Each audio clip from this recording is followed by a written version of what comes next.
The author of the novel abuses symbols and makes many spelling mistakes, which makes it difficult for me to convert the text into audio. So I hope you all understand if there are any errors.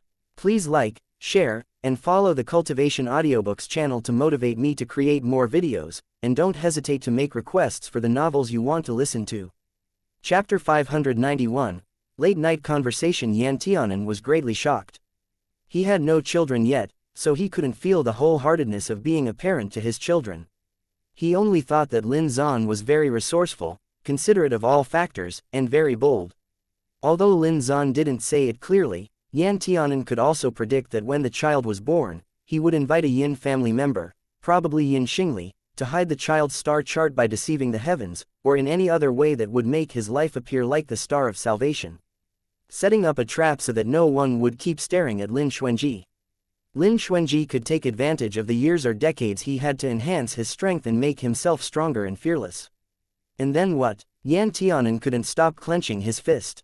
Historically, the rulers of the Qianyuan dynasty were the first heirs in succession in 9 out of 10 cases. Yan Tianan moved his throat and said, the remaining couple of cases are the ones further down in the rankings. Only by killing all the people in the front can they become the first-ranking heirs recognized by the Tao of Heaven and write their names on the 3 Emperor column. Yan Tianan and Lin Zan looked each other in the eye and said softly, but now the Yan family is in charge, and the Yan family is determined to win that position. Even if I don't want to sit on it, those people in the family will never give up easily. If I won't fight for the throne, there will always be others who will, and even some people who will force me to fight. But Dage is the first person in line, and that position should be his seat. If he doesn't want to sit, the people behind him will kill him and get the right of succession. He suddenly felt that the wind around him was a little cold. What he didn't understand and didn't want to think about before was just now shining like a lighthouse on the sea. Lin Zan looked a bit helpless as he stared at Yan Tianan. So, I'm going to start preparing for a rainy day from now on. It is only because the Zan and Yan families, sooner or later, will be destined to have a war when the succession sequence of this generation comes down. Either the regime will change, or Xuanji will be killed. King Yi and the East Sovereign all know this, so they haven't met again for many years. They're afraid that their swords will confront each other in the future, and they can't bear that in their hearts. Yan Tianan couldn't help but take a cold breath, and he felt more and more depressed in his heart. He didn't know what to do. He now understood why every time he wanted to go to the East Land to find Lin Zan, his father would try his best to obstruct it. Not because of bad feelings, but because some things had to be cut off early. Lin Xuanji brought back a lot of spiritual fruits, which had been cleaned. Knowing that Lin Zan was coming, he prepared cooking supplies in the cabin of the Soul Plate in advance. Lin Zan was very handy when it came to cooking and frying, and the fragrance soon flew out. Ever since Lin Xuanji came back, Yan Tianan and Lin Zan never mentioned what they said before. When they had family dinner, they naturally wanted to say something happy. After the meal was eaten harmoniously, Yan Tianan yawned and formed a clean body hand seal, then left little Penglai and went to the east courtyard to rest. After Yan Tianan left, Lin Xuanji asked, "Dad, what did you say to him?" He was not very happy this evening. Although Yan Tianan was smiling, he could hide it from others, but not from Lin Xuanji. He could see through Yan Tianan's depression at a glance. Lin Zan propped up his chin and looked at Lin Xuanji. "Honey, are you living more and more backwards? The Yan family has been eyeing us, and have been secretly strengthening their contacts with other circles. Even this year's tax on the sparrow spirits in the East Land have been increased by half. King Yi doesn't want to attack the East Land, but what about the Purple Emperor who sits in the highest position? He is afraid of the East and your father, and he is even more afraid of the first heir whom he doesn't know when will appear. Do you think he will easily let go of the East Land?" Lin Xuanji frowned slightly. "I think it is not so." "Not so." Lin Zan's voice was a bit sharp, and he said, "Do you know why the fiends didn't appear elsewhere, but first in the East Land?" Lin Xuanji's heart leapt and he could not believe it. Lin Zan's eyes were grave, and he squeezed the cup tightly. "Your father went to the land of great evil. Although he didn't tell me what he saw in it, he came back full of serious injuries. After a few days' rest, he secretly announced that Zhuang Xinglan and Yin Xingli will be separated from each other, one to organize the army, and the other to divine the best day for war. When he mentioned the fiends, he looked solemn, saying only that it was the disaster of the heirs. What role did the Emperor play in this? I don't know, you don't know, but the Tao of Heaven knows. Lin Xuanji pursed his lips, and his dark eyes held a heavy, unseen meaning. Dad means to say that the appearance of the fiends has something to do with that one in the Purple Emperor's heavenly capital? Lin Xuanji asked. Lin Zan said succinctly, I just guessed from my suspicions, but I don't know how to find evidence. Even if I did, what can I do? Can the East Land go to the Purple Emperor's heavenly capital and ask for an explanation? Not to mention whether they will recognize it or not, just the speed at which the fiends are being released, I am afraid that we will not be given enough time to ask. Lin Xuanji asked, does King Yi know about this matter? Lin Zan shook his head. Your father didn't say anything, but I think firstly, he may have no evidence. Secondly, things are still within his control, so he won't bother others easily. The hot tea in his cup had cooled down, and Lin Xuanji sipped slowly. After a cup of tea was used up, he put the cup on the table. I want to meet the East Sovereign. Lin Zan, who was silent for a while, said with a slight sorrow, I've always wanted you to meet with Wush. Even if you don't exchange father-son feelings, you can still recognize each other, but he avoids talking about what happened in the land of great evil even with me, let alone you. Perhaps he will think that you intend to approach him and create an estrangement for you. Lin Xuanji said, he didn't want to tell you because he didn't want you to worry, but he might not necessarily want to keep it from others. Lin Zan sighed, thought for a moment, and said firmly, no, I don't want you to step in. Since you are already outside the secular world, you should stay well in the Myriad Tao Academy, and don't think about what you have or don't have to do. Lin Xuanji said, even if I don't want to think about it, I still have to. I don't know if the East Sovereign is reliable. If something happens to him, it's fine. But if that accident involves you, I won't allow it. Lin Zan pressed his eyebrows like he had a headache. Up till now, you still haven't regarded him as your father. Lin Xuanji said emotionlessly, how can I regard him as a father?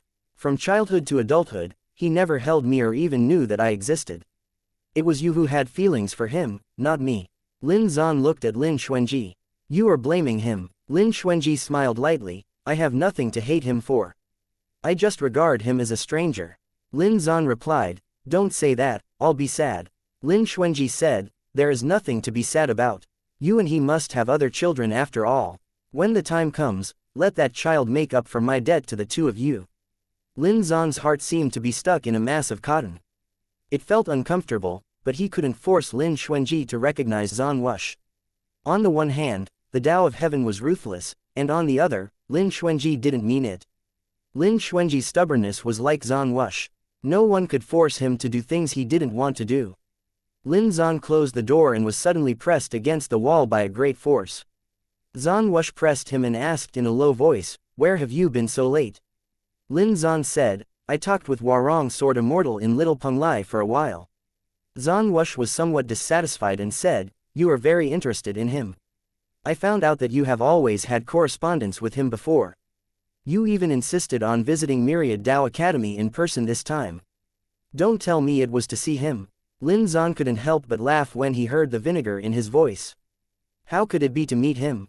Don't tell me that your majesty isn't clear on who I'm really doing this for.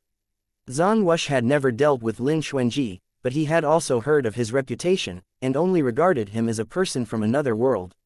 When one's status was as high as his, Lin Xuanji, even though he was a sword immortal, was just a trivial person to him. As long as he didn't join the secular world, Lin Xuanji had nothing to do with him, but if Lin Xuanji got too close to Lin Zan, he wouldn't treat him as a dispensable person. Zan Wush squeezed Lin Zan's chin, rubbed it gently, and said, really? I heard that Warong Sword Immortal is incomparable in appearance, so gorgeous that people forget their own customs. What do you think? I think he's very good. Lin Zan narrowed his eyes and laughed. He felt an unspeakable irony from the fact that Zan Wush was drinking vinegar because of Lin Xuanji. He is also very polite, and knows how to be proper. He is a good child. HMPH. Zan Wush snorted and said coolly, you have a very good impression of him. You have to go with him to Little Penglai at night. I'll have to see just how fascinating this legendary Warong Sword Immortal is tomorrow. You will think he is good, too. Lin Zan said with a smile, besides, Xuanji is in love with our adopted son. Zan Wush was slightly stunned and said, ah hen. Lin Zan nodded. Zan Wush said, Isn't this nonsense? He is a man who lives outside the secular world, while Ah Hen is the heir to the dynasty.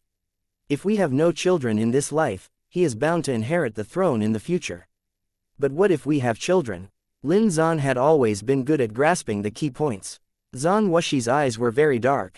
On this starlit night, they appeared more intense. If we have children, then I will have to obtain the position of the Purple Emperor for him. He said it like he was saying today's weather was good. Lin Zan's heart was tight, but his face did not change. What about Ah Hen? Zan Wush held Lin Zan in his arms and said in his ear, I don't want to kill anyone, and I don't want to fight for that position, but now the manner of the Purple Emperor has forced me to fight.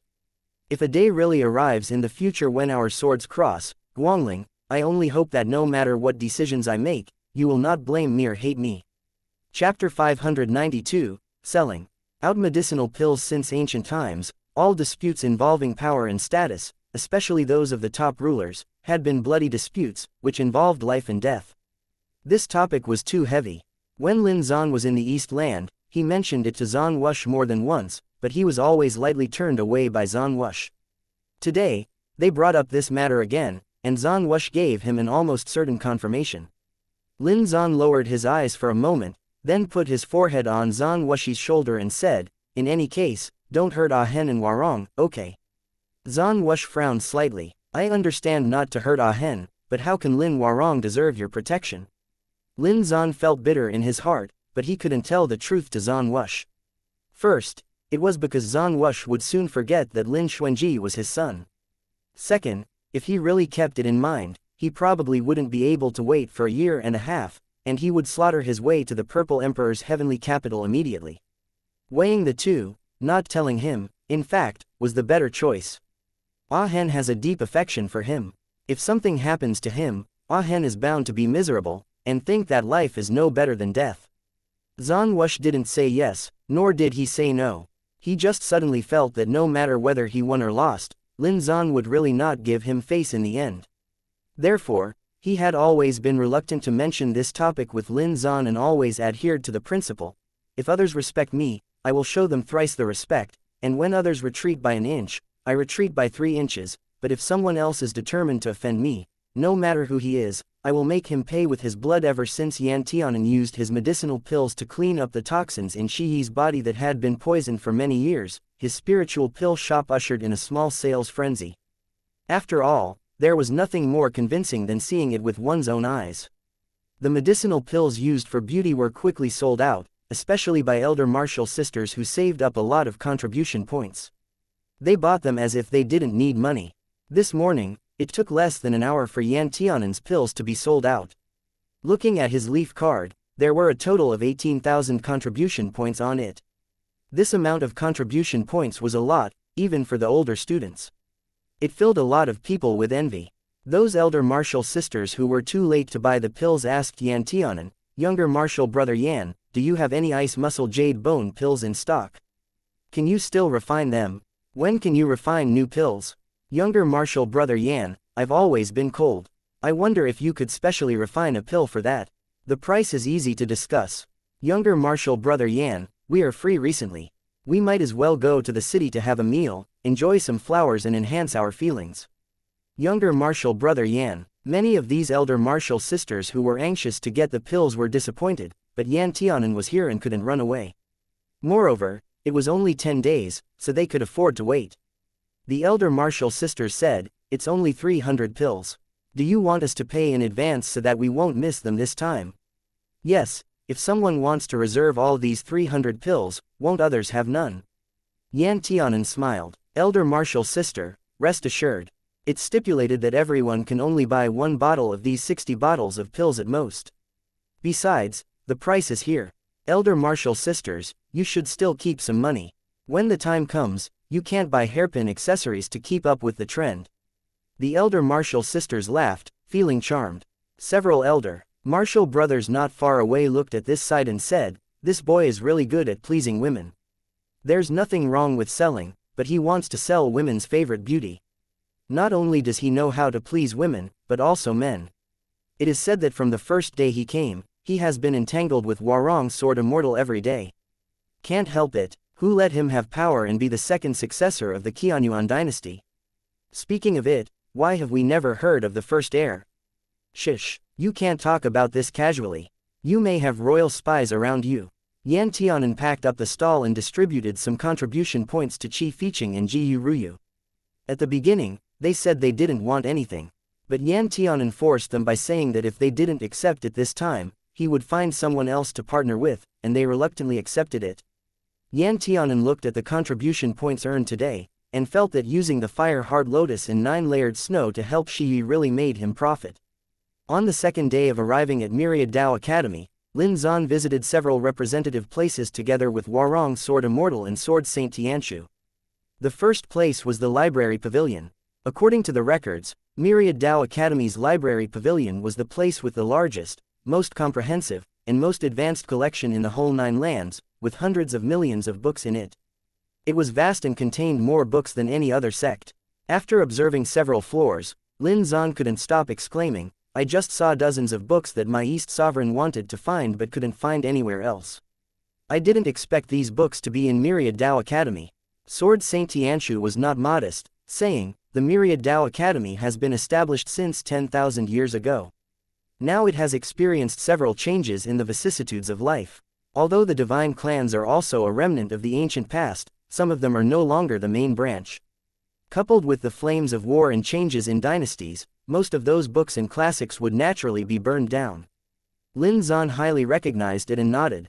At the beginning, Qin Shuang also burned books to forget Confucianism, so as to safeguard the rule of imperial power.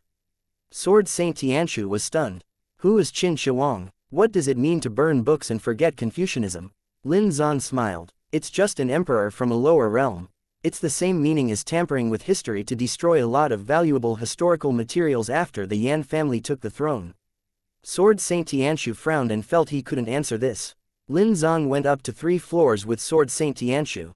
In the 3rd floor of the library pavilion, all high-level coded books were contained here, and they were not easily accessible to the public, but what Lin Zan held in his hand was enough for him to read all the books in the whole library pavilion. It was the leaf card that Zan Wush used when studying in Myriad Dao Academy. That leaf card was not light green, but a thick dark green, like an emerald that had been pigmented for hundreds of millions of years. The color of the leaf card represented the disciples' contribution to the sect. The lightest color was light green, the second was blue-green, followed by pale green, and the deepest was dark green. However, Lin Zan was not interested in these sword techniques, which would make people jealous when he took it out. He looked at the stairs and said, "Can I go up one more level?" Sword Saint Tianshu looked at the leaf card in his hand, and said, when the East Sovereign was in the sect, he had solved the first Earth-ranked Tier A evil spirit array. Although he did not tell anyone what was in the evil spirit array, he got the highest passage token of the sect. This leaf card can stay with the disciples for a lifetime. Now that the East Empress has the leaf card, you can go unimpeded anywhere in the sect. Lin Zan took the leaf card onto his palm and felt the warm texture of the leaf. I heard that the contribution points left in the leaf card can still be used later. Sword Saint Tianshu nodded. Naturally. Lin Zan raised his eyebrows. Aren't you afraid that someone will accumulate a huge amount of contribution points and suddenly buy the sect empty? Sword Saint Tianshu said confidently, the sect can be regarded as a big family undertaking. When disciples leave the sect, most of the accumulated contribution points will be used up, and most of the remaining few points will just be missed or left behind. Even if someone has accumulated a lot of contribution points, it shows that his contribution to the sect is worth so much. Similarly, the sect should give them these rewards. Lin Zan pinched the leaf card and smiled. I just looked at it. There are 36.8 million contribution points accumulated in this leaf card of my East Sovereign. I don't know what to change. Sword Saint Tianshu. Shit, Lin Zan chuckled. Since the sect will not go back on its word, then I am relieved. Sword Saint Tianshu almost fell to the ground. He put on a cold sweat, turned pale, and said trembling, how can he have so many contribution points? You know, 36.8 million contribution points is enough to sweep empty the entire Myriad Dao Academy, and there may still be a surplus. Lin Zan thought for a moment and said, I heard the East Sovereign say before. It seems that before he left the sect, he found all their disciples in the same class and bought back all the remaining contribution points in their hands at a high price. However, he had little experience with the sect in these years, so he always forgot his leaf card. Now it seems that I can't go home empty-handed. Sword Saint Tianshu stared at Lin Zan with his eyes fixed. After a moment, he smiled. Guangling, you almost really scared me. I'm already an old man, and I can't stand your jokes. Lin Zan raised his brows and took the lead in climbing the stairs. How boring. You saw through so quickly. Sword Saint Tianshu also breathed a sigh of relief and went up. The sect has control over the contribution points, and the total number can't be too much. A disciple can only have a maximum of 100,000 contribution points. Lin Zan asked, what if it reaches 100,000? Sword Saint Tianshu replied, the sect will try to get him to use their contribution points. Lin Zan thought for a moment, then hooked his lips. How crafty. Sword Saint Tianshu also smiled. You can't do things without being cunning. If there are more people in the sect who are as powerful as East Sovereign, wouldn't the sect be unable to support them? Lin Zan said, I love your words. I won't embarrass you this time. Please take care of Ah Hen in the future. Sword Saint Tianshu said, this is only natural. I wanted to accept him as a disciple in the Sword God Hall before, but his skills have not yet reached a high level, and it is still lacking a little. They chatted with each other and soon came to the side shelf of the library's 4th floor. Chapter 593. Copying the Divine Script. Sword Saint Tianshu looked at these neatly arranged books with a defensive array floating around them. If there is any book that East Empress wants to read, put the leaf card onto it and then take the book out. Lin Zan glanced at the titles. What books are stored on this floor? All kinds of astrological divination, secrets of mental techniques, descriptions of animals and birds. Sword Saint Tianshu tilted his lips slightly and said, as well as the ancient books and historical records of the 9 lands, but see if you can understand them. Lin Zan threw the leaf card towards a book, only to see a circle of ripples with gold patterns. The book that was originally protected by the array was moved, and it seemed to have a will of its own as it fell into Lin Zan's hands. Don't tell me it's a divine script, Lin Zan said half-jokingly, opening the book with his fingers. First he showed a slightly surprised expression, then laughed. This really was a divine script. The words on it were like characters drawn by ghosts. There was indeed a sense of ancient history about the book. Sword Saint Tianshu glanced at this book and smiled. The name of this book is called Ghost Mirror, which includes illustrations of hundreds of ghosts and their birth and death. It was compiled by the ancient divine emperor, and it uses the divine scripts. With the fall of the last ancient god, after tens of thousands of years, no one has been able to understand those words. Lin Zan squinted and turned a few pages, saying, I really can't read these words. Can I take the book out and borrow it? Seeing that he didn't give up, Sword Saint Tianshu said, these are all originals, which can only be read here, so it cannot be taken out. Moreover, it is very difficult to make a copy of this kind of divine script. You have to have many years of experience to replicate each stroke. Although there was no obvious rejection, from Sword Saint Tianshu's words, it seemed that making a copy would be difficult. Lin Zan, however, waved his hand. It's all right. Is there a brush and paper here? Although he said this, Sword Saint Tianshu still found a high-quality paper and brush and spread it out for Lin Zan on the table. Lin Zan opened the book Ghost Mirror and put it on the table. He held a brush and looked at the ghostly characters on the first page. He said, many years ago, I lived in a small world where spiritual energy was almost exhausted. I had no father, no mother, no relatives, and no friends. I lived very badly since I was a child, but then I happened to meet an expert who could bring drawings to life. He thought I had dull talent and did not teach me too many Taoist techniques. But he passed on this imitation technique to me. As he spoke, Lin Zan calmly put the brush to paper. When he did it, his movements were very natural and unrestrained. Looking at the paper, it turned out that there was the divine script being replicated. The more Sword Saint Tianshu watched, the wider his eyes grew. The tip of the brush snaked around, and there was no pause in his movements. It only took 15 minutes to almost perfectly write the ghost characters of the book. These ancient books were very simple in style, and they didn't use too much extra ink to write what they wanted to describe. Therefore, the entire Ghost Mirror only had less than 100 pages. It took some effort before Lin Zan completely replicated the whole book, character for character. Such an imitation technique also consumed a lot of stamina, especially copying these books that had never been seen before and that carried the residual spiritual energy of ancient powers. It made people exhausted. After Lin Zan finished copying the text, Cold sweat flowed down his forehead, and his back was wet. Obviously, he was almost out of energy. When the last stroke finished, Lin Zan smiled knowingly. He stepped back half a step and compared the two books, saying, "It's done. This copy of the original can be taken out, right?" Sword Saint Tianshu's expression was complicated, and his heart had been shocked to the extreme. East Empress really has been hiding his talents. I've seen imitation techniques before, and I've even practiced them, but this is the first time I saw someone who can copy divine scripts. May I inquire about the gentleman who taught you this? The image of a beautiful man's face, who was lazy, sloppy, and always smiled mischievously, appeared in Lin Zan's mind. He curled his lips and smiled. He put away the ghost mirror, where the ink had already dried, and hid it in his storage ring. Lin Zan said lightly, he's a good person. Sword Saint Tianshu. Sword Saint Tianshu saw that he didn't want to say any more, so he didn't ask more questions, but he was a little puzzled. There are so many books here, so why did you specifically choose this ghost mirror? Lin Zan answered, I once heard that great man mention that the place in the world with the densest malevolent chi is the battlefield where countless departed spirits roam about. The place with the second densest malevolent chi is the abyss where ancient great gods are sealed, and the third place is the ancient remains with 10,000 weeping ghosts. It is said that the location of the remains where 10,000 ghosts wept can be found in the ghost mirror, so I want to see if my luck is good. Sword Saint Tianshu narrowed his eyes. I have studied the ghost mirror specially, but the divine script on it is more ancient, and it is still very different from the simplified divine script.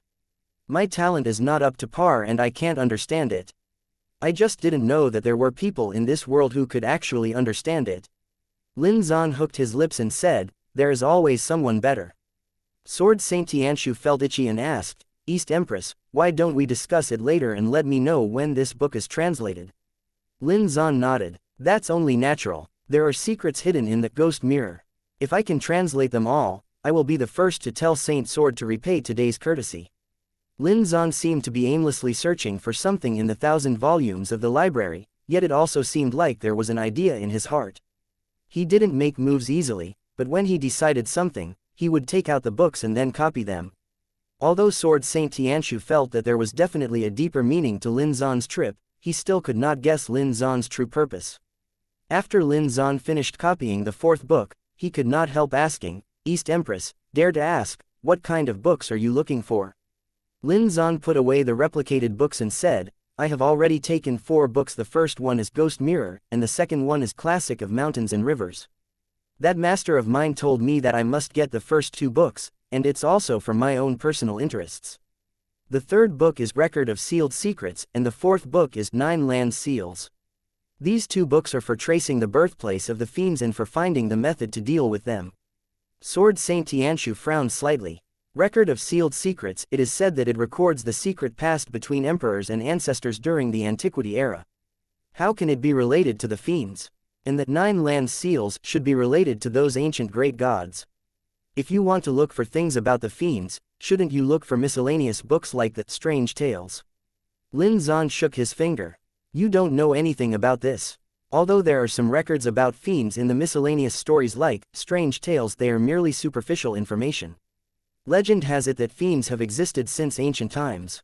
They are formed from the malevolent chi of heaven and earth. Malevolent chi and spiritual chi are created simultaneously and grow together.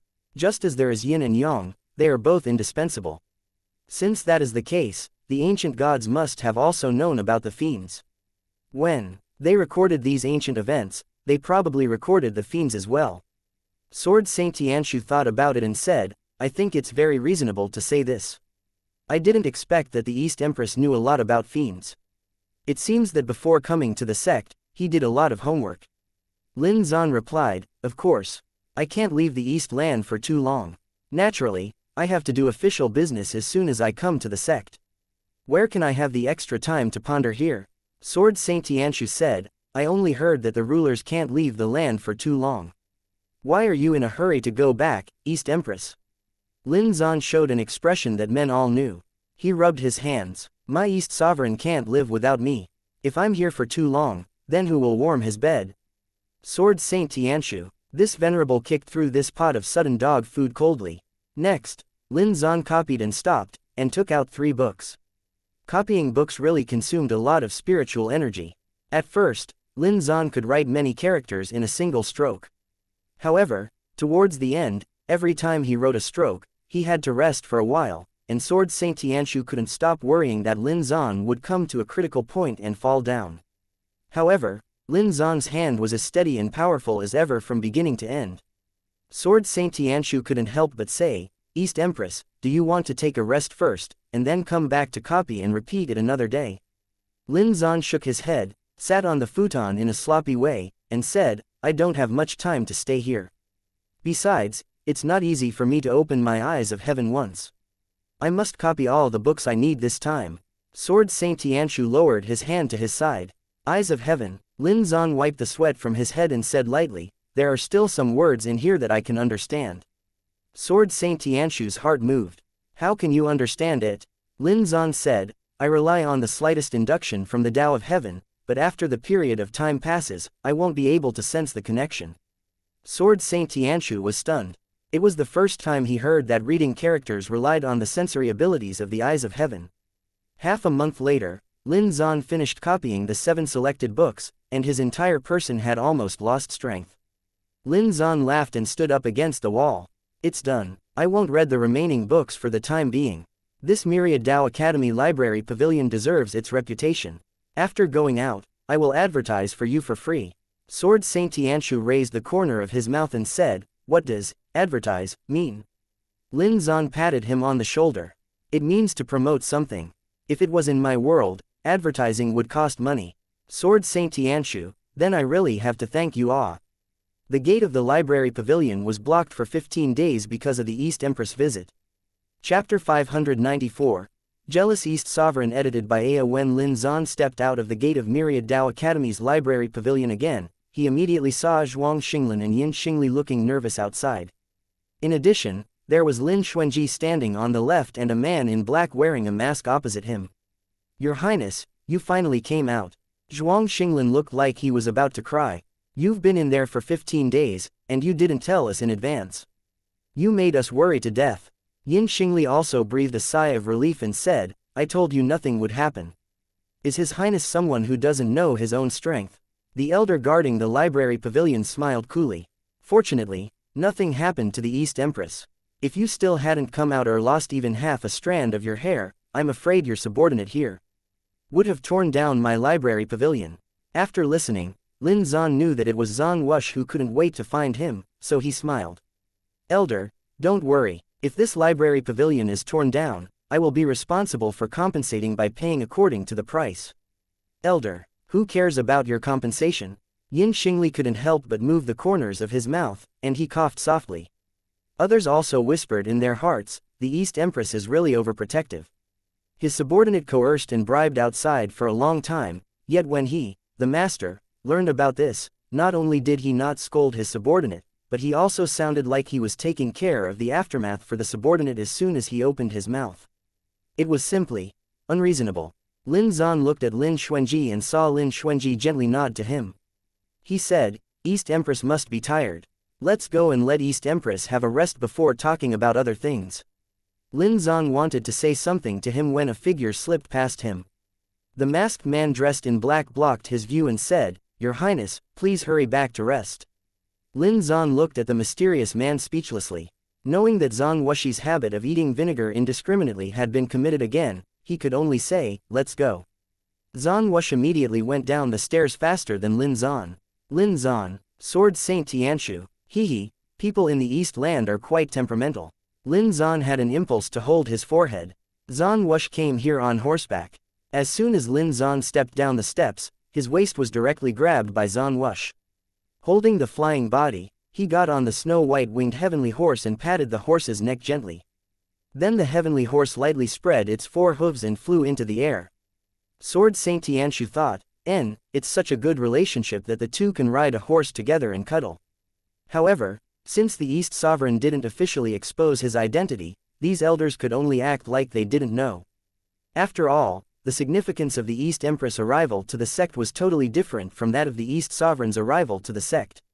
Myriad Dao Academy couldn't have too many contacts with the secular world. One of the regulations was that a sovereign of the 9 lands couldn't enter the sect. If the East Sovereign came and went quietly, it was all right. But if people knew that he came and went without hiding his identity, it wouldn't be very pleasant to hear. At least for Myriad Dao Academy, they must have less confidence in rejecting other rulers, so even though these elders were upset, they could only endure this loss. After all, the person had already entered. It wasn't like they could drive the East Sovereign out, right? Why is it as long as 15 days? Zhan Wush asked mildly. Lin Zhan knew that he was angry, so he pressed the man on the couch and said with a smile, "Isn't it to find out the origin and method to handle the fiends? It's not easy to travel tens of thousands of miles to come here, so we can't go back empty-handed. I copied 7 ancient books. Of these 7 books, 2 have ways to deal with the fiends, but they still need to be studied carefully. Among the remaining 5 books, 3 record the origin and locations of the fiends, and 2 record the place where gods were sealed. There's also, I don't care about these things." Zhan Wush interrupted Lin Zhan and said, "It will take a long time for you to recover after you open your eyes of heaven and read the divine scripts. You are not allowed to force yourself like this in the future." Lin Zhan raised the corners of his mouth. "Your Majesty, a long time, you're referring to is only 10 days to half a month. On the other hand, I'm afraid that with your current body, you will need 3 or 5 years to recover." Zhan Wush said with a cold face, "I know my own body." Lin Zhan said, "I also know my own body." Zhan Wush looked at Lin Zhan expressionlessly, and after a while said, "You like talking back to me more and more now." Lin Zhan also learned from him and said without expression, "Who was the one who promised me earlier that as long as I stayed, what I will say in the future is what will happen, and he will never talk back to me?" Zhan Wush choked and said, "If the words a man says in bed can be believed, then sows will be able to climb trees." Lin Zhan, seeing that he wanted to get angry, Zhan Wush said with a strong desire to survive, "You said this sentence yourself." "Of course, I don't agree with this sentence. At least I am not such a person." Lin Zhan watched Zhan Wush for a long time, and he couldn't help but laugh. "Come on, Your Majesty, we're half the same. Let's not point fingers." Lin Zhan sat down beside Zhan Wush, hooked his arms around his neck, and said, "How long have you been waiting outside?" Zhan Wush's attitude softened. "From the 3rd day you went in, I waited outside." Lin Zhan pinched his face. "Don't do this again next time. Afraid I'll blow my cover." "What fucking words, it's because I was worried about you." Lin Zhan said, "Originally, I wanted you to take advantage of this opportunity to take good care of your body, yet you became a husband-gazing stone." Zhan Wush pinched Lin Zhan's waist. "Husband?" Lin Zhan immediately smiled in flattery and said, "Wife-gazing stone." "Wife-gazing stone, alright. That's more like it," Zhan Wush said. Lin Zhan was helpless against Zhan Wush's little spoiled acts. After thinking about it, he said, "Speaking of which, the elders present today may have seen through your identity." Zhan Wush laid down on the bed with his arm around Lin Zhan and said faintly, "So what if they've seen through it? If they have brains, they won't reveal my identity. Maybe they will even have to hide it from me, for fear that I will speak out." Lin Zhan kissed Zhan Wush's mouth and smiled, "Oh, you." Zhan Wush turned over and held Lin Zhan down. He looked him in the eye at close range and opened his mouth. "What is the relationship between you and that Warong sword immortal?" Lin Zhan's heart slightly jumped, and he pretended not to understand. "What's the matter? He and I are just acquaintances. Does an acquaintance go to Little Penglai alone with him?" Zhan Wush narrowed his eyes and said, "An acquaintance who would stand outside the library pavilion for more than 10 days, just like me. Baby, don't treat my love and trust in you as connivance." Lin Zhan opened his mouth, originally wanting to say that this is your fucking son, but suddenly felt that Zhan Wush's tone was wrong. He clearly regarded him as a man climbing the wall. Therefore, Lin Zhan kicked Zhan Wush, who was lying on his body, and stretched out his hand close to the neckline. He said with a smile, "What does your Majesty mean? Do you suspect that I have an affair with Warong sword immortal?" "Your Majesty, as the ancients said, to catch thieves, you have to catch them in the act, and to catch the adulterer, you have to catch the pair of them together. You empty-mouthed and white-toothed flying vinegar will only plant green grassland on your head. Did you really think of me as that kind of person?" "Zhan Wush, is he angry?" "He's actually angry. It seems that I have gone too far." Zhan Wush was awkward, but he still wanted to maintain his face and dignity as the East Sovereign. He coughed softly. "Is there really no affair?" Lin Zhan sneered, turned over and lay to his side, saying, "There is, I will wait for your majesty to die first before marrying Warong Sword Immortal. In any case, don't I already have an affair with him under your majesty's eyes?" As soon as Zan Wush heard him abandon himself, he knew that there could be no affair between them. He spurned his vinegar-eating thoughts in his heart, then went to hold Lin Zan in his arms from behind, saying, angry. Lin Zan said, "Too lazy to talk to you." Zan Wush decided to change the subject. "Have you found Ghost Mirror and Classic of Mountains and Rivers?" Lin Zan had been looking for these two books all the time. Zan Wush once secretly sent people to look for them in the Nine Lands, but in the end, all the clues led towards Myriad Dao Academy. If Myriad Dao Academy didn't have these two books, it seemed that there was no other place in the Nine Lands. Now that his wish had been fulfilled, Lin Zan's face looked a lot better indeed. "Found it." Lin Zan's eyes flashed slightly and said, "But it's not the original, it's just an extension." Zan Wush said, "In the Myriad Dao Academy Library Pavilion, all the books above the 4th floor are originals." "How could this be the case?" Lin Zan said leisurely, "If it were original, it wouldn't be so laborious to copy it. Most likely, not even they themselves knew it was an extension. The original is not in the Nine Lands at all, it had already been left in the place where I used to live. Forget it, the fact that I found the extensions is already a great achievement." Lin Zan turned around and lay on his back with a sigh of relief. "It feels nice to finish a great event in my heart." Zan Wush said, "Can you understand the divine scripts above?" Lin Zan shook his head. "Even you, a native of this world who grew up in a cultivation family, can't understand it all. How can I understand it all as an outsider? It's just that among these books, there are some powerful talisman arrays that specialize in subduing fiends. I happen to think they are familiar, so I can draw out some to practice and use." Zan Wush looked at Lin Zan with profound meaning. "I'm really curious about your past." As Lin Zan said, he was the sovereign of the East Land, and even he couldn't understand the divine scripts. However, Lin Zan could see that there were some attack methods such as talisman patterns hidden in it, which would definitely cause a great uproar if outsiders knew this. However, Lin Zan never mentioned his past and was tight-lipped about it, so Zan Wush could only make secret guesses. Lin Zan smiled. "I'll undoubtedly tell you one day." As night fell, Lin Zan waited until Zan Wush left out of the door before he secretly got up and quickly slipped over to Little Penglai. In Lin Xuanji's Little Penglai, it was currently daytime. Yan Tianan was practicing his sword, and Lin Xuanji was watering spiritual plants. When he saw Lin Zan secretly running over, he couldn't help but laugh. "What's the matter? You're acting like a thief." Chapter 595. Father and son exchange blows. "Don't even mention it," Lin Zan said in a gloomy voice. "Who knows what got into your father is determined to believe that I have an affair with you.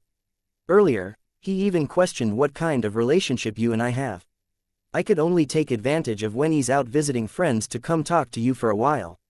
Lin Xuanji was somewhat speechless. "Isn't he keeping too tight of a leash on you?" Lin Zan sighed. "It can't be helped. Who let me have a criminal record of running away after an argument? Think about it, your father also has it hard." Yan Tianan just happened to swallow the last wisp of spiritual qi. He finished his sword technique and ran towards them. "Daddy, I heard that you went to the library some time ago, and you even copied the divine scripts that ordinary people can't even read. You're amazing." Yan Tianan was full of worship. Lin Zan was somewhat proud. "This is nothing. It's much easier to copy than to understand the meaning." Lin Xuanji said, "But it's also not easy. Those divine script characters automatically come with their own magical energy attacks.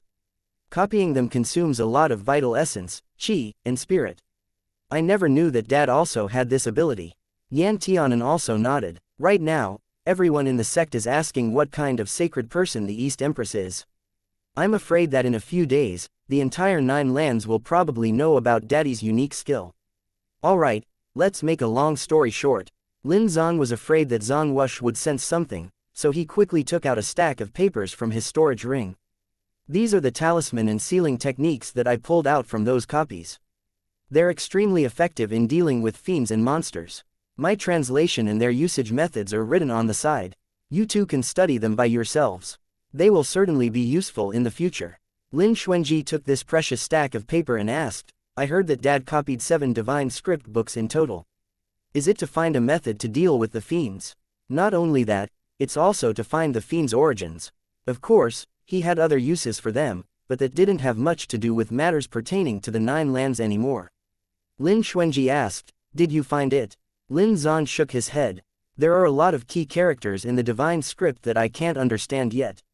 I have to go back and look up the ancient records to see if I can infer and deduce their meanings. When I make some progress with this, I will tell you the results directly." Lin Xuanji nodded. "Then I'll have to trouble Dad for this." Lin Zan didn't stay for long. After explaining some matters about cultivation, he left quietly in the dark. From when he first left his living quarters till now, only an hour had passed at most.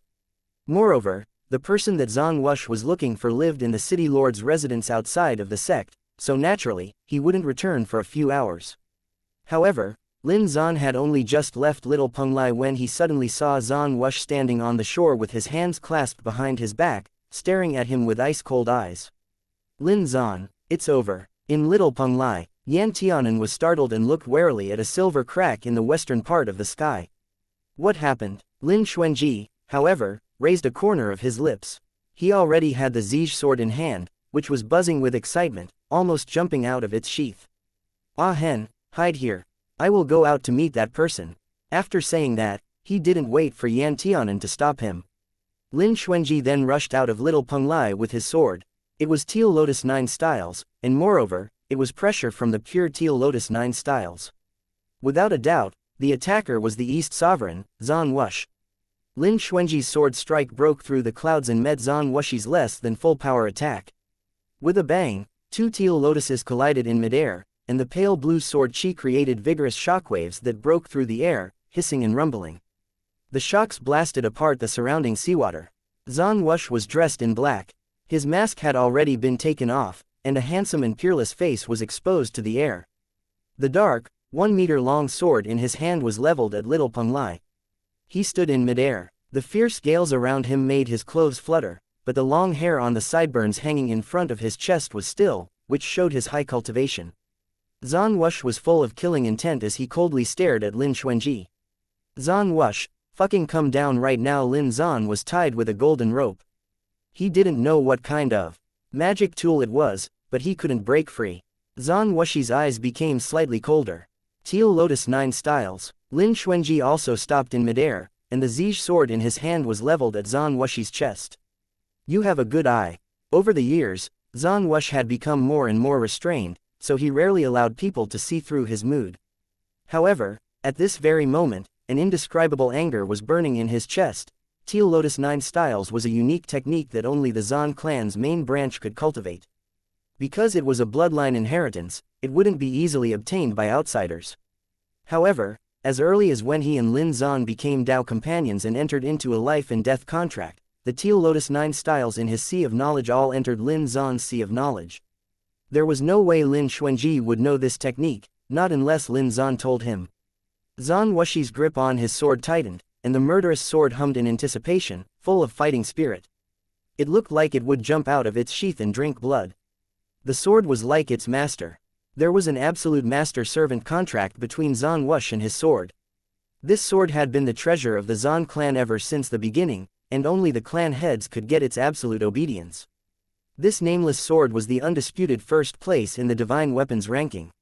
Nameless unsheathed itself and rushed out. A bright light illuminated the entire Little Penglai, which was shrouded by a barrier. Several lotus petals hit the same target from all directions. Sword light flashed, clamoring with killing intent. The strike was first akin to a landslide, then looked like it was cutting the sea. Lin Xuanji originally thought that he could block one strike from Zan Wush.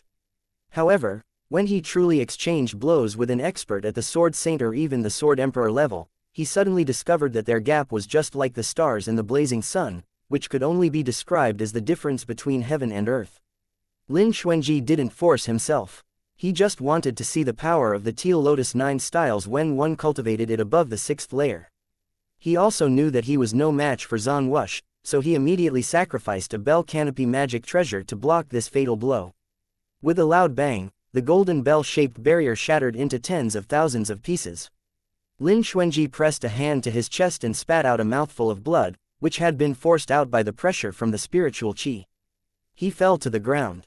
A Sword Emperor's wrath was bound to destroy mountains and seas, leaving behind millions of corpses. If it weren't for his scruples about Lin Zan, Zan Wush would have long since buried this person who opposed him every step together with this Penglai Island, in this dark night when both heaven and earth shared the same color. But now, even though he was so angry that his hands almost shook, he still needed to think about Lin Zan's feelings. He merely let Lin Xuanji off with a warning for the time being but didn't kill him. He would wait until he was slightly calmer and then make a careful decision. Yan Tianan immediately rushed over to hold Lin Xuanji. He stared at Zan Wush, whose expression was full of murderous intent as he stood nearby with his sword. Yan Tianan swallowed and spoke, "Adoptive father, it's not what you think. Dage. Warong Gerger, he doesn't have that kind of relationship with daddy." Zan Wush leveled his sword at Lin Xuanji's neck and spoke from the air, "Guangling is soft-hearted and easy to deceive. The matter today is only a slight warning. If it happens again, I will take your life." Zan Wush Lin Zan had broken free from the golden rope. His right hand shook as it gripped the rope tightly. He rushed over and suddenly threw the rope at Zan Wush's side, trembling with anger. "Are you fucking going to break up?" Hearing this, Zan Wush turned his eyes and swept a cold glance across Lin Zan's face. "Did I spoil you too much, so much so that you constantly want to challenge my bottom line? I will deal with you when we return." Lin Zan glared at him fiercely. He was just about to lift his foot to check Lin Xuanji's injury when he heard Lin Xuanji say, "This humble one will naturally engrave the matters East Sovereign mentioned today into his heart. It's getting late. Gentlemen, please go ahead." Lin Zan was stunned. "Xuanji." Lin Xuanji gave Lin Zan a slight expression with his eyes. "Many thanks to East Empress for his concern. Warong is fine." Yan Tianan sighed and looked at Lin Xuanji with some sadness. Then he looked at Zan Wush, who had already turned to leave. If neither Lin Zan nor Lin Xuanji planned to talk about their identities, there must be multiple other concerns holding them back, and Yan Tianan naturally wouldn't take the initiative to mention it either, for fear of breaking their discretion. Lin Zan, however, was immersed in inexplicable sadness, unable to extricate himself. His fists were clenched tightly, and the veins were bulging, his teeth were gritted, gnashing hatefully. Why should my son have a home but not be allowed to return to it? Why should he live alone in this unfamiliar little Penglai for so many years? Why should I have to sneakily come in secret just to see my own son, and even be misunderstood by the child's other father? Lin Zan had a kind of urge. He wanted to tell the entire story and reveal everything. He was really fed up with such jittery days. East Sovereign. Lin Zan turned his head and called Zan Wush, who was standing at the same place and stood with his back to him, waiting for him to follow on his own. Lin Zan's voice was slightly hoarse as he revealed, "Lin Xuanji, he is my child." Zan Wush's body froze, then suddenly turned around and fixed his stare on Lin Xuanji's calm face. "What do you mean?" Zan Wush's pupil almost condensed into a thin line. "The literal meaning," Lin Zan said calmly. Zan Wush's body swayed, and he looked like he was deeply hit. His chest heaved. You. Who is that adulterer of yours?" "I'll kill him." Lin Zan. "The adulterer is right in front of me. You dare to say cruel words to me? If you have the ability, then why don't you kill yourself?" Lin Zan sneered coldly. Zan Wush's thoughts became a complete mess. Lin Zan took a deep breath and looked him in the eye without compromise. "If East Sovereign wants to hear it, then I will tell you the story from beginning to end, but if East Sovereign hears it and, like before, forgets it the next day and throws my words behind him, I will get angry." Zan Wush slowly hid the shock in his eyes. His fingers slightly fiddled with the ornamental thumb ring, but before he could speak, he was interrupted by a sudden noise. With a whoosh, the whistle ripped through the silent night sky and rushed upwards, like a meteor streaking across the sky. It passed through the sky above Ethereal City and fell towards the Eastern Sea.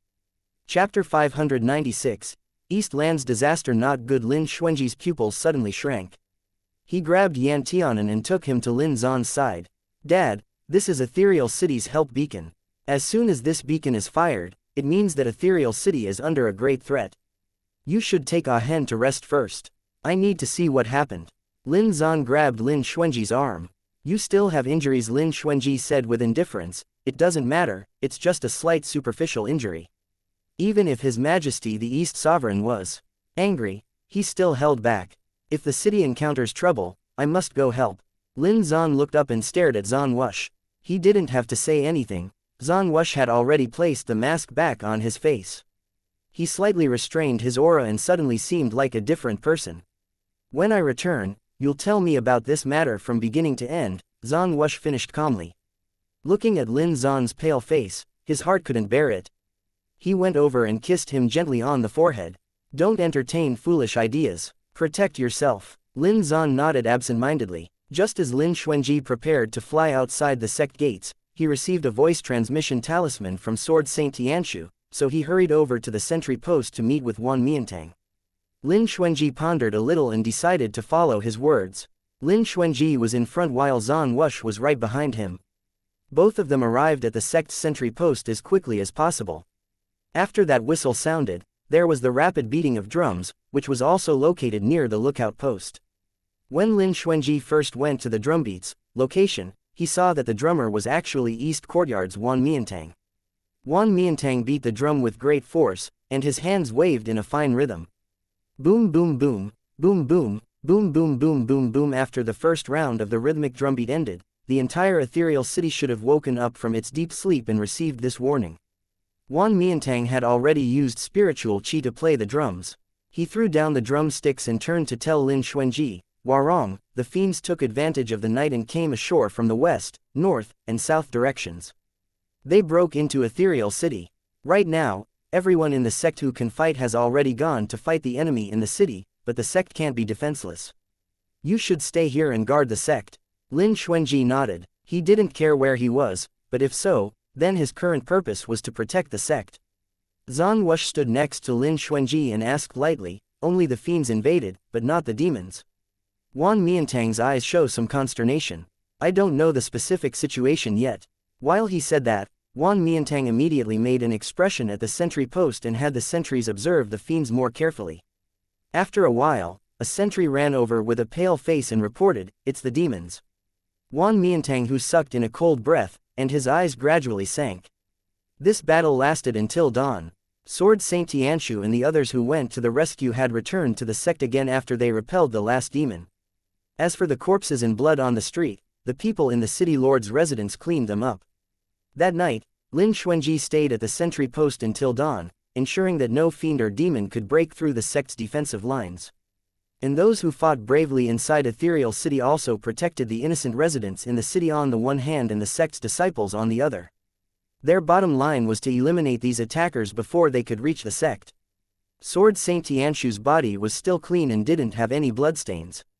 It's just that when someone killed too much, he would naturally have a bloody aura. Lin Xuanji left the sentry post and immediately returned to the sect's assembly hall.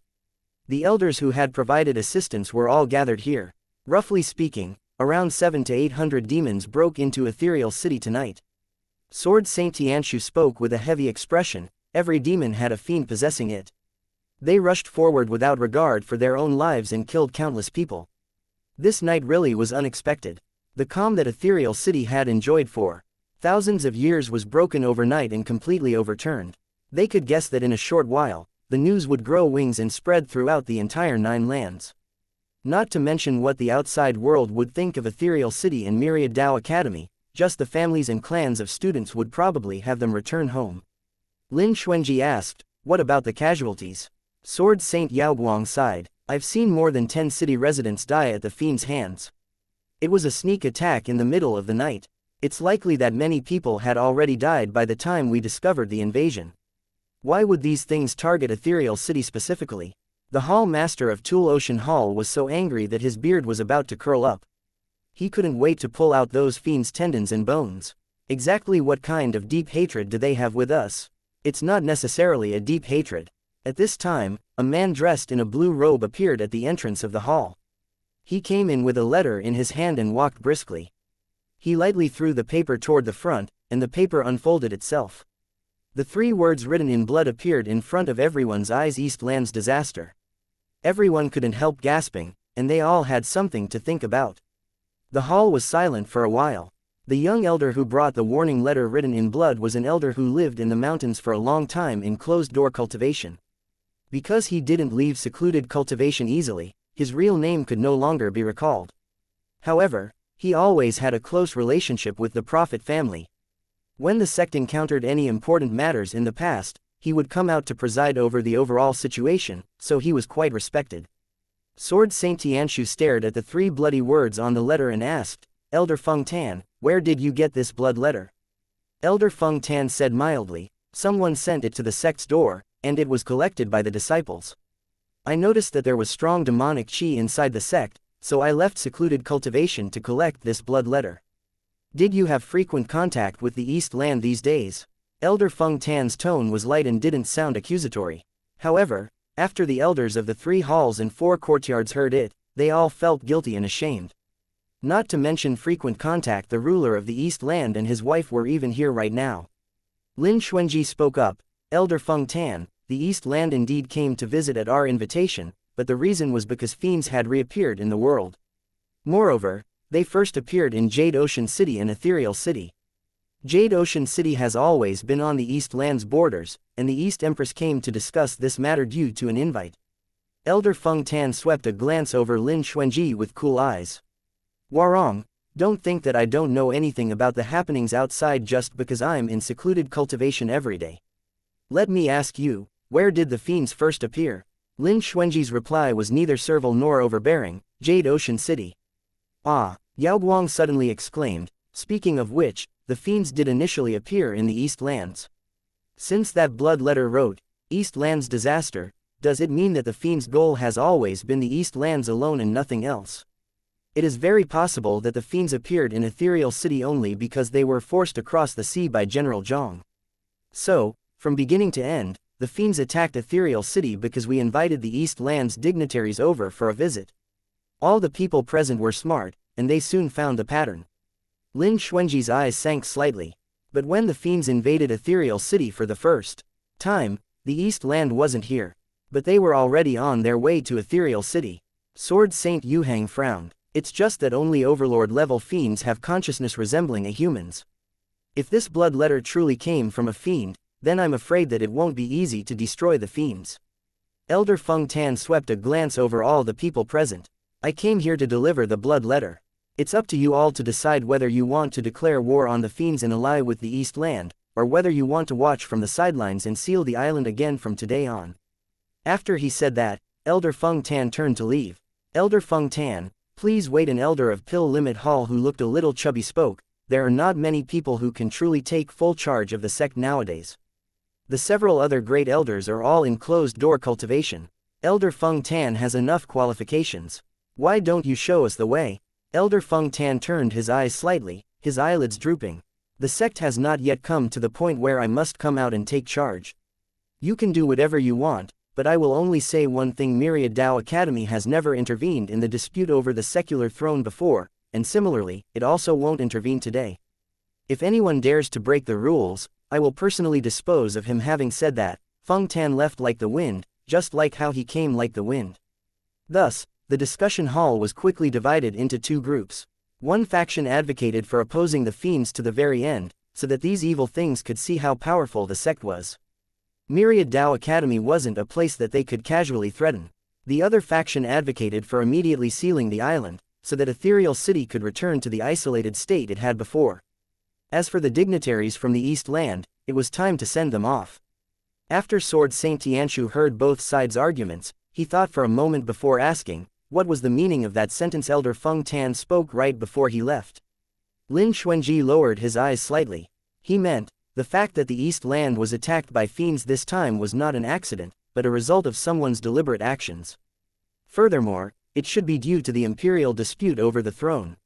Sword Saint Yuhang was originally part of the war faction, but after listening to this statement, he hesitated. If it's truly caused by an imperial dispute, then we should not intervene. After all, Ethereal City should not have stood on any land's side, to begin with. Sword Saint Yaoguang glanced at Yuhang.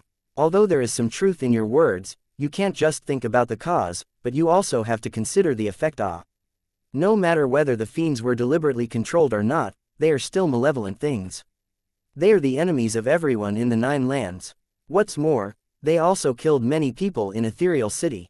Don't tell me that we'll let our sect's disciples and the people of Ethereal City die in vain just because of a single East Lands disaster letter.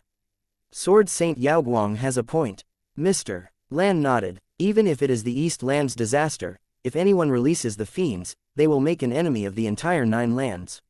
Myriad Dao Academy has legitimate reasons to intervene. Chapter 597. Sealing the island's south courtyards. Dean, he said thoughtfully, ever since ancient times, we've never gone out of our way to look for trouble, but we also weren't afraid of trouble. Since those fiends came to our door, we naturally have to kill them all. However, if the fiends found us because of our close contact with the East Land, and if we can guarantee that the fiends will retreat once we cut off contact with the East Land, that's still acceptable. Sword Saint Tianshu raised his eyebrows and cast a sidelong glance at Dean He. Dean He, since when did we have to yield to the fiends? Dean He replied, it's not a concession, instead, it's like this: if it's just a personal grudge, then it hasn't yet gotten to the stage where we have no choice but to intervene. Myriad Dao Academy has always stood aloof from worldly affairs as the Nine Lands' final shield. It's not necessary to intervene right now. If we do intervene, not only will it break the rules, but it will also invite trouble from everyone in the world. It will be much harder for the sect to refuse any land's request for help in the future. Soon, a new round of debate took place among those in charge of the sect. The matter of the fiends was a major one, but if they only targeted the East Land, then it was also just a small matter. With this blood letter as proof, coupled with Elder Feng Tan's earlier words, after the debate, the voices calling for the island to be sealed were louder. All of us hold different opinions and have good reasons, but from the perspective of the sect's interests, it is imperative to close off the island, Mr. Li pressed a hand on his forehead and said faintly. Sword Saint Tianshu nodded. I can't refute this. Warong Sword Immortal, you haven't spoken so far. What do you think? Lin Xuanji looked at Sword Saint Tianshu and nonchalantly responded, seal the island. Sword Saint Tianshu frowned slightly. Warong Sword Immortal, you're not someone who's afraid of trouble. Lin Xuanji lightly explained, a land's internal affairs should be resolved internally. The disaster of the fiends originated from the East Lands, it has nothing to do with Ethereal City, to begin with. In all likelihood, the fiends first entered the city by mistake back then. The second time they invaded, it was very likely because of retaliation. We shouldn't have had too much involvement with the East Land to begin with, thus, there is no need to worry about what we should do right now. Not to mention, Lin Xuanji gazed at the rolling clouds outside through the window's fretwork and continued, the East Land doesn't want us to intervene in their internal affairs. They haven't sent us a help signal yet, so we can just pretend that we don't know. That was true. East Sovereign Zan Wush was such a proud person. Naturally, he wouldn't bow his head and ask for help easily, and he also didn't want to trouble others to solve the problem for him. Ah, Yao Guang secretly breathed a sigh of relief. Warong Sword Immortal, why didn't you say this earlier? Why did we even have to argue then? Everyone thought about it, is it not true? They kept discussing whether they should step in to help, but they never thought about whether the East Land had any intention of letting them help, eventually dragging them into the water together. Lin Xuanji, as a related party who had some friendship with the East Empress, was pushed out to take the blame. At noon that day, after the discussion ended, Lin Xuanji went to find Lin Zan by himself. If this was someone else, they would find it very difficult to speak about this kind of thing. After all, Myriad Dao Academy was the one who sent a fire beacon to the Nine Lands. Now that someone from the East Land came here after much difficulty to discuss how to suppress the fiends, Myriad Dao Academy actually wanted to drive them away just because it ultimately found that fiends had nothing to do with the sect and was entirely caused by the East Land. However, this kind of action would be embarrassing to say out loud, and another person would truly fear offending Lin Zan. However, Lin Xuanji was very familiar with Lin Zan's character, so he told the whole story about how the sect received that blood letter. After hearing this, Lin Zan said very calmly, originally, your father didn't want me to come to Ethereal City. I was the one who wanted to come here to meet you and find some books. Speaking of which, Ethereal City's disaster was indeed brought over by the East Land. We should leave here as soon as possible. In the end, Lin Xuanji still cared about Lin Zan, so he frowned slightly. If fiends appear in the East Land on a large scale, it will affect the East Land's safety. I don't know if you all can deal with it. Lin Zan said, your father has already arranged for patrol guards and arrays to protect the city. Moreover, the one in the royal heavenly capital merely wanted to show off his strength. He wouldn't truly proceed to crush the East Land with this move alone. Lin Xuanji nodded. Let's not talk about this. After I left yesterday, did you not say anything to him? When this was mentioned, Lin Zan also looked ashamed. He patted Lin Xuanji's head and replied with a dark expression, I took advantage of last night to tell him everything. Lin Xuanji was slightly stunned. He actually believed it. If he dared to doubt me, then he can forget about getting into my bed in the future. Lin Xuanji, Lin Zan added, I was afraid that he would forget when he woke up, so I coaxed and pestered him into personally copying down the important information on paper. I decided to have him read it every day so that he won't forget, even if he wanted to. Lin Xuanji really admired this, and his mood was also very complicated. He truly has it hard. Lin Zan patted Lin Xuanji on the shoulder as he spoke meaningful and heartfelt words. Your father was very happy, and he tried to look for you before, but I stopped him. I told him that I would never allow him to disturb your life, not unless he remembered everything about you. Of course, if you want to see him, you can do so anytime. In Lin Zan's heart, he was more biased towards his son, because his son had been wrong too much over the years, which made Lin Zan's heart ache. Lin Xuanji thought for a moment, then said, then I won't see him for the time being. Lin Zan also didn't insist on the meeting. Lin Xuanji asked, when is Dad going to return? Your father went to find Lan Luying. They are old acquaintances, and their relationship has always been good. This time, Mr. Lan can examine his body and look at the injuries, which can be regarded as a fulfillment of my wishes. After the examination, we will set off immediately and will not make things difficult for you. Lin Xuanji looked at Lin Zan. Will Dad blame me? Lin Zan asked. What for? Lin Xuanji paused for a moment. Originally, it was still negotiable for the sect to decide whether or not to seal the island. It was I who made the dust settle down. Lin Zan smiled. You have saved your father from future worries. Not to mention the fact that he never intended to drag Myriad Dao Academy down the water. Even if the sect dared to help him, he still wouldn't accept the help. Myriad Dao Academy has always been famous for discussing the Dao and never interfering with worldly affairs. If it calmly helped the East Land, that would make the East Land the target of jealousy for the other 8 lands. This is not helping us, but harming us. After Lin Zan said this, Lin Xuanji's heart felt a lot better. Lin Zan went to see Yan Tianan again, told him to focus on cultivation, and left him some magic treasures and medicinal pills. He didn't stay for long. On the day when the East Empress's Imperial Chariot left Ethereal City and arrived in Jade Ocean City, Ethereal City officially activated the Great Array that protected the city. After 100 years, the entire island was once again declared sealed off. Nobody knew how long it would take before the array could be deactivated again.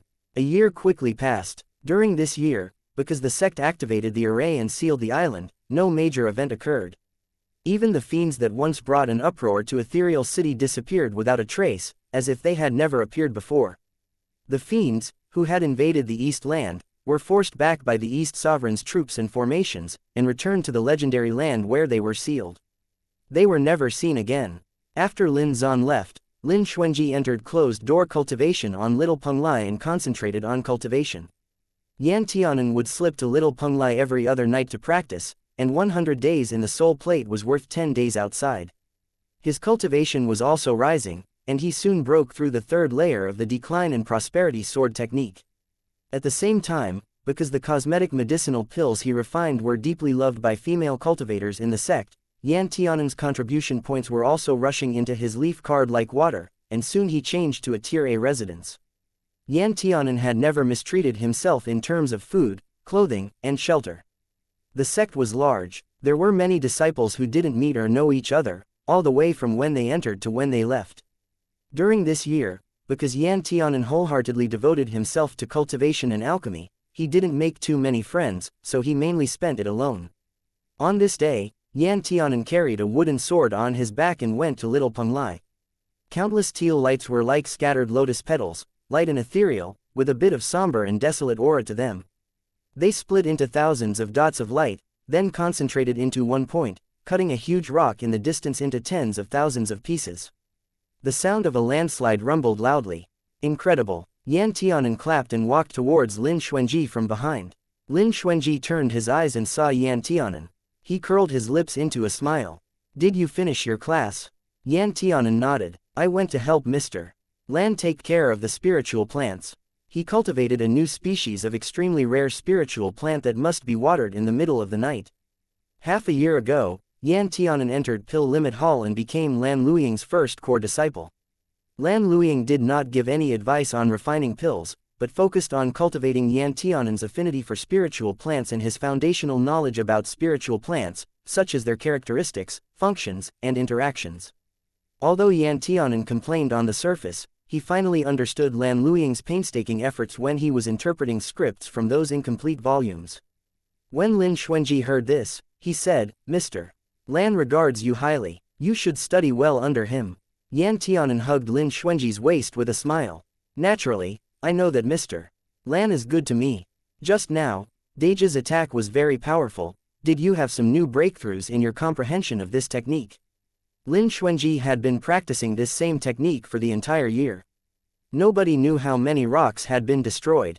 Lin Xuanji said, "The East Land sent over some letters, which included insights and experience when practicing the sword.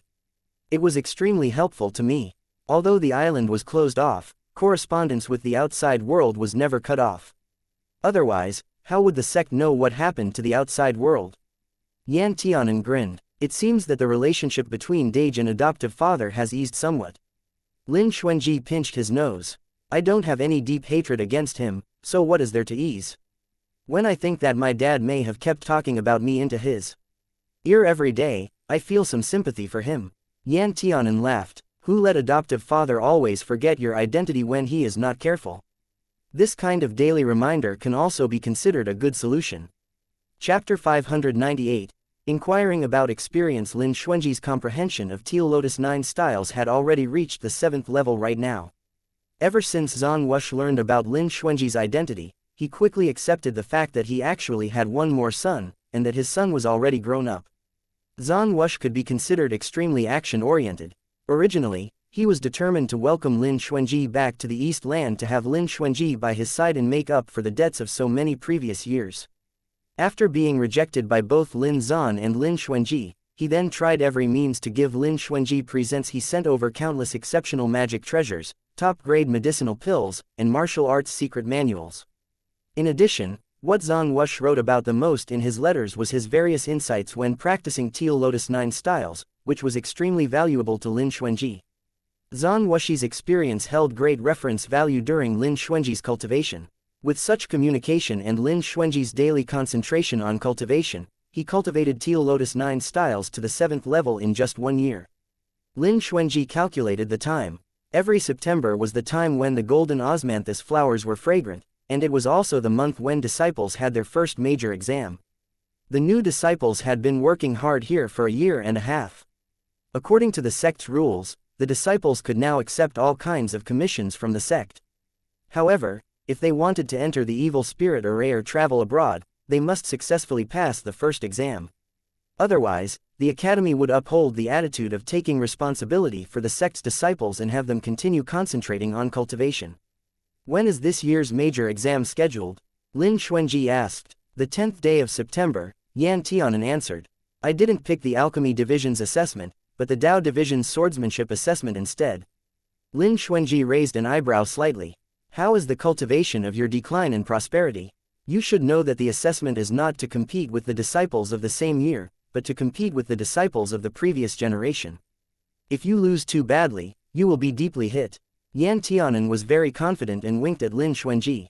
"Dage, don't tell me you don't know how my cultivation is. We've already dual cultivated so many times, and I think Dage is deeply aware of the benefits and feeling." Lin Xuanji couldn't help laughing. "You little rascal." Yan Tianan blinked at him. "It's not like we haven't done worse things." Lin Xuanji, Hen was truly more and more open. However, with Yan Tianan accompanying him day and night in the past year, Lin Xuanji also felt the ice on his heart gradually melting, and he estimated that it wouldn't be long before he could completely regain his former self. Lin Xuanji calculated the time. "Since you have entered the sword path, you can't always use this wooden blade. Why don't I find a time and take you to Hidden Sword Pavilion to find a suitable sword for you?" Thick excitement flashed through Yan Tianan's eyes, and he said joyfully, "I've been waiting for this day for a long time.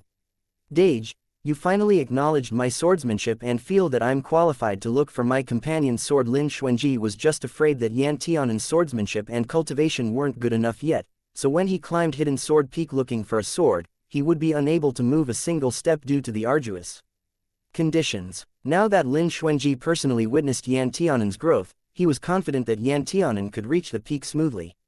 Yan Tianan clenched his fist and vowed, "Dage, I will definitely pick out the most powerful sword. I won't let you down." Lin Xuanji said with a smile, "Then I look forward to that." They didn't delay. The next day, Yan Tianan prepared to climb Hidden Sword Pavilion.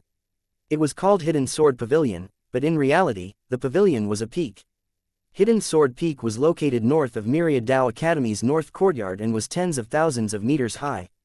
It was vertical straight up and down with jagged rocks, and it was surrounded by the natural barrier of Hidden Sword Peak, so people could only use both hands to climb and couldn't fly on their swords.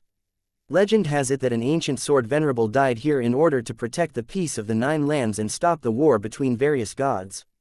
His sword bone transformed into a high mountain, and his sword spirit fell into the swords refined by the craftsman family, thus giving those swords a soul. The day the sword venerable fell, these swords who now had sword spirits all gave a mournful wail, as though they were crying bitterly. After the war between the ancient gods ended, these swords all flew to the mountain that the sword venerable transformed into and willingly sealed themselves there for tens of thousands of years, collecting dust and weeds. If they met someone they were destined for, these swords would leave with them. If they didn't meet anyone like that, the swords would continue to guard the sword venerable here while waiting for the arrival of their destined person. Every disciple in Myriad Dao Academy had one chance to climb Hidden Sword Peak to find a sword, but if they couldn't find the right sword, they would have to pay a high amount of contribution points if they wanted to climb again. That price was absolutely unaffordable for ordinary disciples. Therefore, many disciples chose to search for their swords only when they were about to leave the sect. 3 to 5 people in every generation of disciples would be able to find their sword, and even that was considered a high number. The vast majority of them could only gaze at the ocean and lament their own inadequacy. Speaking of treasured swords, Yan Wanyu was one of the most popular people in these years. He got his own sword in the 5th year after entering the academy, and he was the first person in his generation to get a sword from Hidden Sword Peak. Yan Tianan originally asked Sword Saint Tianshu about what he needed to pay attention to while on the peak. Sword Saint Tianshu said very unreliably, "Back in those days, I casually and easily went up, as though a cloud carried me up. It didn't feel difficult at all, and I didn't need to exert any effort.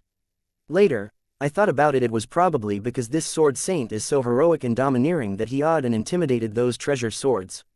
Not only did they not dare to move, but they also took the initiative to crouch down and greet.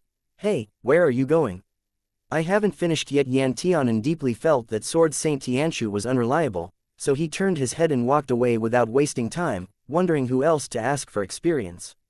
He was afraid that Lin Xuanji wouldn't work. Lin Xuanji brought his own companion sword Zij. He did climb Hidden Sword Peak, but the swords on it seemed to be really afraid of him. It was said that every time he went up, these swords, which were originally stabbed into the cliffside, would tremble non-stop. Speaking of which, although the Tao of Heaven made Lin Xuanji suffer in many ways, in terms of cultivation, it doted on him without fail. So Lin Xuanji also didn't have any reference value. After thinking about it, Yan Tianan felt that he could only look for Yan Wanyu. Thus, Yan Tianan leisurely went to look for Yan Wanyu. As soon as he stepped into the yard, he was blocked by Yan Chenxiao. Ever since a year ago, when Yan Wanyu beat Yan Chenxiao a few times and sent someone to keep a constant watch on him to make sure he was cultivating, Yan Chenxiao never had the time to look for Yan Tianan to trouble him again. Prince Yi and Prince Zhang had no more interactions, and they were even in different courtyards, so normally, they would never meet each other.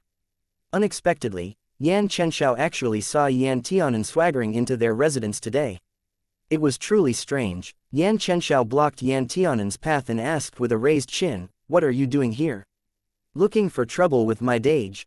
Yan Tianan looked at Yan Chenxiao's brain, which didn't look like it got any smarter in this entire year, and answered with a smile that didn't reach his eyes, "Yeah, I am here for your Dage." Yan Chenxiao was stunned that his guess was actually right. "What do you want with my Dage?" Yan Tianan blinked. "Oh, I have a crush on him." "You have a..." Yan Chenxiao's expression cracked completely. He growled, "What the fuck are you talking about? Like hell you can take a fancy to my Dage. You don't talk loudly, and don't be rude." Yan Wanyu walked out of the gate, looked at Yan Chenxiao unhappily, and spoke lightly, "I haven't seen you copy the sect rules for a long time. Don't go out to play today, copy the precepts instead." Yan Chenxiao, Yan Tianan, Ha ha ha. Yan Wanyu then turned to Yan Tianan. Master has already told me about your situation. Prince can rest assured that I will tell you everything. Yan Tianan said with a smile, then I will thank cousin in advance. Yan Wanyu's expression was light as he gestured with his arms. Please. Yan Tianan held his head high and leisurely walked past Yan Chenxiao's stunned face. Yan Chenxiao stared blankly for a moment, then suddenly came back to himself. He jumped up and pointed to Yan Tianan. Dage, you must not be deceived by him. He is deliberately looking for opportunities to approach you. Just now, he said that he has evil intentions for you. Yan Tianan raised his eyebrows and made a helpless expression at Yan Wanyu. Not only are you rude, but you also speak conceited nonsense, and now you're even framing people. Yan Wanyu coldly swept Yan Chenxiao a glance. Copy it 100 times. You're not allowed outside until you finish. Yan Chenxiao, Yan Tianan, this Dage really is strict. Walking on the quiet road, Yan Tianan asked, Cousin, you clearly know that I was teasing him, so why did you punish him? Yan Wanyu said lightly, Ah Hen must be joking. You wouldn't have teased him if he didn't take the initiative to pester and trouble you. Although Chenxiao isn't young, he has been too proud and arrogant ever since childhood, and I haven't been able to keep an eye on him over the years. Now, he's already become such a supercilious and arrogant person. I've long wanted to suppress his temperament. Yan Tianan tilted his head. It seems that cousin is also borrowing my hand for an excuse to discipline his younger brother, but I'm afraid that Yan Chenxiao will hate me to death again. Yan Wanyu said with a smile, not necessarily. This child doesn't hold grudges. It won't matter. Yan Tianan nodded with deep feeling. That's true. They both went into the airy terrace and sat down face to face. Yan Wanyu had always been a thoughtful person. When he heard that Yan Tianan was coming, he sent someone to prepare a lot of desserts and spiritual tea in advance. Yan Wanyu was clearly in a good mood. After chatting with Yan Tianan about everyday matters for a while, he started talking about Hidden Sword Pavilion. Hidden Sword Pavilion is tens of thousands of meters high. This is no exaggeration, but everything is based on fate. Yan Wanyu looked at Yan Tianan, who was nibbling on snacks, and smiled. If someone is destined and has experienced many hardships, they can find their own sword without even having to climb to the top, but if someone isn't destined, that person will never find the sword's burial ground in their entire life, no matter how much they climb. Chapter 599, Hidden Sword Cliff. Yan Tianan's mouth was covered in crumbs. He asked vaguely, how long did it take you to find this Qingwei sword? Yan Wanyu thought for a moment before answering, it only took 3 days from the time I climbed the mountain to the time I descended. 3 days. Ah, did you feel anything when you found that Qingwei sword? Yan Wanyu smiled knowingly. There is a feeling. It's just like finding a woman beautiful enough to bring ruin to the world. At that time, I felt that the person who can accompany me for the rest of my life is him. If Yan Tianan nodded, as if he understood something. After a while, he sighed. Cousin's words will make your future wife sad. Yan Wanyu smiled lightly. Ultimately, a sword is still different from a wife. Warong Sword Immortal should understand this the most. Yan Tianan's eyelids twitched, and he glanced at Yan Wanyu, who was calmly drinking tea. What does cousin mean by this? No particular meaning. Yan Tianan blinked. Could it be that you heard some rumors? Yan Wanyu nonchalantly responded, I was on duty at Sword God Hall the day your cultivation went wrong. Ah Hen, I'm not a fool. Naturally, I can see the truth. In response, Yan Tianan could only stubbornly deny this. I'm not, I didn't. You misunderstood. I just have a good relationship with Warong Sword Immortal, that's all. Besides, he saved my life. Yan Wanyu laughed it off. Since Yan Tianan was determined to deny it, he naturally wouldn't say any more about this. In order to find a sword, firstly, you must be sincere. Secondly, you must have the faith and determination to find it, and thirdly, you must persevere unremittingly. You must not back down, no matter what difficulties you encounter, Yan Wanyu concluded. He slapped the table and spoke some final words, since Ah Hen is part of my Yan family, I'm sure he can find a suitable sword. I wish that you can return from a rewarding journey. After leaving Yan Wanyu's place, Yan Tianan took a short break and decided to look for his sword the next day. Hidden Sword Peak was tens of thousands of meters high, and there was nothing within a radius of 10 miles. When Yan Tianan came this time, Ji Yu Ruyu and Qi Fiqing both followed, and even Shen Kongrong and Yin Changge came to watch the fun. In addition, Yan Tianan found that more and more people were gathering around him, most of whom were female cultivators. They stood together in groups of 3 to 5, and when they saw Yan Tianan glancing towards them, they smiled charmingly and cheered him on. Qi Fiqing almost sat on the ground in fright. He asked in horror, why did so many senior martial sisters come? Jiu Ruyu swept a glance over Yan Tianan, who was waving to those senior martial sisters in greeting, and became a little upset when he saw that smug appearance. He explained, that's just because all day long, Ahen refined medicinal pills that could beautify and nourish the skin to maintain a youthful appearance, currying favor with the senior martial sisters. These senior martial sisters are Yan Tianan's loyal followers right now. Since he came to find a sword today, of course these followers personally came to cheer him on. Yin Changde commented, this is too excessive. Who knows how much hatred he'll attract with this. After he finished greeting the elder martial sisters, Yan Tianan said, you all, look after the senior martial sisters for me. If, for some reason, I don't come back down, remember to sell my remaining inventory at a cheap price. In that case, should I wish for you to never return? He Lianyi walked over and asked Yan Tianan with a slightly raised eyebrow. Yan Tianan, actually, don't sell it for cheap. Truly, a woman's heart is the most poisonous. He Lianyi gazed at the towering and majestic mountain. Shi asked me to remind you that the mountain is extremely cold, so don't forget to bring some magic treasures to keep out the cold and stay warm. Yan Tianan nodded. Many thanks for Shi Shishang's reminder. Warong's sword immortal gave me a warming bead previously. I think it will be useful. Yan Tianan waited for a moment but didn't see Lin Xuanji coming. He could only secretly resent himself. Why did I refuse Lin Xuanji's offer to send me off? Without further delay, when the early morning bell rang, Yan Tianan walked towards Hidden Sword Peak. The towering mountain was imposing and full of sword spirit. Hidden Sword Peak was like a long sword that could break open the earth, planted straight into the ground. It stood here firmly and steadily for tens of thousands of years. Countless divine clan disciples came to study in Myriad Dao Academy just for this Hidden Sword Peak. Climbing required using one's bare hands. The mountainside went straight up and down, perpendicular with the ground, but there were a lot of protruding stones on it, so it was easy to find a grip with one's hands and feet. Yan Tianan dared not be careless. Although his light movement skills were good, he also had to find a grip. Yan Tianan held a whip with one hand and wrapped it around the pine branch above him that grew from a seam in the cliffside. Then he exerted strength to pull himself up. Although he couldn't fly up on his sword, nobody said that he couldn't use his whip to aid himself.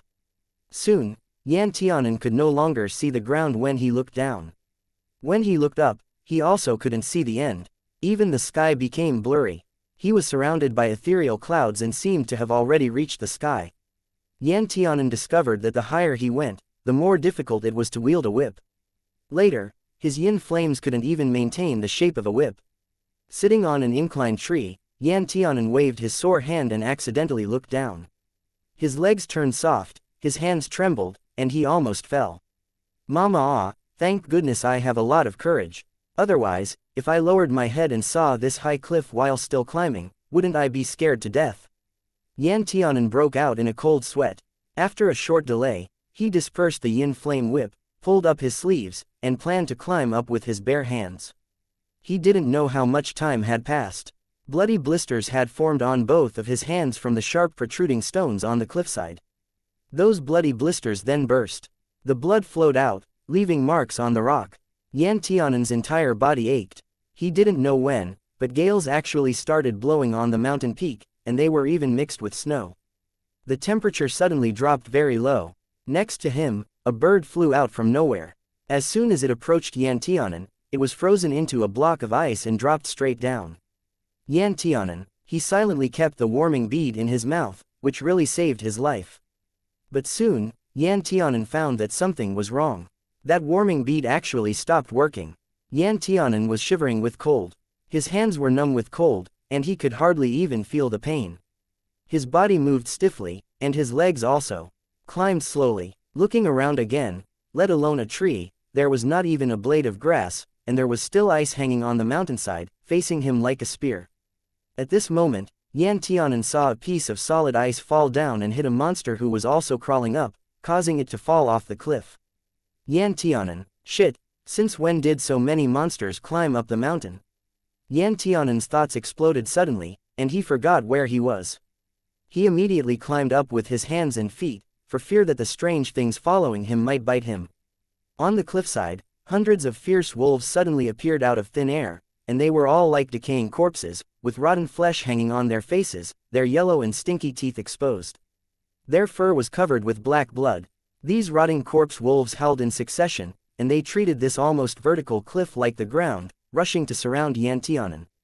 Yan Tianan swallowed hard, and his brain was working fast, trying to use Imperial Corpse technique to deal with these decaying corpse wolves.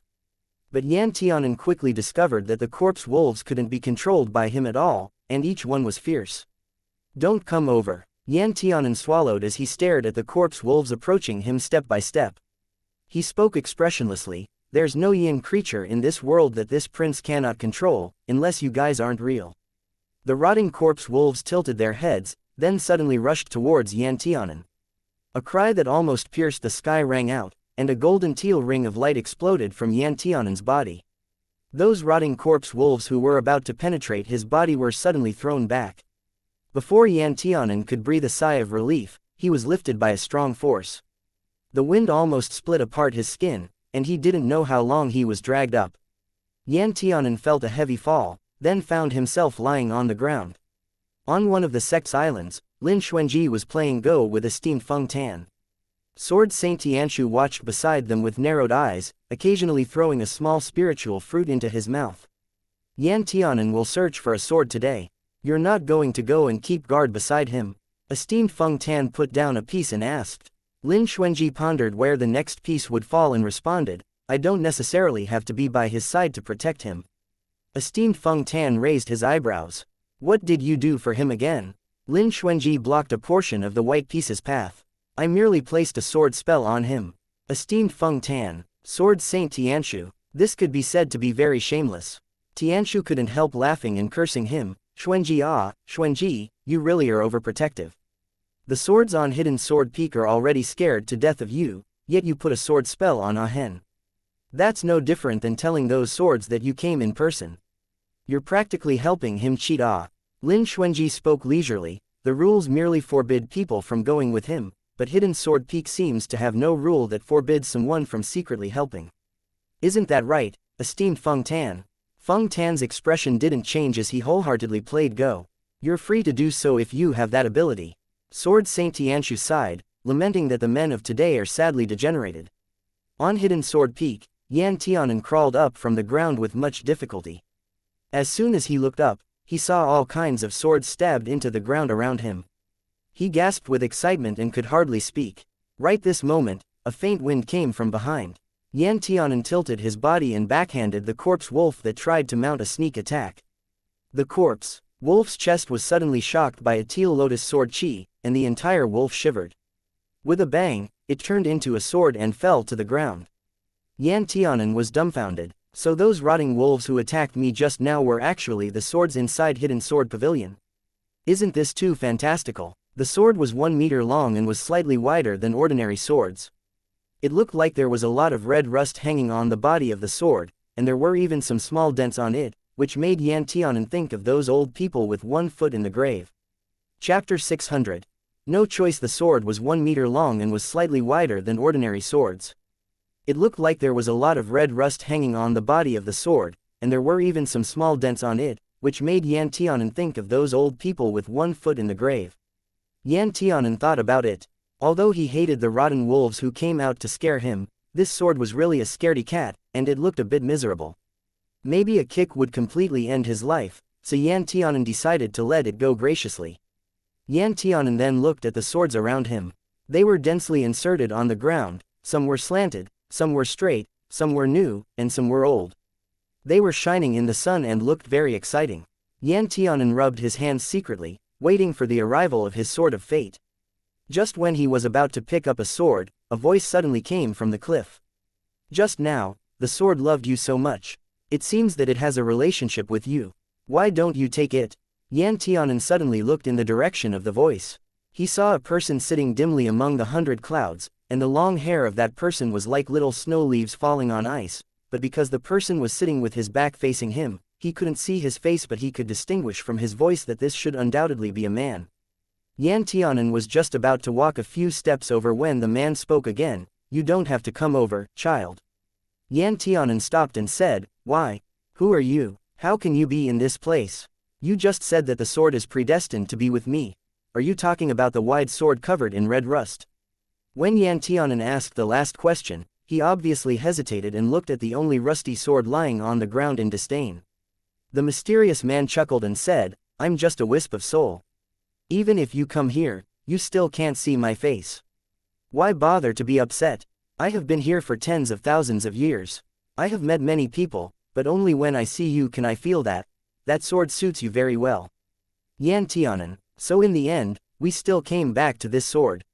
He bent down and picked up the sword, put it on his mouth and blew on it, saying, this sword, it can be estimated that it will be cut in half as soon as it clashes with other swords.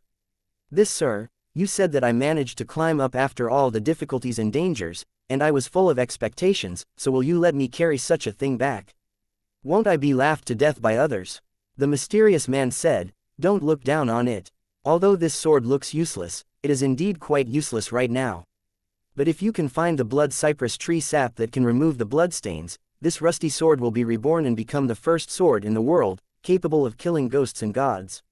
Yan Tianan sneered and looked at the rusty sword. He said with disdain, if I can find the blood cypress sap, even an ordinary iron knife can be refined into a divine tool. But the blood cypress sap has not appeared in the 9 lands for many years. Yan Tianan's nerve was cold, and a delicate and sensitive nerve was stirred up.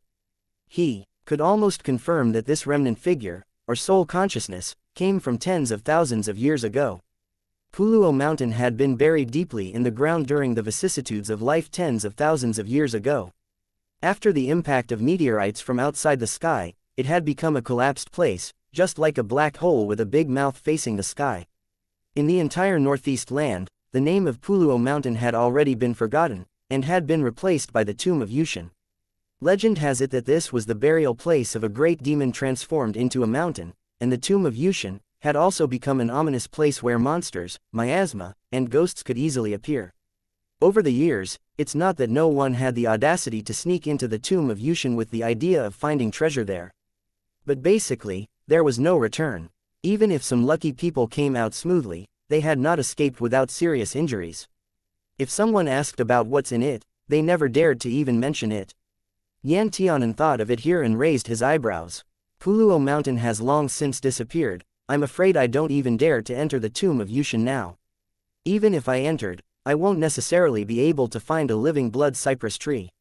Why waste this energy in vain? After Yan Tianan finished speaking, he planned to choose another sword that suited him. He threw the rusty sword back at the ground. But who knew that when he had just thrown it away, the rusty sword seemed to have eyes, legs, and feet. When it dropped to the ground, it stood up again, following Yan Tianan. From then on, wherever Yan Tianan went, the rusty sword would follow him, just like the 2 tiger cubs, Bai and Hupo. When Yan Tianan stopped, the sword would also stop. Yan Tianan turned to look at the sword. The sword shook. It looked like a gray sword spike that hadn't been cleaned for 800 years. It looked like it was shaking its head and pretending to be cute and deliberately flattering. Yan Tianan, tisk, it's so perceptive. Yan Tianan said earnestly, I am destined to find a companion sword as powerful as the Zij sword. You are not suitable. The shaking of the rusty sword reduced. Yan Tianan, seeing the play, immediately continued, you can definitely find a master who is really suitable for you. The rusty sword fell on the ground with a bang. The sword wilted and attached to the land, as if it were deeply attacked. Yan Tianan felt soft-hearted for a moment. He squatted on the ground and poked the sword and said, how about this? If I really can't find a suitable sword for a while, I will reluctantly take you down. In any case, looking at you right now, I am afraid you won't be able to find a master who will take you away. Rusty sword. There was a light laughter from the air, as if laughing at Yan Tianan's soft heart. Yan Tianan rubbed his nose, stood up, and walked among the many kinds of swords. He was picky and determined to find the sword which could be with him. It's just like finding a woman beautiful enough to bring ruin to the world. At that time, I felt that the person who can accompany me for the rest of my life is him. Yan Tianan wanted this kind of feeling for his own peerless sword. This one was too wide, that one was a bit narrow, this one was not the right color, and that one didn't feel right at first glance. Yan Tianan saw a snow-white sword that was a little shining in the sun, and suddenly his heart moved. He wanted to reach out for it. Unexpectedly, when he was just thinking about it, the sword fell on the ground all of a sudden, looking dispirited and listless. Yan Tianan. Where Yan Tianan could not see, the rusty sword that followed him triumphantly swayed its dirty sword spikes, jumping up and down closely behind Yan Tianan. While he was not paying attention, it jumped up and down beside the sword, as if it was threatening it. Those swords, as long as they were threatened, all of them fell down. As a result, Yan Tianan couldn't find a sword willing to form a connection with him.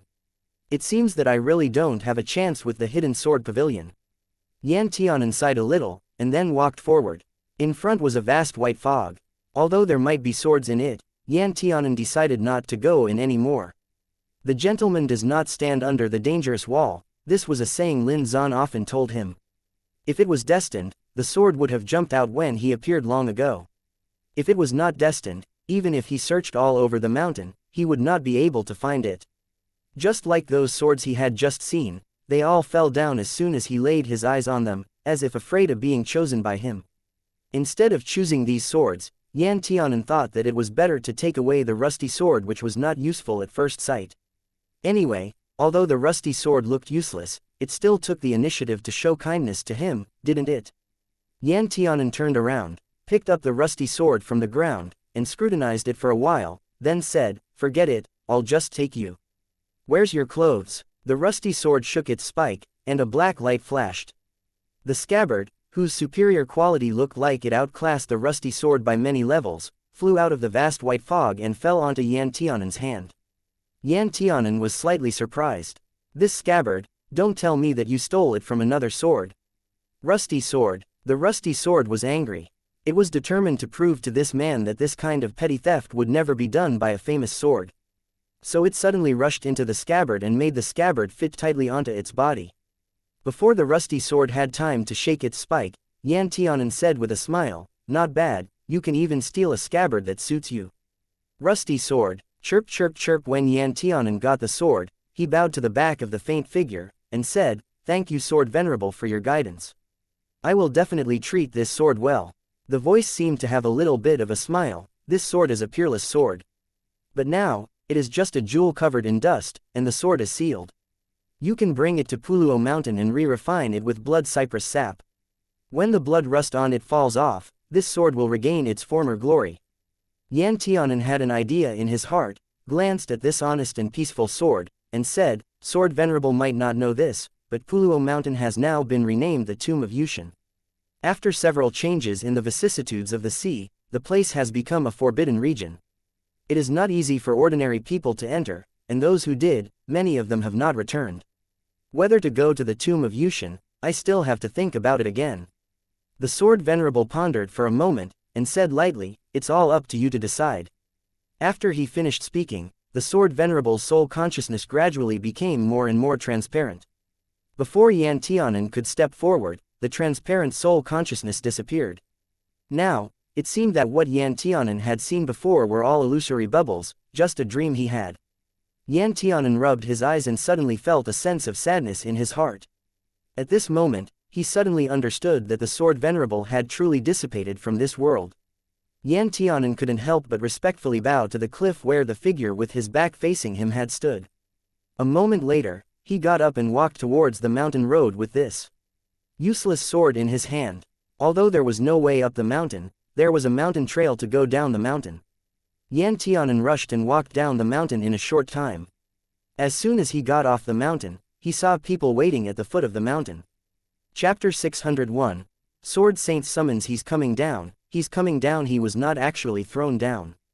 It seems that he has already got the sword that was fated to him. God, he has only been here for a year, and he already got a sword. This should be a new record, right?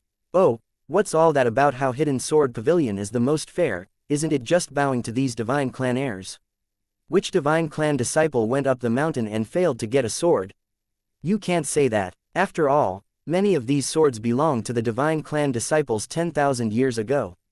If you see it that way, it should be considered returning the item to the original owner. Look at what he's holding. Is that the sword that was brought down from above? Qi Fiqing was the first to run over. His eyes were bright, staring at the sword and said, "Ah hen, take it out quickly and let me see how powerful this sword is." Yan Tianan, if it's powerful, then I wouldn't have forced it to wear clothes. No matter how you look at it, only the scabbard can fool people. This scabbard probably required an astronomical amount of money, or it depends on the workmanship. I still can't see what material it's made of. Qi Fiqing recently became a money grubber, and he talked about money every time he opened his mouth. Yan Tianan squinted at him and said, Go, the worth of this sword can't be measured by spirit stones. Qi Fiqing pleaded, "Just let me have a look." Yan Tianan felt that he couldn't afford to lose this face, so he said, "No, you can't. Let's talk about it when we get back." Ji Ruyu also walked over. His gaze fell on that scabbard whose original color couldn't be seen. His eyelids moved a little. Warong Sword Immortal asked someone to tell you to visit Sword God Hall after you came out. He probably has some matters he wants to discuss. Yan Tianan nodded. "I'll go right now." Just when Yan Tianan planned to go directly to the Sword God Hall, a group of people walked over. Yan Tianan had a face-to-face meeting with the visitor, and he took the initiative to curl his lips and say, "So that's why the stinky smell suddenly floated over. It turns out that there is a bug here. Let's go quickly, before we get smoked to death." The visitor wore a black robe, and his appearance was pretty, but it looked a little weak and could easily arouse the desire of others to protect.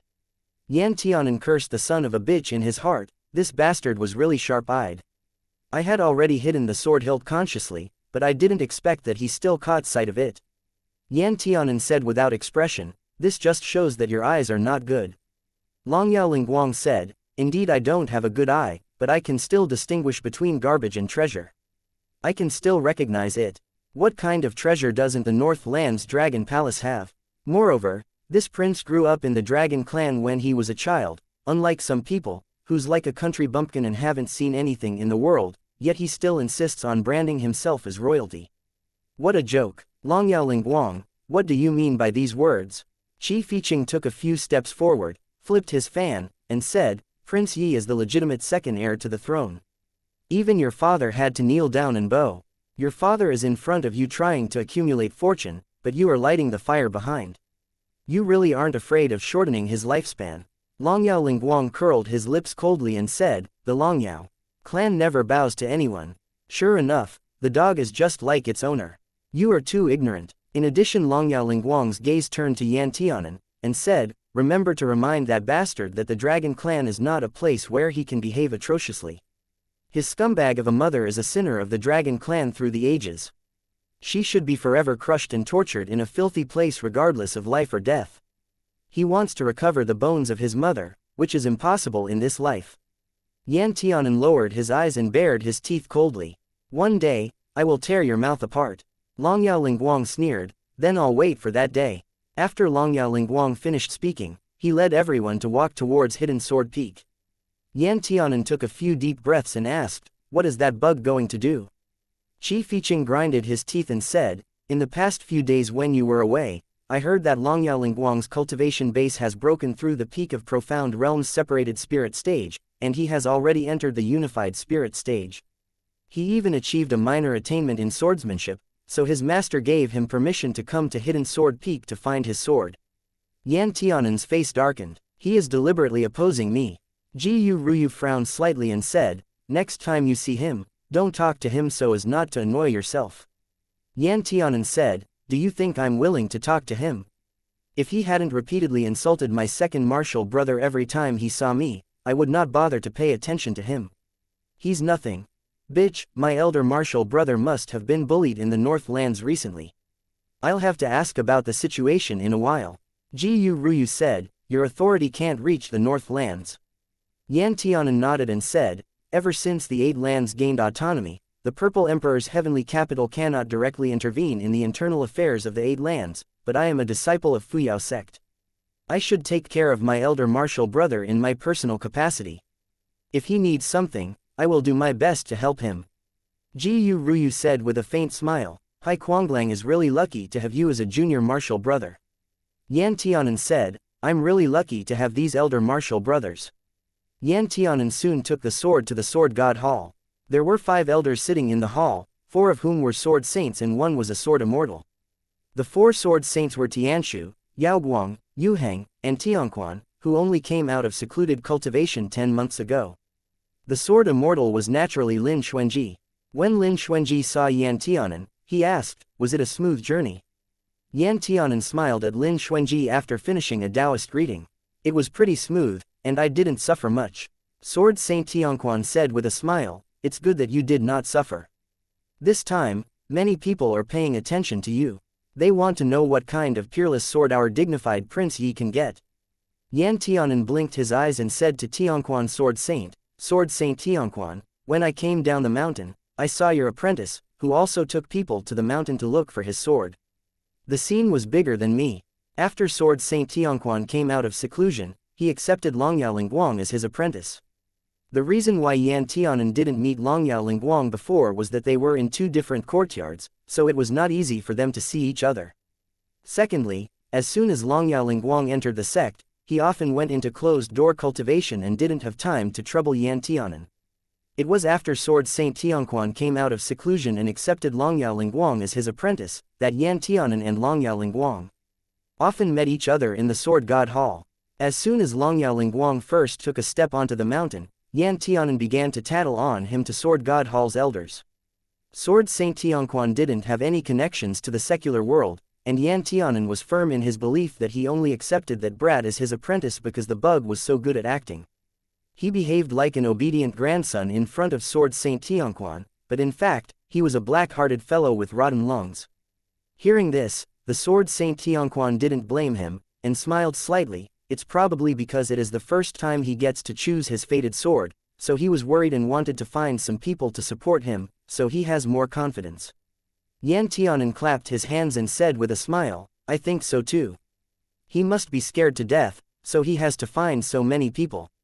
Tianshu saw that he was avoiding the subject all the time, so he cleared his throat and said, Ah Hen, this sword you found, open it and let's have a look. Yan Tianan had already stuffed the sword into his storage bag before. He felt that this sword must not be seen by people.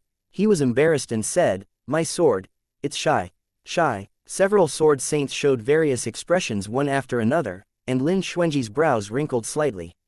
Yao Guang smiled and said, your reason is really new and rare.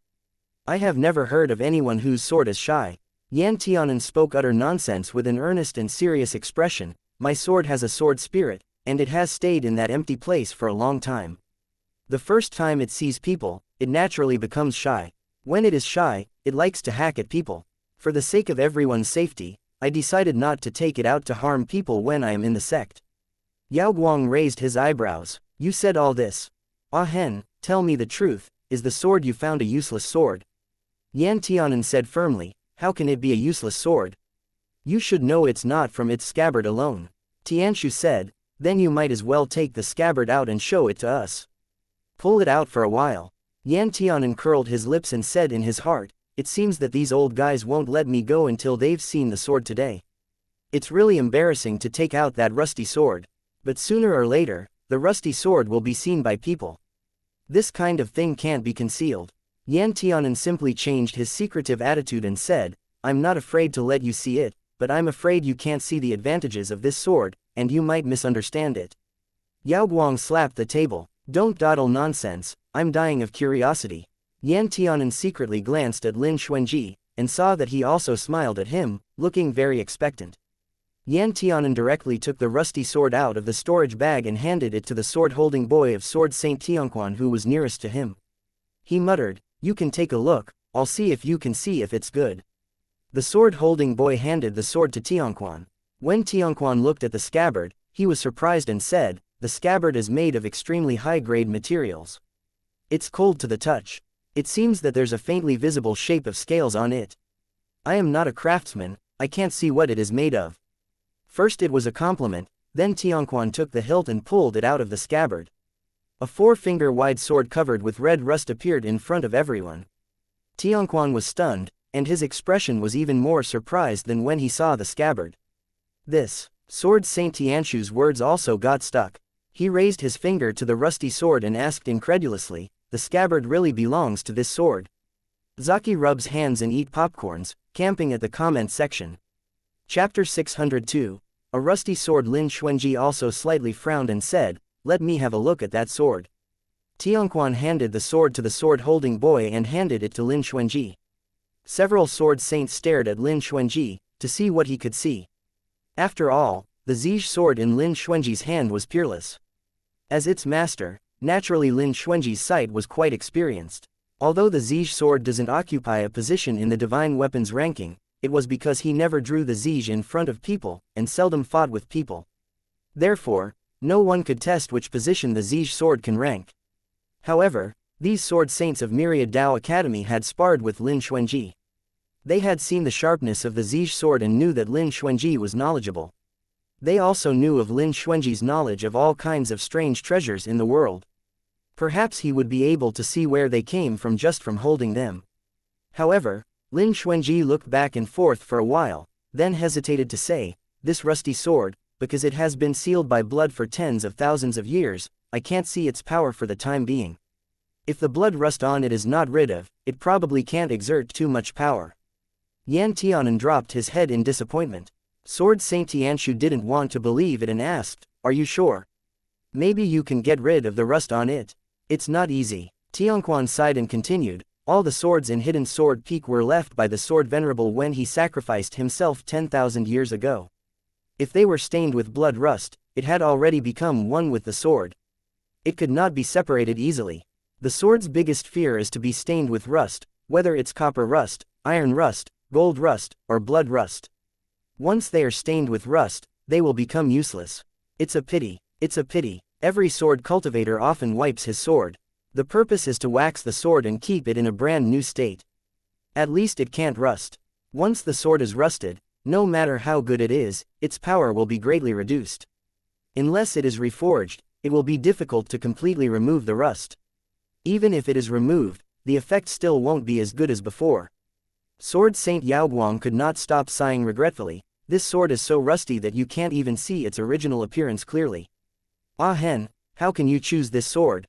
Yan Tianan touched his nose and said aggrievedly, "It's not that I insisted on choosing it, but it's that it was determined to follow me. I've seen all the other swords. When they saw me, they immediately fell to the ground and would not get up, like playing dead, or they flew out and hid in the fog.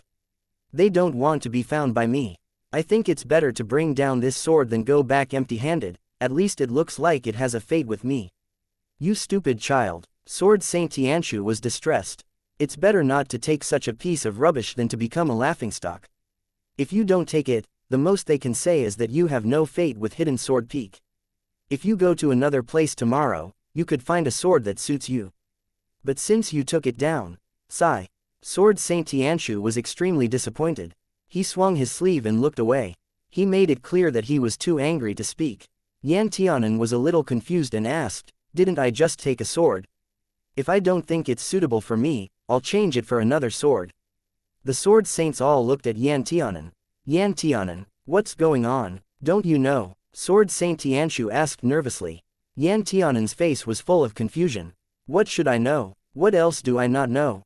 Lin Xuanji also showed a bit of helplessness. Hidden Sword Peak has its own spirit and its own rules. If anyone removes a sword from Hidden Sword Peak, he is considered to have voluntarily recognized the rules of Hidden Sword Peak. That sword will be your companion sword for life. It cannot be discarded at will. Unless the sword is broken, the sword owner cannot change the sword in this life. Otherwise, he will encounter no more growth on the sword path. Lin Xuanji's complexion darkened, and said, "I thought you should have already known about this kind of thing." "Yeah." Sword Saint Yaoguang smacked his tongue and said, "Go and ask other disciples of the sect. Who doesn't know this rule? In the sect rules Hidden Sword chapter, it is written clearly and plainly. What's more, if you didn't have any affinity with this sword at that time, how could you win it and take it down?" Yu Heng also hated that this lump of iron couldn't become steel faster. "I've heard people talk about this sword at least 3 times. It's very naughty. When it sees someone going up, it insists on sticking to that person. Everyone looks at it but ignores it. It is enough to ignore it and just find the sword by yourself. Why did you have to be so soft-hearted?" Yan Tianan was even more thunderstruck. His body was about to fall, and said, "What? You said that others have also seen this sword." The last little flame in his heart was also extinguished. He thought that this sword had an affinity to him, so it deliberately jumped to attract his attention. Unexpectedly, this sword was essentially like a trap. Yan Tianan was about to cry. He felt wronged and looked at Lin Xuanji aggrievedly and said, Warong Gerger, what should I do? I don't want it anymore. I don't want that when I fight with people, I will definitely lose. Lin Xuanji's fingertips touched the rusty sword's body lightly, and said, in the ancient secret books, there was a record of the blood cypress sap. This is the sap of a blood cypress tree that has lived for 10,000 years. It is said that it is the sacred object for smelting swords. If you find it, you can naturally remove the blood rust on it. Yu Heng raised his eyebrows. What Warong said is easy. But the 10,000-year-old blood cypress tree has sunk into the ground with Puluo Mountain tens of thousands of years ago, and Puluo Mountain today is the tomb of Yushin. This is one of the top 10 forbidden places. There is no return. After so many years of isolation, I don't know how many monsters have been breeding there. What's more, who knows if the blood cypress tree is still there? Don't tell me that Warong has to gamble personally for this unknown risk. Yan Tianan opened his mouth and said, the sword venerable soul consciousness on Hidden Sword Peak indeed told me that. I said that it is difficult to find the blood cypress sap, and he didn't say anything, then disappeared. What did you say? Sword Saint Yaoguang tilted his body suddenly, his face turned pale, staring at Yan Tianan. Sword venerable soul consciousness. What did you see? Lin Xuanji raised his left eyebrow slightly, and a thoughtful expression flashed in his eyes. Yu Heng was also dumbfounded. What sword venerable? That peak has been empty for many years, and you are the only one on it. Is it possible that you have encountered something? Seeing their reaction, Yan Tianan couldn't help thinking in his heart, and said, you have never seen the man sitting on the edge of a cliff on the top of the mountain before. He is dressed in white, his black hair is winding down the ground, spreading like a black lotus, with ice leaves and snowflakes falling on it. His speech is very gentle, but I could not see his face, his back was always facing me. Yaoguang suddenly stood up, walked down the high steps, and said, quickly, what did he say to you? Quickly, tell me, and about that sword venerable soul consciousness, where is he still there now? The legend of Hidden Sword Peak was that the sword venerable transformed into it upon death. This was the most important place of Myriad Dao Academy, and also the symbol of the sect. However, over the years, tens of thousands of disciples have climbed Hidden Sword Peak, and hundreds of disciples have taken their swords from it. But they have never heard of any one person who had ever seen the soul of that sword venerable. Yan Tianan shook his head and said, the sword venerable seemed to be gone, I saw him gradually dissipate in the air, and nothing else was left. He didn't say much to me, but explained that if I took this rusty sword, I could find the blood cypress sap to remove the rust. Yaoguang heard the words, feeling a little dazed for a while. The other sword saints couldn't describe their feelings at this time. The soul consciousness on Hidden Sword Peak was the spiritual pursuit of many sect disciples, especially the disciples of the Sword God Hall. It was something they couldn't even accomplish in their entire lives. If they could see this sword venerable who sacrificed himself to turn the tide and save the entire 9 lands, even if he didn't talk to them, there would be no regrets in this life. Sword Saint Tianquan asked, didn't you ask anything else? Yan Tianan shook his head. At that time, I was full of thoughts to find a sword that suits me quickly. That sword venerable looked quite scary, like a ghost, so I didn't dare to come close, and because of respect, I couldn't look at him wantonly, so. After that, there was no need to say more. Tianquan was deeply regretful. This kind of opportunity, which was hard to find for thousands of years, was wasted by Yan Tianan. Everyone couldn't help but grieve and sigh, wishing to pull Yan Tianan over and beat his ass to let him make him grow a brain, but Lin Xuanji was very calm.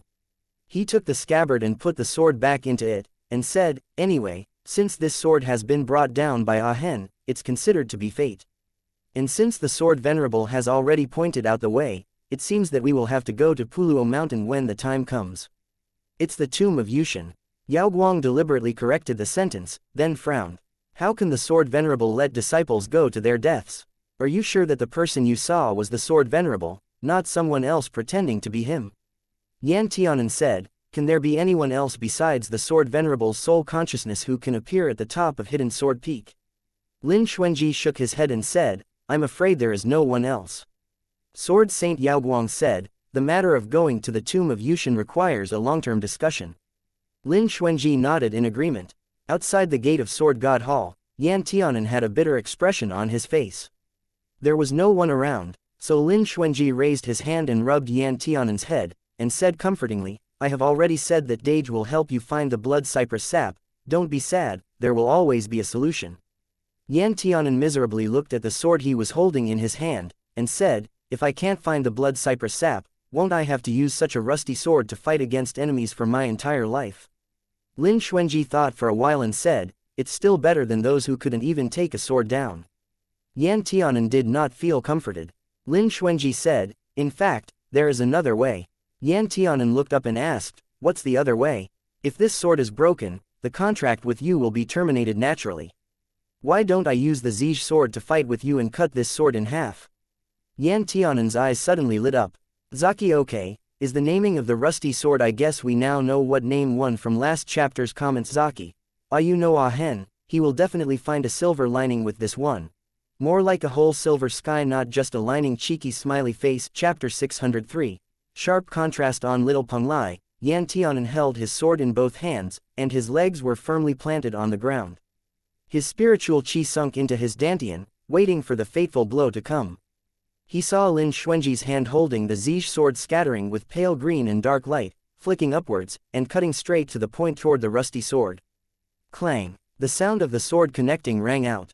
Yan Tianan, who was holding the sword in both hands, almost let the sword out of his hand.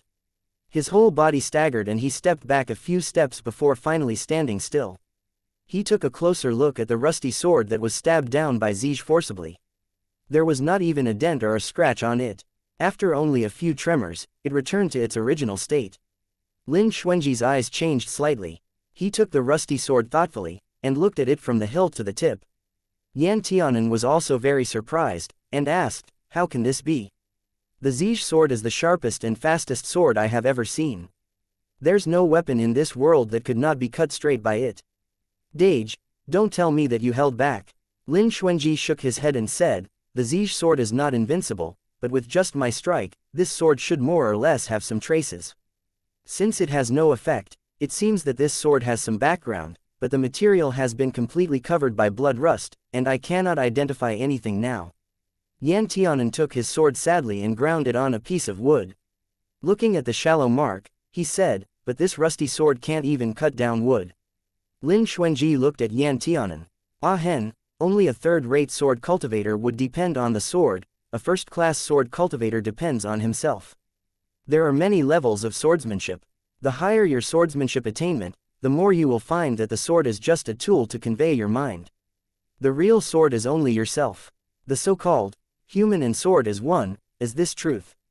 In the art of swordsmanship, only by acquiring the heart of the sword can we really cultivate the soul of the sword. The real master of swordsmanship is capable of creating momentum that swallows mountains and rivers even with a wooden sword that is dull to the extreme. What Lin Xuanji said was not just comfort, but the truth. Although Yan Tianan was still a little sad, his mood was almost adjusted. He nodded and said, forget it, let's leave it. I don't believe that Shusho has no merit. Lin Xuanji, Shusho, Yan Tianan, the name I gave it. It's suitable, right? He got a long sword inlaid with precious gems in a sapphire blue color. This sword happened to be recorded in the record of divine weapons. It was named Sinking Star. It was a sword that moved the world thousands of years ago. Sinking Star hadn't recognized a master for tens of thousands of years, and this time it was willing to follow Longyao Lingguang down the mountain. This was really shocking news and it quickly spread throughout the sect. All of a sudden, Longyao Lingguang's value rose, and many disciples who had an average relationship with him tried to approach him, one after another. One should know that the potential of a swordsman has a lot to do with his own sword. Longyao Lingguang was the most brilliant swordsman in this class. Now that he got Sinking Star, he would truly become the number one in this class. Prince Longyao, you really are strong. I don't know how many people have tried to take it, but they have never succeeded. As soon as you went up, you have gotten such a powerful sword. The transcendence of your talent can be seen from this. Yes, Prince Longyao, I heard that even Warong's sword immortal had his eyes on this Sinking Star. Unfortunately, he went up the mountain many times, but he never took down a sword. Not to mention anything else, let's just mention the fact that Prince Yi, who just came down from the mountain, actually took a useless sword. I heard the disciples who were on duty in the Sword God Hall that day said that as soon as his sword was pulled out, several sword saints asserted that it was a useless sword. It was covered with red rust. It's been tens of thousands of years, so it definitely can't be removed now. Is that right? Longyao Lingguang listened to the words of the crowd. He was in a good mood. He gently stroked the sinking star sword in his hand and curled his lips. The Yan's family is originally from the alchemist path. Yan Tianan himself is also an alchemist. Although he is quite gifted in alchemy, he just had to insist on practicing the sword. What a joke. Yu Yong, the son of the peacock family sitting next to him, couldn't help laughing and said, now Yan Tianan has become a laughingstock of the whole sect.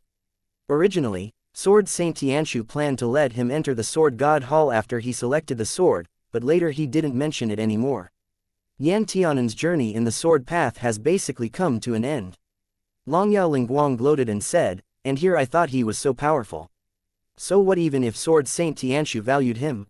I, Longyao Lingguang, will tell him using my strength who is the dragon and who is the snake. Yu Yong smiled and said, in this comparison, your status will be higher in the future, and the assessment will be in a few days. I can't wait to see Prince Yi, who insisted on applying for the exam as a sword cultivator, be beaten like a dog. Longyao Lingguang's eyes rolled slightly, and he thought about it, and said, I have an idea. I will teach him a lesson when the time comes. Yan Tianan had been in closed-door cultivation on Little Penglai for the past few days and did not want to get out. On the one hand, he was trying to cultivate his affinity with Shusho.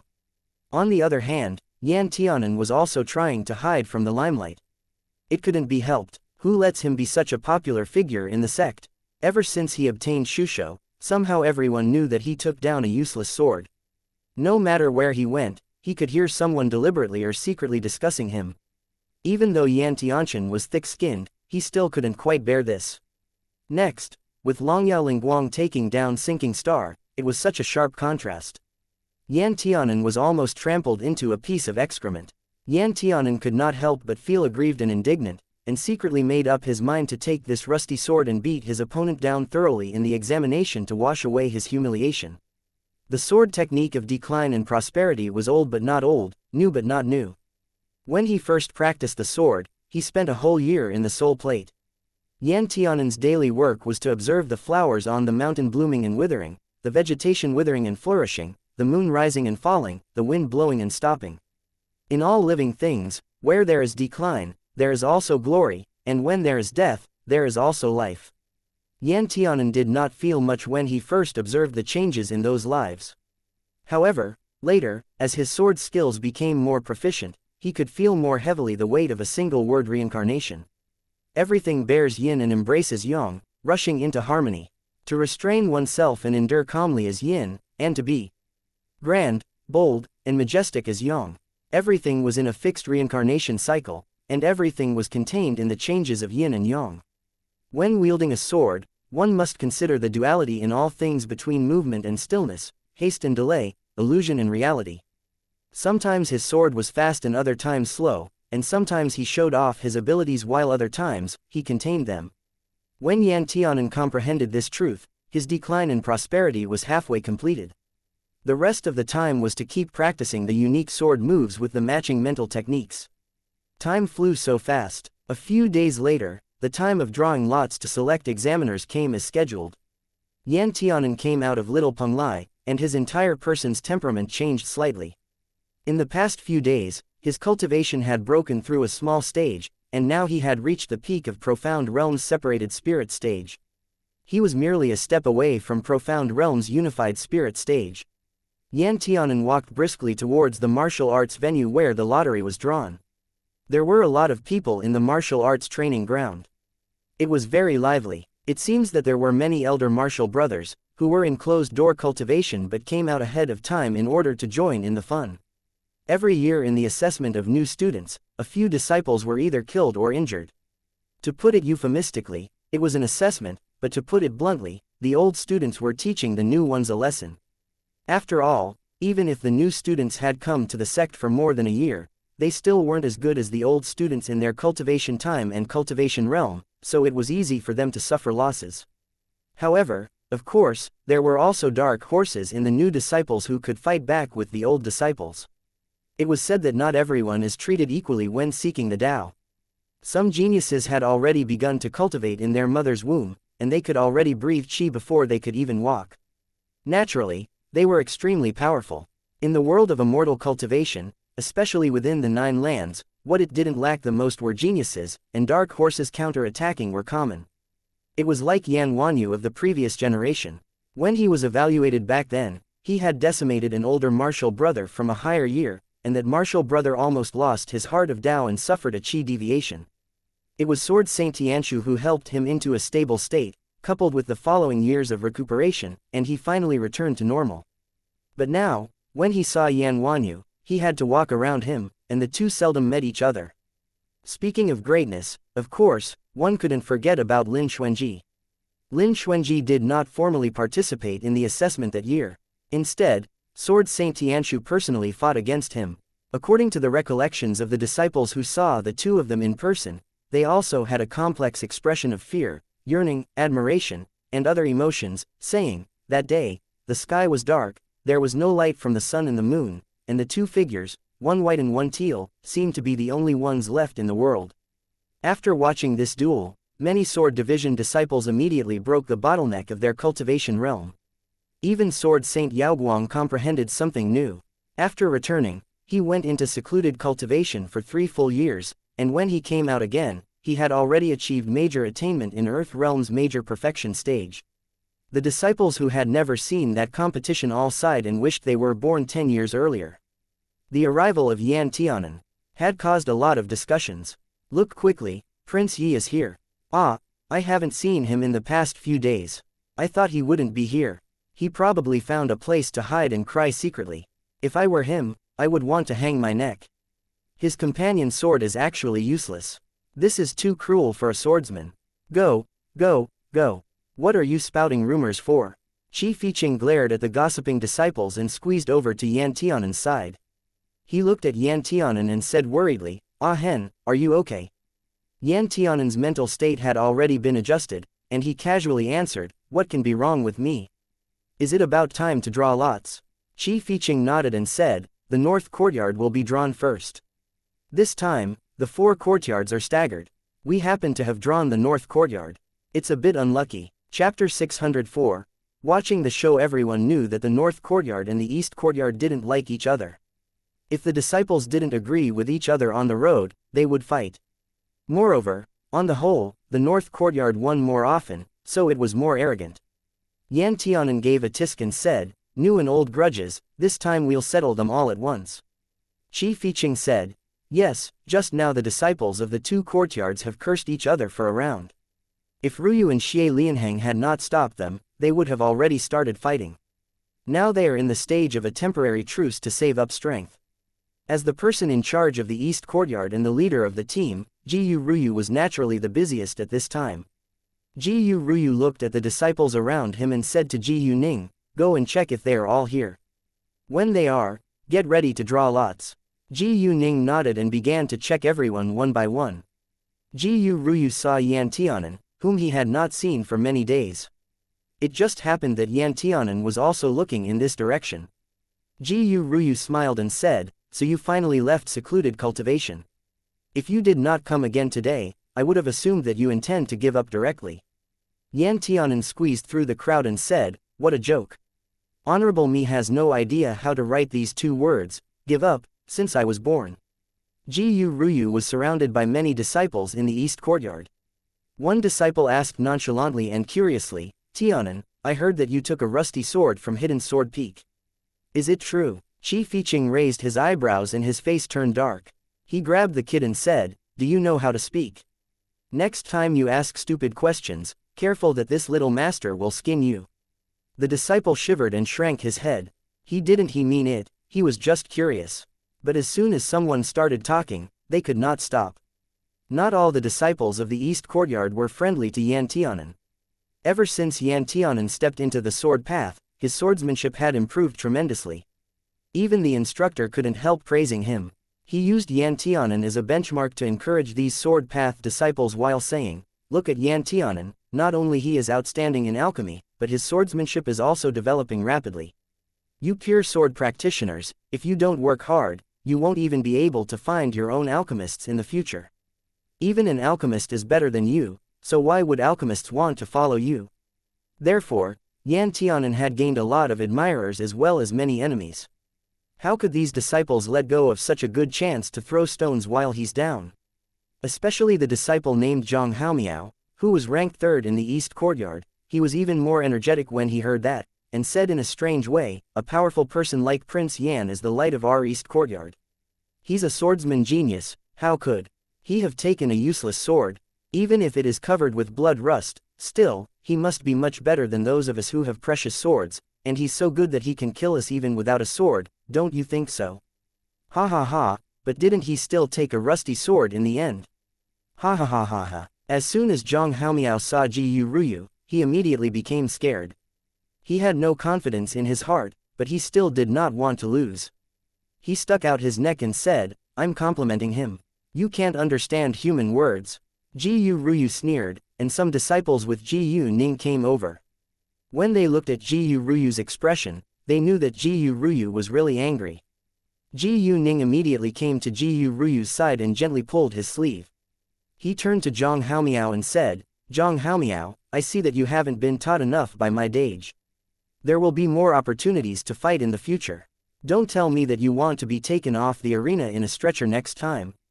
Zhang Haomiao remembered the pain of being ruled by Ji Ruyu in the martial arts arena. This boy looked righteous and honest in appearance, but he was actually full of bad water. When he was fighting with him, Ji Ruyu chose to hit him in places that weren't visible, and he always beat Zhang Haomiao until he looked like a sorry mess. It was especially embarrassing. In the last match, he was kicked in his knees and finally had to be lifted down by people. The pain was secondary, but the shame and humiliation were traumatizing. So Zhang Haomiao stuck his neck out and warned Ji Ning with his eyes. Yan Tianan also spoke at the right time, and said leisurely, indeed, I don't need to take action myself in order to kill you. Everyone looked at Yan Tianan in unison.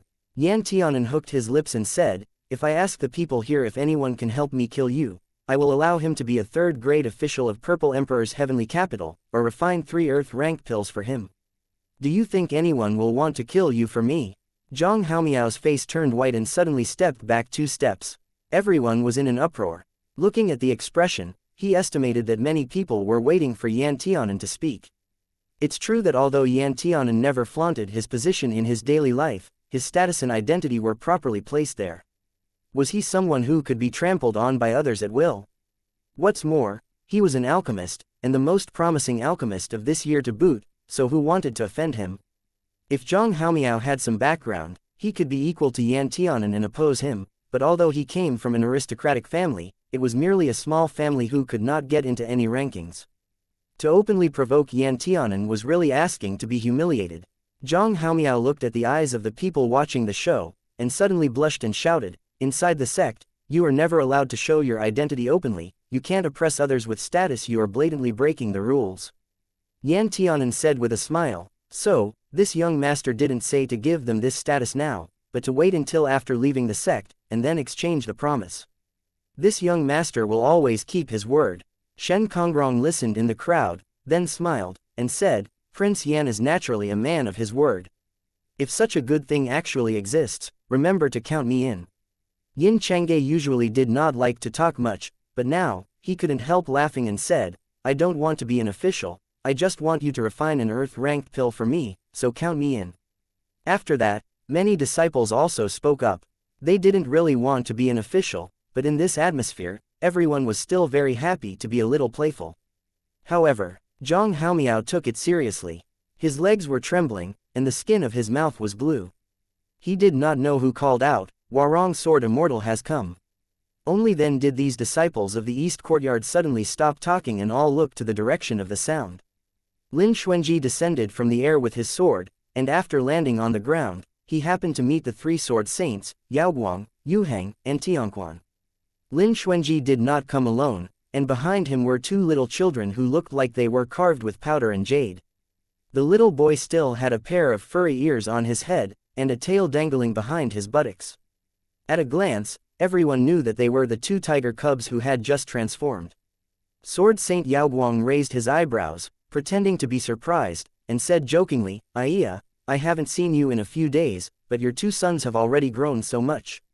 Come on, talk, When did you secretly have sons? We didn't even know, Abai said in a child's voice. Gigi gave birth to us. Nonsense, Hupo said with a dark expression, and continued to say, it's clearly Ah Hen. Don't tell me you don't know who's on top and who's on the bottom. Lin Xuanji, Yao Guang, other people, ha ha ha, it was so windy just now. I didn't hear anything. In fact, there was a lot of speculation about the relationship between Lin Xuanji and Yan Tianan. Moreover, some of the Sword Saints in Sword God Hall already had an idea in their hearts. However, the two people had paid great attention to keeping the relationship secret and never admitted it openly in front of anyone. Thus, these Sword Saints pretended to be ignorant of it and would never tell an outsider. After all, if the air of the secular world and the light of orthodox Tao got together, it would be a big blow to the reputation of Myriad Tao Academy. They were afraid that even the Qianyuan dynasty would encounter a bloodbath. The consequences would be unpredictable and unimaginable. These Sword Saints were really worried, wishing that the two could hide quickly. Go, go, go, the lottery is about to begin. I want to see who will be unlucky this year and draw the name of someone who shouldn't be drawn. Sword Saint Yaoguang immediately changed the subject. Sword Saint Yuheng also nodded and said, whoever draws that disciple of yours has bad luck for 8 lifetimes. When he heard his disciple being mentioned, Yaoguang raised his head and said proudly, oh, he's average. Wanyu is just a little hardworking is all. As for his talent, it's just a little bit more powerful than his hard work, ha ha ha Yuheng. Look at you, bragging like that. Lin Xuanji couldn't help but smile, thinking that these Myriad Tao Academy Sword Saints were really interesting. The arrival of the Sword Saints naturally caused a sensation among the disciples.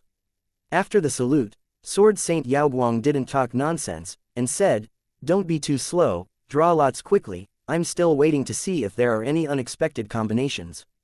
When Yan Wanyu saw the Sword Saints coming, he also walked over from the side of the north courtyard and said with a dark expression, Master, you want to gamble again? Sword Saint Yaoguang said with a brazen face, this is the only opportunity in 7 years to bet openly. Doesn't your master have to take advantage of this opportunity to make a comeback? Yan Wanyu's expression was a little helpless. The disciples all spoke one after another, and boldly asked Sword Saint Yaoguang who he was going to bet on. The disciples of the north courtyard were in their own territory. Looking at the laughters here in the east courtyard's side, they were envious and said, why do the Sword Saints want to go to the east courtyard? How can their disciples compare with us? Someone answered, isn't it just because Warong Sword Immortal took them to the east courtyard directly? A disciple asked, why does Warong Sword Immortal like the east courtyard so much? Is it because Little Penglai is closest to the east courtyard? Ah, if I knew, I would have applied for the east courtyard too. Yan Chenshao snorted disdainfully, thinking in his heart, what do you know? It's because his concubine is in the east courtyard. Of course, Yan Chenshao originally wanted to talk about this matter, but his elder brother severely warned him. Although the east, west, south, and north courtyards each occupy a corner of this martial arts field and have their own positions, when the lottery was drawn, they must be gathered together. The disciples of the 4 courtyards participating in the Dao Division's assessment had all been gathered, led by their respective deans, and concentrated in the most central position of the martial arts training ground. The lots were drawn the most primitive way, by putting the leaf cards in a dark box, and whoever you drew would be your opponent.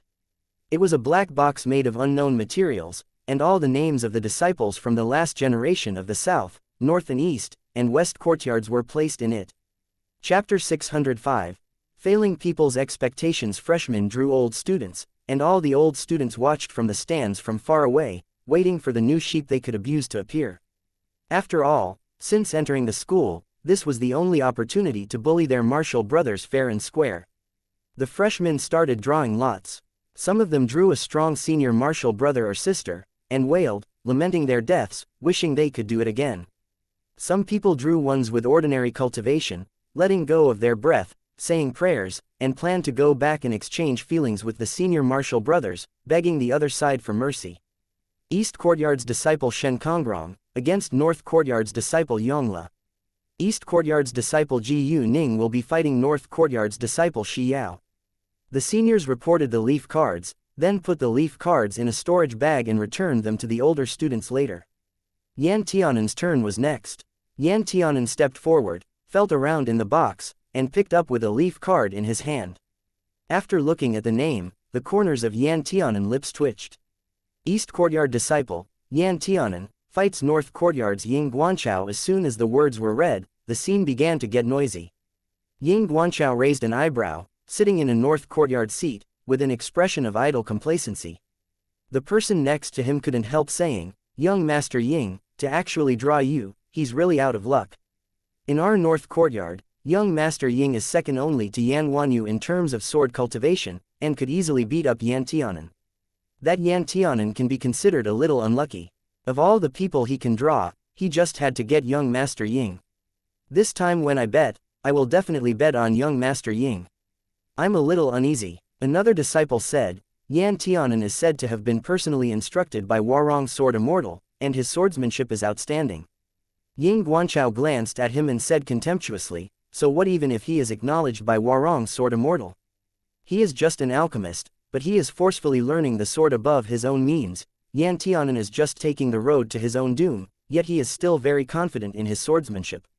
After only learning the sword for a year, he boldly went to Hidden Sword Pavilion to find a sword, and in the end ended up with a useless sword, and the rules of Academy made it clear that if he took a sword down from Hidden Sword Pavilion, then for the rest of his time at the Academy he would have to use that sword. It is also considered to be respecting the sword." Longyao Lingguang, who had returned to his seat after drawing a leaf ticket, looked at the result with satisfaction and said with great enthusiasm, "This time, you should teach him proper manners." Prince Longyao held Sinking Star in his hand, showing a determined-to-win smile on his face. When Ying Guanchao finished speaking, Longyao Lingguang revealed a satisfied smile. On the other side, after Yan Tianan drew the leaf card, he was confronted with Qi Fiqing and Ji Yu Ruyu's solemn faces full of worry. Yan Tianan said with mock ease, "What are you guys doing with that expression, acting as if I am going to lose?" Ji Yu Ruyu frowned slightly, staring at him and said, "I'm afraid you don't have much chance of winning against Ying Guanchao." Yan Tianan said, "This kind of assessment doesn't require freshmen to have to beat the older students, as long they can make the teachers feel that they have the strength to take commissions alone, isn't it enough?" Ji Yu Ryu said, "Since when did you become so naive? Have you forgotten that you have a good relationship with Shen Kongrong and Yin Changge?" Yin Changge also walked over and said with great concern, "Ying Guanchao is not some kind of good person. He already has been bothering me for a long time. This time you drew him, I think he is bound to take it out on you." Yan Tianan was stunned and asked, "When did he bother you?" Yin Changge hesitated for a moment. Under Yan Tianan's very persistent gaze, he had no choice but to say, "Ever since I started going to the demonic beast garden for the work-study program, he always had those demonic beasts find trouble for me." Yan Tianan's face suddenly turned dark and said, "How did those demonic beasts bully you?" Yin Changge said calmly, "In the demonic beast garden, many of the demonic beasts are brought in by disciples for foster care. Ying Guanchao found some people and got together to have the demonic beasts cause disorder and great chaos whenever I went to clean and take care of them, and so on. If you want my point of view, I'm afraid it's not that simple." Shen Qinghe opened his mouth. He looked at Yan Tianan and slightly smiled. He said, "When I went to the demonic beast garden to find a demonic beast, I met Yin Changge when he was on duty. He was bullied by not only the demonic beasts, but also other work-study disciples. The demonic beasts were cruel and the disciples were ignorant. The injuries he received can only be considered a lot, not a little." Yin Changge glared at Shen Qinghe and said, "Didn't I say before don't meddle in other people's business?" Shen Qinghe said faintly, "Before, I definitely didn't meddle. Since you didn't open your mouth and ask for help, I didn't care about if you lived or died. However, if you don't let people know that Ying Guanchao hates you to that extent, what should I do when Yan Tianan underestimates his opponent when he is competing?" Yan Tianhe's expression sank, and when he walked over, he suddenly pulled up Yan Changge's sleeve, only to see that not only did it look bruised, but also scalded on the jade white skin. Seeing the ghastly sight, Yan Tianhe's expression was momentarily blank. He was unaware that Yin Changge was being humiliated outside, and he didn't know how things became so serious. "What is this?" Yan Tianan suddenly raised his voice and widened his eyes. "Is it because they bullied you? Isn't it?" Ji Yu Ryu also had a serious expression. As the person in charge, he didn't even know that a disciple of his own division was insulted and wronged under his eyes. "I'll take you to get a trial," Ji Yu Ryu spoke. "Let's forget about this matter.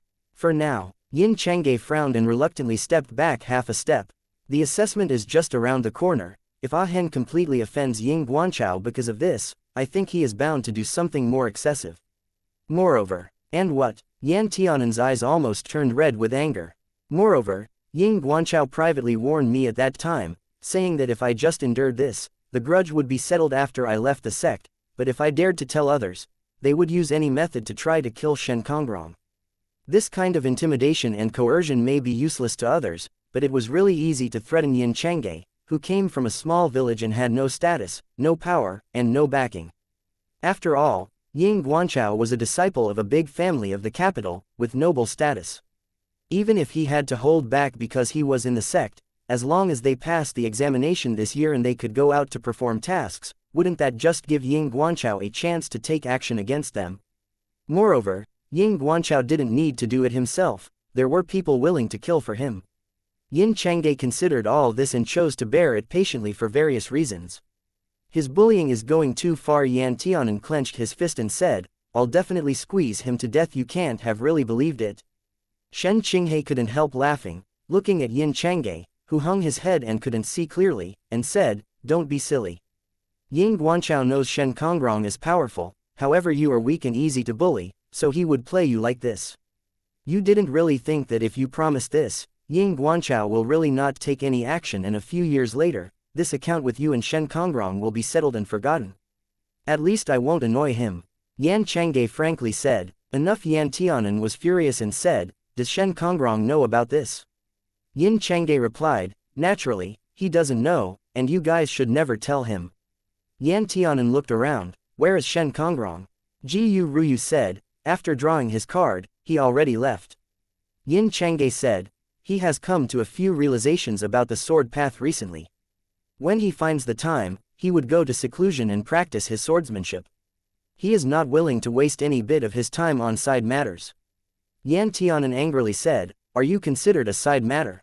You think and consider so much about him, but has he ever taken you to heart? From Yan Tianan's point of view, Shen Kongrong was just a god-bitched heartbreaker. Yin Changge faintly said, he really hasn't ever taken me to heart. When he saved my life, he did it out of convenience with no extra effort needed, not out of personal feelings. Not to mention, these matters are my own choices and have nothing to do with him.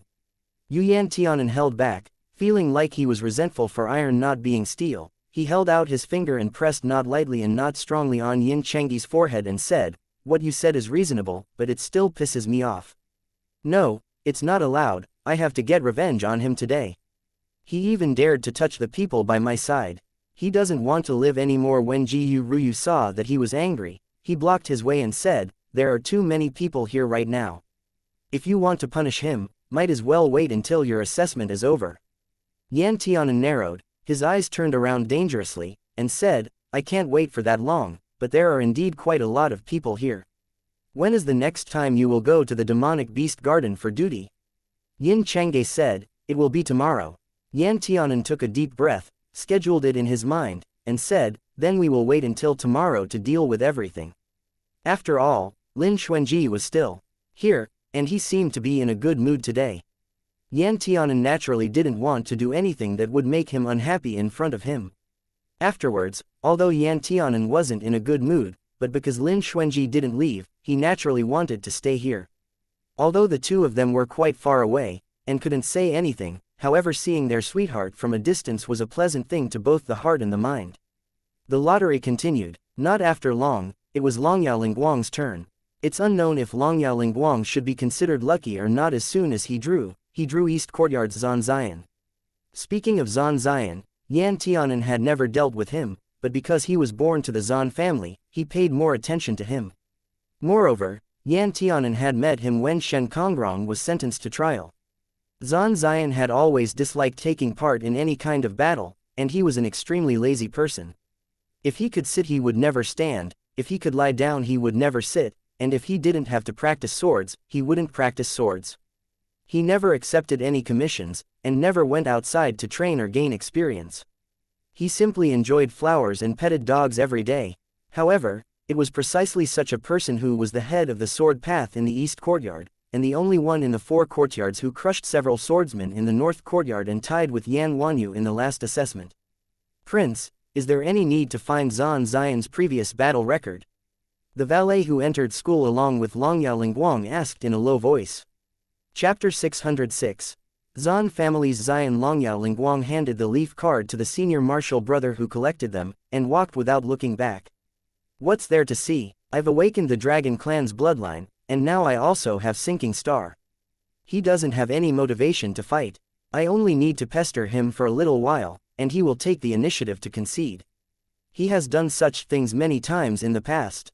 Han Yu revealed an expression of having an epiphany. Longyao Lingguang had always been full of schemes. Naturally, he had already thoroughly investigated the background and positions of all the people with top cultivations in the sect. Zan Xian was powerful enough to belong to the most powerful group of people, but his shortcomings were so obvious. He couldn't stand being entangled in matters. As long as he stuck to him like cow's hide candy, sticky and not letting go, his opponent would definitely concede defeat soon after. Nearing the end of the lottery, Yan Wanyu's leaf card was still not drawn.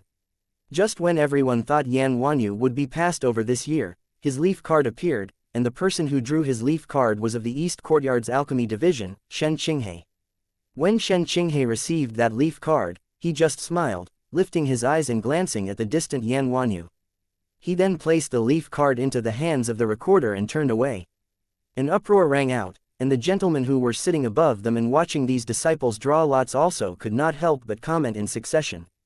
As Yan Wanyu's master, Yao Guang naturally opened his mouth first, saying, "What happened to the East Courtyard this year?" First 1, and now 2 the Alchemy Division students began to take the examinations for other divisions. Are they making a joke, or is it that I failed to keep up with the trends after being in secluded cultivation for so long? Lin Xuanji said, naturally it is not your problem. Since ancient times, the most famous people who refine pills and cultivate qi were also likely to become extremely powerful sword practitioners or Dao practitioners. Ah Hen is a typical alchemy and Dao dual cultivator, so no matter which division he gets for the examination, it is not a problem. As for Shen Qinghe, he should be a sword practitioner or an elemental cultivator. Tianquan caught on to Lin Xuanji's unfinished words and thoughtfully said, when it comes to alchemy, he clearly has no talent. His spiritual roots may not even be suitable for alchemy, so I don't know why he persistently picked the alchemy division. However, fortunately it is not too late if he were to go to the right path right now. Warong, Ying Guanchao's swordsmanship is quite powerful, and right now he has cultivated a whole stage higher than Yan Tianan. In the last assessment of the North Courtyard he was ranked 2nd, and the treasured sword in his hands is called Teal Frost, and is also a named sword brought down from the Hidden Sword Pavilion. I am afraid Yan Tianan is in danger for this assessment, Yao Guang said. Lin Xuanji's eyes fell on Yan Tianan, who was joking with his friends. He smiled and said, this is not necessarily true. Humans have endless potential. What's more, the assessment has always used a scoring system, the conclusion is not based on winning or losing. Yao Guang clicked his tongue. You are really indescribably confident in him. Lin Xuanji smiled and said nothing. He changed the subject. Tianquan Sword Saint's apprentice met Zan Xian this time. He can also be considered unlucky. Zan Xian, Sword Saint Tianquan pondered for a moment and said, if that boy can work just a little harder, he wouldn't only have his current achievements. Yao Guang nodded his head heavily in agreement, and said, all of us in Sword God Hall, except Warong, have urged him again and again to move more and lie down less. I didn't expect this boy to have promised so nicely on the surface, but in the end, he still stuck to his ways, squandering his talent. Thinking about it really pisses me off. But what is merely the inside his fingertip is a potful for others. Tianquan gave Zan Xian a high evaluation. Lin Xuanji faintly said, in the end, not everyone is without worries in their heart. You are saying, Yao Guang's Sword Saint said, the reason he acts so ridiculously, has something to do with the East Land. Lin Xuanji said, it's just a guess. I can't say for certain. Yao Guang's Sword Saint was lost in thought. Lin Xuanji's words were not groundless. But what he meant was not the East Land, but rather the Purple Emperor's heavenly capital. At the beginning, when the East Sovereign was only a prince, was it not because he was outstandingly talented and didn't know how to cover it up or restrain himself that he caused fear in the Emperor's heart and was almost sent to the Purple Emperor's heavenly capital as a concubine? Probably, the lessons learned from the past were too bitter, so the disciples of the Zan clan had all become cowards after Zan Wush took power, and shrunk their heads in, one by one wishing they could become mediocre and incompetent, but those disciples were unlikely to be as absurd and startling as Zan Zion. After the lottery ended, Zan Zion had already returned to his dormitory. Just as he was ready to lie down, he heard his friend say, "Zion, someone came to see you." Zan Zion spoke from his bed, "Not seeing anyone today, just say I'm already asleep." "You can still talk when you are asleep." Yan Tianan stood at the door and cheerfully said, "Cousin, I am already standing here, so you should reluctantly come and see me." Zan Zion was going to get a toothache from being addressed as cousin. Although he could refuse everyone else's request for a meeting, he definitely could not refuse Yan Tianan. After all, this boy was very capable. He actually recognized Zan Wush as his adoptive father, and Lin Zan as his little dad. The two most powerful people in the East Land spoiled him rotten and were very fond of him. How could he not give Yan Tianan face? After all, Zan Zion was determined to return to the East Land after graduation and live out the rest of his life there. So, Zan Zion slipped down from the bed with great reluctance, put on his shoes, dawdled to the hall, and opened the door. Yan Tianan came in with a smile and randomly sat down. Zan Zion closed the door and yawned. "For what matter did Prince come to ask me?" Yan Tianan said, "Just one thing. I'll leave as soon as we are done." Zan Zion said, "Speak." "Get to the point." Yan Tianan said, "In today's lottery, Longyao Lingguang drew you. I was wondering if you have any thoughts." Zan Zion frowned and impatiently said, "Troublesome." Longyao Lingguang was competitive and also obtained Sinking Star, so he was naturally troublesome. Yan Tianan clapped his hands and said, "He is indeed a troublesome person. When the time comes, I suspect that he will pester you non-stop and annoy you to death." Zan Zion was very carefree, and said, "If he pesters me, I'll just admit defeat. In any case, this assessment is only used to test whether disciples are strong enough to go out and do commissions. Who wins and who loses doesn't matter." Yan Tianan knew it was bad when he heard that. He slapped the table and said, "How can you be so carefree?" Zan Zion glanced at Yan Tianan and said, "It's not your first day knowing me. I've always been so carefree." Yan Tianan. Zan Zion curled his lips and said, "Prince has come to see me. Is it because he wants me to beat Longyao Lingguang?" He was spot on, so Yan Tianan simply nodded and said, "Yeah, you are so powerful, and you're ranked number 1 in the East Courtyard. If you are beaten by a freshman like this, we will lose face, and our East Courtyard will not be able to lift our heads when we go outside." "Tell me the truth," said Zan Zion, knocking on the table. "I don't like him. I want you to teach him a lesson." Yan Tianan blurted out without thinking. Zan Zion smiled. Although there was still some laziness between his brows, it was rather sly. "Why didn't you say so earlier? You just had to take such a big detour and say much nonsense before that, how boring." Zan Zion waved his hand and said, "If you don't have any other matters, then don't dilly-dally here. It's only beating him up I'll do it." Yan Tianan stood up. He didn't expect things to go so smoothly. He smiled and said, "Thank you, Zion Gerger." Zan Zion said, "I can't afford to accept you addressing me as Gerger." "You can, you deserve it." Yan Tianan said with a smile, "When the time comes, Zion Gerger must not be worn down by Longyao Lingguang's pestering and just surrender. I will be betting all my possessions on your victory." Zan Zion couldn't help laughing. "I don't know who gave him confidence and made him think he has the opportunity to wear me down." Yan Tianan. To say it like that, it was a bit incredible. Zan Zion glanced at Yan Tianan and said with good intentions, "Longyao Lingguang is nothing, but in the eyes of Ying Guanchao, you are about the same as Longyao is in my eyes. However, when I make a move, I will always stop before going too far, but the same cannot be said of Ying Guanchao."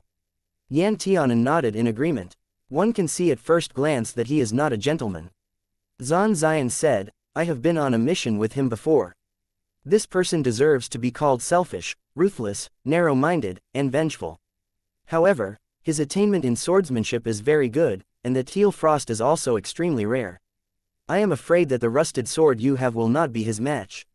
Yan Tianan received the advice and said with great affection, "They all say that Zion Gerger never cares about other people's business and always has a detached outlook. Now it seems that the rumors are false." Zan Zion glanced at him and said, "If you didn't threaten me with the East Sovereign and East Empress, see if I'll even bother speaking to you." Yan Tianan acted as if he didn't hear it, and he laughed twice. He looked like he was asking for a beating. Zan Zian said, Ying Guanchao's weakness lies in his irritability. Once he is irritated, there will be flaws in his movements.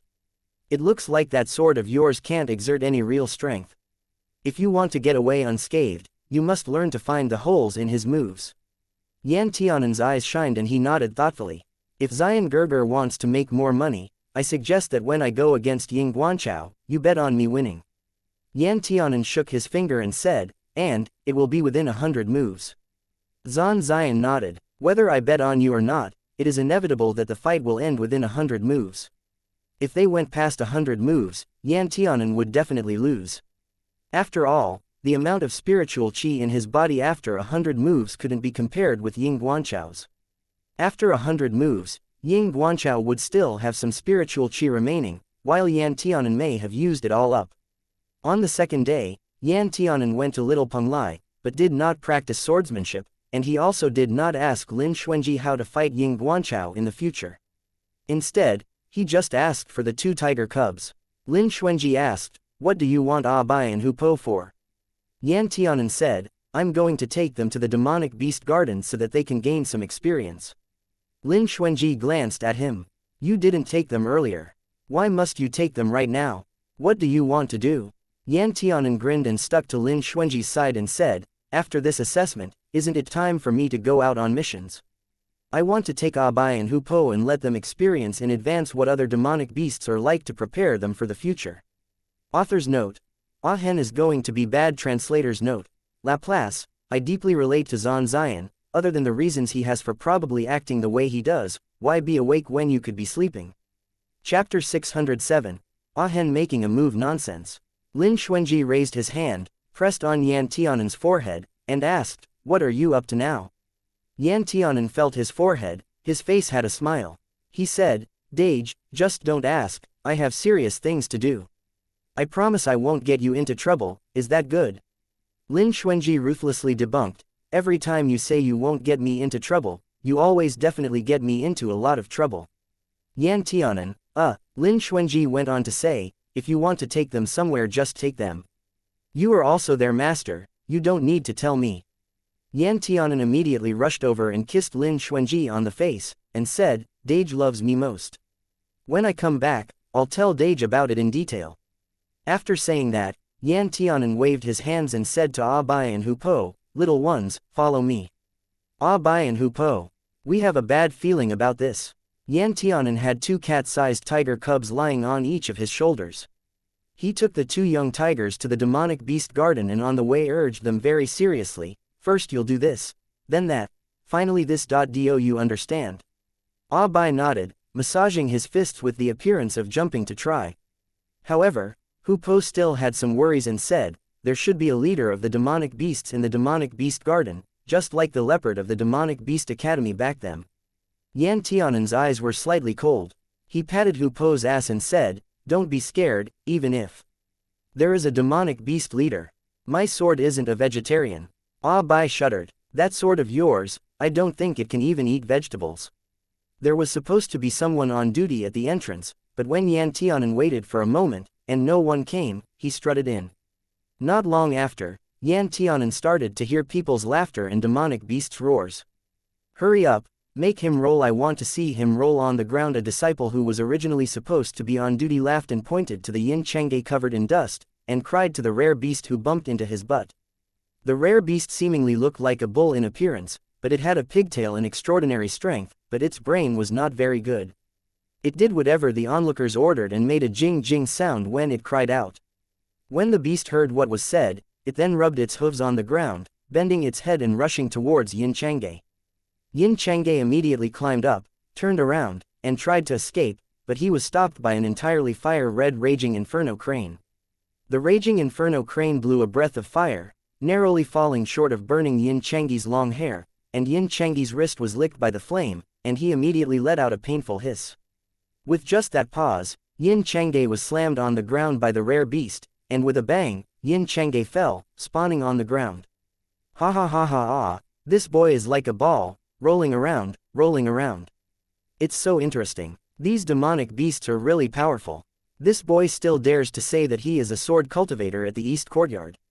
The East Courtyard must almost be at the point of death. The disciples they accept are all like this. Who let him overreach? Of all the people he could offend, he just had to offend young Master Ying. Yin Changge silently got up from the ground. His face was stained with dirt, and his clothes were also stained with dirt. On his wrist some blisters appeared where he was licked by flames, which looked very pitiful. Yin Changge raised his eyes, coldly sweeping over the few people and the 5 or 6 demonic beasts, and very calmly said, "Are you not afraid of me reporting this?" A disciple wearing black laughed loudly, as if he had heard a joke, and said, "There are already risks when taking care of demonic beasts. Otherwise, why do you think there is more pay? If you dare to report it, we will dare to say that this is because you took care of demonic beasts improperly and privately abused them, causing the demonic beasts to attack you. What proof do you have to prove that we bullied you?" "Well said," a smiling voice said, and they saw Yan Tianan carrying 2 young tigers, one in his left hand and one in his right, standing not far away, cheerfully looking over. These disciples paused, and one of them said, "What are you doing here? Demonic Beast Garden does not permit intruders, you should quickly leave." Yan Tianan's eyes were icy and his lips were smiling. He said, "There was no one attending to the door. Naturally, the doors should open to greet a guest. Ah Bai and Hu Po. Since you were on Penglai Island, you guys have not played with anyone of the same kind for a long time. Why don't you hurry and talk about feelings with them?" Ah Bai made a sound. "Who is the same kind as these low-level demonic beasts?" Hu Po took the initiative and rushed in. Originally, he was only the size of a young cat. Then suddenly, he changed into a 1-meter-tall powerful white tiger.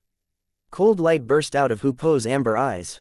With one sweep of his tail, bang, he suddenly threw the rare beast that was preparing to attack and slammed heavily it into a thick tree. The rare beast let out a cry and was unable to get up successfully. Yin Changge's face was stunned, and the raging inferno crane behind him angrily sprayed a mouthful of fire. However, Hu Po let out a tiger roar, flew over Yin Changge's head, and his mouth sprayed thunder and lightning. First, he shot down the fire and then stretched out his right front paw and aimed at the raging inferno crane that was ready to fly away, powerfully hitting it on the head. Hearing only a crack, the slender and beautiful neck of the raging inferno crane was unexpectedly directly snapped. Several disciples watched helplessly as the 2 young tigers brought by Yan Tianan spared no effort to kill in all 4 directions around them. They were pale with fear, they screamed one after another, then got up and turned to run away. "You want to run?" Yan Tianan suddenly drew out that rusty sword and slashed toward the ground. Bang! With that sound, there appeared a 10-meter-long and 10-meter-deep sword mark on the ground. 5 disciples fell on the ground and took a deep breath. In addition, 2 others directly knelt down in fear. You dare attack demonic beasts and kill them?" The disciple in black pointed at Yan Tianan in alarm, as if he was looking at a devil. Yan Tianan coldly looked at those demonic beasts being chased around in chaos and smiled happily. "What do I not dare?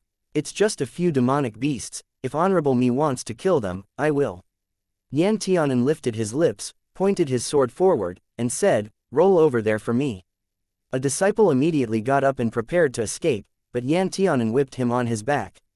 "Ah, ah, ah, ah, he is killing people!" The disciple's shrieks almost broke through the sky. "I told you to roll. Did you not understand?" Yan Tianan said with cold eyes, "If you didn't understand, I'll get Abai and Hu Po to teach you." Awu Abai yelled at the right time, and a claw slapped a gray demonic wolf to the ground. Those disciples who had originally bullied Yin Changge, when they saw Yan Tianan's fierce appearance, were terrified to the point of incapacity. They looked at each other for a moment, and when Yan Tianan's hand was raised preparing to swing down again, they immediately began to roll forward. Yan Tianan stood crossing his arms, looking at their unseemly appearance. Yin Changge came over with a pale face and said, "This disturbance you caused, I'm afraid it will become a large disturbance." Yan Tianan glanced at Yin Changge and said, "Just seeing you right now makes me angry. Don't talk to me." He grieved for Yin Changge's misfortune and his anger was openly known, and he was bullied until he had this appearance, yet Yin Changge still endured it without saying a word. He really didn't know if this guy's head was stuffed with only grass. Yin Changge had the appearance of a good-tempered person, bowing his head seeming like a little wife, beaming and saying, "It's all because I am not good, it won't be like this in the future. Ah hen, you don't have to be mad." Yu Yantianan looked at Yin Chang's beautiful face and couldn't become angry. He looked at that face and felt despair at the world. Those disciples rolled over, and one of them took advantage of when Yantianan was unprepared and suddenly threw out a cold whistle. This was the distress signal sent out by an attendant when the demonic beast garden was attacked. The cold whistle rose to the sky and made a sharp noise. Yin Chang's expression changed slightly and said, "Ah Hen, hurry, take them and leave. Someone will come soon." Yantianan held his head high and said, "What are you afraid of? If I dared to do it, I dared to take responsibility for it.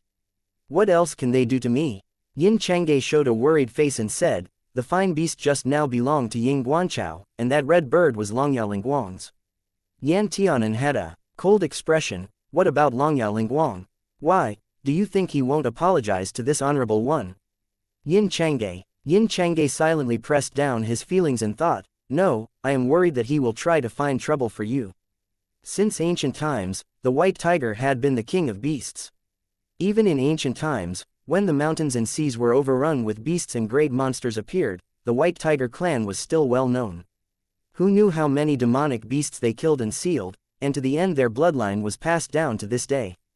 Thus, as soon as the two young tigers made their moves, they wiped out the inexperienced demonic beasts. As the corpses of the demonic beasts fell on the ground, Abai and Hupo proudly raised their chests and ran to Yantianan's side asking for praise. Yantianan touched Abai's head and looked at the shivering disciples with cold eyes. Within a few seconds, a pair of disciples, dressed in black robes and armed with long swords and silver armbands, led by the captain of the inspector team who pulled out half of his sword, scanned the scattered demonic beasts around him, and shouted coldly, "What happened? Why did you light a cold whistle?" The disciple who was whipped in the back by Yantianan rushed over with snot in his nose said with tears, "It was him Yantianan, for some reason he rushed in with two fierce beasts like he was crazy, and bit those innocent demonic beasts to death without saying anything, and also tried to kill us. You must support us." The supervision team's captain was named Li Mohan, and was a senior disciple from the previous class. It had already been determined that he would remain in the academy to teach and was very favored by the judge. He was also a decisive and upright person, so many disciples feared him and revered him. Li Mohan's expression was cold and indifferent. He looked at Yantianan and said, "Are you causing trouble?" Yantianan said with a straight face, "The demonic beasts wanted to kill people, so I killed them." "What's wrong with that?" Li Mohan glanced around the ground and said, "Take them all away." Chapter 608. Trial. As captain of the inspection team, Li Mohan was naturally qualified to investigate this matter and give the perpetrators certain punishments according to the Academy's commandments and regulations. Li Mohan led a group of people in 2 tiger cubs to the trial hall. The 2 parties stood on each side of the place and did not talk to each other. Not long after, the owners of those dead demonic beasts hurried over. The first person to arrive turned out to be Longyao Lingguang. Longyao Lingguang saw the raging inferno crane lying in the center of the hall. His whole person seemed like it was about to explode, and the veins on his forehead bulged out. He clenched his fist and shouted, "Who killed my crane? I want him to pay with his life." Hupo let out a cry and lashed his teeth out at Longyao Lingguang. Longyao Lingguang saw that and suddenly looked at Hupo. He pulled out Sinking Star and pointed it at Hupo. "Bastard, looks like it was you. I'll kill you and have you accompany my crane to the underworld." While saying that, he was about to cut Hupo down. Yantianan also pulled out the rusty sword and held it horizontally across his body. A cold light flashed and he coldly stated, "What kind of place is this? You still dare behave atrociously at will? Senior Marshal Brother Li, he dares to strike right in front of you clearly, he doesn't care about your face." Li Mohan knocked the mallet and coldly said, "Silence, everyone. Both sides will state their facts, and I will come to my own conclusion." As soon as Li Mohan's voice fell, Ying Guanchao came in. He also saw the dead rare beast. After seeing Yantianan, his eyelid could not help twitching. Ying Guanchao didn't have too many feelings towards this rare beast. It was nothing more than a subordinate he raised to fight as the vanguard. Raising one did not cost him much, losing one also didn't cost him much, therefore his mood was not too agitated. Ying Guanchao asked, "What happened here? I just heard someone say that Prince Yan brought 2 fierce beasts, rushed into demonic beast garden, and slaughtered many beasts. He even wanted to kill the disciples on duty. Is it true?"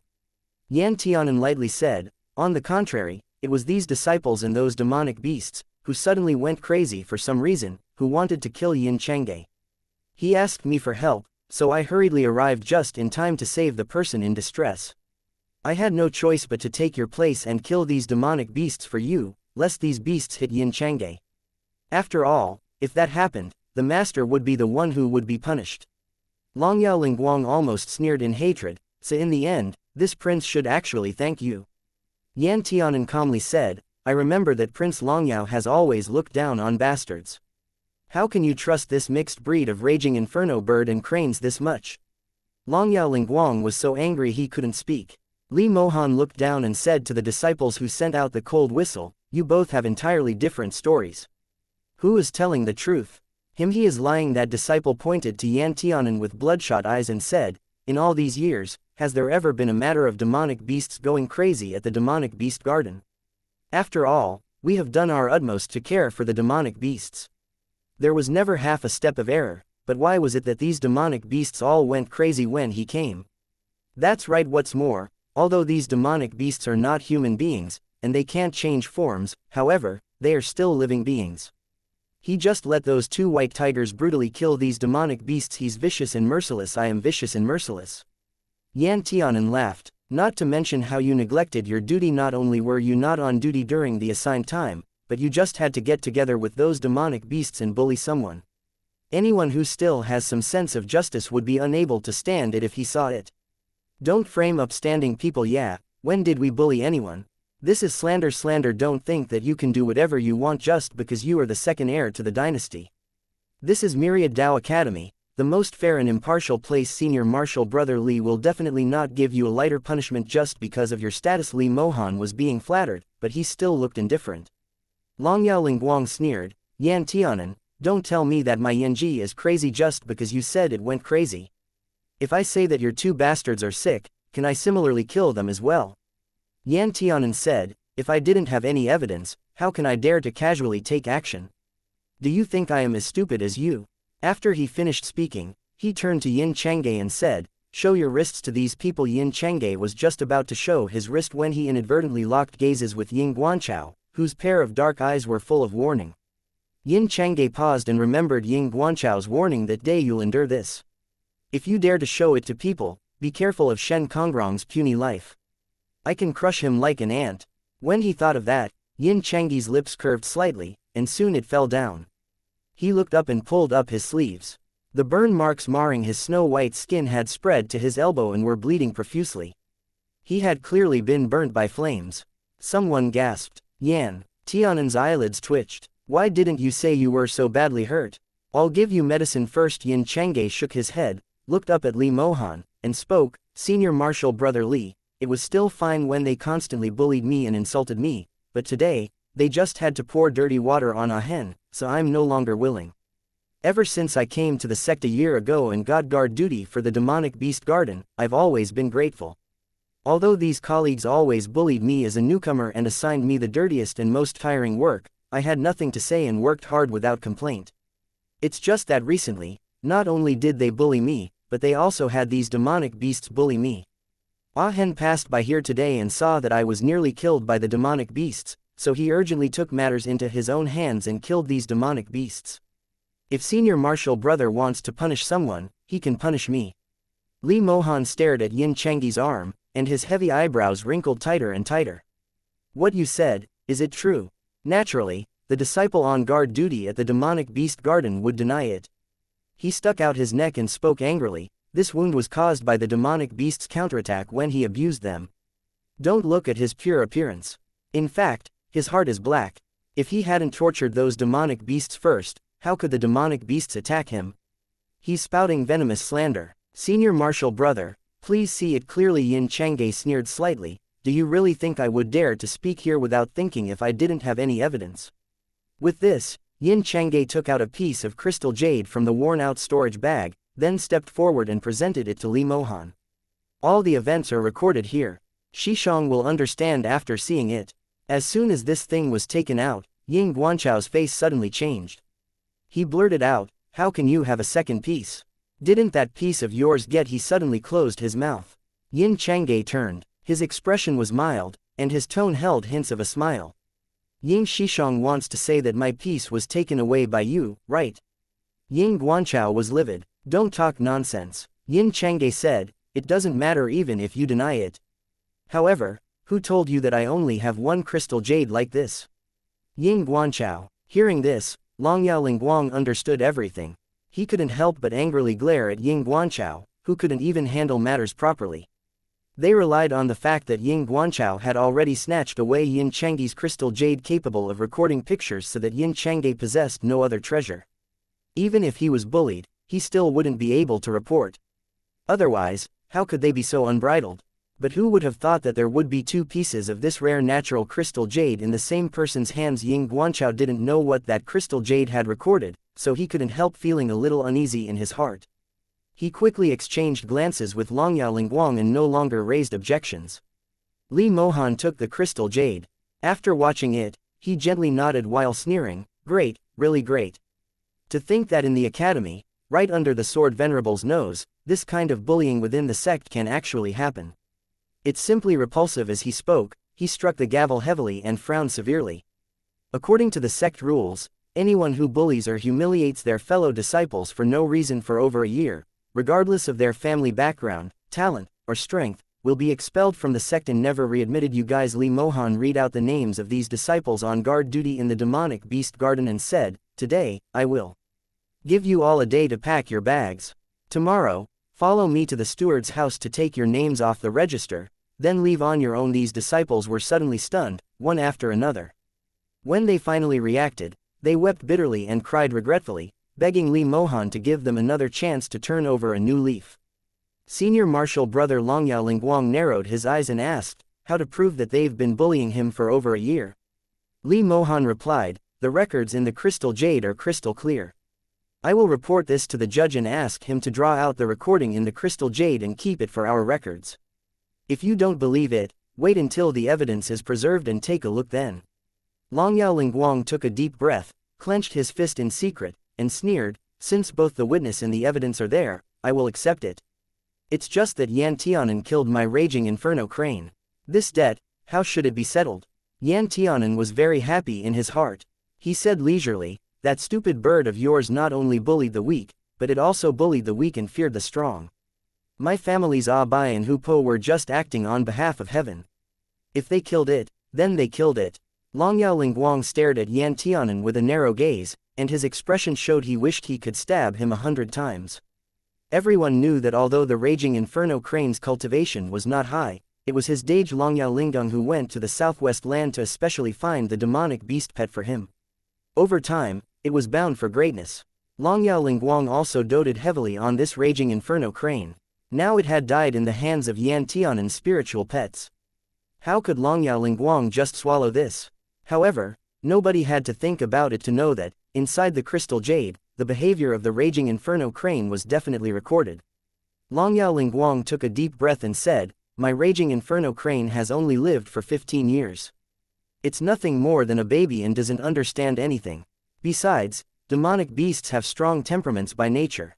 Even if it did do something wrong, you still shouldn't have killed it directly. Chapter 609, Betting 15 years old is considered young. Yan Tianan stated disdainfully, my family's 2 young tigers are just around this age, nonetheless they know what can be done and what can't be done. As a master, you don't know how to teach your pet, you only know how to spoil it. Inevitably, there will be a day where bystanders will teach it a lesson for you. Li Mohan frowned slightly and said, to let demonic beast pets break into the demonic beast garden and kill demonic beasts inside is still considered wrong. Yan Tianan looked towards Li Mohan. Li Mohan indifferently said, since this is the case, Yan Tianan, you will copy the rules and regulations of the academy 10 times in the next few days, and then write a review report and hand them in to me together. Yan Tianan breathed a sigh of relief and felt that Li Mohan was indeed a fair and kind person. His approach was very appropriate. He said, Tianan receives his punishment. I've troubled senior marshal brother. Li Mohan nodded and said, in the future, leave some leeway when doing things. Yin Changge stepped forward and said, senior marshal brother Li. Li Mohan spoke, you are involved in the situation. Come with me to see the master judge, to tell him the whole story from the beginning to the end while providing him your account. After all was said and done, it was necessary to expel several disciples, so it was not a small matter. Li Mohan naturally had to make a report to the judge, and then announce it to the dean of the courtyards that these disciples were located, and finally issue a joint order. Yin Changge lowered his hand, letting his sleeve cover his wrist, and whispered, "Yes." The news that Myriad Dao Academy expelled 5 disciples spread throughout the sect the next day, and many disciples talked about it spiritedly. After all, the last time the academy expelled disciples was a few decades ago, when Feng Juqing killed his teacher and seized his sword. And the reason for expelling the disciples this time was also very harsh. It read using strength to bully the weak, not knowing any repentance. In the story of Little Prince Yan, who took 2 white tigers and rushed into demonic beast garden to kill several demonic beasts, was also spread throughout the 4 courtyards of east, west, north and south.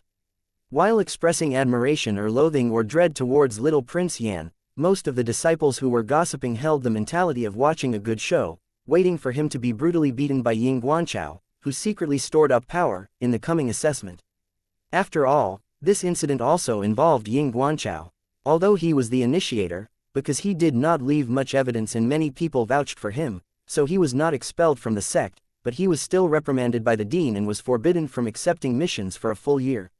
It is absolutely impossible to say that Ying Guanchao didn't hate Yan Tianan. On the day before the examination began, the ratio of the odds of winning and losing between Yan Tianan and Ying Guanchao had reached 1 to 200, and almost everyone had betted on Yan Tianan losing, with the greatest amount of bets on him of losing within 20 moves. When he heard this, Yan Tianan laughed it off, then personally went to a gambling stall and bet all the contribution points he had on his own victory. Yan Tianan said especially calmly, "No need, even if I lose, there is still someone who will raise me." Qi Fiqing. Yan Tianan patted Qi Fiqing's shoulder and said with deep implications, "If you are willing to bet on me, you definitely won't suffer losses."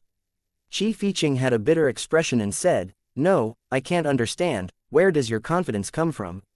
In any case, you and him differ by a whole cultivation realm, and you also hold such a useless sword in your hand. If you can win, it's against the natural order of things."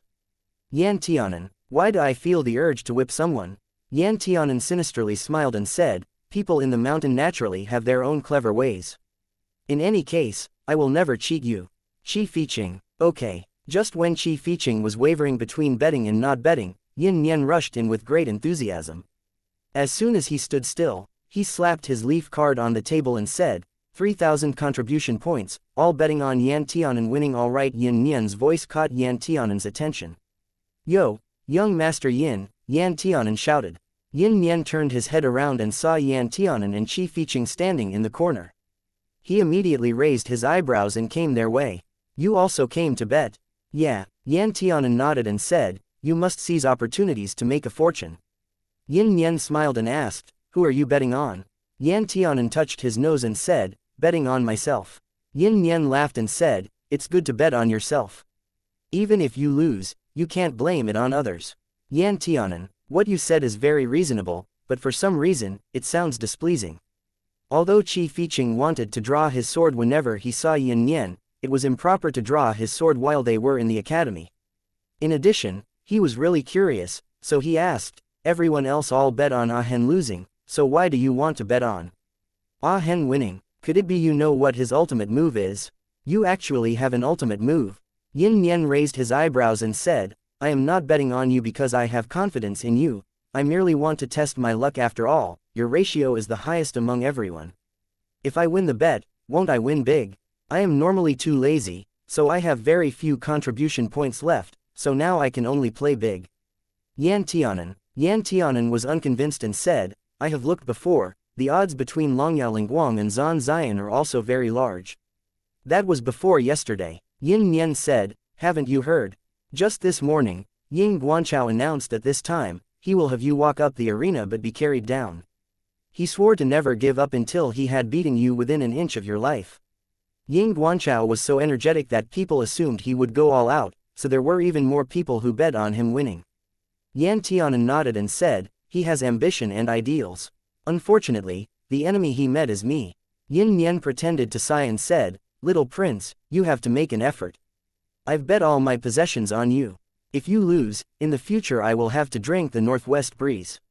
Yan Tianan said with deep affection, "Don't worry, brother, when the time comes, I will definitely accompany you to drink." Yin Nian decided to go outside and cool off in the wind. After Yin Nian left, Qi Fiqing silently bet his points on Yan Tianan. Yan Tianan said blankly, "What made you suddenly make up your mind?" Qi Fiqing gritted his teeth and said, "Even Yin Nian has bet on you. As your good friend, how could I let him bet before me?" Yan Tianan pulled up corners of his mouth, and suddenly he couldn't think of a rebuttal. After placing the bets, as soon as he returned to the dormitory, Yan Tianan ran into Shen Kongrong, who was waiting in the courtyard. "Elder brother Shen, what is your business here?" Shen Kongrong calmly took a deep breath and said, "I already know about Chang'e's matter. I came here to thank you." Yan Tianan waved his hand and said, "When was it your turn to thank me? Chang'e is my friend, and it is reasonable for me to help him, plus it took very little effort. It's just that Yin Chang'e probably did not need his help at all." Yin Chang'e had always kept silent, not uttering a sound, seemingly resigned, but in fact he was unwilling to provoke an argument. He had been collecting evidence the entire time, just waiting for the right time to come and give the enemy a fatal blow. If Li Mohan hadn't mentioned the time limit of 1 year, Yan Tianan wouldn't have noticed that there was such a rule, but Yin Chang'e's crystal jade record started exactly a year ago. His mind was as deep as the sea. He was actually able to patiently bear it for so long, which made people admire his temperament and state of mind. Shen Kongrong looked at Yan Tianan. He hesitated, then said, "Chang'e has been avoided me, so I ask that you pass on a message from me." Yan Tianan lifted his chin, showing off a very smug appearance, and said, "You might as well tell me what you want to say before I decide whether to convey it for you." Shen Kongrong. If it wasn't for Yin Chang'e avoiding him these days, Shen Kongrong wouldn't have asked Yan Tianan to act as a middleman for him. However, things had already developed to this point, so Shen Kongrong said, "This one has been wandering around dangerous areas all year round. This one is a person who doesn't care about his life and is desperate, and carrying a blood feud, so he and I are not the same kind of people." Yan Tianan asked, "Are you rejecting him in a roundabout way?" Shen Kongrong said, "We don't walk the same path to begin with, and I don't want to harm him and make him regret it." Yan Tianan nodded. "All right, I'll convey it for you." Shen Kongrong cupped his hands, bowed and said, "Much thanks." After Shen Kongrong's departure, Yan Tianan found Yin Chang'e, who was hiding in his room, unwilling to come out, and conveyed Shen Kongrong's words to him. After passing on the message, Yan Tianan said, "If he didn't add the words, blood feud, it would still be fine, but once he added them, I think you might as well give up for now. I have a senior martial brother who bears a blood feud. His temper is obviously a little paranoid and detached. Although he treated us very well, he tormented both himself and the senior martial brother who liked him for many years, and it took years to get a positive result. Who knows how far their relationship will get." Yin Chang'e let out a great sigh. After a moment, although he was disappointed, he was not obstinate. He said, "In this case, I won't think about this anymore." Shen Kongrong had his blood feud, and Yin Chang'e also had things Yin Chang'e had to do. Love and hate, they were nothing more than clouds and smoke. The evaluation came as scheduled. This day was a grand occasion for the entire academy. The originally calm academy suddenly became lively, and many people in Ethereal City came to Myriad Dao Academy to watch the fun. City Lord Qin was also invited to the main seats. After all, the people taking part in the examination were Myriad Dao Academy's hope for the future, and many of them would be the future leaders of the Qianyuan dynasty's imperial court. These discerning eyes, which had seen many almighty disciples, would definitely come to distinguish the good prospects among the disciples. In order to make the occasion look better, and make everyone passionate, therefore the martial arts assessment was scheduled to happen first. The competition happened in accordance with the drawing lots order, and Yan Tianan was still considered near the front, so his turn was today in the afternoon. Most of the disciples who took part in the competition wore the newest robes and held magic treasures that they had touched many times. Their faces and expression were serious and solemn, as if they were going to the battleground instead of the practice field, and went to the high platform with dignity. The Dao Division's competition was exciting and made people's blood race. After all, it was a battle with real weapons. If you were not careful, then there would be blood, and you could see all kinds of different styles, which made people feel dazzled and overwhelmed. Lin Xuanji sat in a main seat, and Sword Saint Tianshu next to him said, I still remember your assessment back then. Lin Xuanji said, I originally drew Yan Wanyu. However, after the assessment with him, you said I bullied him. Chapter 610, Hidden Moon and Rising Stars. Sword Saint Tianshu laughed. Isn't it bullying? These senior martial brothers and younger martial brothers are still in the Profound Realms Unified Spirit stage at the highest, and you were already in Earth Realms Small Perfection stage that year. You don't need to expend much effort to cross swords with Yan Wanyu. You even threw him down in 3 moves. Didn't I have to take the initiative to stop such injustice? Sword Saint Yaoguang said with a smile. Back then, after your competition, the Great Hall Master made a decision to let Warong enter Sword God Hall, not just as a disciple, but to directly replace him as the second Hall Master. It was the first time in the history of Myriad Dao Academy. I thought at that time that esteemed Lan Yu was really a reliable person. He recommended Warong as a guarantee, and he never let us down. After hearing this, esteemed Yaoguang asked Lin Xuanji, what is the relationship between you and esteemed Lan Yu? Although he is on good terms with us, he never recommended anyone to us before. I haven't seen you contact him in these years, so I'm very curious about your relationship. Lin Xuanji considered his words and said, I didn't know him at first, but when I first came to 9 lands in that year, I had many doubts in my heart. I didn't know what the future would be like, so I went to Fuyao sect and went to find the man named Lan Yu. I asked him to give me a divination and a glimpse of my life chart. After reading it, he thought that if I joined the secular world, I would inevitably turn it upside down. Only entering Myriad Dao Academy, can I clean away the dust in my heart and live my life in accordance with the rules. It wasn't necessarily true that esteemed Lan Yu was worrying about Lin Xuanji when he recommended Lin Xuanji to Myriad Dao Academy. Instead, he was worrying about the whole world. Although the Yin family had different temperaments, their characters were also different. However, as a prophet family, they always held the lifeline of heaven and naturally had a feeling of helping the world. In fact, Lin Xuanji concealed some things. The original words of esteemed Lan Yu were, although I can't see your future clearly, I can see that your destiny is opposite to that of the current second successor of the Qianyuan dynasty, and it is grand, even more grand than Yan Tianan's. But no one can bear this kind of fate. What's more, I can see that you have demons in your heart. If you are in the secular world, you will rebel within 100 years and turn the world into chaos. Therefore, for the sake of the world and for your own good, why don't you go to Myriad Dao Academy within 100 years? Myriad Dao Academy is a rare place in the world where there is no evil spirit and demonic aura. Although some disciples there have their own thoughts, they are much cleaner than those outside. It's a rare pure land for people to study every day. Ordinary people in the academy would not scheme or plot, so their heart demons would naturally disappear. However, this was only for ordinary people. Lin Xuanji's heart demon had always been just because of one person. When Yan Tianan was not in front of him, while he was in Little Penglai, his heart was in the secular world, so he tried his best to build the so-called reincarnation palace and solicited talents from all sides. On the surface, he was doing business in the gray area, but in fact, it was a tool specially used to collect information about Yan Tianan. He was neither sad nor happy. Nothing could surprise him, yet he was extremely stubborn. He resisted the urge to see Yan Tianan. He rarely left the sect, but in the end, his heart demon grew more and more fierce. Finally, he still couldn't help going to the southwest land and ran into Yan Tianan. Fortunately, Yan Tianan sent himself to his side. There were times when even esteemed Lan Yu made mistakes. His heart demon had nothing to do with where he was, but only with Yan Tianan. So far, no newer student had won. However, the assessment was based on the scoring system. As long as the new students' assessment scores were marked above B, they would be considered to have passed. Only a few disciples had fallen below that mark. The onlookers talked about the competition on the stage, and some of them expressed their feelings in admiration of their senior martial brothers. Soon, the round came to Longyao Lingguang and Zan Ziyan. The newer students, who'd been looked down and abused by the older students, felt their hearts flourish. They immediately cheered up and shouted as if they'd been injected with chicken blood below. Come on, Longyao, beat him Longyao, you are the best of course, the disciples of Zan Ziyan's East Courtyard, both new and old, were cheering for Zan Ziyan.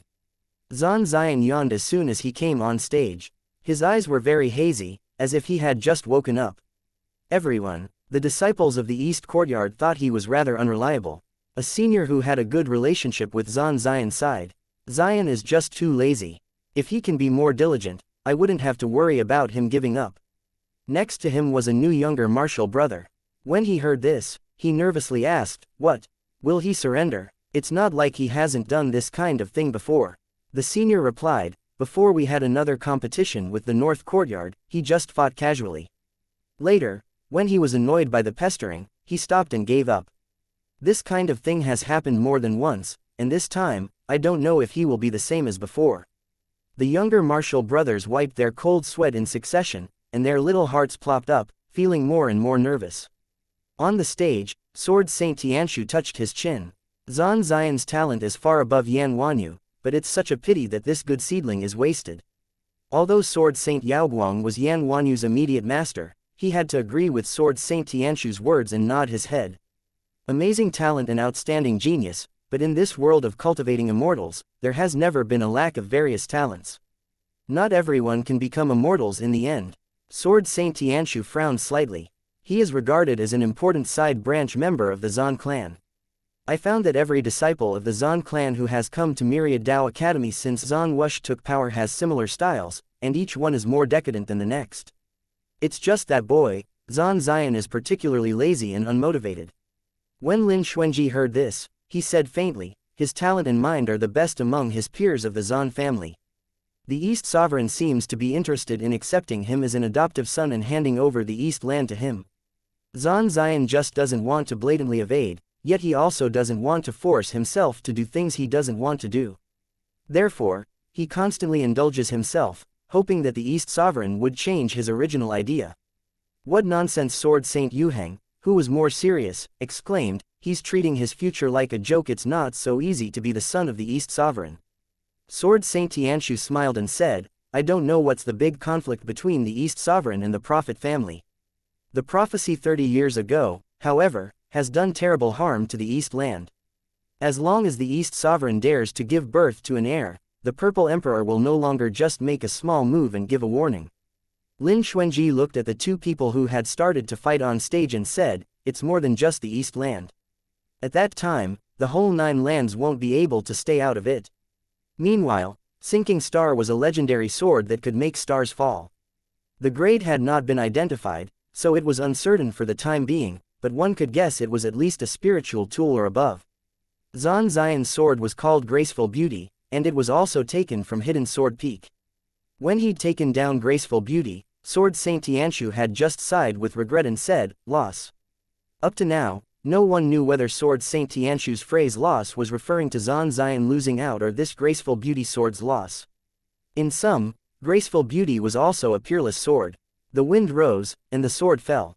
Graceful Beauty and Sinking Star collided with each other in the air, creating a buzzing sound. Longyao Lingguang had always been an active person. He took the lead in launching an attack, and then rushed towards Xian by using the move Hidden Moon. Hidden Moon was a move that complemented well with Sinking Star. Most of the time, if you chose a sword or a sword chose you, you would eventually pick one that matched your own sword techniques. Like sword, like man. Hidden Moon, as the name suggested, would make the opponent unable to see the direction of the sword. Then, with another move called Rising Star, he could lock the opponent's throat unexpectedly. In the end, Longyao Lingguang was still a little restless. After Hidden Moon was activated, Xian's eyes still didn't open completely and was calm and collected.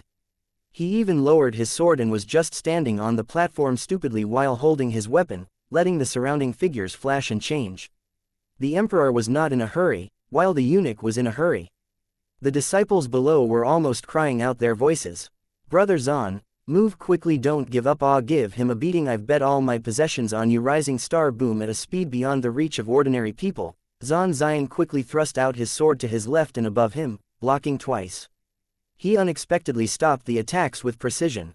Cheers broke out on the scene, and Longyao Lingguang showed an expression of disbelief. Then, he was calm once again. After all, Xian's cultivation was a small step higher than his. He was now at the Profound Realms Separated Spirit stage, major attainment, while Xian was at the peak of Profound Realms Separated Spirit stage. It was understandable that he could see through Longyao Lingguang's tentative probing. It was just that Longyao Lingguang didn't expect Zan Ziyan to really take this seriously. But after thinking about it again, he understood that under the eyes of the public, he always had to be serious at the beginning, otherwise he would be called up by a teacher and dragged off by the ear to get lectured and be brainwashed by him. It would have been more troublesome. Longyao Lingguang's brain was like 18 bends of mountain road. In an instant, it was unknown how many matters he thought about. Longyao Lingguang quickly retreated and used another move called Shattering Star to fight hard and slow. He would provoke on one side and poked on the other, slowing the speed down, which seemed to look like a cat and mouse chase. This was Zan Ziyan's least favorite way to fight. This move, to put it bluntly, was a test of the other side's patience. It was so slow that it could drive people crazy. After receiving a few of these attacks, Zan Ziyan lifted his eyes and said to Longyao Lingguang, who was still testing the water slowly, "You know me very well, boy." Chapter 611. Teal Frost vs. Shusho. Longyao Lingguang hooked his lips and said, "Of course. If you know yourself and your enemy, you can win 100 battles." In Zan Ziyan's eyes, Longyao Lingguang's starry attacks were nothing.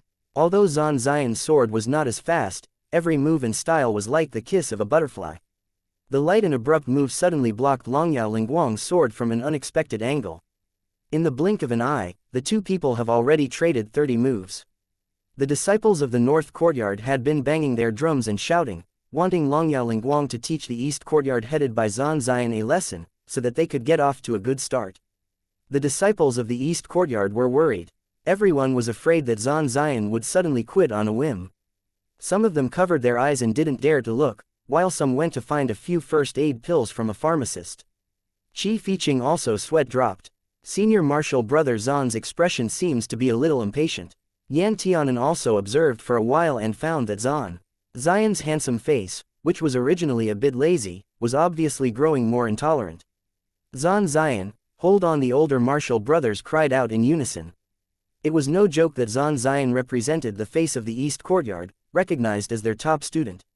If he gave up halfway now, the face of the East Courtyard would be gone. Yan Tianan listened to the incessant hold on, chants and almost laughed. Longyao Lingguang was still fighting with Zan Ziyan slowly, and his expression looked as if he was determined to win. Zan Ziyan was provoked again by another one of Longyao Lingguang's moves, Asking Moon. His eyes, which were half closed, suddenly opened a little, and his lips curved into a playful smile. "Do you think that when I don't want to fight with people, I will choose to yield?" Longyao Lingguang paused. Although he thought so, he didn't expect that Zan Ziyan would be so straightforward about his plan and ask so frankly. Senior Martial Brother Zan must be joking. With a smile on his face, Longyao Lingguang had already begun thinking about a new strategy. Now that Zan Ziyan had seen through the plan, he was afraid Zan Ziyan today would not be so easy to deal with. However, just as Longyao Lingguang was preparing a strong attack, Zan Ziyan suddenly seemed like he fully woke up after being asleep for a long time. He woke up completely with a pair of phoenix eyes fully open. The graceful beauty sword in his hand casually and smartly pulled a beautiful sword move, and his entire person's temperament abruptly changed. Actually, there is another way to end a battle as soon as possible. Bang! Longyao Lingguang stood on the spot with incredulous eyes, staring at his uncontrollably shaking hands. He couldn't even survive a single move.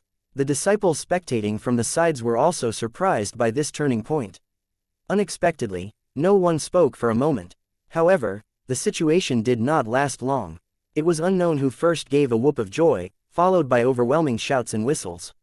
On the North Courtyard side, there were a lot of cheers and sighs. On the stands, the gentlemen couldn't help talking in succession. This move is probably Zan Ziyan's unique sword skill.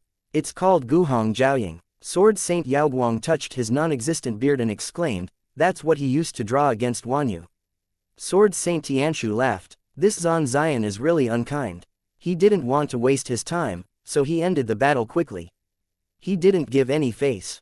His courtesy name truly suits him. Still, he did give some face. Lin Xuanji scored his own judgment very pertinently, saying, "He went along with it for 30 moves, so that we could judge Longyao Lingguang's cultivation according to this." Sword Saint Tianshu. Sword Saint Yaoguang asked, "What is Zan Ziyan's courtesy name?" Sword Saint Tianshu said, "His courtesy name is Wushuang. In his own words, he is too lazy to make a second strike, so if he wants to win, he would finish the opponent off in one blow." Sword Saint Yaoguang said, "He really is lazy." After Zan Xian's fatal blow, he returned to his previous state of being sleepy, yawning and patting his mouth with his eyes half closed. "Hold the sword firmly, younger martial brother." Longyao Lingguang's face was livid, and he said with difficulty, "Thank you for senior martial brother's advice." Longyao Lingguang has been taught. After that, he picked up Sinking Star and flew off the high platform, leaving the martial arts training ground. After Zan Xian came down, many of his classmates came to him. They patted him and teased him, but they all said that they were very happy. Either he would end everything in a single strike, or he wouldn't even compete at all. Zan Xian, who was so free, was the same as before and never changed. Zan Xian's blow killed half of the momentum of the North Courtyard. In the next competition, the disciples of the North Courtyard probably had some heavy psychological shadows, as they were repeatedly beaten out of the water by senior martial brothers of the East Courtyard. Some people couldn't wait to flee ignominiously. Therefore, the more they fought, the less imposing they were, so Mei Shangchen, the dean of the North Courtyard, wished he could go up and fight in the competition himself. However, this decline was soon reversed by Yin Nian. Although Yin Nian had great cultivation in manipulating puppets, his swordsmanship was taught by Lin Xuanji, Warong's sword immortal, and he picked it up at an early age. Naturally, it was impossible for his swordsmanship to be inferior. Not only was he good, but he was among the top disciples.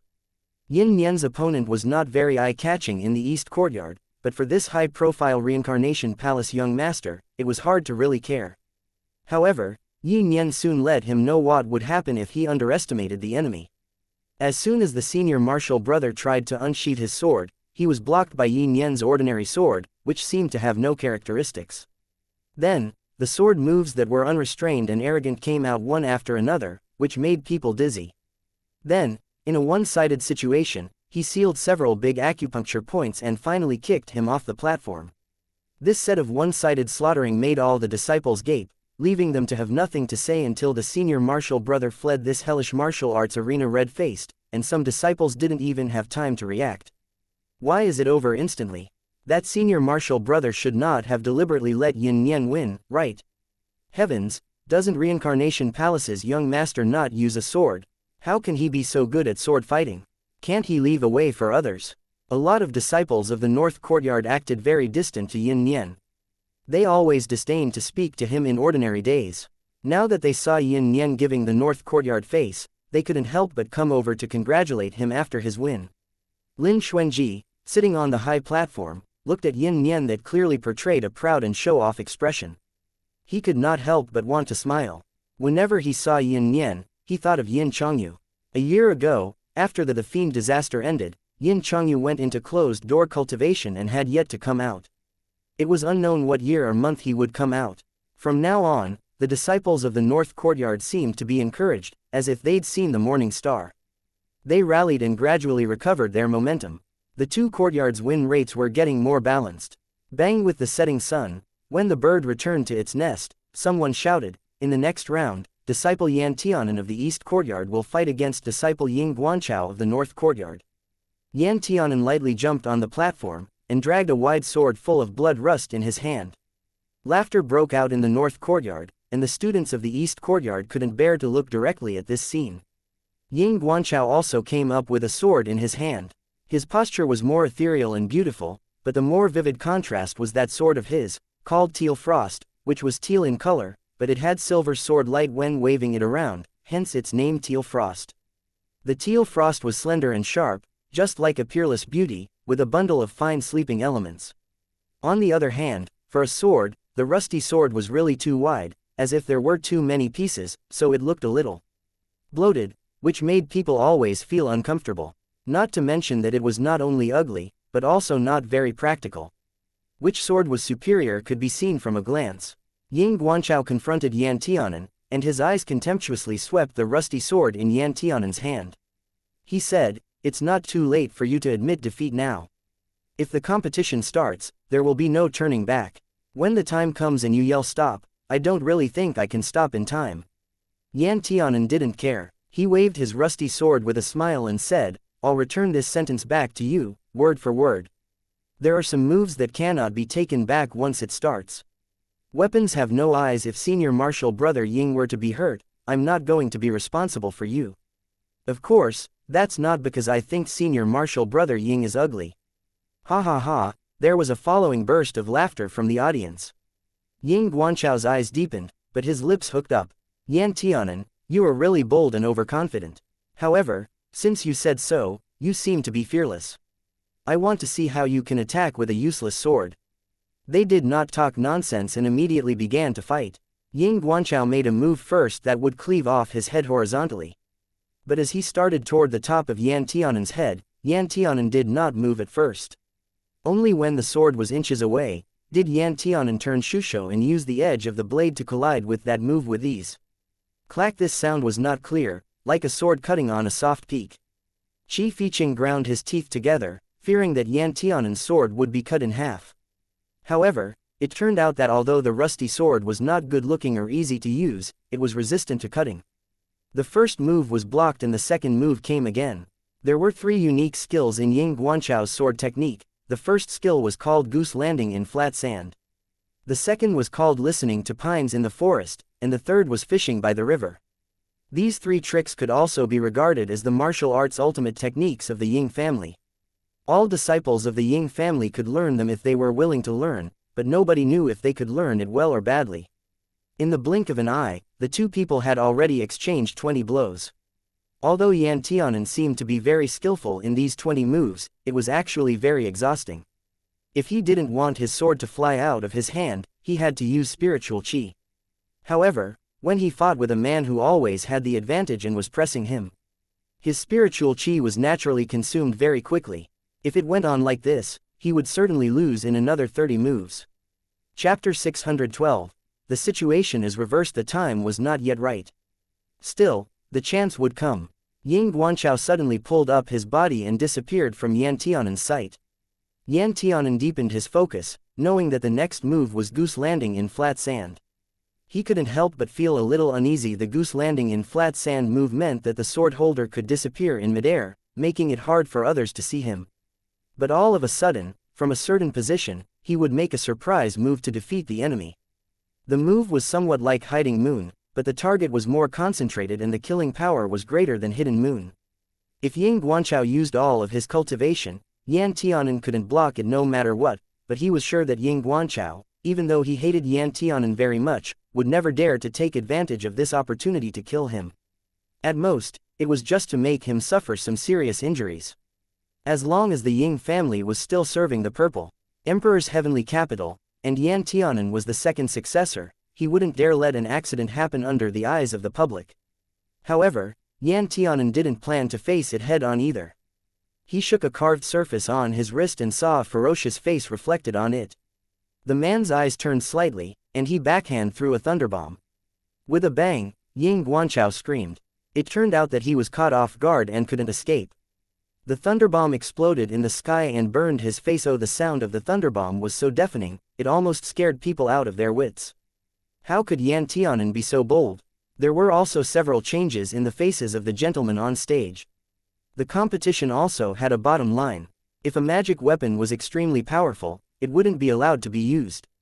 9 times out of 10, this thunderbomb could kill him. Quickly separate them. Sword Saint Yaoguang's expression changed greatly and angrily said, "This is ridiculous." Lin Xuanji squinted at the smoky arena surface and said, "Wait first. Ah Hen is not a person who doesn't know the rules. That's a thunderbomb." Sword Saint Yaoguang said. Thunderbomb, as the name implied, could explode, and it could be inferred from Ying Guanchao's miserable cry that the quality of the thunderbomb was definitely not low. This thing was mostly used to kill enemies on the battlefield. In any case, it was too much to be used in a competition. It was unknown what was added to these bombs. After the explosion, they began to emit white smoke. This white smoke was so thick that not even people with excellent eyesight could see what was happening inside. They could only see 2 figures still fighting. When the fog came to an end, Yan Tianan was standing at the end of the stage with a smile, holding the ugly rusty sword in his right hand and teal frost in his left. Ying Guanchao was almost speechless. Besides being wrapped tightly in some white sticky thread which couldn't be named, he could hardly move. His clothes were also stained with many red and green things, and he didn't know what the hell they were. Yan Tianan's smug and playful smile looked like he was asking for a beating. Senior Marshal Brother Ying, Your cultivation is higher than mine and your age is older than mine, so I can only think of other methods to win. However, senior martial brother's hand is not steady enough. You couldn't even grip your own sword. You need more practice. Ying Guanchao's face was blue and black, so dark that water could be wrung out. He gritted his teeth and said, Yan Tianan, we are competing with swords, not magic weapons. Yan Tianan responded, this is not true. I reported a miscellaneous Dao competition, not a pure sword competition. This competition didn't say that I could only use a sword. It only said that if I use a sword, I must bring the sword that I earned from Hidden Sword Peak. Ying Guanchao's left hand was hanging on his side. When he wanted to make a fist, he found that his hand was out of his control and couldn't grip it at all. Just before when fighting with his Teal Frost, he didn't know what tricks Yan Tianan used, but the rusty sword climbed along Teal Frost and went up his hand, and slapped him on his wrist with the back angle of the sword, turning his whole arm numb, and he couldn't hold his sword anymore. When he wanted to get his sword, it had already been taken away by Yan Tianan. It was evil, really disgusting. Ying Guanchao clenched his teeth. How can someone of your status be so opportunistic? Prince Yan, you are a royal man of the Purple Emperor's heavenly capital and the second successor. Can you face yourself by doing this? Yan Tianan hooked his lips. When you compete, you can't care about your identity. Otherwise, if you dare to raise your sword at me, you would be dead.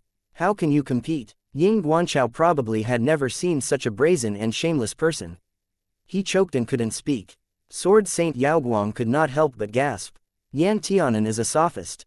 How about joining the Literary Academy? The Literary Academy was a Dao school of writing, whose disciples usually didn't associate with the martial disciples of Myriad Dao Academy. They wrote books and articles every day, recording the great events that happened in Myriad Dao Academy or Ethereal City, or trying to complete the incomplete secret scripts. These disciples, who knew astronomy and geography well, were also good at playing Go. They were articulate and eloquent.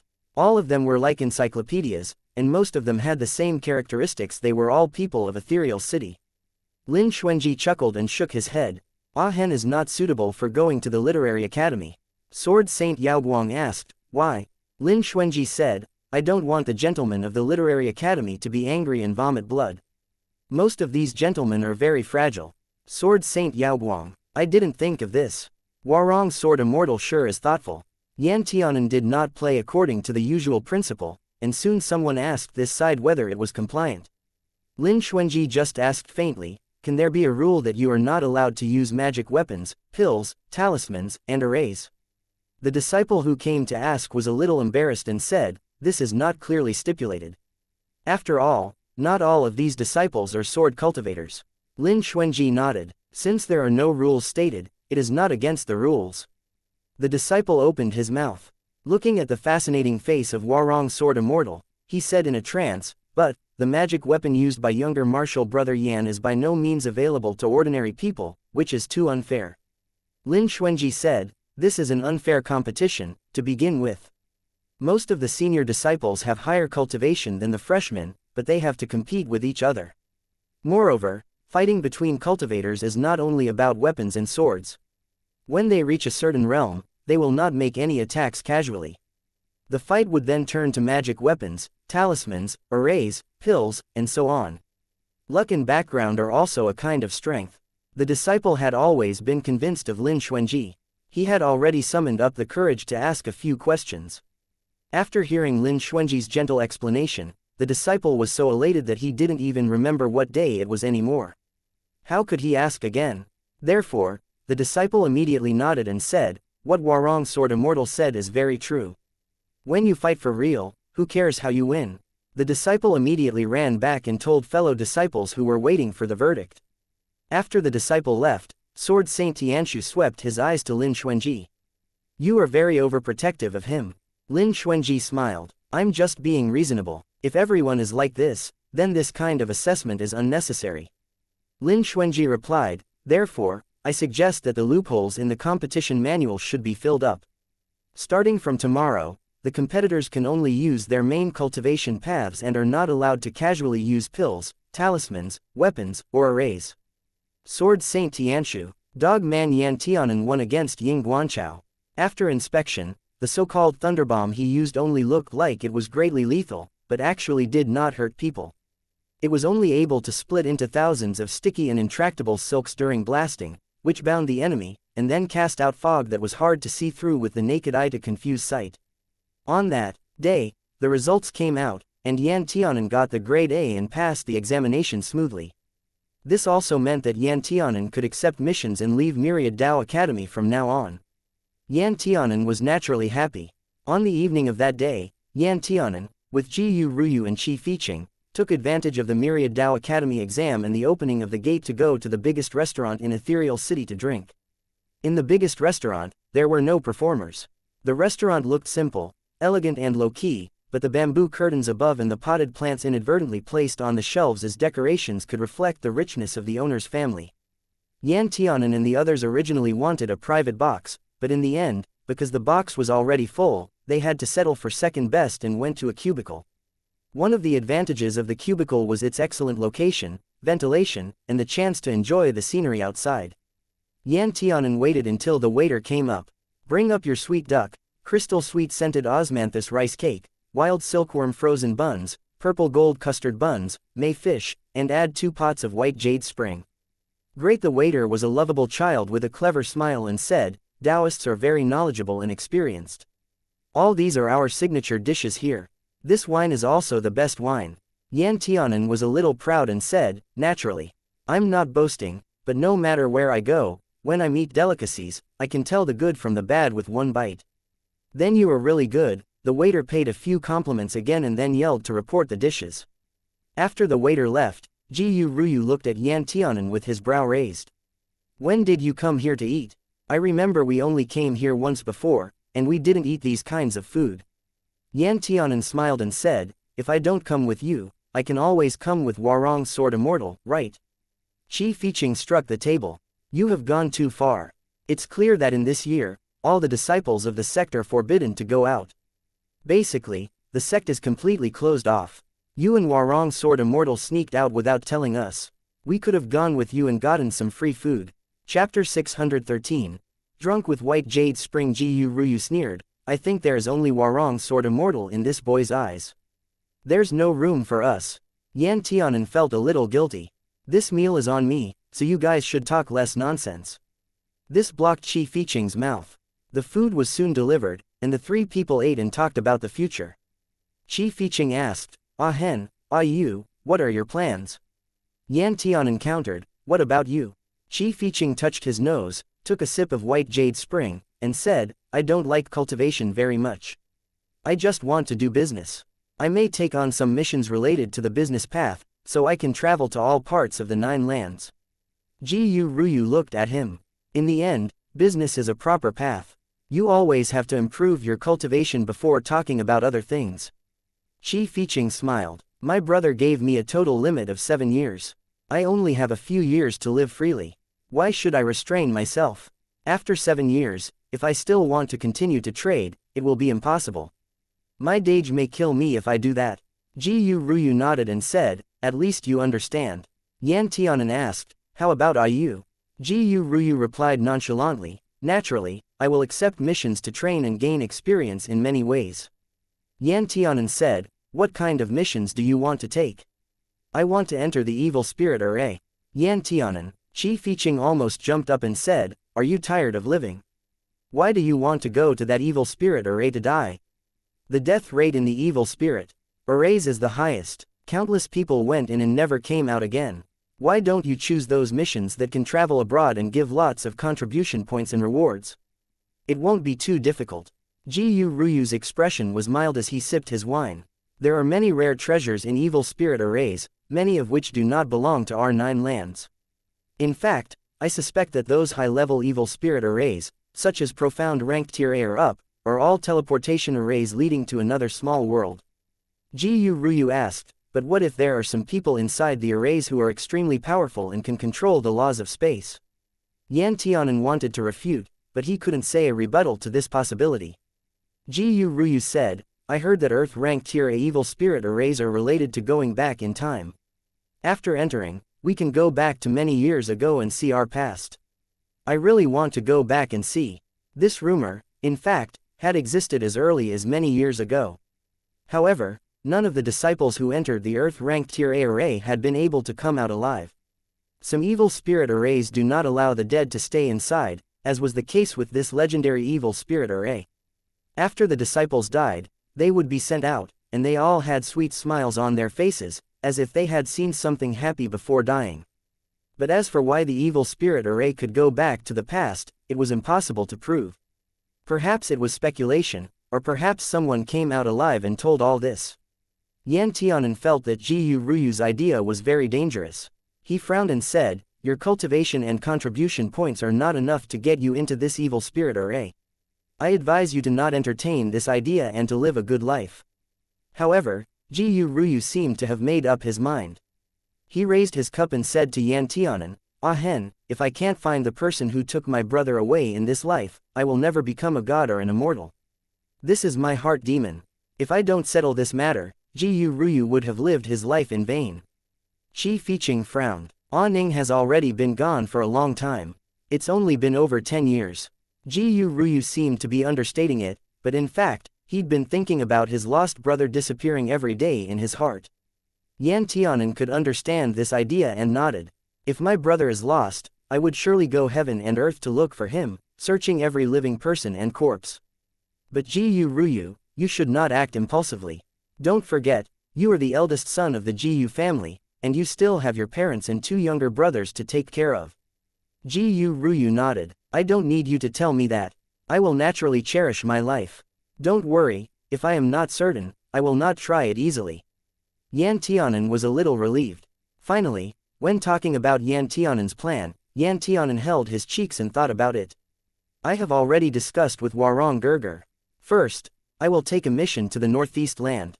I will go to Puluo Mountain on the way to look for the blood cypress tree and get rid of the blood rust on the sword first, then look for missions to travel everywhere in the 9 lands. It might take 8 to 10 years to travel the entire 9 lands." Qi Fiqing was suddenly envious. "You're actually going with Warong Sword Immortal. Isn't Warong Sword Immortal not allowed to casually leave the sect?" Yan Tianan replied, "It's not that he can't casually leave. It's just that once something happens in the sect, he must arrive in time. Nothing has happened to the sect for so many years, so it's not like something will happen as soon as we leave, right?" Qi Fiqing touched his nose and said, "I still feel that it's too unbelievable for you and Warong Sword Immortal to be together." Yan Tianan said, "Don't you think that Warong Gerger and I are like a match made in heaven, no matter in appearance, character, status, or strength?" Qi Fiqing shook his head fearlessly. "No, Yan Tianan." This evening, Yan Tianan poured Qi Fiqing wine like crazy. However, although he was able to kill 10,000 of the enemy's troops, he also lost 8,000 of his own troops. Yan Tianan finally became drunk too. Although he looked normal from the outside, in reality, he had no idea what day it was anymore. Ji Ryu looked at Yan Tianan's sitting posture, clever and silent. Then he glanced at the drunk Qi Fiqing, who was holding a vase as a sword and insisting on waving around his sword in a dance, and he couldn't help but have a headache. If he had known this, he would definitely have stopped Yan Tianan from ordering wine like crazy. Qi Fiqing, holding the vase, yelled towards the outside, "Qi Ruwang, you scoundrel, you 1,000-year-old son of a bitch, you oppressive bastard, let me catch you, trap you under my sword, tie you to the bed, strip off your clothes, drip wax oil on you, put on the tools of torture, and beat you till you scream and beg for mercy on your knees." Ji Ryu asked, "Just how much do you resent your dage?" Qi Fiqing suddenly burst into tears, pounding the table and howling, "He is a big bastard, he threw me here and turned a deaf ear to me.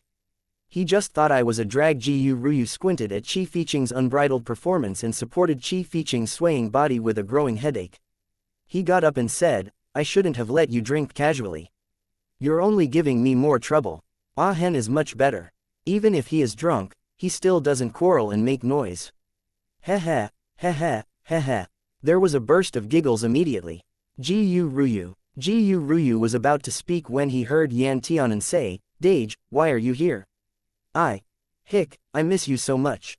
Ji Ryu suddenly felt that something was wrong. When he turned around, he found Lin Xuanji standing at the door and smiling at them with one hand lifting the curtains. Ji Ryu was stunned and immediately said, "Warong Sword Immortal, Ah Hen drank a little too much. I'm sorry to trouble you to take him back." Lin Xuanji was very satisfied with Ji Yu Ruyu's intelligence.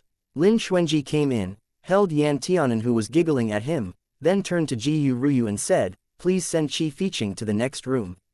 Ji Yu Ruyu thought that Lin Xuanji wanted Qi Fiqing to go to the side for a short rest before going back, so he said, "No need, I can carry him back." Lin Xuanji's smile was a little playful, which makes Ji Yu Ruyu's hair stand upright. "I'm afraid he won't be able to go back today." An extremely cold voice came from the door. Ji Yu Ruyu looked up again. At first, he was stunned. Then he gloated in his heart and thought sympathetically, "Ah, Chi-er, don't blame me, your Gerger, for not helping you. Who let you have no filter on your mouth after you got drunk? And by extreme coincidence, you just happened to meet the person you cursed at so vehemently."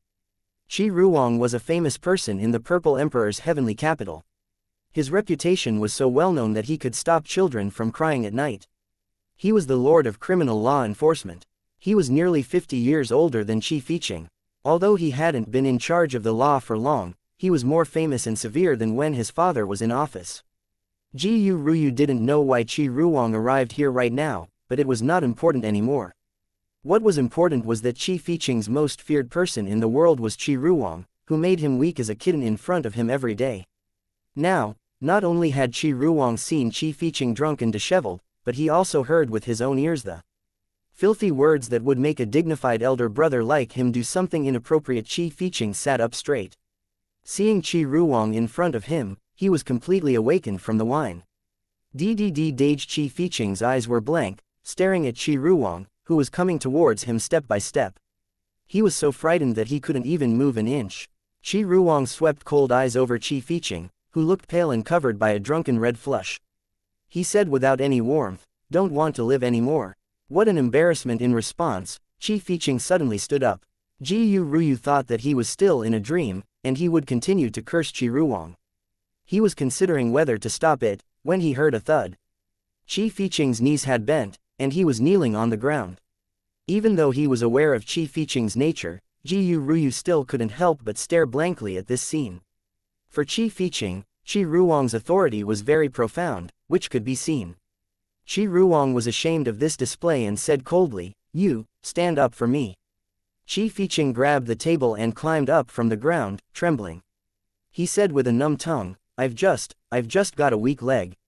Yan Tianan couldn't help but laugh, and his whole person was about to hang off of Lin Xuanji's body. He pointed to Qi Fiqing, saying, "Look at your cowardice. Didn't you just say that you would take the spirit stones you earned from your successful business and smash his ice block of a face with them?" Chapter 614. Beauty Hall. Qi Fiqing's knees were soft and he was about to kneel again, but his elbow was firmly held up by a strong force. There were stars in front of his eyes, but he could still see Qi Ruoang's handsome face. He couldn't wait to faint immediately. Ji Yu Ruyu secretly propped up his forehead and felt that Yan Tianan was really a loyal friend. Qi Fiqing said emotionally, "Dage, listen to me. It's not what you think." Qi Ruoang turned to take Qi Fiqing's collar and was too lazy to listen to his nonsense. He turned to Lin Xuanji.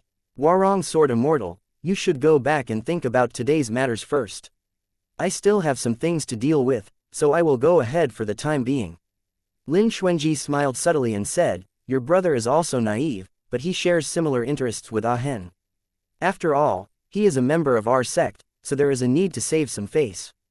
Please be merciful to him." Qi Ruoang said faintly, "Don't worry, I always hit people without hitting their faces. I won't make things difficult for Warong Sword Immortal."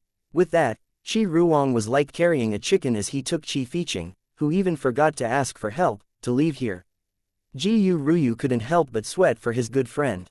Looking at the side, Yan Tianan obediently let Lin Xuanji wipe his face and even asked softly, "Dage, is Fiqing going to be spanked?" Lin Xuanji wiped his face, looked at his flushed appearance, and felt his heart moved. He resisted the urge to kiss him on the lips and smiled. Probably, who let him drink so much wine? Yan Tianan coquettishly encircled Lin Xuanji's neck and didn't let him leave straight away. "I drank too. Dage won't spank me, will he?" Lin Xuanji picked him up and whispered a few words into his ear with a smile. Yan Tianan immediately buried his face in Lin Xuanji's neck and said, "I can't wait. This is no punishment. If you don't touch me and ignore me, that would be the real torture for me." Lin Xuanji laughed. Ever since he found Yan Tianan, he had always been laughing. And he was laughing sincerely too, just like the spring breeze blowing over the withered grass and turning it green. A summer cicada broke through its shell and was reborn. Fortunately, Lin Xuanji was a very decent person. Knowing that the occasion was not right, he didn't say anything stimulating. Instead, he said to Jiyu Ruyu, although there is no restriction on travel these days, try not to travel at night and return to the sect as soon as possible. Jiyu Ruyu nodded, gave a bow, and said, Warong Sword Immortal, don't worry. I will go back once I've sobered up. Lin Xuanji nodded slightly. He put his robe on Yan Tianan's body, held him and left the restaurant. He zoomed away on his sword and soon disappeared. Jiyu Ruyu, at this time, suddenly understood a sentence: there was no harm if there was no contrast. There were some things which couldn't be concealed or faked. Gazes, expressions, and subtle actions were all evidence to show the truth. Jiyu Ruyu really wanted to ask, can you swear to protect him all his life, regardless of the overturning of the world and the vicissitudes of life? However, he couldn't ask, and he knew that there were many things in this world that words couldn't guarantee. Just as he had promised his mother that he would take care of his younger brother, he still lost his family's Ning somewhere. Jiyu Ruyu hit the willow tree beside him with one punch. Young Master Jiyu, why abuse a willow tree? A somewhat teasing voice came not far away. When Jiyu Ruyu turned around, he saw Yin Nian squatting on an eave not far away. I can't believe that a heavy-eyed guy like you would vent on a dumb willow tree. Are you not afraid of being laughed at? Yin Nian held a puppet doll with a slightly ugly appearance, though the entire appearance was somewhat cute.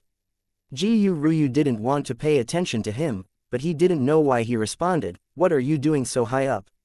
Yin Nian said with a smile, climbing up can help you look far. Jiyu Ruyu asked, what do you want to see? Yin Nian stood up and looked into the distance. Watching other people's love affairs. Did Warong Sword Immortal just leave with little Prince Yan in his arms? Oh right, don't tell me that you got angry and hit an innocent tree because you saw the scene just now. Jiyu Ruyu had no fluctuations in his heart, saying, you think too much, and you are more exposed. Are you going to continue to squat on the wall to see the scenery, or are you going back? Neither. Yin Nian jumped down and landed beside Jiyu Ruyu. He jutted his chin toward the strip of road behind him. Someone asked me for a duel. Unfortunately, this young master always advocates for peace and doesn't like fighting. So I'll have to ask you to solve it for me. Jiyu Ruyu saw Jiyu Ning, who was carrying a sword, walking slowly towards them.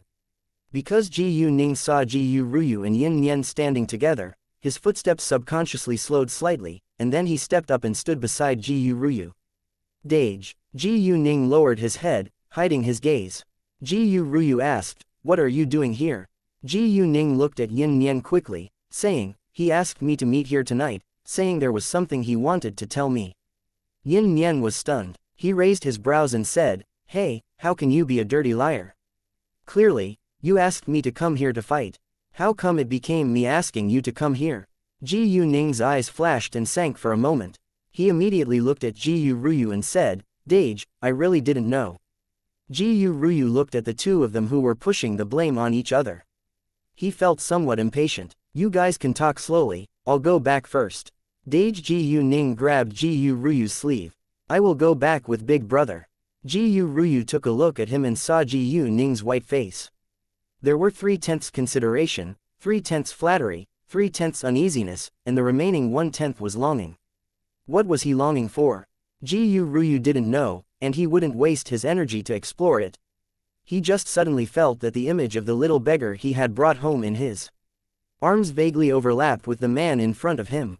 If you have nothing to do, then let's go together, Jiyu Ruyu said. He was not Jiyu Feiyong. Jiyu Ruyu would not treat Jiyu Ning mercilessly just because he was not his real brother. Jiyu Ning's eyes narrowed happily and, without looking at Yin Nian, he followed as Jiyu Ruyu walked away. Yin Nian touched his chin and smiled with unknown meaning. 5 days later, the assessment of the new disciples came to an end. The 2 disciples who took the Dao Division's exam as alchemists both passed the examination, and they could officially go to Beauty Hall to accept missions. Beauty Hall was the place in Myriad Dao Academy where missions were specially assigned. 24 pillars stood inside, on which all kinds of tasks were written in golden symbols, from simple to difficult, and missions with all kinds of difficulty levels were available. Among them, half of them were evil spirit arrays. There were many people who chose evil spirit arrays. When the new disciples were allowed to step into this hall for the first time, they were naturally excited, and everything they saw was very novel. In the back, only those who have reached a certain level of cultivation can see the golden words on it. Steward Ruan took East Courtyard's disciples around and explained, most of them are on the last 8 pillars. In this academy, only the disciples who have reached Profound Realms Return Origin stage can see it. If you want to pick them, you can let the disciples at Return Origin stage take you with them, or go with the teachers. The disciples made a sound of understanding. Some of the missions ahead can be completed by many people, some by multiple teams, some with long time limits, and some with short time limits. In terms of rewards, those who finish the mission first will naturally get the most contribution points and rewards. Steward Ruan very patiently explained. Yan Tianan flipped through the pamphlet and summed up some important information. First, missions were hung on different pillars according to their difficulty level, and different missions had different requirements for cultivation level. However, when accepting a mission, the pillar would only identify the cultivation realm of the person taking the mission. In short, as long as the person who led the mission was qualified in terms of cultivation, other people would never be kicked out by the mission pillar, even if they were courting death. Second, these missions had limits on the number of people in teams. There were 3, 5, 7, and 9 people missions. The rule was that the more people you needed, the more difficult the mission would be. Of course, the mission pillar did not force each team to reach the maximum member limit. It was also possible for the strong to do the mission alone. However, the mission pillar had requirements for the cultivation paths. For example, most missions required that at least one alchemist or array master be brought with them. On the one hand, this was to protect the Dao Division disciples and help them when they encounter difficulties. On the other hand, it was also to force the Alchemy Division's disciples to go out for training. Many alchemy disciples like to make pills in a comfortable alchemy room without contact with the outside world, feeling it was safe. However, a truly excellent alchemist must be able to refine pills steadily on the battlefield where the blood was flowing and horses were neighing. Third, different levels of missions gave different stars. The so-called star was a sign of recording the completion progress of missions. More stars meant that the person had completed many missions or difficult missions. The academy required its disciples to complete at least 100 stars. Every 3 years, otherwise they would be deprived of the right to accept missions. Yan Tianan looked at the number of stars in various missions, and couldn't help but whisper, the simplest task will take at least 3 days to complete, yet it only gives half a star. It doesn't seem worthwhile, Gu Ruyu said, so the academy is encouraging its disciples to choose difficult missions as much as possible to complete. You can see that the mission of finding 100 sacred gardenia is 50 stars. Yan Tianan interrupted, this is for sure. The 100 sacred gardenia grows alone in the Huishan Valley in the South Land. I don't know how many poisonous insects are in Huishan Valley. If you want to find the 100 sacred gardenia, it would take half a year. Maybe it will cost half your life. Gu Ruyu smiled. This is the original intention of the sect. When cultivating immortality in the Tao, if you are only content with your present and don't push yourself, it is equivalent to abandoning your path. Even if your cultivation is high, it still won't help. Yan Tianan felt that what he said was very reasonable, so he turned to look for missions related to the Northeast Land. Chapter 615. Difficult mission. Lin Xuanji had said before that he would take Yan Tianan to the tomb of Yushan to search for the blood cypress sap and refine this shusho into a peerless sword before doing other things. Yan Tianan also didn't want to parade himself through town every day while carrying an ugly and useless sword that was only good for blocking blows. He would be a laughing stock. Naturally, he was willing to take the risk to pay the tomb of Yushan a visit.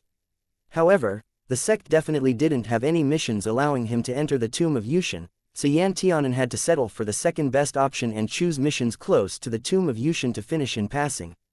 The rusty sword was important, but so were his studies. Nobody in the Yan family had ever repeated a year. If he accidentally had to repeat the year again in a moment of carelessness, he was afraid his dad would beat him to death. People picked and accepted missions. In less than 2 hours, almost all the easier missions with more stars had already been selected by disciples, and Yan Tianan naturally selected some as well. Moreover, He chose the kind that others didn't want to pick. In other words, the leftover missions after everyone finished scrambling to get their first choice. All these missions could be completed in Ethereal City, such as helping a resident in Ethereal City find the big white goose they lost a few days ago, or driving away local bullies for a certain spiritual herb shop in Ethereal City. It's not that Yan Tianan wanted to do these missions. It was because there were too many mundane chores in Ethereal City. Every day, those residents would visit the small house outside the sect specially used for receiving requests from inside the city and complain, so the sect could only force disciples who wanted to accept a mission outside the island to first accept and complete 10 missions on the island. This was really using a talented person for an insignificant task. What's more, the missions such as weeding and cleaning the yard for the residents were quickly taken by disciples with quick hands. Yan Tianan definitely belonged to the category with slow hands, so it eventually became the missions choosing him instead. On the first day, Yan Tianan helped the East Side's Grandma Zhang search for her big white goose. Grandma Zhang shook Yan Tianan's hand with a trembling hand and spoke with a smile. My family's Dabai is the same age as me, he's very close to gaining sentience. If I didn't scare him a few days ago by saying that I would stew him to nourish my grandson's body, he wouldn't have run away like this. Little Taoist, you must find him for me. Yan Tianan asked Grandma Zhang for a white feather that fell from the big white goose, then made the hand seals for a tracking spell. He let go and allowed the white feather to fly towards its owner.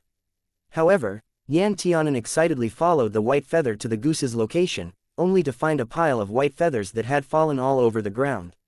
Yan Tianan was stunned for an instant, then changed his spell and realized that the big white goose had already met with a violent death at someone's hands.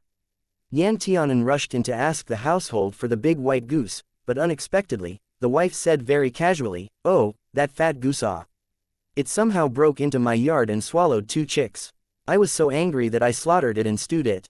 Ah woo woo woo my da bai ah, give me da bai back."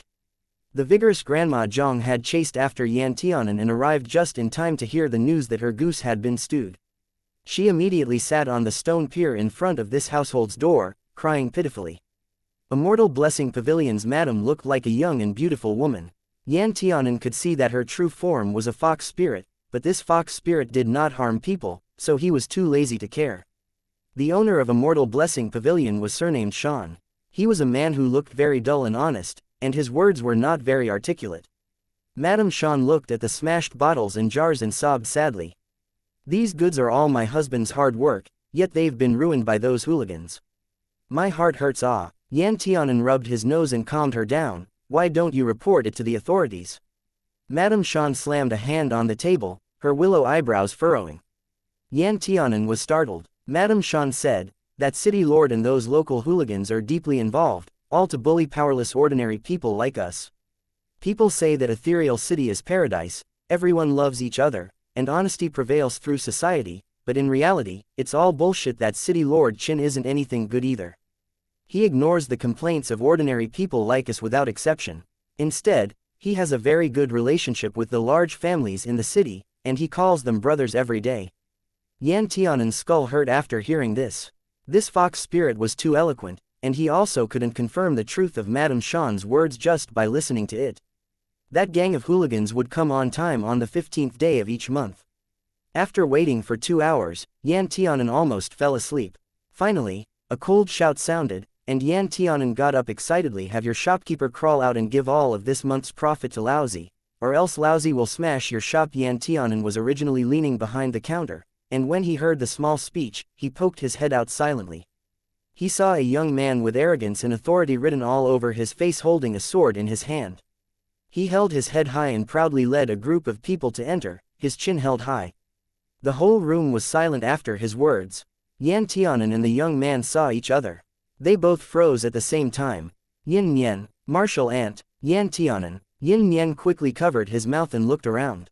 Why are you here? Yan Tianan's mouth twitched. Don't tell me you're the local bully I have to drive away to punish evil and promote good. Yin Nian was immediately angry. He stamped his foot. How can that be possible? You don't know how far this slag man and lowly woman have gone. I must make it so that they can't do business anymore, or even stay in Ethereal City. Yan Tianan was a little surprised. What exactly is the deep hatred between you and this family? Could it be that they sold fake pills? Yin Nian gave a cold HMPH.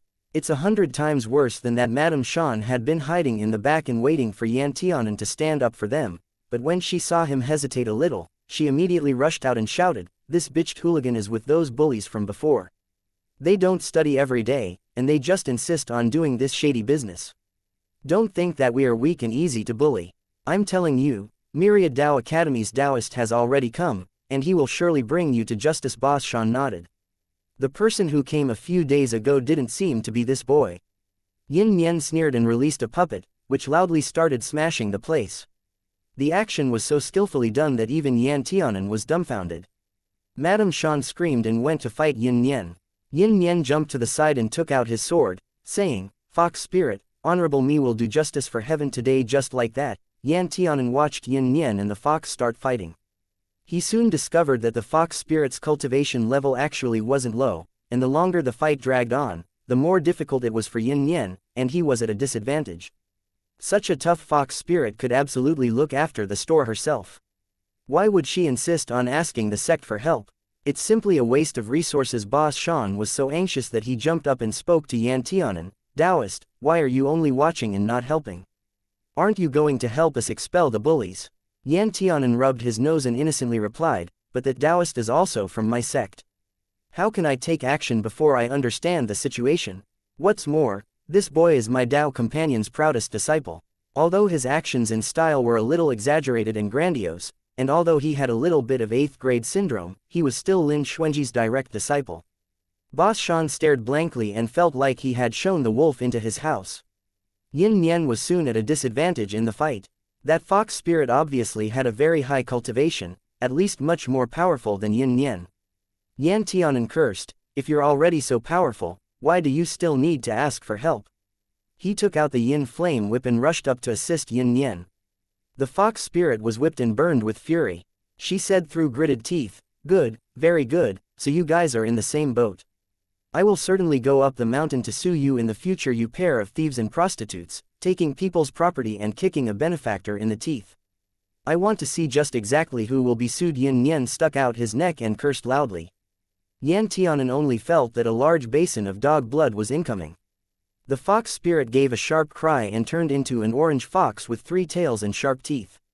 The nails on her claws were 3 inches long and gleamed with a dark cold light.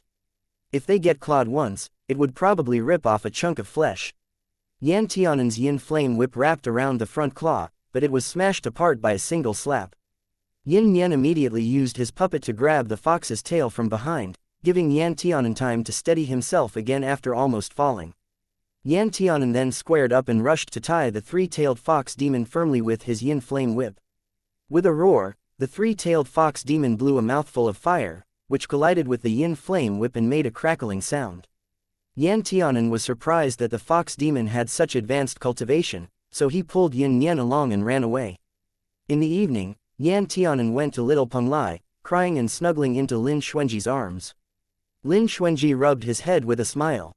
"Did your mission today go well?" Yan Tianan was both wronged and indignant. "I don't want to carry out missions inside Ethereal City ever again. These missions really cheat people." Lin Xuanji asked, "Why?" Yan Tianan answered, "The mission I received was to drive out the local ruffians and hooligans for Immortal Blessing Pavilion, but I didn't expect for Yin Nian to come instead. After asking the neighbors, I found out that this Immortal Blessing Pavilion was not surnamed Shan decades ago, but Bai. Miss Bai's family has been in charge of this Immortal Blessing Pavilion for generations, and the person surnamed Shan is the husband who married into the family. Later, Miss Bai saved a fox demon who floated across the ocean to Ethereal City. The fox demon was dying, and the only reason her life was saved was because Miss Bai took out the life-saving medicinal pill she had and gave it to her. Unexpectedly, not only did the fox demon not repay this kindness, she even hooked up and colluded with the husband who married into the family. After Miss Bai discovered this, she couldn't stand such betrayal and her heart of Tao became unsteady, so she suffered a chi deviation and committed suicide. And Miss Bai's only son was driven out of the house by the 3-tailed fox demon. From then on, Immortal Blessing Pavilion, which originally belonged to the Bai family, became the property of this pair of scum. Yan Tianan was very depressed. He sighed, "I don't want to accept this kind of mission ever again. It's so annoying, and I can't even bring them to justice." Ethereal City had its own rules. The most important one forbid murder. However, for these disciples studying abroad, if they did not get the permission of their families, they could not take the place of the son who was deprived of his fortune or the dead Miss Bai to sue the pair of ungrateful bastards in Immortal Blessing Pavilion. Chapter 616. By Yancho. If this was in the Nine Lands, Yan Tianan could use his own authority to step in and carry out justice for heaven. However, this was the place outside of the secular world known as the 10th Land, and Ethereal City had its own rules, formed over thousands of years. It wasn't something an outsider like him who came to study abroad could change. Yan Tianan felt dejected in his heart. He then thought about how both of his missions ended in failure and felt very upset. Lin Xuanji saw that he was depressed, so he swept a glance over Yan Tianan and said, "Didn't little Nian help Miss Bai's son collect his debts today? This shows that he may know where Miss Bai's son is. If you really want to settle this, you might as well look for the person involved together with little Nian and go to the city lord's residence to sound the drums and sue the three-tailed fox and that boss Shan." Yan Tianan's eyes lit up. He clapped, "Dage's right, I'll go find Yin Nian right now." Yan Tianan tried to run, but Lin Xuanji held him by the waist. "It's already late evening, so it's time for Yin Nian to meditate and cultivate. Don't disturb him." "Impossible," Yan Tianan said boldly, confident that he was right. Yin Nian must be fooling around somewhere right now, or he just went to bed. He wouldn't be so diligent. You sure know him well. This child was not like this at first. He learned everything I taught him, at lightning speed, and he was very diligent. He slept on the 3rd watch and woke up on the 5th watch. But he's changed ever since he came to Myriad Dao Academy. He learned how to laze around and banter. I don't know who taught him these." Although he didn't know who taught him those, Lin Xuanji was staring at Yan Tianan as he spoke. Yan Tianan pretended everything was fine and touched his nose. "It's definitely not me. Only heaven knew whether or not it was him." Lin Xuanji was not very strict with Yin Nian over the past 2 years. He was only waiting for Yin Nian to venture outside and gain experience. After he suffers a little, he would understand how important cultivation was. Some matters didn't need much urging. As for Yan Tianan, although Lin Xuanji hoped that he could study hard and cultivate hard, he wouldn't ask for too much. After all, no matter what he experienced in his life, Lin Xuanji could always protect him. The moon was high in the sky, and the orchid and osmanthus flowers were fragrant. Yan Tianan used the excuse that he needed hugs and kisses because of all the grievances experienced during the day to pester Lin Xuanji and fall onto the soft bed. They were very warm and affectionate, and just like this, 2 days passed in the soul plate. Yan Tianan's constitution meant that he could calm down and absorb the remnant yang qi and essence blood in his body after doing such an act. This warmed and nourished his tendons and meridians and strengthened his spiritual qi. It was extremely good for his health. While he was meditating, Lin Xuanji came out fully clothed and called over Yin Nian, who had run to who knows where in the past 2 days. As soon as Yin Nian saw Lin Xuanji, her legs first went soft, and he bowed respectfully. "Greetings to master." Yin Nian suddenly turned red. He subconsciously went to cover his neck, only to find that he couldn't hide it at all. He had the feeling that trying to hide it just made it even more conspicuous. Lin Xuanji handed Yin Nian a jar and glanced at the claw marks on his neck. "Apply it yourself. You can't swagger around with injuries." Yin Nian quickly took the medicine jar and said, "Thank you, master." Yin Nian blinked and took the jar into his arms. His eyes turned, he suddenly smiled. "Master, how did you know I was going to catch a fox?" "Martial Ant must have told you, right? You must take good care of such a pure person like Martial Ant. The world is dangerous, so don't let him be cheated by people." Lin Xuanji said with a smile, "I really want to sew your mouth shut sometimes." Yin Nian responded, "Martial Ant gave me permission to address him this way. Master won't forbid it, will he?" Lin Xuanji naturally wouldn't forbid it. He merely reminded Yin Nian, "Don't reveal anything in front of people." "I understand." Yin Nian looked like he understood. A person should keep a low profile. Master has taught me this before. Lin Xuanji didn't bicker with him. Instead, he said, "Since you made your own decision to help Miss Bai's child, you might as well help him to the end. Ethereal City has a rule that requires the person involved to beat the drums and air their grievances. Only then will the official respond. You likely know who the person involved is." When Yin Nian heard this, there was a flash of panic in his eyes. "Master, this is not very good." "Why not?" Yin Nian hesitated for a moment before summoning up the courage to say, "Actually, it was my own idea to find someone to go to ruin Immortal Blessing Pavilion's business. Those local ruffians and hooligans are all people I hired on my own initiative. In reality, Miss Bai's son doesn't know anything about this But you want me to suddenly escalate matters, the impact would be very negative." Lin Xuanji narrowed his eyes. "Little Nian, you've never been a busybody. Who exactly is the hero of this story, and what is his relationship with you?" Yin Nian was most afraid of Lin Xuanji's current appearance, which looked leisurely save for the scrutinizing expression in his eyes. Lin Xuanji picked him up from inside a pile of corpses, and he couldn't remember his parents' appearance, but ever since he started following Lin Xuanji, he saw Lin Xuanji as his elder brother and parent. Yin Chongyu treated him with extreme gentleness and never cared about what he did. He was like a loving mother. Comparatively speaking, Lin Xuanji's identity was the strict father. As soon as Lin Xuanji narrowed his eyes, Yin Nian felt his bum hurt. Yin Nian had no choice but to tell the truth. "That person can be considered a friend of mine, but I'm not sure if he regards me as a friend. However, I really do regard him as a friend. Ever since I found out about his past and background, I've wished that I could personally dispose of that dog couple for him." Lin Xuanji saw that he wanted to beat around the bush, so he interrupted Yin Nian. "Who is that person? Is he a disciple of the sect?" Yin Nian nodded. "It's Bai Yancho." The next day, Yan Tianan was just about to leave Little Penglai and continue finishing up those disastrous missions when he suddenly received a notice of visitation from the outside. The letter was written with ink that contained the fragrance of bamboo leaves. The handwriting on it was thin and bony.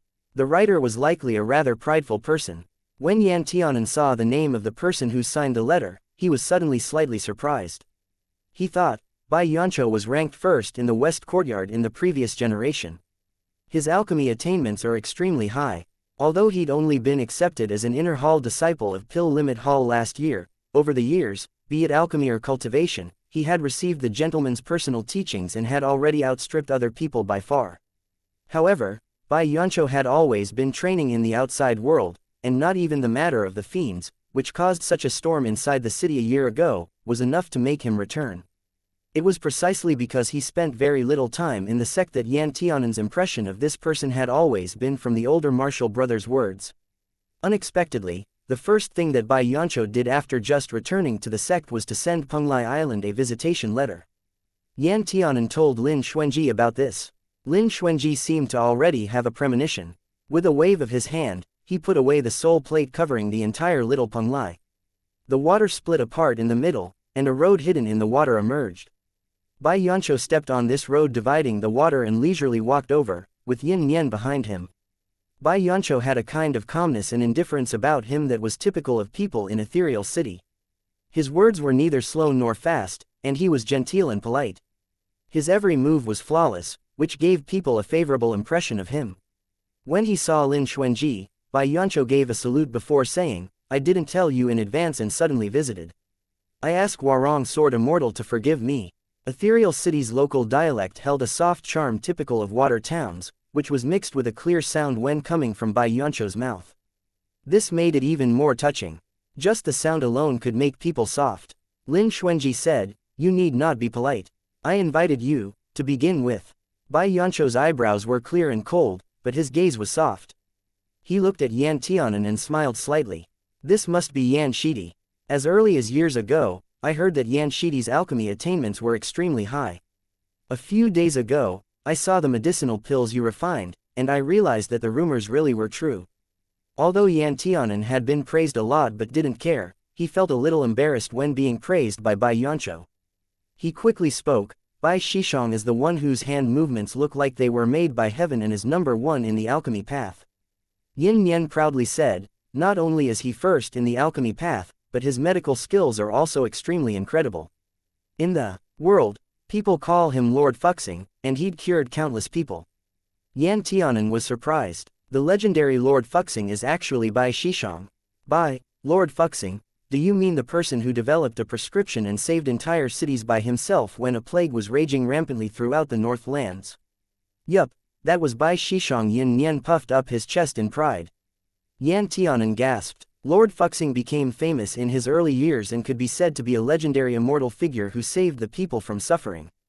He should be regarded as the same generation as Yan Zhonghua. Yan Tianan would never have imagined that Lord Fuxing, who diagnosed people and treated them at record speed, would actually be Bai Yancho. To think that Bai Yancho was actually a disciple of Myriad Dao Academy's alchemy division. Looking at this situation, he was afraid that very few people in Myriad Dao Academy knew about his other identity. Otherwise, wouldn't it set off an uproar? Bai Yancho, however, gave a clear smile. I'm just Bai Yancho when I'm in the sect. Lord Fuxing is just a title. There's no need to mind it too much. Then he looked at Yin Nian again and shook his head. Yin Nian discovered my identity by accident, so I ask everyone to please keep it a secret for me.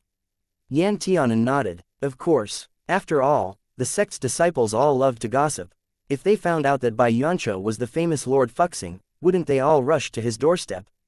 Yin Nian commented beside him and tut-tutted, what is a sage? This is a sage. Yan Tianan had an extremely good impression of Bai Yancho and felt that this person was very open-minded, and his words also made people feel comfortable. Yan Tianan sighed with emotion, seeing is better than hearing rumors. Bai Shishong really opened my eyes. Bai Yancho said, heroes spring forth from the ranks of youth. Prince is also extraordinary. Lin Xuanji listened to the two flattering each other and wishing that they had met sooner, so he didn't interrupt them. After the two had discussed the alchemy path for a while and finally stopped, Lin Xuanji slowly spoke up, there is indeed a matter I wish to discuss when I invited Alchemist Bai over today.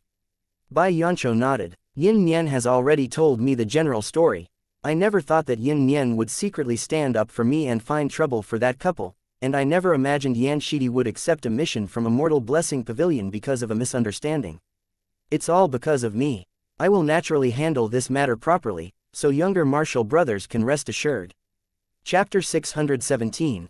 Seeing Yin Yang umbrella again. Yan Tianan heard this but didn't quite understand. Wait, what does Immortal Blessing Pavilion have to do with you? Bai Yancho looked at him and answered calmly, my mother's surname is Bai. I am the real successor of Immortal Blessing Pavilion. My family has been practicing medicine for generations, but now it has fallen into the hands of others.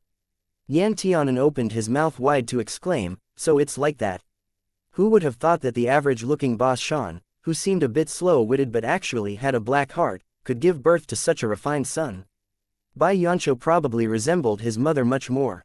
Yan Tianan was somewhat apologetic as he spoke, Bai Shishong, I didn't mean to meddle in your family's affairs.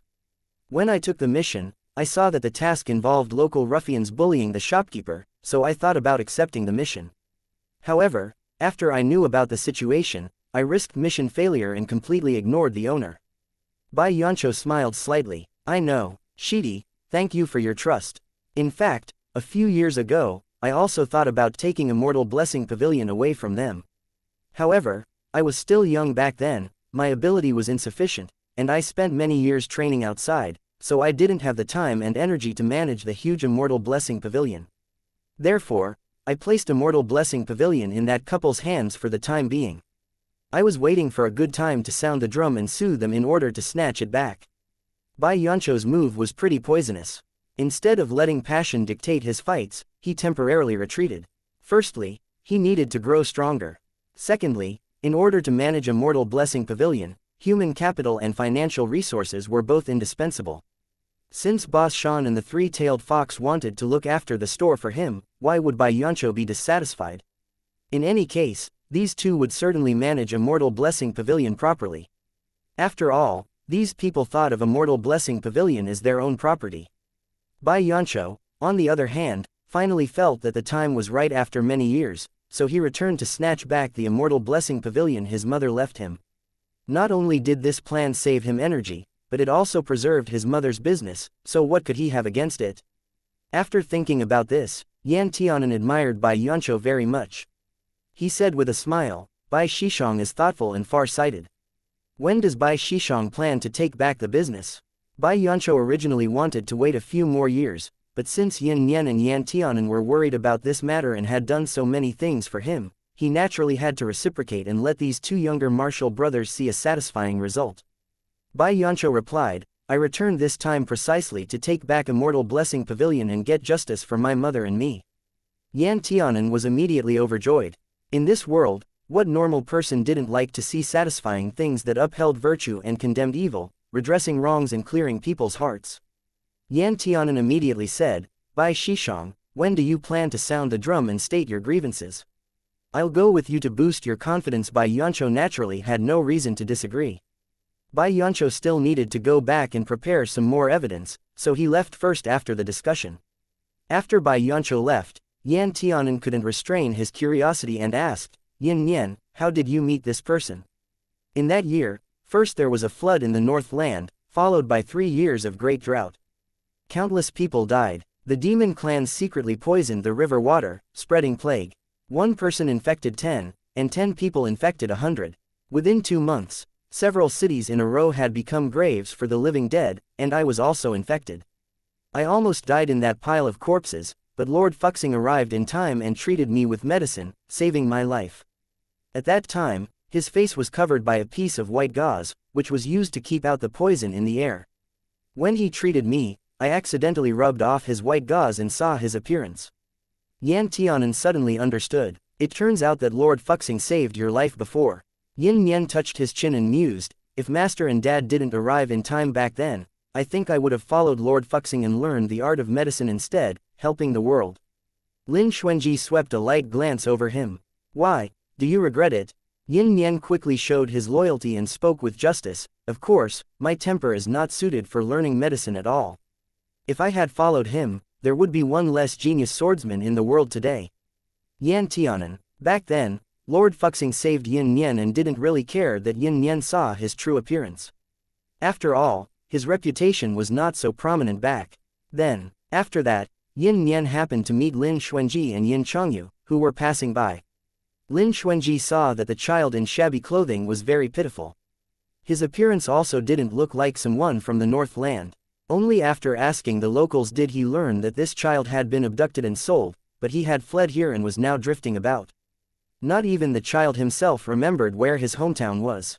Lin Xuanji felt compassion. When he touched the child's origin bone, he found out that this child was born with an innate sword bone, so he accepted him as an apprentice and brought him from the Northland to the south. Lin Xuanji personally taught him how to hold the sword, regulate his breathing, strike, and kill. It could be said that he'd done his best. What Yin Yen didn't tell Yan Tianan was that back then, Lord Fuxing also asked whether he wanted to follow him. Yin Yen thought about it and refused. He didn't want to be a good person who always helped the world. He was a selfish person, he just wanted to survive. Because they were going to join in the fun in the afternoon, Yan Tianan and Yin Yen muttered for half a day before bidding farewell to Lin Xuanji and going off to find Bai Yancho. After the two left, there was only 1 person left here, Lin Xuanji.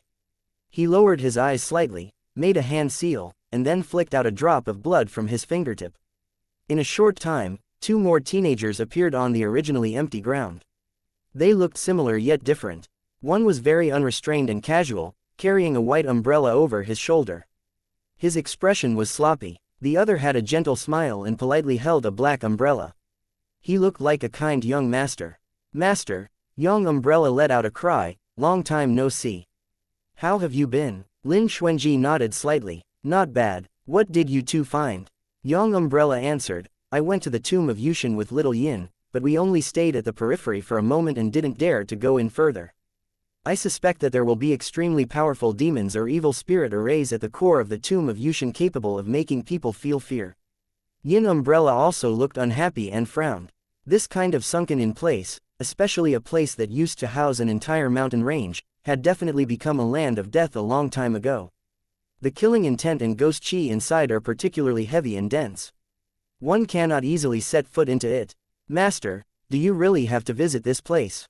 Lin Xuanji nodded. "It's a must. This pertains to a very important matter. Let's talk about what you guys found first." Yin umbrella sat down on the stone mound beside him and said, "Even those on the periphery have profound realm cultivation, and they also like to come out in groups of 3 or 5. The majority of them are beasts that grew up eating the corpses of humans and other animals. They're extremely fierce. There is also a bug that can chew a few tons of demonic beast into bones when it climbs over. Gerger and I have seen it 3 times and dared not disturb it. However, this kind of bug likes damp and moist places, so we can just take a detour around it." Young Umbrella went on to say, "Perhaps because this tomb of Yushin has a special chi field, many monsters have mutated. The poisonous mosquito alone is as big as Abai, and it can suck out all the blood of a person in one breath. Yin Umbrella seems to have thought of something bad. He frowned especially and said, "It's quite disgusting." Lin Xuanji began to form a plan. It was just the outside layer, yet such a high-grade mutated demonic beast had already appeared. Not even Yin Umbrella and Yang Umbrella, these two weapon spirits, dared to set foot into the depths. One could only imagine what it would be like if they ventured deeper inside. Lin Xuanji pondered for a moment before saying, "Prepare more magic treasures and pills capable of breaking through obstructions, as well as talisman paper and cinnabar." "Do you want the compass?" Yang Umbrella asked. "Even if I prepare it, it won't get used. That place is full of ghosts and can't be measured by the laws of the outside world." Yang Umbrella nodded. "I'll go buy them right now." Lin Xuanji told him, "Take my leaf card and directly buy from inside the sect. By the way, you can buy whatever you feel will be necessary. We can always keep it here. All in all, it doesn't hurt to be prepared." Yang Umbrella was very happy. He took Lin Xuanji's leaf card and laughed. "Thank you, Master." Ever since they started following Lin Xuanji, they never lacked the medicinal pills or magic treasures needed for their cultivation. Although this master was sometimes very scary, he had never been harsh on them. Thus, Yin Umbrella and Yang Umbrella wholeheartedly accepted him as their master. Before they left, Lin Xuanji said specially, "The tomb of Yushin is full of difficulties and unpredictable danger. If you guys don't want to go, I won't insist." Yin Umbrella blinked. "Forget it, not even you are afraid of death, so how can I be afraid? After raising soldiers for 1,000 days, it's finally time to use the soldiers. I am not trash that escapes just before the battle starts." After saying that, Yin Umbrella dragged Yang Umbrella and went away. Lin Xuanji smiled lightly. Over the years, Yin Umbrella had matured a lot. It seems that it was the right decision to let him do more good deeds instead of killing his soul. Before long, the soul plate space was in turmoil, and Lin Xuanji, who was meditating, opened his eyes slightly and saw Yin Changyu landing in front of him. "You came out from secluded cultivation." Yin Changyu was still dressed in all red, with bright red lips and a sword in his hand. The ghost chi surrounding him seemed to be denser than before. Yin Changyu had already become a ghost back when he died a wrongful death in the city of Twin Moons. Although he later possessed a demon venerable and traveled around the world as a demon venerable, he was still a ghost in essence. Over the years, he had long since shed the demon venerable's shell and had evolved to become a ghost cultivator. Although his Dao attainments were very high and he had long been able to condense into a tangible form, he still didn't like light. After this closed-door cultivator, Yin Changyu disliked light even more. He frowned and raised a hand, covering his face using wide sleeves. "The light in your soul plate seems to be stronger than before. It's just because you have more ghost chi now," Lin Xuanji said. He waved his hand and turned day into night. The bright color of the sky dimmed, leaving a round white moon hanging in the sky. "I'll be fine after a while." Yin Changyu put down his arm and indifferently said, "I just made a breakthrough, and my realm isn't very stable yet, so I can't help it either." Lin Xuanji said, "I thought it would take you 10 years to come out of this secluded cultivation." Yin Changyu gave a carefree smile. "No, I just broke through a small realm. 1 year is enough." Lin Xuanji asked, "What are your plans for the future?" Chapter 618. Dragon's Reverse Scale. Yin Changyu did not answer directly, but said, "A year has passed, so Yan Tianan should also have passed his assessment, right?" Lin Xuanji nodded. "He will go to the northeast land at the beginning of next month to train. When a disciple goes out to gain experience, they must start from the simplest missions and at least do those for 3 to 5 years. After that, it'll be up to the team's teacher to decide whether the disciple can accept missions alone. However, looking at you, you probably don't plan to start from the foundation, but plan to take him out directly, right? Of course, the academy wouldn't just leave them out to dry after the disciples pass the examination. In order to be responsible for the safety of disciples, the missions performed at first were all simple missions led by the gentleman, and they would progress from easy to difficult. The sect would never let disciples bite off more than they can chew. Of course, if a gentleman was willing to take a disciple out to perform a difficult mission, the academy naturally wouldn't hinder it either, and it would even be happy to see this. After all, this mission came from sect. After completion, the task results would be handed over to the sect, so the sect would be winning no matter what.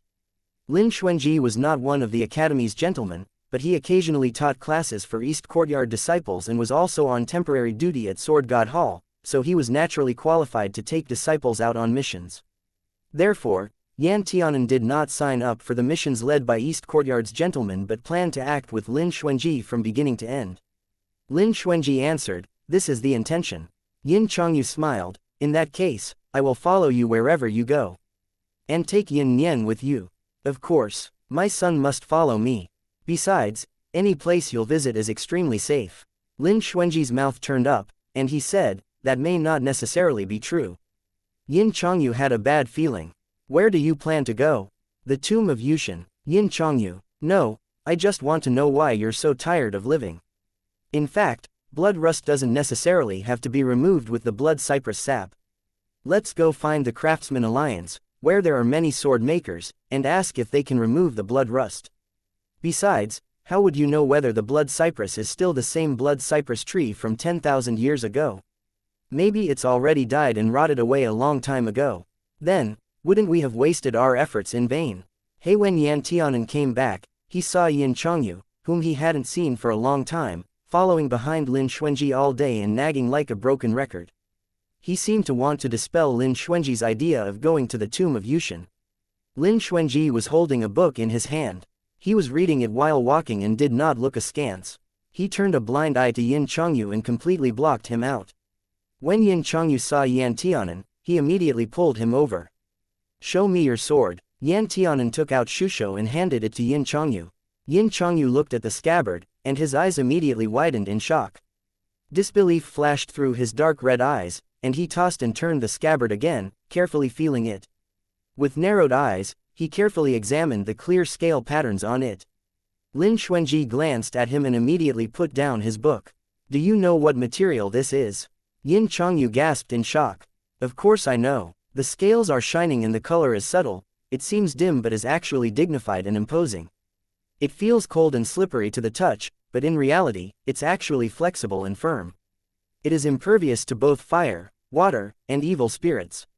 This is a scabbard made from the skin of a real dragon." Yan Tianan made a stunned expression.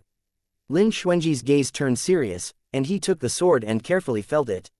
He said gravely, "This is actually dragon skin. So that's why I never had any impression of this material. Actually, it's very likely. True dragons haven't appeared in this world for countless years. It's normal that I haven't seen it before."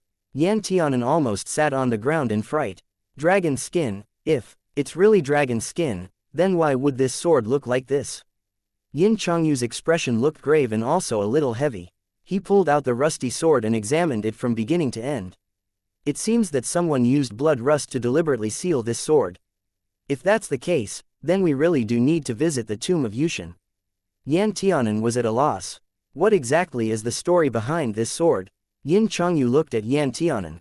"Can you tell me in detail how you got this sword and what you experienced on Hidden Sword Peak?" Yan Tianan nodded and honestly recounted everything from beginning to end. He even included how the rusty sword deliberately attracted him and his inner thoughts when taking this sword down the mountain. After listening to it, Yin Chongyu mused, all the coincidences in the world are actually inevitable. Since this sword has chosen you, it seems to have some unspeakable fate with you. Lin Xuanji stared at Yin Chongyu. "Do you know something?" Yin Chongyu smiled. "No, I don't know much, but as a craftsman, you should know that the dragons symbolize the Son of Heaven in the mortal world, and even in the cultivation world, dragons are also the overlord of a land. Every dragon has a reverse scale that cannot be touched, or else mountains will collapse and rivers will disappear, and heaven and earth will be destroyed. Moreover, I've never heard of any dragon from ancient legends who was stripped of their reverse scale and had it made into scabbard."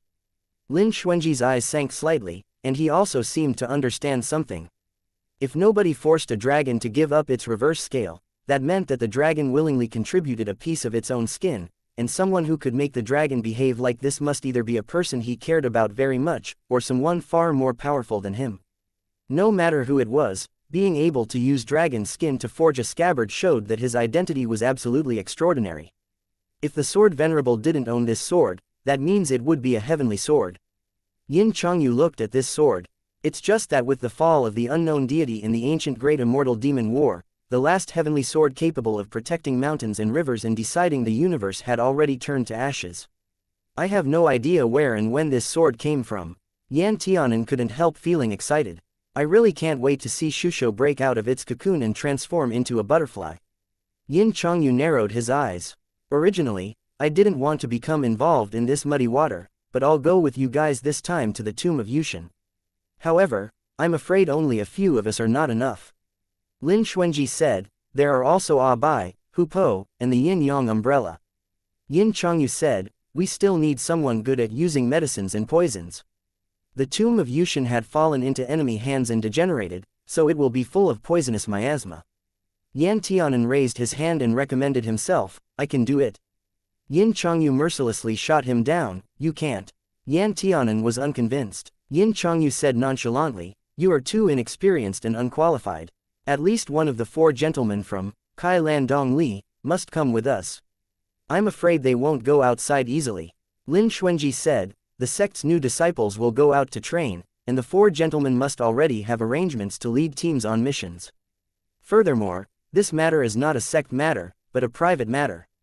I don't want to ask them to risk their lives in that place with us. Lin Xuanji's words were very reasonable.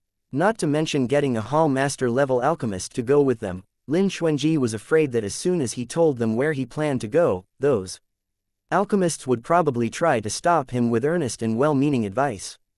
That place was not something that ordinary people could visit. Warong Sword Immortal was the light of the sect. In the future, he would carry Myriad Dao Academy forward and make it comparable to the sun and moon. How could someone like him easily take risks? Since the 4 alchemists, Kai, Lan, Dong, and Li, couldn't go, they could only settle for second best and choose other trusted people. Yan Tianan wanted to call his dad over, but after thinking about it, if he let his dad know that he and Lin Xuanji already had sex and had a close relationship with each other, he was afraid Yu Ming would ask enough questions to turn the sky upside down. He would be worried every day and make a fuss out of nothing. Yan Tianan got a headache just from thinking about it. Lin Xuanji suddenly asked, how have the matters today been handled?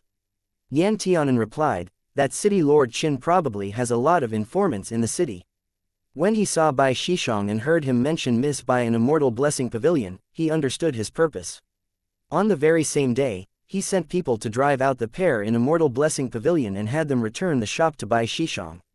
Bai Shishong went to the shop and dismissed those 2's hardcore subordinates after giving them wages, and he kept everyone else for continued employment. It was easy to resolve. Lin Xuanji nodded and turned to Yin Chongyu, saying, that Bai Yancho is Lord Fuxing, the doctor who travels the world to help others. Yin Chongyu raised his eyebrows.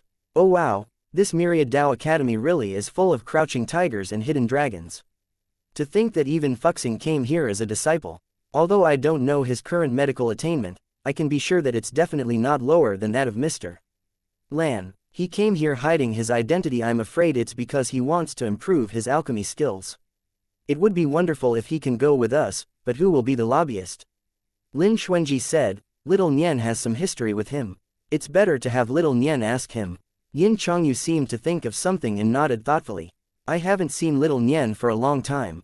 Yin Nian was quickly called over. Yin Nian was just at the age where he wasn't afraid of anything, not even heaven or earth. In fact, he wished for something dangerously exciting to happen. When he heard that Lin Xuanji and Yin Chongyu wanted to take him to the tomb of Yushin, he immediately rubbed his hands together, itching to go, but when they mentioned that he would be inviting Bai Yancho to go together, Yin Nian wilted a little. Yin Nian said, I can certainly try, but Bai Dage may not be willing to go with us. I don't have so much faith. Lin Xuanji said, if he won't, then we'll change to someone else. Let's try asking him first. No one among them was familiar with Bai Yancho. At most, they just crossed paths on the matter regarding Immortal Blessing Pavilion, but unexpectedly, Yin Nian quickly sent back the news that Bai Yancho had actually agreed to the matter and even asked when they were planning to leave. Thus, Lin Xuanji invited Bai Yancho to have a drink in Little Penglai.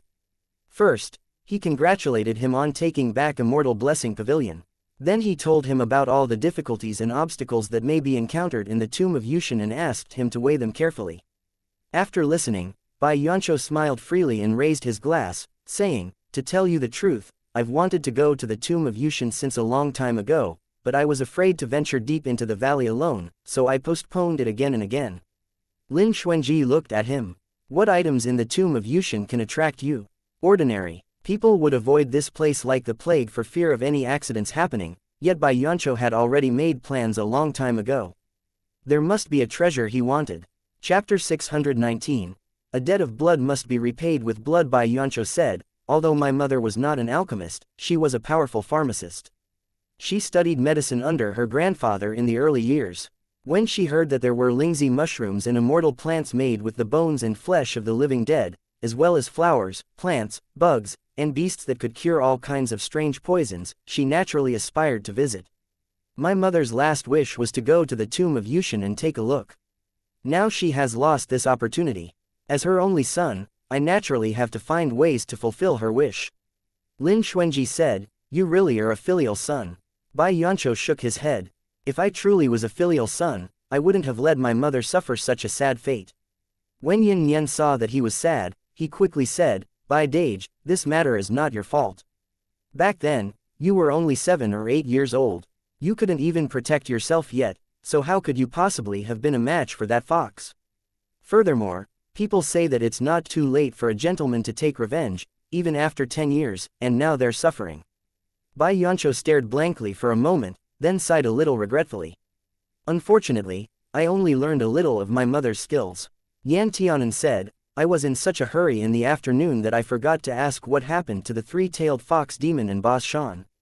Bai Yancho said lightly, "The three-tailed fox demon was not originally from Ethereal City, so she was simply expelled. As for the one surnamed Shan, he was sentenced to 50 years of imprisonment by City Lord Qin for the crimes of robbing people's property and driving his wife to suicide. Right now, he has already been imprisoned.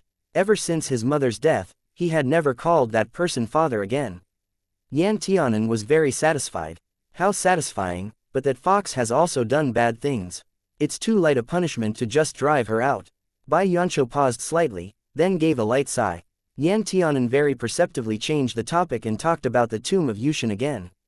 Bai Yancho really had made efforts to understand the tomb of Yushin, and he revealed a lot of information that they didn't have. For example, because the tomb of Yushin was buried underground all year round, it was very dark. When entering, they must bring first something that could illuminate the surroundings. Shark beads were the best for that. Coincidentally, Yan Tianan just got a shark bead from the emperor before he came to Myriad Dao Academy, so this problem was easy to solve. Another piece of new information was that there were many ghost cultivators and corpse cultivators in the tomb of Yushin, and they had likely already formed their own underground kingdom. 10,000 years had passed since the place sank underground, so if there were any yin qi or malevolent qi, it was easy for ghosts and evil things to flourish. These things couldn't be judged by human standards. Since they were entering someone else's territory as foreigners, they must be careful and advance slowly. Nobody who entered the tomb of Yushin had ever come out intact, so these words were only guesses and inferences. However, to Lin Xuanji's relief, since Bai Yancho had already thought about these difficulties, he wouldn't blame them for tricking him into entering if they met with trouble while inside. That made sense. The world was incomparably large, and the world of mortals spanned tens of thousands of miles. It would always be an indescribable attraction for people, drawing people in and making them want to become part of that world. Those who could truly devote themselves to cultivating in Myriad Dao Academy for 20 years were few and far in between. They drank and gambled, not dispersing until midnight. Yin Yen didn't want to rest in Lin Xuanji's place. After all, he had to keep some distance from Lin Xuanji inside the sect so that people wouldn't easily see through their relationship. Thus, he left with Bai Yancho. After walking through the road where the water was divided, Yin Yen stood on solid ground again. Looking at Bai Yancho, he grinned and said, "Bai Shishang, I didn't expect you to agree at once. Don't worry, I will protect you when we enter the tomb of Yushin." Bai Yancho saw that his face was slightly red, probably because he drank some exquisite wine just now, so he smiled at Yin Yen and replied, "It's getting late. Go back and rest early." Yin Yen took a deep breath. "If it's inconvenient for you to prepare the items that Warong Sword Immortal said you need to bring, I'll prepare them for you." Bai Yancho was slightly stunned. He didn't expect this child to be so attentive, but he had no intention of letting children do things for him, so he responded, "You probably don't have many contribution points right now, do you? I can prepare those items myself." Yin Yen suddenly squatted on the ground. "I want to do something for you, but in the end, I found that you can always handle all your matters." Bai Yancho saw that he wanted to act childish, so he spoke with a gentle voice, "That's not necessarily true. If it weren't for you, I wouldn't have been able to recover Immortal Blessing Pavilion so easily." When he brought up this matter, Yin Nian became even more melancholy. "Even without me, you still could have easily taken Immortal Blessing Pavilion back. You have a title deed and the ownership seal on you. You have both human witnesses and physical evidence, so you can easily get it back anytime." Yin Nian, Bai Yancho called his name until he looked up blankly, then said, "There are many matters in the world that look like they can be easily dealt with in the eyes of bystanders, and in fact, they really aren't hard to resolve, but some people will place those matters in their hearts and try their best to resolve them, while others will turn a blind eye, so I accept your feelings." Yin Nian's heart suddenly started beating faster. His head was dizzy, and suddenly he felt that he was probably drunk. Yin Nian crawled up from the ground, swaying, and shook his head. "I, Yin Nian, am a person who will repay both kindness and grudges. You saved my life, so I'm naturally willing to repay your kindness with my life." Bai Yancho smiled. "Don't always talk about your life like it's cheap. This is your most precious thing. You should protect it well."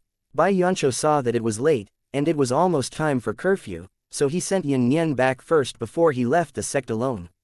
It was dark and windy at night, and it was already dark in Immortal Blessing Pavilion. Many families had turned off the lights, locked the doors, and retired to sleep. A young man in a teal robe held a string of wooden beads that had been soaked in various spiritual herbs for many years. The beads left a fresh and fragrant medicinal scent. The young man slowly passed through Ethereal City's main road, heading for the gates.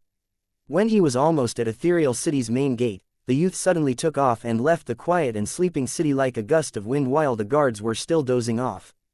10 miles outside the city, there was a peach blossom forest. The peach blossoms had always been in full bloom for many years, and their fragrance could float away for miles. Bai Yancho was precisely headed towards this peach blossom forest. He'd just stepped into the peach blossom forest when a flash of sharp light cut towards him. Bai Yancho seemed to be expecting this. He turned around. His fingers moved slightly, and a thread barely visible to the naked eye cut apart those attacks. He then pressed his hand back, and the peach blossoms not far away fell with a rustle, raining down flowers. A woman whose expression looked a little haggard but whose appearance was very bewitching came out from behind that tree. She glared fiercely at Bai Yancho with a cold gaze. "To think that you actually know Taoist techniques." Bai Yancho said, "Third Madam Hu, that day, my mother saved you here. Today, this place will be your burial ground." Third Madam Hu seemed like she'd heard a funny joke. She covered her mouth and laughed for a while before saying, "What, just by yourself? What can you do? Don't tell me that you think you can fight on equal terms with me just because you learned a few tricks. I am a demon who has already gained human form, and I also have the bloodline of the nine-tailed fox. I want to see exactly who will be killing whom today." Bai Yancho also smiled faintly. "Be my guest." One person and one fox soon started fighting in the peach blossom forest. Flashes of cold light burst out, and yin winds howled in rage. If someone carefully studied the thread in Bai Yancho's hands, they would see that it was the thread used to diagnose a person's pulse. The material was unknown, but it was extremely sharp, not losing to the edge of a blade at all. Third Madam Hu seemed to have the upper hand at first, but in reality, she couldn't touch even a strand of Bai Yancho's hair. Instead, those threads occasionally cut her, cutting many bloody lines on her face. She didn't know when it started, but she suddenly felt an indescribable fear. No, this is not normal. She had already transformed into human form. According to logic, not even profound realm unified spirit stage cultivators could be her match. She noticed that the level of Bai Yancho's Taoist technique was absolutely not higher than her and was even very weak, but the cold reality told her that Bai Yancho's cultivation was definitely not what it seemed. How can Bai Yancho be so powerful? Isn't he a doctor? Third Madam Hu started to feel a sense of crisis, and she immediately wanted to use her true Taoist techniques. She turned into a fox with 3 tails, and her body grew bigger and bigger. She brewed a fire technique in her mouth and retreated a few steps into the peach forest. She suddenly felt a sharp stabbing pain from her limbs and bones, and she angrily spewed out a mouthful of fire. The flames licked the ground and peach trees on both sides, roaring toward Bai Yancho, who was standing 10 meters away, as if to tear him to pieces. Bai Yancho didn't dodge this. He merely moved the wooden beads gently with his right hand while making hand seals with his left. He was also murmuring something. Immediately after, an icy chi condensed in front of him, colliding with the fire with a boom. The fire chi was swallowed up by the ice chi, leaving nothing behind. Impossible, third Madam Hu shouted in a shrill voice, but what she didn't know was that she was already dead. Bai Yancho coldly looked at the fox demon who had been cut into pieces by the 1,000-thread array he secretly arranged. He stared at the blood that flowed out and said, "Eventually, good and evil will be rewarded accordingly. Third Madam Hu, you can never repay what you owe my mother, and neither do I want you to pay it back." After saying that, he raised his hand and pulled back the demonic core and soul that wanted to escape. He squeezed hard and directly crushed the demonic core into pieces. If others saw this, they would certainly say that he was squandering a precious material. However, Bai Yancho was unwilling to allow even a strand of hair from this monster to remain in the world. Immediately afterward, a cluster of flames appeared at his fingertip, resembling an alchemist's pill fire, which directly burned her soul into ashes. The soul uttered a shrill, piercing cry, suffering great pain. The residents of the peach blossom forest all ducked into their nests after hearing this, wishing that they could cover their ears and not hear anything. Bai Yancho merely watched it all in silence. Many scenes flashed before his eyes, good ones and also bad ones. He was cold to the extreme, and also cruel to the extreme. After burning up the soul, Bai Yancho collected his pill fire with cold eyes. The fox remains on the ground were also burnt to ashes by him. Chapter 620. Little Peach Blossom Demon. As he turned around and walked a few steps, Bai Yancho's movements stopped. He glanced sideways and saw a little demon who had a peach blossom on his head, and on his forehead, there was a peach blossom petal stuck on it. The little demon was actually squatting on the ground shivering, holding a peach with bites taken out of it in his hand, looking at Bai Yancho with horror on his face. Bai Yancho carried some murderous intent and bloody aura on his body. Although his facial features still held those handsome and extraordinary looks, under the formidable moonlight, it was always covered in a layer of scary color. The little demon was not very old, it was only a few years ago that he had just transformed into a human, and he was not tall, only reaching Bai Yancho's chest.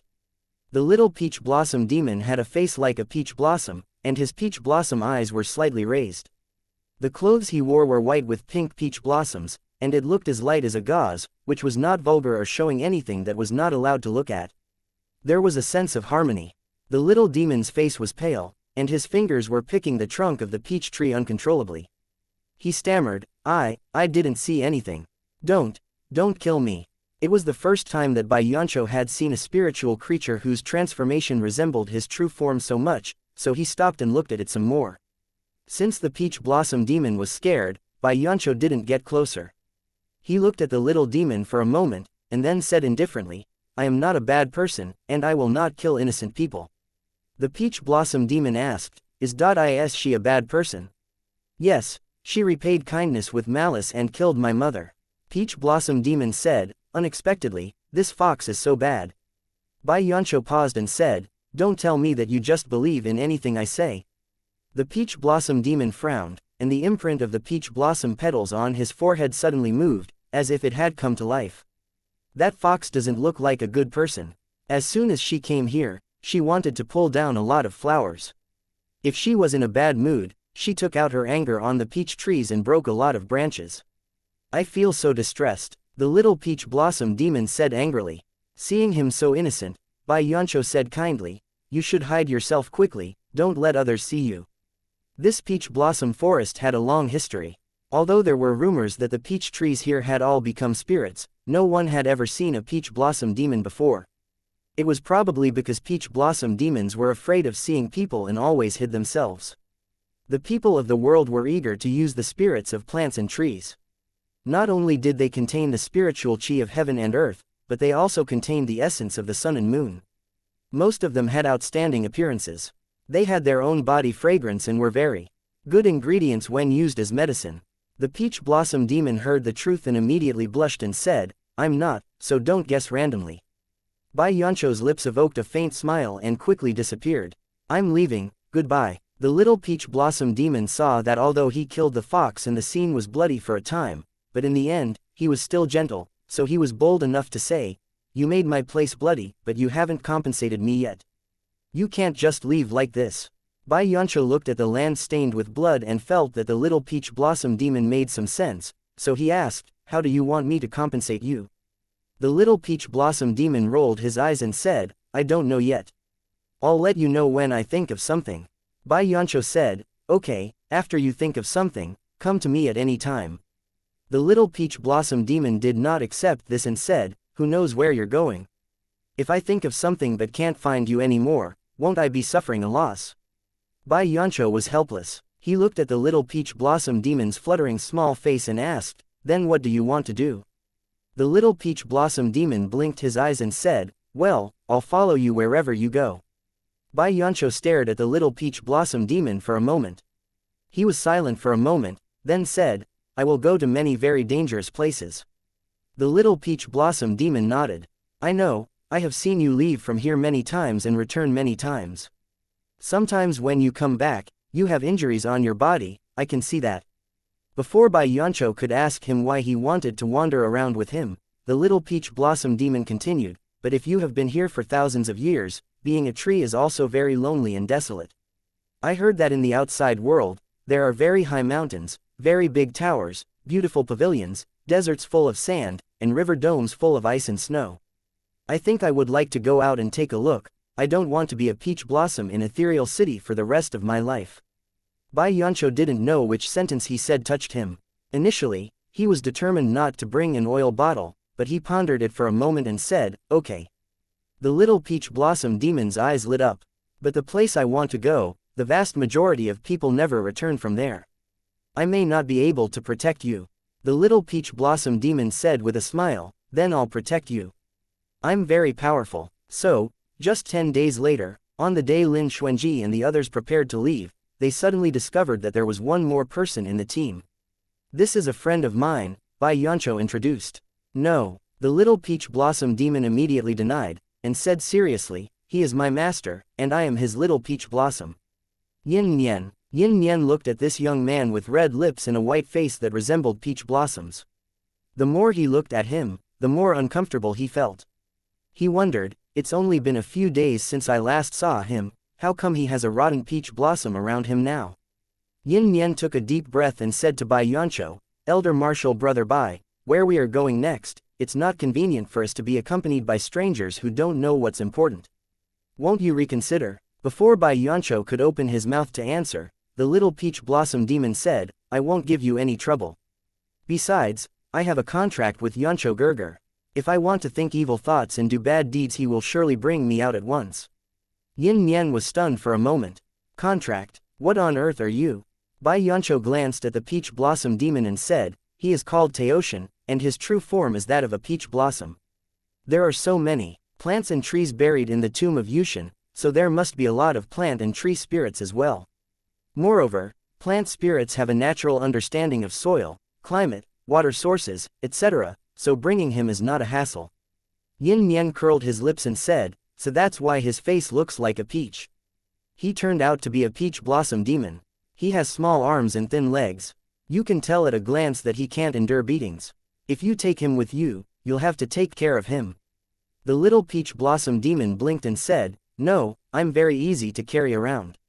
After saying that, he suddenly turned into a peach blossom branch, and hopped onto Yin Nian's hand. Yin Nian looked at the brightly colored peach blossom branch on that head and couldn't help but twitch the corner of his mouth. He handed the peach blossom branch to the side to Young Umbrella, who was looking at him curiously. Young Umbrella took the peach blossom demon with a smile.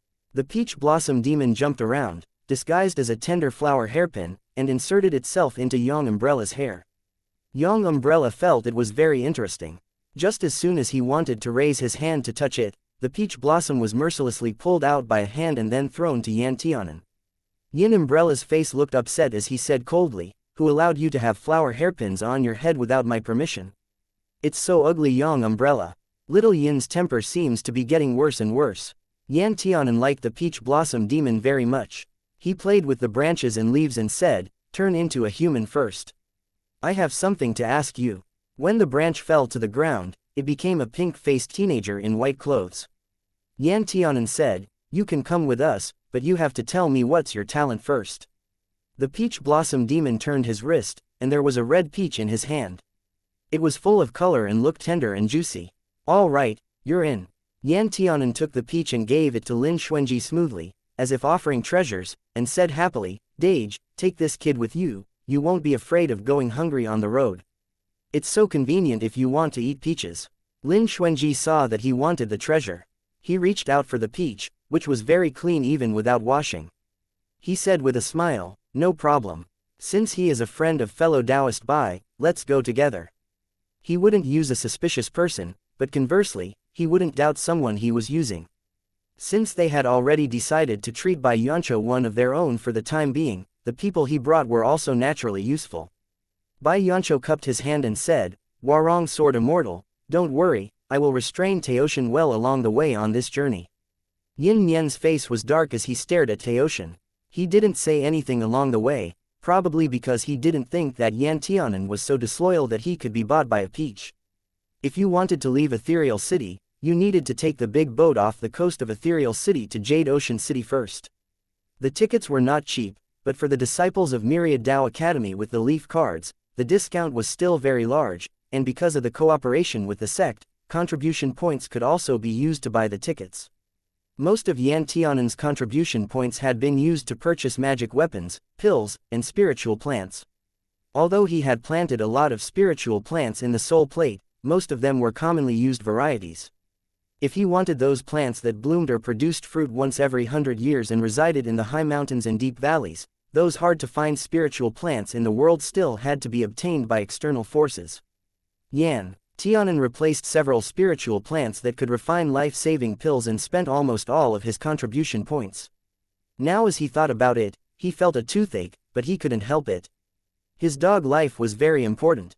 Contribution points could be earned again, but he only had one life. It was also very beneficial that the small peach demon could turn into a tree branch. At least when they got on the boat, Taoshan thanked him directly by inserting itself into Yan Tianan's hair to act as a hairpin. Yan Tianan was happy for a long time because he escaped a ticket of 100 contribution points. As for Ah Bai and Hu Po, the two tiger cubs had a strong sense of self ever since they were able to transform into humans. Even if they could appear as tiger cubs, they firmly resisted and insisted on buying 2 full tickets to show that they could pretend to be humans. This made Yan Tianan very angry. However, Lin Xuanji didn't care. He paid for the tickets for the 2 tiger cubs, otherwise Yan Tianan would probably have let them just stay in Ethereal City. Although Bai Yancho didn't talk much, he also didn't talk much nonsense, and he was very perceptive. Along the way, he didn't ask much about Yin Chongyu's identity and the relationship between Lin Xuanji and Yan Tianan, nor why they wanted to bring Yin Nian, the famous young palace master of Reincarnation Palace. It was as though all these fantastic events in other people's eyes was, in his eyes, nothing to delve into. In fact, it made him feel extremely comfortable to get along with. Chapter 621, Arriving at the Southeast Land. After arriving in Jade Ocean City, and after a short rest, Lin Xuanji rented a flying boat for transportation. Regardless of the Southeast Land and the Eastern Land being in the same general direction and even bordering each other, in fact, it was still tens of thousands of miles if they went from Jade Ocean City to the Southeast Land. It was impossible to fly with the sword. It took time, but the most important thing was that it consumed spiritual chi. It was rented, but in fact, the price was actually the price of buying it. This shop for renting flying boats was a chain among the 9 lands. If you took the boat from here, after successfully arriving at your destination, you could return the flying boat to the destination branch and redeem your deposit, otherwise the deposit could only be regarded as compensation. The flying boat consumed spirit stones. If the spirit stones were supplied by the customers, the price would be much cheaper. Lin Xuanji never lacked spirit stones, so naturally he would not choose the low-grade spirit stones provided by the store. After renting the boat, Lin Xuanji took out some pieces of high-quality spirit stones and threw them into the small array in the middle of the flying boat. The spirit stones began to rotate slowly in the array, and the pure spiritual energy gradually flowed, and the speed became faster until the boat was completely lifted into the air. The size of the flying boat was not small. There was still room left after carrying 10 people, and there was a huge canopy in the middle. The awning served as a shelter from the wind and rain, but since Lin Xuanji was there, the wind and rain would naturally not invade their space. The East Land was vast and the area was the third largest among the 9 lands. Jade Ocean City was in the easternmost part. It would take at least 10 days to a half-month to reach the Southeast Land. Taking this opportunity, Lin Xuanji began to refine magic treasures. What he refined was a kind of treasure called Echo Bell. As long as they carried it on themselves, even if they were thousands of miles apart or separated by an illusion array, as long as both sides of the bell shook at the same time, they would be able to sense the existence of the other. This was entirely to prevent them from being separated in the tomb of Yushin. To think that Warong Sword Immortal can even craft weapons. When Bai Yancho saw Lin Xuanji holding a forged engraving pen and drawing around a dragon and snake painting arrays on the tools, no matter how calm he was, he could no longer be as calm as usual. He was astonished and stunned, because Lin Xuanji's techniques were extremely proficient, not to mention he was crafting a treasure tool, something that, according to rumors, could only be crafted by master craftsmen of the immortal level. Yan Tianan also sat next to him with his cheeks in his hands, staring at the perfect profile of Lin Xuanji with an idiotic expression, and said with great glory, "Yes, what in the world can my Warong Dage not do? It's nothing more than refining a treasure tool. It's nothing." Bai Yancho also watched Lin Xuanji's every move carefully.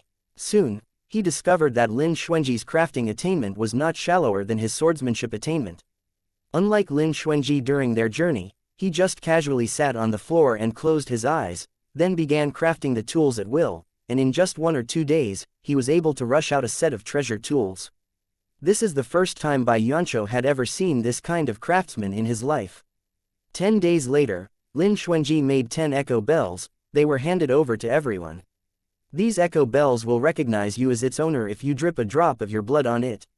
Lin Xuanji said without showing fatigue, after acknowledging you as its owner, even if someone else picks it up, they still won't be able to use it. Forcing another drop of blood on it will only make the echo bell directly destroy itself, and other people who have the bells I crafted in their hands will also be able to perceive it. Bai Yancho dripped a drop of his own blood, and couldn't help sighing. Now, I finally understand why the sect's elders call Warong Sword Immortal the light of Taoism. If you enter the secular world, I am afraid that there will be no road left for anyone else in the world. Not only was his swordsmanship unique in the world, but his crafting was also so talented. If Lin Xuanji was willing to let the world see his craftsmanship talents, he was afraid that those who claimed to be master craftsmen just because they could craft a few magic treasures would never dare to be proud anymore. In recent years, Lin Xuanji had heard a lot of flattery. Some were sincere, some were just following the trend, but Bai Yancho's beautiful words could be considered somewhat sincere. Moreover, Lin Xuanji's skill, which was now demonstrated in front of Bai Yancho, was indeed enough for Bai Yancho to make such a judgment. Lin Xuanji didn't have other motives, he just wanted to take advantage of this chance to have more items beside him, and to give his people some confidence that they could leave the tomb of Yushin alive. However, to say that he was the light of Taoism was a bit exaggerated. Lin Xuanji said faintly, "It's just some small tricks. What's the big deal? The craftsman Tao is big and profound. I have only scratched the surface." Bai Yancho was more convinced when he heard the words. Now this is the style of a real master craftsman. Beside him was Yan Tianan, who, listening to someone praising Lin Xuanji, was naturally full of joy, thinking that Bai Yancho really had excellent eyesight. However, Yin Chongyu barely stopped himself from spitting out a mouthful of water, and he couldn't help muttering in his heart, "Lin Xuanji is still the same as before, pretending to be very cool. If I hadn't been with Lin Xuanji for 1,000 years in the Soul Plate before, and if I didn't witness firsthand exactly how crazy and obsessed Lin Xuanji was when he was crafting weapons, I'm afraid I would also regard this person as a natural and unparalleled crafting genius." Originally, Lin Xuanji had no talent for crafting. However, he had refined his own soul, adding an ancient forbidden curse to all of his 7 souls and 3 spirits in order to create a craftsman's soul fire, and only after doing this did he obtain the possibility of becoming a master craftsman. However, even if Lin Xuanji had 1,000 more years worth of experience in crafting tools than others, Yin Chongyu nevertheless had to admit that not only was he hardworking, but he was also talented.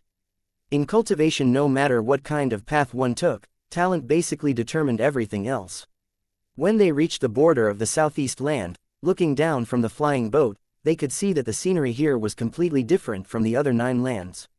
There were many bodies of water in the south, deserts in the north, and dangerous peaks in the west, and here in the east, there were more plains and mountains. This southeast land was the land with the most hills and vegetation, and wherever you looked, there was a sea of trees that stretched up and down one after another, as if it could spread to the end of the horizon. It was not all green, there were brown, yellow, red, and orange ones. This was the territory of the Southeast Spirit Emperor. It was said that the Spirit Emperor, who was from the wrong clan, could innately control the spirits of plants and trees and could hear only the sounds of nature. The wrong clan was not so much the ruler of a land as they were a guardian. During the War of the Nine Lands, when the royal heavenly capital switched rulers, the wrong clan never participated in it, and the other divine clans also knew the nature of the wrong clan and thus did not deliberately trouble them. The wrong clan, in the age of the gods tens of thousands of years ago, guarded a tree that reached all the way to the sky, and ever since the holy tree withered and the Puluo mountain sunk, the wrong clan began to guard every plant and tree in the southeast land, as well as that withered tree. There were rumors that the wrong clan was waiting for the sacred Janmu tree to regenerate new buds, and the road to the heavens would be connected once again, so they waited there for thousands of years. However, Lin Xuanji didn't mean to worship the mountain when he arrived at the territory of the Spirit Emperor. From a high vantage point, you couldn't see the end of the southeast land. In the colorful and vibrant surrounding, there was a black hole-like depression in the ground. Lin Xuanji looked at it for a moment and said, "This should be the tomb of Yushin." The tomb of Yushin was a place that had collapsed and sunk into the ground. The wrong clan once tried to descend from the sky to the core of the tomb of Yushin. However, before they were even close to the surface, they were already blown away by a fierce hurricane that seemed to slash people thousands of times. Even falling from the border area would result in serious injuries. Since it was like that, the wrong clan simply gave up on the tomb of Yushin, placed many seals there, and forbade people from entering at will. Of course, because the tomb of Yushin was once a sacred place in the southeast land, the wrong clan had never stopped exploring the tomb of Yushin. There were even many rumors about the explosion of Yushin, which had attracted many desperate worshippers. Lin Xuanji and the others' flying boat directly landed in Dark Cloud City, the nearest city to the tomb of Yushin. But even the so-called shortest distance was still thousands of miles away from the sunken land, and there were many forks and bumpy roads along the way. It was easy to lose their way if they were careless. When they arrived at Dark Cloud City, Lin Xuanji first returned the flying boat to the store and redeemed the deposit. Then he said to the man who was taking care of the flying boat, "Dare to ask this Taoist friend, if you want to go to the edge of the tomb of Yushin, what kind of transportation is the most suitable one?" When the man heard that, he looked at Lin Xuanji with a gaze that wasn't quite right. He stared at Lin Xuanji with disbelief and replied, "Foreigners, you have come a long way to go to the tomb of Yushin. I advise you not to go. That place is cursed. After you go in, you will never have a chance to come out." Another local who rented a flying boat next to him heard the words, and raised his head to look at Lin Xuanji. He smiled and said, "You don't look like a stupid person, so why do you want to do stupid things? Why don't you go and ask someone within Dark Cloud City who would be willing to approach that land of death?" Lin Xuanji had some ideas in his heart. He cupped his hands and said, "I'm from a foreign country, and I've heard a lot about the collapse of Yushin, but I know that the wrong clan has sneaked into it many times and could still leave. So I want to try my luck. People from the wrong clan." The local person thought about it and immediately showed some horror. He looked around and saw that the guards on patrol were far away. Then he lowered his voice and said, "In this place, you dare to mention the Spirit Emperor's clan like this, are you not afraid of dying?" Lin Xuanji asked, "Why can't I mention their clan?" The local man said, "You look like an outsider, so let's put it this way, don't talk about the divine clan's affairs, and don't ask about the Spirit clan. The Spirit clan dislikes people discussing their family's private matters." Someone had mentioned the Spirit clan on the road before and they were heard by the guards on patrol. As a result, they were dragged down to the big prison and died in prison a few days later. Lin Xuanji raised his eyebrows slightly. "There is actually such a crazy thing." The local nodded with lingering fear and said, "However, some divine clan family members are still good, and the Spirit Emperor is good, but his disciples of the same clan are not necessarily good people." Speaking of this, the local realized that he had said too much, and after renting a flying boat, he hurriedly left in panic. Lin Xuanji also left, deep in thought. Back at the inn, Lin Xuanji had reunited with Yan Tianan and the others. Yan Tianan said, "I asked around just now. If you want to go to the tomb of Yushin, you have to go through a swamp, a demonic forest, and many mountain roads. There are barriers made by the wrong clan on the upper levels, so you can't fly with the sword, you can only run on the ground. We'd better find a guide who knows the way, and have them take us. Otherwise, it will take quite a while to reach the tomb of Yushin. It is also very possible to get lost. Chapter 622. Mercenary guide Yin Chongyu nodded and said, I've heard almost the same news. Moreover, I've heard that some people of the wrong clan often sneak into the tomb of Yushin and come out alive more than once. They likely have a lot of information that we can inquire about. Yin Nian blinked and said, I also went to buy some information. It's said that Rong Zishui, the Wrong clan main branch member who is most likely to become the next spirit emperor of the spirit clan, seemed to be frequently going to the tomb of Yushin lately. If we can meet him halfway, we can ask him for information and avoid detours. Lin Xuanji thought for a moment, and then he said, let's make some adjustments. Here for the time being. In the next few days, everyone will ask for news of the tomb of Yushin separately. The more detailed information we get, the better. Let's also find out which mercenary regiment in the city is the most reliable, and let them act as guides to lead us into the mountains. There were indeed many local mercenary regiments who were willing to take on the work of bringing these stupid foreigners who were not afraid of death into the mountains. Moreover, their conditions were very consistent. At most they only took people to the open area 10 miles away from the tomb of Yushin. Even if the mission was not completed, all the mercenary fees must be paid in one go before leaving. After all, these mercenaries also braved the dangers in order to bring people into the tomb of Yushin.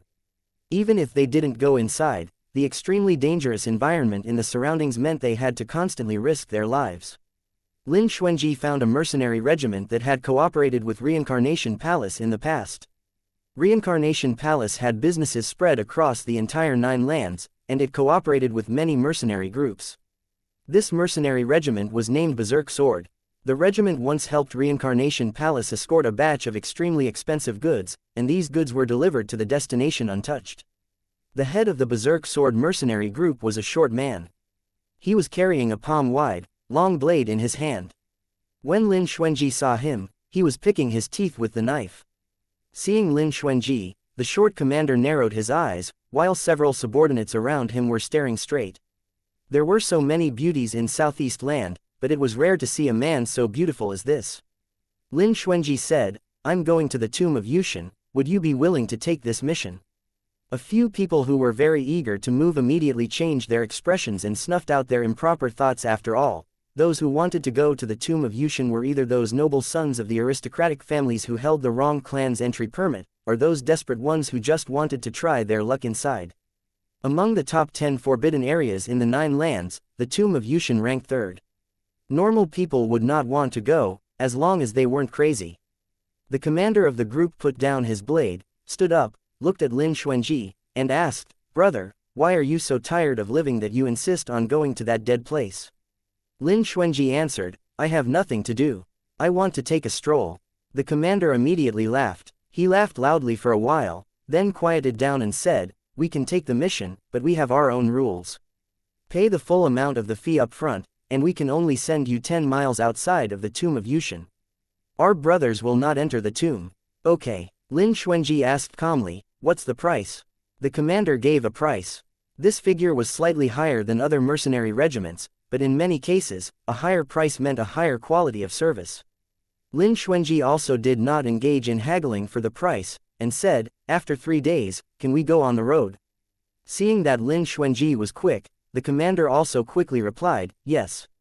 3 days later, I'll see you outside the city. After returning to the inn, Lin Xuanji and the others gathered together to share information. In fact, in the past few days, I didn't find much useful news. Yan Tianan frowned and said, everyone only said that the tomb of Yushin is terrifying, but they can't say why specifically. Lin Xuanji gave a hum, and said lightly, it is terrifying because too many people entered but never came out. Similarly, they cannot tell what's so terrifying about the place because almost all of those people who went in never came out. Yin Chongyu wondered, if we can recruit someone from the wrong clan, we can get more information. If there was anyone in this world who could survive after entering, the wrong clan was probably the only one in this world. From this aspect, the wrong clan was indeed extremely tough. If I want to find the wrong clan, I'll have to disguise myself. Yan Tianan touched his nose and said, the divine clans have an agreement to each other not to enter the forbidden places of other lands at will. If I'm caught, it would really be shameful. It might not be shameful, but I'm afraid your dad's heart won't be able to stand it. Lin Xuanji said lightly. The fact that Yan Tianan came to the tomb of Yushin was naturally kept secret from Yan Zhonghua and Yu Ming from beginning to end. If the two of them knew, they would send someone to tie Yan Tianan up and bring him back directly, and he would never be allowed to enter such deadly places without authorization. Yan Tianan didn't want them to worry, so he didn't plan to tell them from beginning to end. Another reason was that Yan Tianan felt that his life was tough, and he would never die so easily. Bai Yancho heard this and smiled. I pity all the parents in the world. Yin Yen said, in that case, we don't have to think about it anymore. We can buy some local products here in the next few days and go straight into the mountains. It was useless to wander around here, so everyone didn't waste time. 3 days later, Lin Xuanji and the rest of the company met with the Berserk Sword Mercenary Regiment outside the city. Lin Xuanji paid the full amount, and the Berserk Sword Mercenary group had already pulled the carriage. The one pulling the carriage was a demonic beast with the body of a horse and the face of a human. This demonic beast had a strong body and was more than twice as tall as a normal horse. Its body was covered with hard scales and it had 2 curved and erected horns on its head. It looked extremely different. The commander asked them to get on the carriage and said, if you want to save time, you have to go by carriage. This is a member of our mercenary regiment, a descendant of the human and the demon horse clan. If he starts running, he can reach his destination in 3 days. It was the first time that Yan Tianan had seen such a demonic beast. He couldn't help but glance twice, but he didn't think much about it, so he turned and got on the spacious carriage. The carriage could accommodate over 10 people, and there were not too many people in the mercenary group. They mainly preferred quality over quantity, so the mercenaries and the employer were in the same vehicle. The regiment commander explained in advance, don't open the curtains on the way and look out. You just close your eyes and stuff your head in. You will be sent to the place in 3 days. Yan Tianan asked, what's out there? The commander bared his teeth and said, there is something that can scare you to pee. Yan Tianan, no good. Now I'm even more curious. On the way, the commander of the regiment didn't ask much, but he also didn't make the atmosphere heavy and awkward without saying a word. He picked his teeth while saying, you all seem to be gentle and polite. Why do you insist on going to that kind of deadly place? Yan Tianan asked, why can't we go to the tomb of Yushin even if we are gentle and polite? The head of the group bared his teeth a bit sullenly and asked, little brother, do you know what kinds of people come to the tomb of Yushin? Yan Tianan guessed, those who want to make a fortune. The commander replied, one type is the wrong clan, and the other type is desperate people. The wrong clan explored the tomb because of their mission and responsibilities. On the other hand, those desperate ones entered because they were desperate, and they could only bet everything on this place. After all, everyone knew that the more forbidden a place was, the more likely it was to produce peerless treasures. The commander then said, many of those on the official wanted list have come to the tomb of Yushin. A small part of them died on the road, and most of them never came out again after they entered. Yan Tianan gave a tut-tut and said, then commander, can you tell us, have you ever seen someone come out? I haven't seen anyone with my own eyes. The head of the regiment really knew a little bit, but other members of the mercenary regiment said that they had seen a well-dressed young man come out of the tomb of Yushin. He looked intact and uninjured, and his appearance was extremely beautiful, but after he came out, he disappeared, and later we don't know whether this was real. Yan Tianan raised a brow slightly. If he can walk out intact, his cultivation base must be extremely high. The head of the regiment's not-so-good-looking face gave a slightly weird smile. This is not necessarily true. I have heard the old people say that in the years when the tomb of Yushin had not completely sunk like today, there were still some people who could go in. As long as they ate dead human flesh from childhood, they could avoid the monsters in the tomb of Yushin. Yan Tianan shivered inexplicably. The carriage bumped into something and almost flew up. Lin Xuanji quickly grabbed Yan Tianan's arm and said, sit down firmly. Yin Yen fell on Bai Yancho's body, and Bai Yancho reached out his hand to straighten him up. The curtain next to him was opened by a corner. Yin Yen was caught off guard upon seeing the scene outside. His eyes widened, his scalp went numb, his mouth opened up to scream, and he almost jumped up. Bai Yancho immediately pulled the curtain close and said, don't look. Yan Tianan's hand was itchy. When others didn't let him see, his curiosity became even stronger, and his backhand was faster as he pulled up the curtain around him. Looking out, he immediately shivered. The moonlight outside was faint and the light was dim, but the people standing around were rotted from their heads to the soles of their feet. Their hair was loose and their hands were raised toward the front, standing stupefied like zombies. The direction was towards the carriage. Their pairs of eyes, which were either scarlet red or hollow black, looked extremely terrifying, as if they were about to rush over in the next second and tear them to pieces. Yan Tianan's voice stuck on his throat. The commander couldn't help laughing when he saw Yan Tianan stiffly pull the curtain back down. I told you not to look out, but you just had to ignore my advice. These are all a mirage. Those people are not real. It was said that they are things that are reflected from the tomb of Yushin. Even if you rush over them, nothing will happen, but if it is the night of the full moon, these zombies will be resurrected. At that time, no one will be able to escape. Yan Tianan swallowed with difficulty and did not dare to look outside anymore. The unknown was the most terrifying. Yan Tianan felt this deeply. Don't worry. Lin Xuanji knew that the scene just now had brought a great impact on Yan Tianan, so he held his hand and said, even if they come back to life, they're nothing more than people who had already died once. We will just let them die again. The head of the regiment twitched his mouth, looked at Lin Xuanji's eyes and said nothing. This berserk sword mercenary group had probably walked this road many times already and led countless people here. They didn't stop along the way. They went around 7 to 8 times to find the safest way to send Lin Xuanji and the others to reach their destination. Naturally, they wouldn't send them to the edge of the tomb of Yushin. When they reached an open space, they put down their employers.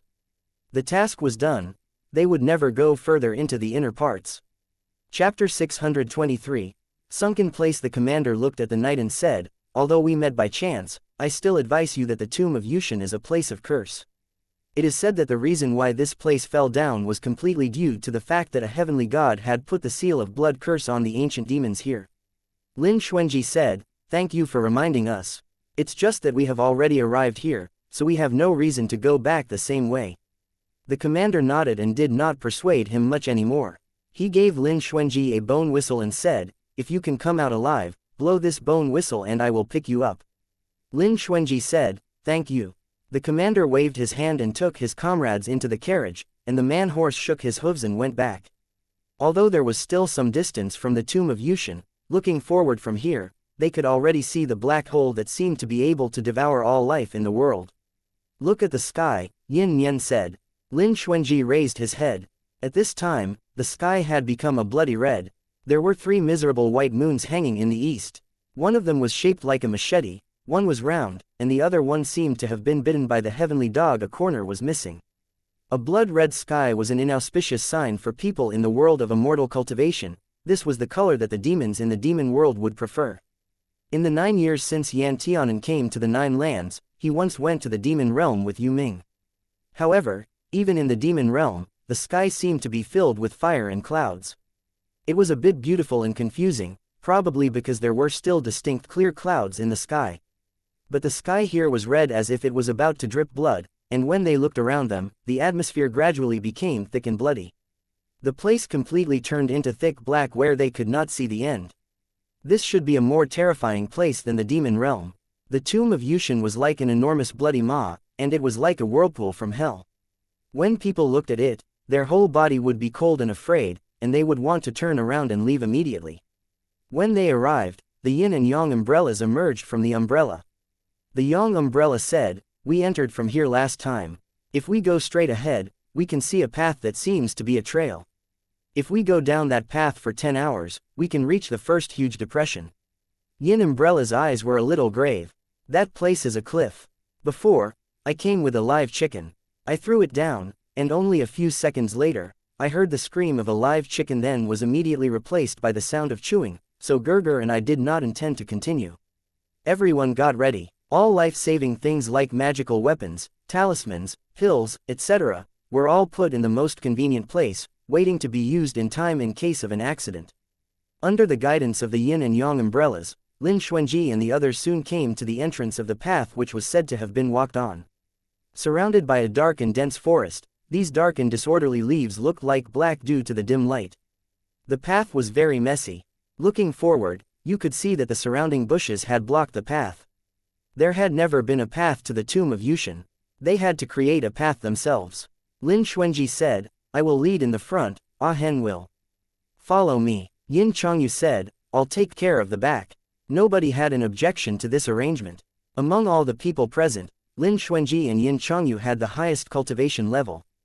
Just after walking for a short time, Hu Po, who had returned to his tiger form, sniffed the soil on the ground and said with disgust, Master, there is dead air in the soil here. It smells so bad. Ah Bai also raised his head and climbed up to Yan Tianan's shoulder with his short legs. He said with a howl, it's very uncomfortable and rotten here. Demonic beasts were more sensitive to the environment than people. Hu Po rubbed his paws and looked at Lin Xuanji in front of him. Yan Tianan saw this, bent over to pick Hu Po up, rubbed his fur, and said, Dage has to lead the way, don't disturb him. Hu Po obediently let Yan Tianan hold him. Yin Umbrella let out a sneer, how old are you? You're still acting like a baby. Hu Po made a very fierce expression at him. Teoshin transformed into a human upon entering here, and walked in front of Yin Nian, in the center of the team. Teoshin covered his nose with disgust and said, the miasma here is too heavy. I definitely would not choose to take root in this kind of place. Yin Nian said, you don't want to stay in the auspicious treasure land of Ethereal City and instead, insisted on coming here with us and risking your life. Do you have a pit in your head? Teoshin didn't mind Yin Nian's unpleasant words. He said, Ethereal City is too boring. The outside is still more interesting. I haven't seen such a dark tree yet. Yin Nian wanted to laugh at Teoshin's ignorance. Suddenly, a rancid smell came from the darkness. Yin Chongyu shot a sharp cold light quickly at the tree from the side, and cut the snake that rushed towards Yin Nian into two parts. Pooh! Pooh! Black blood splashed all over the floor. Yin Nian was startled. Before he could speak, he saw the trees beside him. There were stiff thick rope-like things on them. They had flat triangular heads, and their bodies were like snakes. But they had more feet than snakes, and their skin had lots of lumps, as if they had tumors.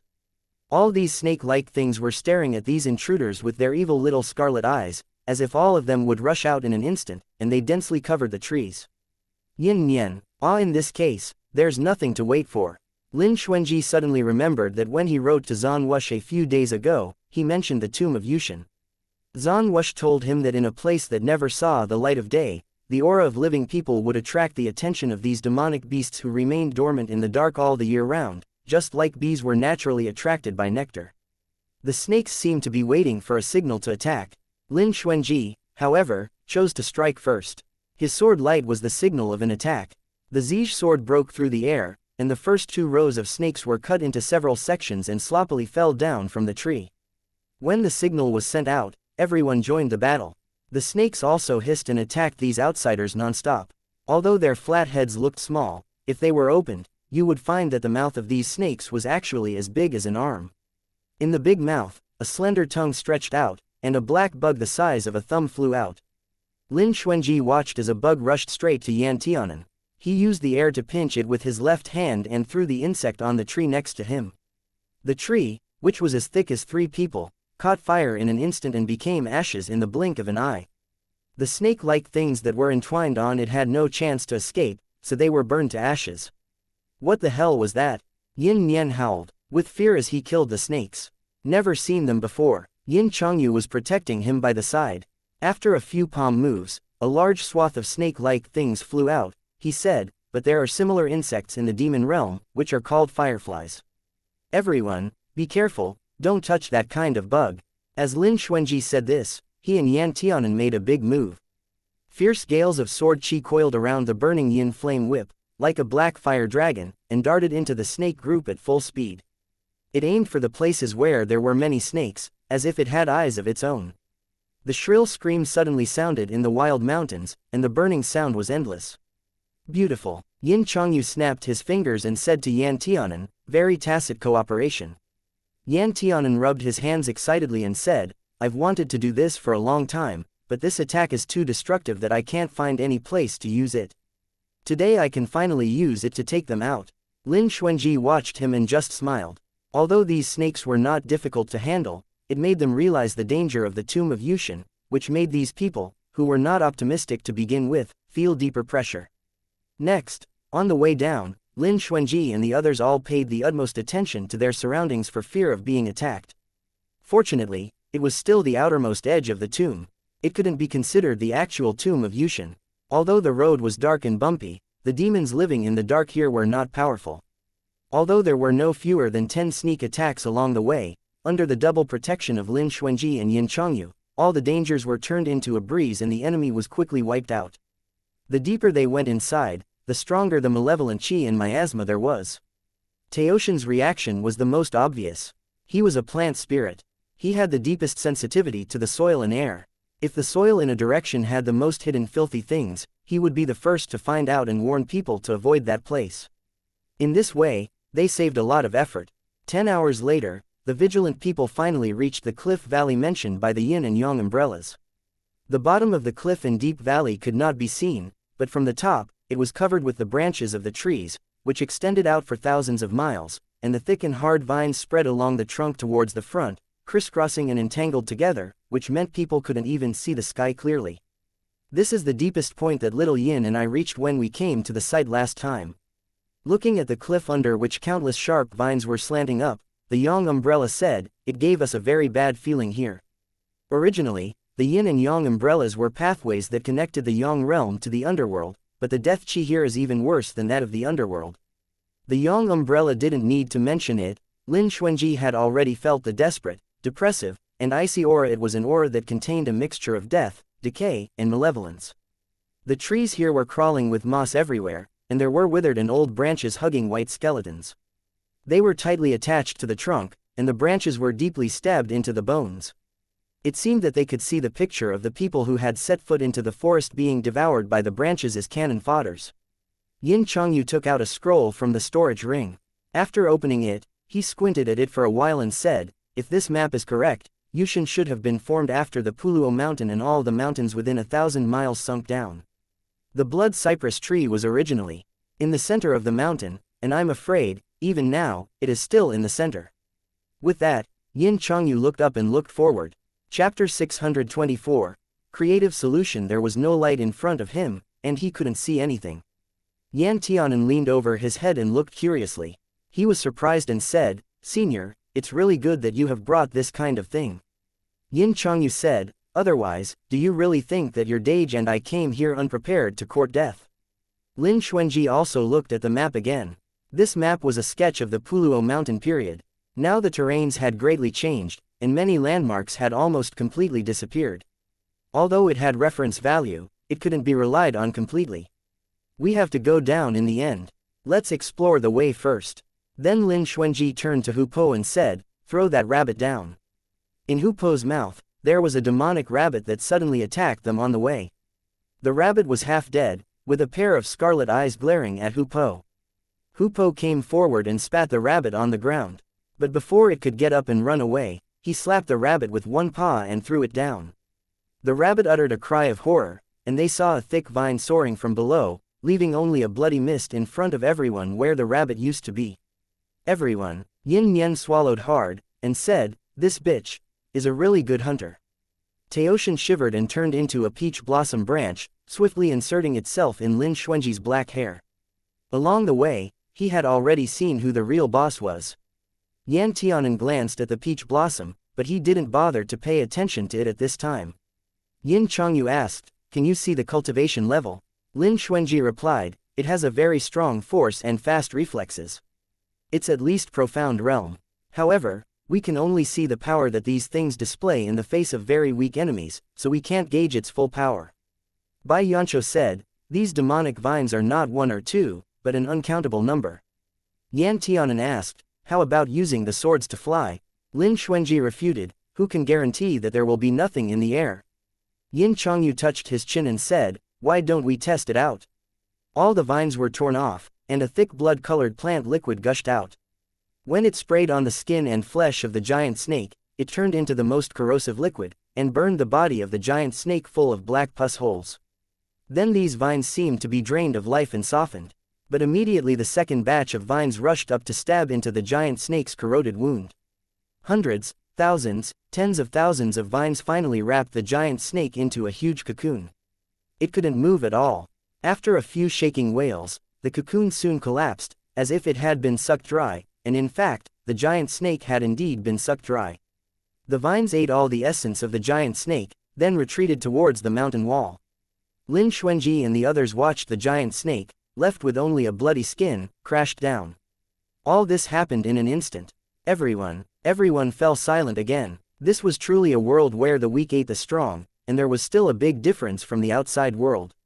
Yin Nian was stunned for a while before he came back to his senses, swallowed with difficulty, and asked, "Do we really have to go down from here?" Yin Umbrella answered, "Gerger and I have already checked the surroundings. In any case, here should be the most suitable place to go down." Yin Nian asked, "Why?" Yin Umbrella replied, "Because the terrain is the lowest here. Look over there." He pointed to the other side and said, "Don't you see that over there is more than 100 meters higher than this side?" Yin Nian still had hope. Even if it is 100 meters higher, there won't necessarily be as many demonic plants climbing on this cliff. The Yin Umbrella let Yin Nian try it by himself. In order to make Yin Nian give up, everyone followed Yin Nian and climbed to the peak with a little difficulty. They tried the same way and the results were the same, and everyone returned in defeat. Just the man-eating plants that hung on the cliffs all year round were enough to stop the vast majority of people from their first adventure. However, it was also not a safe choice to stay here for a long time, because according to the observations of the umbrellas previously, although this tomb of Yushin was perpetually shrouded in darkness, it was still affected by the passage of time. If a certain period of time passed, the demonic beasts and demons that had been petrified or buried in the ground would come back to life and indiscriminately attack any living creature. At that time, the yin and yang umbrellas only survived by hiding inside the umbrella so that the monsters could not find any living creatures, and finally escaped. Lin Xuanji's soul plate space was the last layer of protection. Moreover, Lin Xuanji did not intend to use the soul plate, because the soul plate was a space that had been nourished by spiritual qi for countless years and had been refined through an astronomical amount of primal essence. What it was most afraid of was a place full of evil spirits like this. If he used it here, the spiritual qi inside would wither quickly, and all the mountains, rivers, and plants would be destroyed. Thus, it was a last resort. Now that the matter had reached this point, they could either continue forward or turn back. Lin Xuanji said, "If we want to go down, we must use some magical treasures." Then he continued, "If anyone wants to leave, it is still not too late. If we actually descend, I am afraid there will be no turning back then." Bai Yancho shook his head. "Come on. We are already here. How can we go back empty-handed? I still want to see if there are any rare treasures in it that make my mother unable to put down the idea of coming to the tomb of Yushin for her whole life." The yin and yang umbrellas had a lifetime contract with Lin Xuanji, and the two tiger cubs belonged to Yan Tianan. Naturally they couldn't run. Of course, Yin Changyu would protect Yin Nian. Everyone glanced at Teoshin, who had joined the party inexplicably. Teoshin liked to make peaches when he was nervous. As soon as the peach appeared on his hand, he couldn't help but take a few bites. This action looked very cute. Bai Yancho looked at Teoshin and said, "Teoshin, the soil and air here are not suitable for you. If you want to go back, I will send you out." After a few more bites, Teoshin shook his head vigorously and said, "I don't want to go back. After I go back, I won't have anyone to talk to. They just want to kidnap me or sell me. I won't go back." Yin Nian threatened him and said, "Maybe you'll lose your life if you go down with us. Did you see that giant snake just now? Maybe you'll be just like that thing, and you'll become a peach pit all of a sudden." Teoshin's eyes grew wide and as expected, gave a pair of frightened expressions. He immediately went to hide behind Bai Yancho. Yin Changyu gave a tut, grabbed Yin Nian's ear, and said, "Little rabbit, did I allow you to scare people? You've got guts now." Everyone agreed that since they had already knocked the arrow, they could not turn back. Whoever regretted would be a silly fool. So Lin Xuanji took out an array plate from his storage ring. The so-called array plate meant that countless layers of arrays had been engraved onto the plate, and they could choose whichever array they wanted to use. Lin Xuanji said, "Let's use the teleportation array and try to avoid these things." Yin Changyu's eyes brightened. "That's a good idea, but how can you guarantee that there will be no monsters in the place where the teleportation array will land?" Lin Xuanji glanced at him and said calmly, "That depends on luck. Besides, with our strength, some mobs can still be cleared." Yin Changyu thought this method was good. Yin Changyu asked again, "Is this teleportation array reliable? Who made it?" Lin Xuanji said. Shuo Shui made it. Yin Chongyu nodded. Then it is reliable. Shuo Shui was Reincarnation Palace's snow envoy, and his skill for escaping was first-rate. The teleportation arrays he made were especially detailed and easy to use.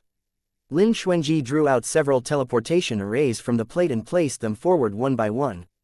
The arrays flashed a complex golden pattern in the air, and it disappeared before the man-eating plants could move.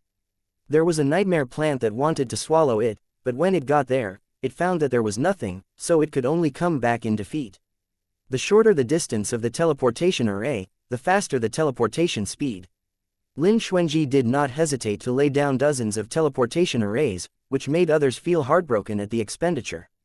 The golden arrays flickered in the dark night, and when they reached below, Lin Xuanji could no longer see where the arrays were being placed anymore, but from time to time he could hear the roar and bite of wild beasts. In dark places, where there was some light, it would be the most dazzling existence. When the last teleportation array was placed, Lin Xuanji slightly narrowed his eyes and said, "This cliff is at least 10,000 feet high. After we go down, coming up again will also be a problem." Yan Tianan said, "Let's go down first and talk about that problem later. I heard that the blood cypress tree can almost reach the sky. If we find the blood cypress tree, we may be able to come up by climbing the blood cypress." Yin Nian couldn't help laughing. "You are too naive. The blood cypress tree is an ancient holy thing. After being buried here, you don't know how many monsters have been nourished by it. Maybe those monsters are more terrifying than the ones here." "Don't scare yourself," Lin Xuanji said lightly. Yan Tianan pondered and said, "What Yin Nian said is reasonable. Dage, do you have any of these arrays left?" Lin Xuanji took him by the hand and said, "Naturally. If I don't do my best to prepare, how can I dare to bring you to this man-eating place?" Bai Yancho saw Lin Xuanji and Yan Tianan holding hands and raised his eyebrows slightly but did not say much. Some things were no longer important at this time. The teleportation array had already been set. Lin Xuanji said, "In the teleportation array, no magical weapons or spiritual qi can be used. I have placed a total of 32 teleportation arrays here. Everyone, count the number in your heart. When we arrive at the last teleportation array, remember to prepare the sharpest weapons in advance. I'm afraid we will have several tough battles to fight." Bai and Hu Po had the strongest offensive power in their tiger cub forms, so they did not transform into human forms again. The yin and yang umbrellas followed Lin Xuanji and made a protective appearance. After completing the preparations, everyone stepped into the teleportation array under their feet. Chapter 625. Seas Becoming Mulberry Fields, edited by Aya. After completing the preparations, everyone stepped into the teleportation array under their feet. The teleportation array connected, lighting up one by one, just like exploding fireworks in the air. However, it was fleeting and frequently lit up between teleportation arrays. For the people concerned, it was definitely not any kind of good feeling. Even though Lin Xuanji already reached the Earth realm, he was quickly and frequently teleported around, making him dizzy, not to mention others' reactions. When teleporting, the surrounding scenery couldn't be seen, and there was only a distant light ahead of them. In the seemingly endless darkness, Lin Xuanji said, "There are 5 left, everyone get ready." Everyone responded in succession. Soon, they passed the bottomless cliff. The instant the last teleportation array appeared close to the ground, Lin Xuanji grasped the Zij sword, and as soon as his line of sight recovered, his sword burst through the array, and with a bottomless green light, killed the humanoid monsters lying in ambush to attack, mincing them all to death. Yan Tianan, he silently withdrew the yin flame whip in his hand. Their luck was still considered not bad. They didn't fall into muddy swamps or into any strange places. There was hard black soil at their feet, surrounded by trees with strange shapes that seemingly made people tremble. After receiving the first wave of attacks, those upright humanoid monsters all came running towards their way. A rotten stench hit their noses. When Yin Chongyu saw thousands of monsters, he couldn't help but feel numb and shouted, "Run to the middle quickly!" They took up arms and worked together to deal with these things. Suddenly, there was a turbulence on the ground, which seemed like an earthquake. Lin Xuanji had an ominous premonition. He pulled Yan Tianan and shouted a single word, "Run," and immediately flew on his sword. He flew over the heads of those monsters, and others followed suit and ran out as fast as possible. They were not the only ones who felt the danger and ran away. Those humanoid monsters that originally seemed to be without restraint also seemed to have received some kind of stimulation. Then, while screaming, they started to run towards the depths. However, after only a candle wick of time, the originally hard ground was suddenly upturned, and reddish-brown liquid sprayed out, more and more, and soon covered a large area. The land sunk, eroded by the corrosive liquid, and slowly fell into the water. And those monsters who ran like crazy were swallowed by this unknown water. One by one, they whined and wailed bitterly. From head to feet, they soon disappeared in front of the group. When he saw this, Yan Tianan involuntarily gripped Lin Xuanji's hand. Before long, the originally vast land had already turned into a boundless red ocean, and all the living things had been completely swallowed up by red water. In one day, mulberry fields turned into the sea. Yin Chongyu asked, "Exactly what kind of place is this?" Ah Bai's legs softened and his wings loosened, and he nearly fell down. Yan Tianan quickly used his whip and wrapped it around Ah Bai, pulling him up. However, this slight movement alerted the dragon snake that originally wanted to sink down. It suddenly turned its head and stared towards them. Yan Tianan, other people, the dragon snake sank down and the water's surface became calm again. Cold sweat appeared on Yin Nian's forehead and he said, "Such a big monster is a bit scary. Who knows how many powerful things are hidden in the water?" Lin Xuanji said, "Let's quickly leave this place. Be careful." Lin Xuanji's pupil suddenly shrank, his left hand made a hand seal while his right hand grasped the sword and swiftly swung down. A sword light that spanned hundreds of meters chopped down, cutting off half the huge head of the dragon snake that suddenly rushed straight towards them from the water without warning. Mother Ah Yin Nian cried out as he began to slash his sword over and over. Yan Tianan also had a handful of yin fireballs, aiming them all at the big wound of the head being cut off. This dragon snake twisted violently in pain, and its body, which was originally hidden in the water, kept thrashing around, stirring up the water and shaking the earth. Many monsters that were originally hidden in the water were stirred up. They looked strange, but most of them had no eyes. They originally smelled human flesh and wanted to fly up and attack Lin Xuanji and the others, but suddenly they seemed to smell the scent of this injured tyrant. As a result, the vast majority of monsters in the sea rushed towards the seriously injured dragon snake and hung on its body, constantly biting it. Even if some of them were thrown off, more monsters rushed forward. Finally, the dragon snake itself was in danger and no longer had the energy to pay attention to Lin Xuanji and the others anymore. When they saw that the dragon snake had been wrapped up in monsters and was unable to attack them, they ran far away, killing the occasional monsters in the sea who foolishly attacked them. After running for a whole hour, they finally saw the edge of the sea. There was another cliff at the end of the sea. From a distance, because the cliff was a critical intersection of the sea and mulberry fields, it looked very clean. At least there were no horrible climbing vines. Yan Tianan's sharp eyes saw a high-hanging cave and he immediately shouted, "Let's go over to the cave." Hurry! The exhausted people landed in the cave one after another, and after confirming that there were no monsters in the cave, they collapsed to the ground one by one. They ran and attacked the entire way, which was enough to leave Yan Tianan and Yin Nian empty of spiritual qi. If it weren't for the support of Yan Tianan's medicinal pills, which could instantly replenish their spiritual qi, he and Yin Nian would probably have dragged everyone down. Yin Nian collapsed on the ground like a dead dog, gasping for breath and said, Your medicinal pill is too fucking incredible. The qi contained in those pills can probably be weighed by the caddies, right?" Yan Tianan's heart started hurting as soon as those medicinal pills were mentioned. He looked at the top of the cave with empty eyes and said, "Don't bring it up, I had to spend hundreds of mid-grade spirit stones just to get enough spiritual plants for one pill. It took 10 days to half a month to refine just one bottle, and now it's practically gone." This time, it was not only him and Yin Nian, but also the 2 tiger cubs who also ate a lot. Yin Chongyu glanced at the 2 of them as he leaned against the mountain and smiled. "Do you realize the benefits of having high cultivation now?" He and Lin Xuanji still had enough spiritual qi to spare. The yin and yang umbrellas were weapon spirits and had high cultivation to begin with, so they were not too tired. Yan Tianan and Yin Nian were sprawled on the ground. They then looked at Ah Bai and Hu Po lying sprawled around like them, and then looked at the others, who were still sitting very dignifiedly cross-legged or leaning on the mountain wall, and suddenly felt a sense of shame at the same time. Yan Tianan sniffed, groaned, and got up. He then laid down on Lin Xuanji's cross-legged lap.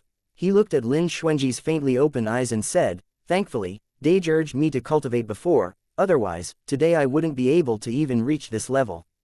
Lin Xuanji contributed the most.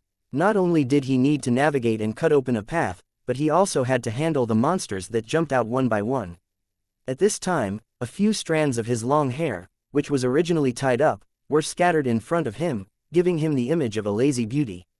Lin Xuanji lightly smiled, raised his hand and patted Yan Tianan's forehead, saying, "I can urge you even more." Yan Tianan, yes yes yes. Yin Nian looked at Yan Tianan shamelessly using his master's thigh as a headrest, and then looked at himself, lying on the ground, with no one caring for him, and suddenly had a sour taste in his mouth. Yin Nian secretly glanced at Bai Yancho. If there was anyone among them whose performance was the most incredible and hard to believe, it was definitely Bai Yancho. "You are really capable." Yin Chongyu had already opened his mouth and said, "I thought you couldn't lift your hands and carry anything, but you're actually also a magic cultivator, and your cultivation is not low. Your talent is wasted as a disciple in the academy." Bai Yancho helped a lot along the way. His fire dragon was more violent than Yan Tianan's. With one move, a bunch of monsters rushing at them were burned into fireballs and fell down.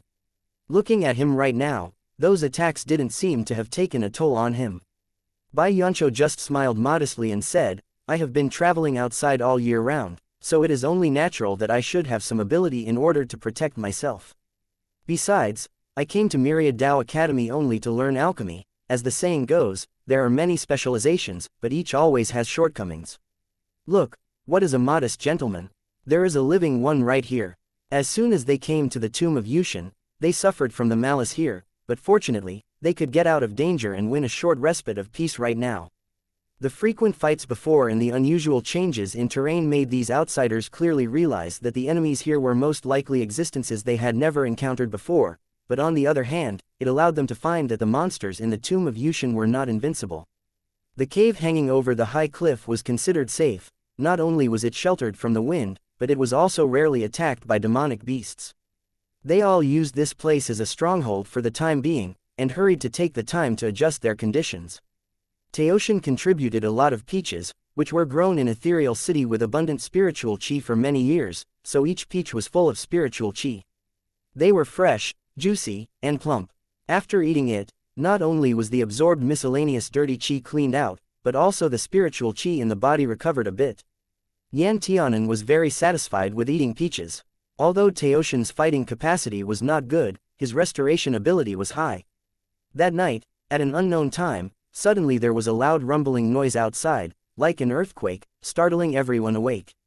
Lin Xuanji took the lead, rushing out, and saw that the free-flowing flood was shaken up and had set off huge waves, followed by soil collapsing and turning over, and all the water was pushed down.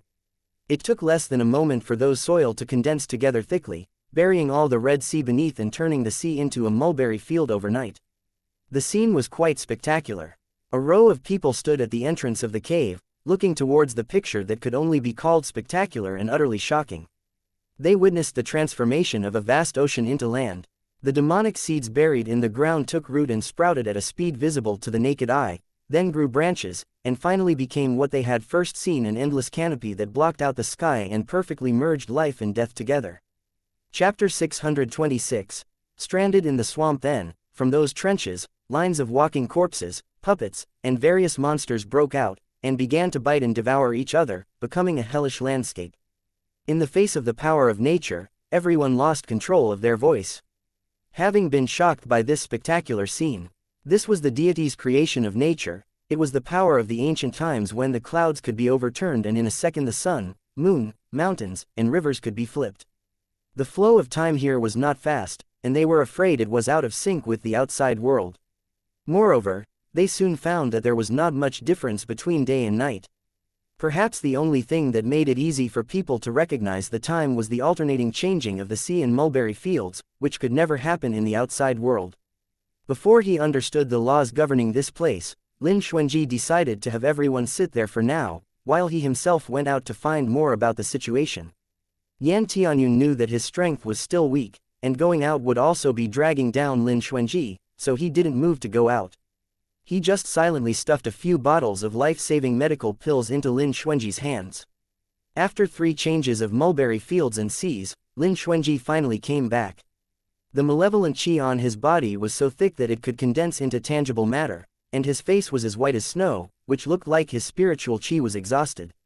There was also a thin wound on his cheek, which cut a sorry figure. When he saw Lin Xuanji's appearance, Yan Tianan almost cried. He was just about to help Lin Xuanji sit down when he heard Lin Xuanji say, "On the day when I was out, I climbed over this mountain. The other side of the mountain is still a black forest, and there is a huge sinking swamp inside."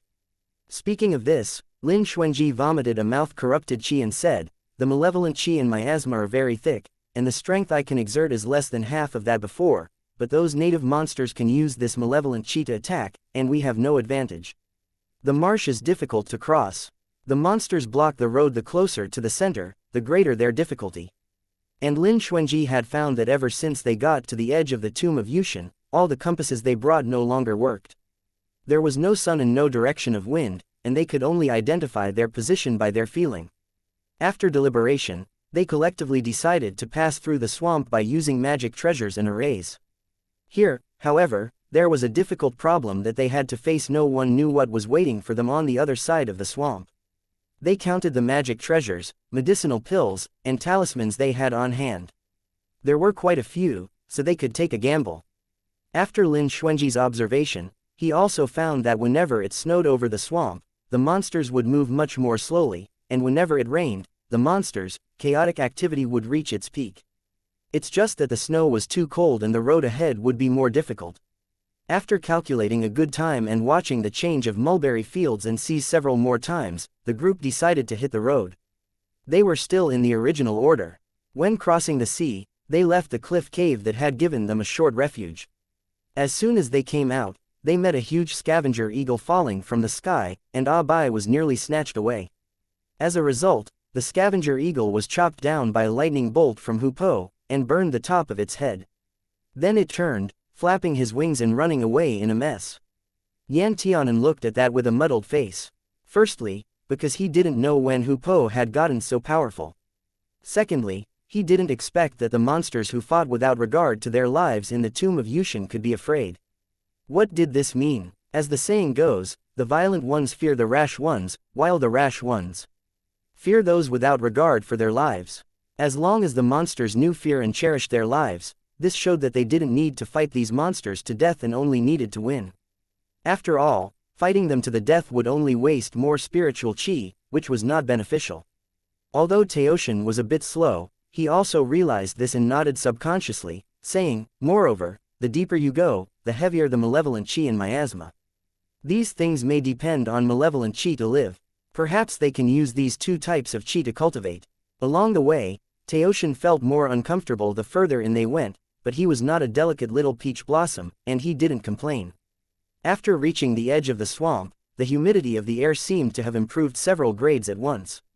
Even with a cleaning body spell, they still couldn't expel this sticky air that contained a lot of malevolent qi and demonic qi. Fortunately, everyone's robes were engraved with arrays, which could resist this for a period of time. In the swamp area, just from looking from the outside, one could see a lot of local monsters that had been swallowed alive by the swamp, and those monsters had the posture of rushing forward one after another. After the one in front was swallowed, the one in the back would rush forward. Yin Chongyu asked in confusion, "What is under the swamp?" "Sparrow spirits." Teoshin swallowed deeply and said, "I don't know whether it can be considered a sparrow spirit, but there is extremely thick spiritual qi in the soil below the swamp, which has been piled up and hidden for many years." Teoshin swallowed again, wiped the saliva that was coming out, and said, "I can feel it, the ground underneath the entire swamp is covered with sparrow spirits." As soon as this was said out loud, everyone couldn't help but take a cold breath. No matter how vivid the storybooks and legends made it out to be, they were all events that transpired tens of thousands of years ago, and with the fabrication and transformation added from later generations, no one knew what really happened back then. They couldn't even be sure of the tomb of Yushin's original form, whether it was Puluo Mountain, and whether Puluo Mountain was the most suitable place for cultivating immortality within the southeast land. But now, as long as there was no error in Teoshin's senses, even if it was not sparrow spirit, it was still something that could compete with sparrow spirits.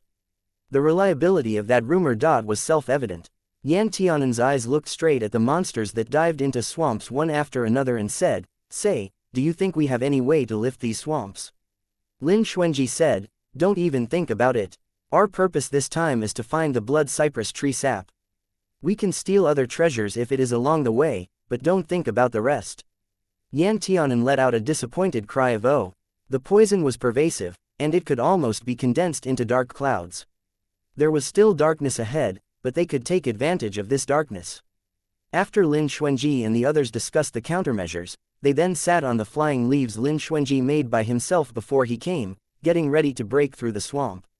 The functions of flying leaves were similar to that of flying boats, except that the flying boats were long distance and the workmanship was more exquisite, while the flying leaves were for short trips, but at the same time, they consumed less spirit chi. If they run out of sparrow spirits, they could still use spiritual chi to carry on for a while. Moreover, the biggest advantages of flying leaves was that they were flexible and light, and easy to control the direction. In such a dangerous place, it was most suitable for 5 people to take a flying leaf together. The consumption of sparrow spirits here was 10 times here faster than the consumption outside. Yan Tianan simply took out a handful of sparrow spirits and put it down in the middle of the array. Looking at the burning sparrow spirits, Yin Nian's lips twitched involuntarily. Aren't you spending too extravagantly? Yan Tianan confidently said, what's more important, sparrow spirits or your life? No amount of sparrow spirits is worth this prince's life. Yin Nian could only say it was admirable. The biggest crisis in the swamp was that the miasma was thick, and they could not land. Moreover, they did not know where the edge of the swamp was. If they accidentally deviated from that direction, they may never be able to come out of the swamp. Adding the two together, it meant certain death if they ever lost their way. In order to avoid such a situation, every time Lin Xuanji saw a tree growing from the swamp, he would make a unique mark on it for reference. Originally, it was still calm and tranquil, but then suddenly, out of the swamp came a monster that looked like a fish but had 9 heads and 3 pairs of wings, causing Lin Xuanji and the others to lose their original sense of direction. This monster was sticky, slippery, immune to fire and water, and extremely lethal. It could release poison. If the little peach flower demon couldn't naturally dispel malevolent chi and miasma, they might have suffered a big loss. After a turbulent battle, the 9 heads of the fish monster were finally penetrated by one of Lin Xuanji's swords at the same time, and it finally spat out a black bead, falling back into the mud again, very much dead. Lin Xuanji took the round bead quickly, and his face changed slightly. It's a demonic core. Demonic beings had demonic cores, and monsters had monster cores. These things were not monsters, but demons. Before, they always didn't understand what these things were, since they couldn't find any cores, but now they were basically certain. It was indeed typical of demonic beings. Bai Yancho couldn't help but feel lucky and said, fortunately, there is a natural magnetic field here, so it is difficult for outsiders to come in, and the demonic beings inside also can't get out. Otherwise, once the demonic beings start to rage, it will be another disaster for the 9 lands. Yin Changyu also nodded and said, you are not wrong. Even I have never seen these demonic beings before, and their ranks are not low. I'm afraid that their weak spots won't be very obvious. Lin Xuanji pinched that bead and said, this thing seems to be able to avoid the misima. I will divide this thing in half and put one on each flying leaf to see what the effect is. The demonic core was hard, but Lin Xuanji's forged engraving pen was not to be looked down on either. So the demonic core was cut in half and put into the array of flying leaves, and stood side by side together with the sparrow spirits. Everyone immediately felt their heads become bright and clear, and a filter screen even seemed to be added on the heavy and uncomfortable air, which became much fresher. It turns out that you can really use this to avoid the miasma. Yin Changyu raised his eyebrows and said, let's take a few more of these. We can even sell it outside. Lin Xuanji glanced at him and said, have you noticed that our direction seems to be different from before? Yin Changyu looked in all 4 directions, and it was borderless and vast. How was it possible to know what direction they had just gone? And this swamp, unknowingly intentional or coincidental, turned out to be completely symmetrical in all directions, and no difference could be seen. If they always traveled in the same direction, it's fine. But once the direction was changed and messed up, it was not easy to find the road again. The fields were boundless, the sky was dark, and everyone was lost in confusion and thought. The sparrow spirits could burn for a period of time, but the edge of the swamp still couldn't be seen. If they just went around like a headless fly, the final result was self-evident. Author's note: something will happen soon. Chapter 627. Remaining in a coma, Lin Xuanji narrowed his eyes slightly and said, you should raise the leaf ship up first, and I'll go and take a look nearby. He left behind many of his marks, so as long as he could sense them, he would naturally know the path from before. However, after looking in a circle, Lin Xuanji suddenly discovered that things were not as simple as he had thought, because the swamp was also devouring the few trees that seemed to have originated from it. When turning back, Lin Xuanji couldn't even figure out where the others were. Lin Xuanji, in a dimly lit palace within the tomb of Yushin, a man with long hair that could almost hang to the ground was leaning against a tall tree that reached to the heavens. He looked at the crystal jade that covered the entire wall and the image it showed. After a moment, he raised his hand and used his index finger, stirring it from a distance. In an instant, the image on the crystal jade changed. On the originally calm swamp, whirlpools suddenly formed from various places. The vortexes were small and large, from shallow to deep, as if a stirring rod was stirring it up. All the emerging trees were destroyed, broken, and submerged within, and many monsters that were still sleeping woke up. They all looked different and didn't seem very pretty, but each had a thick arua and was capable of evil.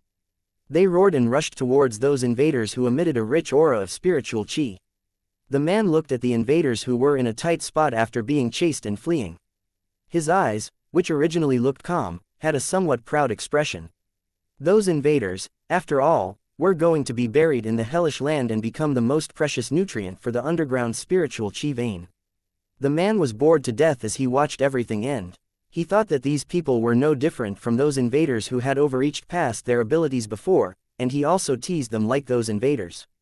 However, just when he was ready to stand up and leave this hall, all of a sudden, the picture on the crystal jade changed again, and a golden teal lotus fell down onto the world. The huge lotus was like a large gorgeous net, spinning and illuminating the entire fallen swamp in the color of the lotus. All the eyes and skin of the demonic beings were stung by this light, and all the demonic beings that were originally facing and biting at the people gave a painful roar and screamed.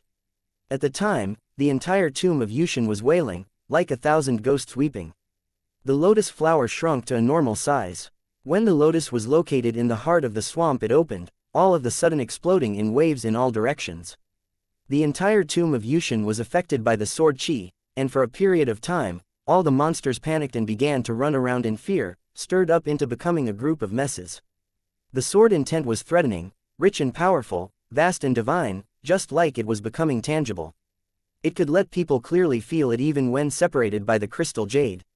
The man who hadn't experienced surprise for thousands of years finally, at the moment when he saw this scene, expressed faint shock. A moment later, he moved his pale lips and mumbled, "Xianxia."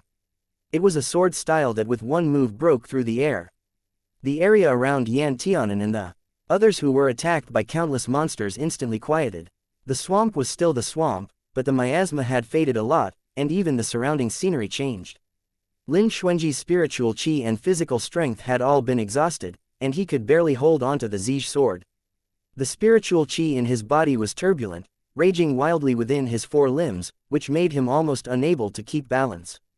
The moment when Lin Xuanji was about to fall head first into the swamp, Yan Tianan arrived in time to bring Lin Xuanji onto his sword. Lin Xuanji saw Yan Tianan's expression full of worry and gave him a soothing smile with difficulty, and then passed out. The previous move was actually Lin Xuanji's. Lin Xuanji had been in a coma for a long time. Ever since that day, he had no communications with the outside world. Yan Tianan and the others escaped from the swamp, crossed a mountain full of corpses, and finally found a safer place to stay. These outsiders got this place by driving away a fairly beautiful and normal bird and forcibly occupying its nest above the tall tree. Bai Yancho and Yin Yen, who unrelentingly wanted to go with him, took the Yin umbrella, Yang umbrella, and the Peach Blossom Demon, and went outside to explore the path. Bai and Hu Po bullied the little bird whose power level was not equal with the rest of the tomb of Yushin. Only Yan Tianan and Yin Changyu were left in the bird's nest, and Lin Xuanji, who no one knew when would wake up. Yan Tianan's fingers gently caressed the face that could make heaven and earth pale in comparison. At first, he felt that this person was as beautiful as an immortal walking out of a picture scroll. It was not until he truly saw the unreserved past in his memory that Yan Tianan suddenly discovered that the person that people praised as the light of Taoism was only just a normal person with human joys and sorrows. I suddenly have some regrets about letting him take me to this place. Yan Tianan's fingers stopped at the corners of Lin Xuanji's mouth. There was not much light from the sky, which made his red lips look dim. Or rather, I shouldn't have trusted him blindly.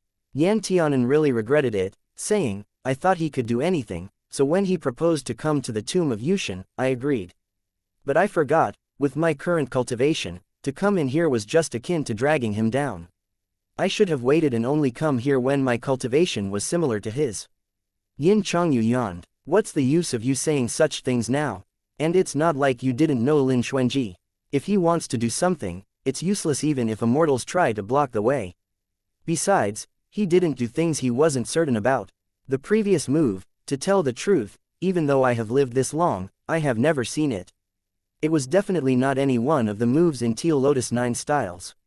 The cultivation Lin Xuanji displayed at that time was definitely not the cultivation of someone in Earth Realm's small perfection stage.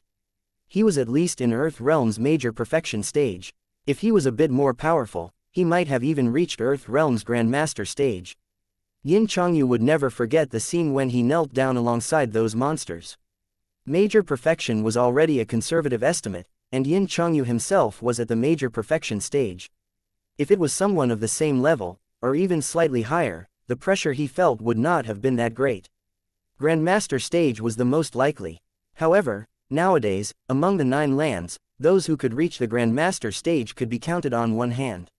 Even if Lin Xuanji cultivated in the soul plate for 1,000 years in his past life, if he was not talented, he would not have become so powerful so fast in this life. He's only lived for how many years? At the very most, it could not be more than 40 years. Such talent was truly frightening. Yin Chongyu suddenly realized this was the reason that those old foxes at the Myriad Dao Academy listened to esteemed Lan Yu's words and directly brought Lin Xuanji into the sect, treated him with the highest standard of etiquette with virtually no investigation, and chose him as the Hall Master of Sword God Hall although he had no way to easily guess. What else could make a sect that had stood tall for thousands of years value him so highly? Yin Chongyu's expression was unpredictable. After a few moments, he seemed to have guessed something, but he didn't dare be certain. Yan Tianan's thoughts were all on Lin Xuanji for the next few days, feeding him medicinal pills from time to time, expelling the miasma in his body, and just like this a period of time passed. Lin Xuanji was still in a coma. Yan Tianan became uneasy and more discouraged. All the methods he had thought of, he had already tried, but Lin Xuanji still showed no signs of waking up and had no communication with the outside world. No matter what was done to him, there was no reaction. Yan Tianan suddenly feared that just like this, Lin Xuanji would never wake up. Yin Chongyu was calm at first, but after a long time, he panicked. Yin Chongyu said, even if the spiritual qi was turbulent and the tendons are broken, they should have been repaired by now. He should not continue to sleep. Bai Yancho had also checked Lin Xuanji's pulse for a diagnosis. His eyebrows tightened and he said, his pulse is stable, his spiritual qi is abundant, and he doesn't have any internal injuries. How could it be like this? Yin Umbrella asked, it's not an out-of-body experience, is it? Once he heard this, Yan Tianan gave the Yin Umbrella a fierce look and said, shut your jinx of a mouth. Yin Umbrella was startled and said, what are you doing attacking me? I'm only guessing his possible symptoms. With your fear of facing the unpleasant reality, you would never be able to cure him. Yang Umbrella immediately pulled Yin Umbrella and said, say a few words less. Yan Tianan's expression looked like he was about to cry. If it was really that his soul was damaged, Lin Xuanji may not wake up, and even if he did, he may not be the same Lin Xuanji as before. In reality, it wasn't that Yan Tianan hadn't thought about this reason in the many days that passed, but once he thought about it, he would shiver all over, become so afraid that he couldn't do anything, and become speechless and feel scared and helpless. He remembered the image of Feng Jingyu searching for Ling Chigu's soul throughout heaven and earth. After all these years, Feng Jingyu had only found a few pieces of his soul, and Ling Qinggu couldn't even remember who he was. What if Lin Xuanji became like this? It was impossible for him to let Lin Xuanji become a corpse puppet, and it was even more impossible for him to let anyone control him as a puppet, even himself. Going on like this is also not a solution. It would be better to. Yin Nian suggested, let's bring him out with us first. After we get out, we can find someone to treat him. Since you've already entered, why leave? A voice that was a bit hoarse, as if it had not been used for many years, came through the air. When Yan Tianan heard this strange voice, he immediately tightened his nerves, took his weapon and stood up, blocking in front of Lin Xuanji. The little bird who had been playing with Ah Bai and Hu Po, screamed and frantically ran to the deepest part of the bird's nest and buried his head under his wings. Ah Bai and Hu Po also laid prone on the ground, making a submissive posture. The peach blossom demon, who was eating peaches, silently turned into a little flowering peach tree, pretending he was just a tree and was still unable to turn into human form. This person was very powerful. His legs were wrapped in vine branches, and he was lifted up to hundreds of meters in the air. He was on even level with the bird's nest. His eyes were dark green, like the most penetrating extraordinary stone. Even when it was dark, people could still see his eyes clearly, just like an elf. His long blonde hair was an unknown length, it was intertwined with branches and vines and extended toward the ground. It was like his entire person was growing on a tree. His face was expressionless, and had a steady tone of voice, but made a person feel fear from the bottom of their heart and had to acknowledge him. Yan Tianan knew the moment he saw him that he was no match for this person. This unknown thing was more powerful than all the monsters he had encountered before. The dark green eyes raised slightly, and the man said, "So reckless, you don't want to live anymore." Yan Tianan froze and asked, "You can see my thoughts?" The man didn't reply, and he didn't care about Yan Tianan's great disrespect to him in his thoughts. "Why did you all come here?" Yan Tianan swallowed with difficulty said, "We came to look for the blood cypress sap." Originally, the man had a calm complexion, but in an instant, his eyes turned severe. As soon as he raised his hand, Yan Tianan was sucked over by a wind. He was like a little chick, and his throat was held by an incomparably cold hand with clear joints. Chapter 628, 5 Declines of Heavenly Beings. Is the blood cypress sap something the likes of you can covet? How foolhardy and presumptuous, the man said coldly, and the strength in his hand increased so much that he almost snapped Yan Tianan's neck. Yan Tianan clung to the man's hand in a deathly grip, but it was useless. Yin Chongyu cursed and gathered ghost chi in his palm, rushing to attack. The man, however, just looked at him coldly. At first, he did not move. When Yin Chongyu was about to hit his shoulder, a thick vine suddenly appeared behind the man without warning and slammed into Yin Chongyu's palm. With a loud bang, Yin Chongyu was thrown into the bird nest like a dead dog, unable to get up for a long time. Yin Nian's entire body felt cold as he trembled non-stop. Who the hell is this fellow? Just how high is his cultivation? The man swept a light glance over these insignificant fellows and announced, "This venerable is in a good mood today and will spare your lives. Get lost." After saying that, he threw away Yan Tianan, whose eyes were beginning to roll back. Yan Tianan knelt on the ground, coughing desperately, but before he could compose himself, an unexplainable feeling of extreme foreboding rose inside him. "What are you doing?" Yan Tianan screamed in a hoarse voice and subconsciously tried to rush over, but was held back by Bai Yancho's timely intervention. Bai Yancho warned, "Don't confront him head-on, I want him." The man moved his finger, and Lin Xuanji was drawn into his arms.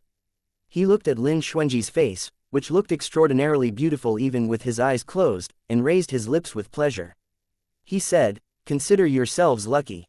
Yan Tianan shouted, "Get the fuck off him, whatever you want, I'll give it to you, let him go. Do you think that those measly medicinal pills of yours can save him?" The man raised his hand and patted Lin Xuanji once on the forehead and said, "His soul is not whole, his 5 internal organs are burning, and his 5 elements are colliding." The man's hand pressed on Lin Xuanji's forehead, stared blankly, then looked up and stared at Yan Tianan's eyes as red as blood, with a subtle expression and said, "What are you to him?" Yan Tianan tightly gripped the branches below him that held the nest up and said, "I'm his Tao companion." "You just said that his soul is not whole, his 5 internal organs are burning, and his 5 elements are colliding. What does that mean?" The man finally showed an interesting expression. "It is as you say." The man slightly raised his chin and said in a commanding tone, "However, why does this matter? These are all things of the past. In the future, you will have nothing to do with him.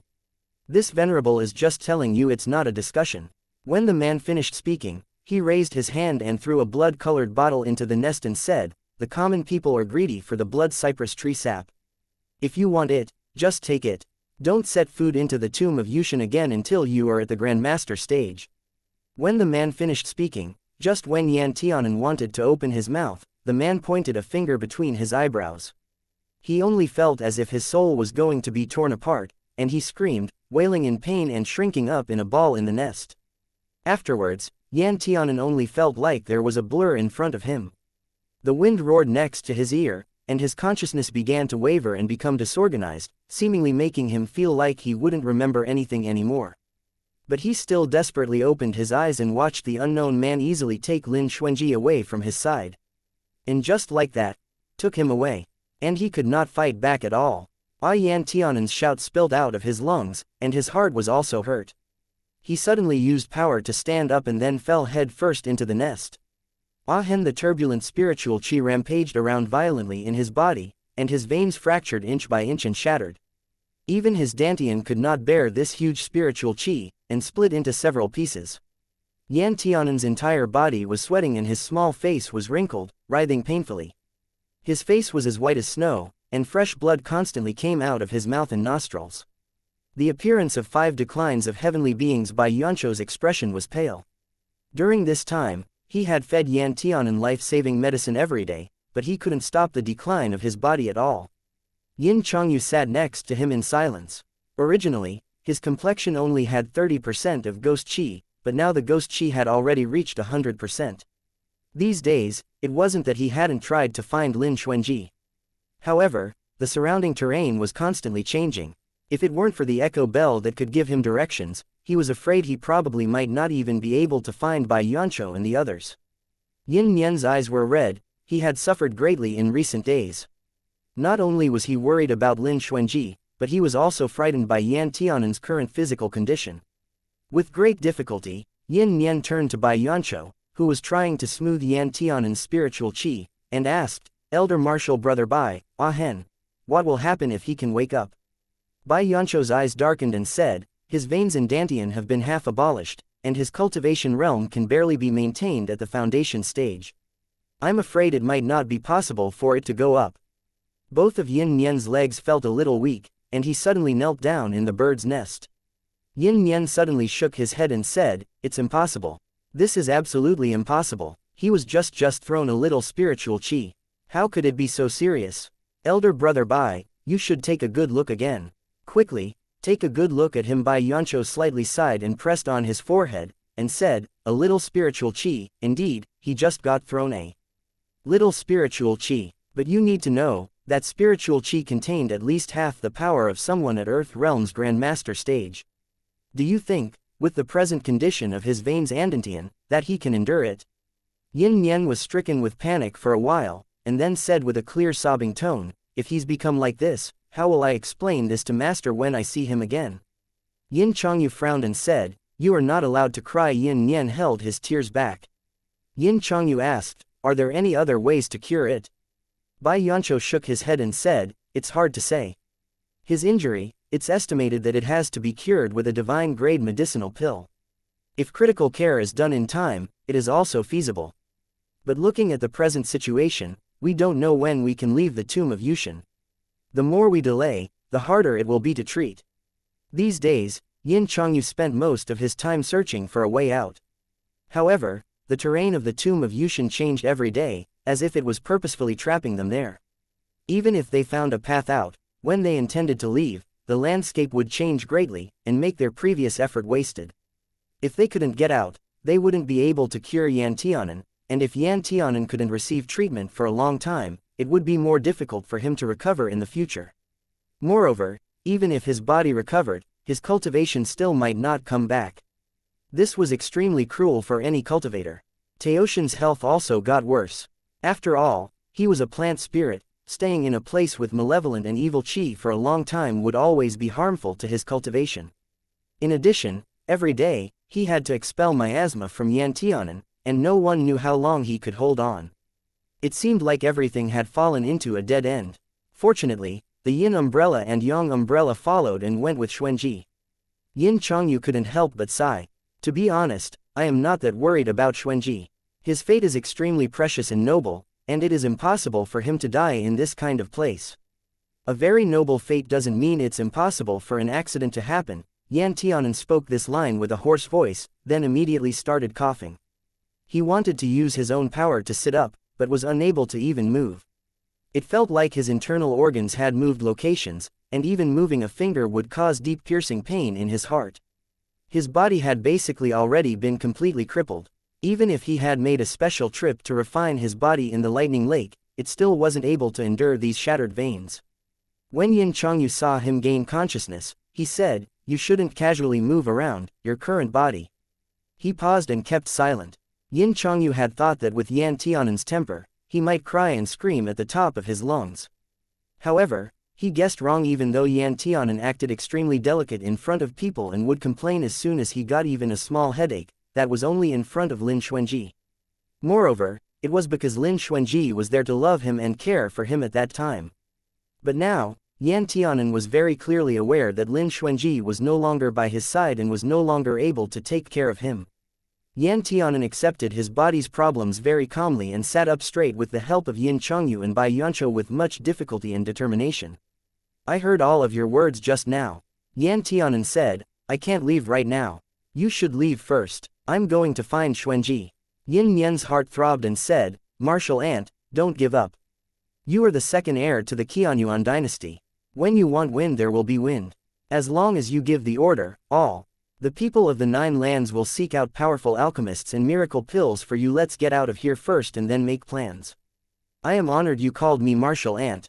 Yan Tianan smiled and said, "When I came in, it was him that brought me in, and it was also because of me that he came in.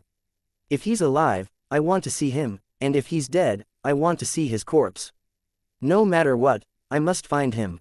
Yin Changyu frowned with disapproval and said, "This is simply a child's mindset. Are you clear on the condition of your body?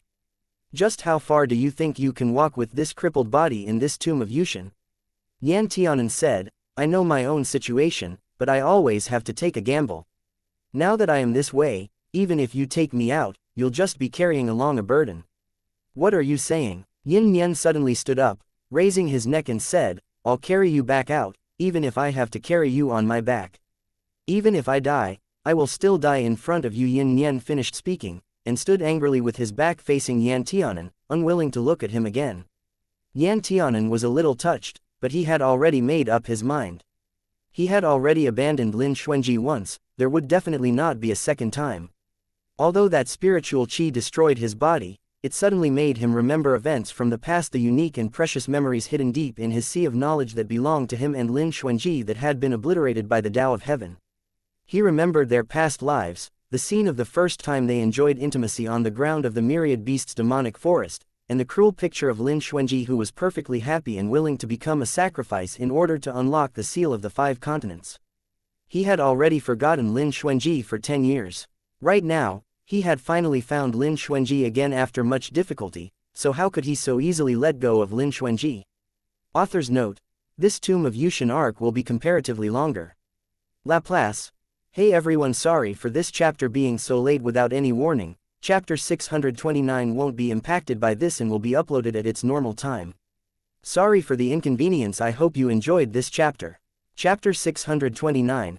Wrong Family's Young Master. For some unknown reason, Yan Tianan's heart was very calm. His subconscious told him that if he wanted to find Lin Xuanji, he should walk towards the east, and he would surely find him. At the same time, he had a sense of panic and crisis. That feeling told him that as long as he left the Tomb of Yushin right now, he would never be able to enter again. Therefore, he did not dare to gamble and was not willing to gamble. His subconscious feelings had always been very accurate. Yan Tianan didn't tell anyone about this matter. Although they were friends that went through life and death together, he could not drag innocent people into everything. Coming with him to search for the blood cypress sap was already because of these people's goodness. Chirp, the master of the bird nest who was squeezed into one corner of the bird's nest, gave a cry of uneasiness, and Yan Tianan looked towards it. Suddenly, he saw a group of troops in the distance, hands raising torches burning with green light and dragging heavy armor along the mountain road. Yin Yang grabbed the beak of the stupid bird that was ready to call out a second sound, and held it tightly. He also quickly extinguished some fluorescence scattered from Teoshin's fingertips. He did not dare make any mistakes.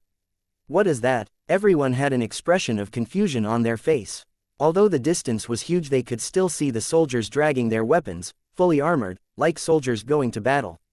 Some of them were infantry, some cavalry, some with red tasseled spears, and some carried swords. The personal mounts of these cavalrymen all had different styles, and most of them had godly pedigree. However, what made it feel strange was that although their pace was neat and consistent, rhythmic and powerful, every single step they took made no sound, and they never left any footprints on the ground, as if they were drifting past. Yan Tianan narrowed his eyes.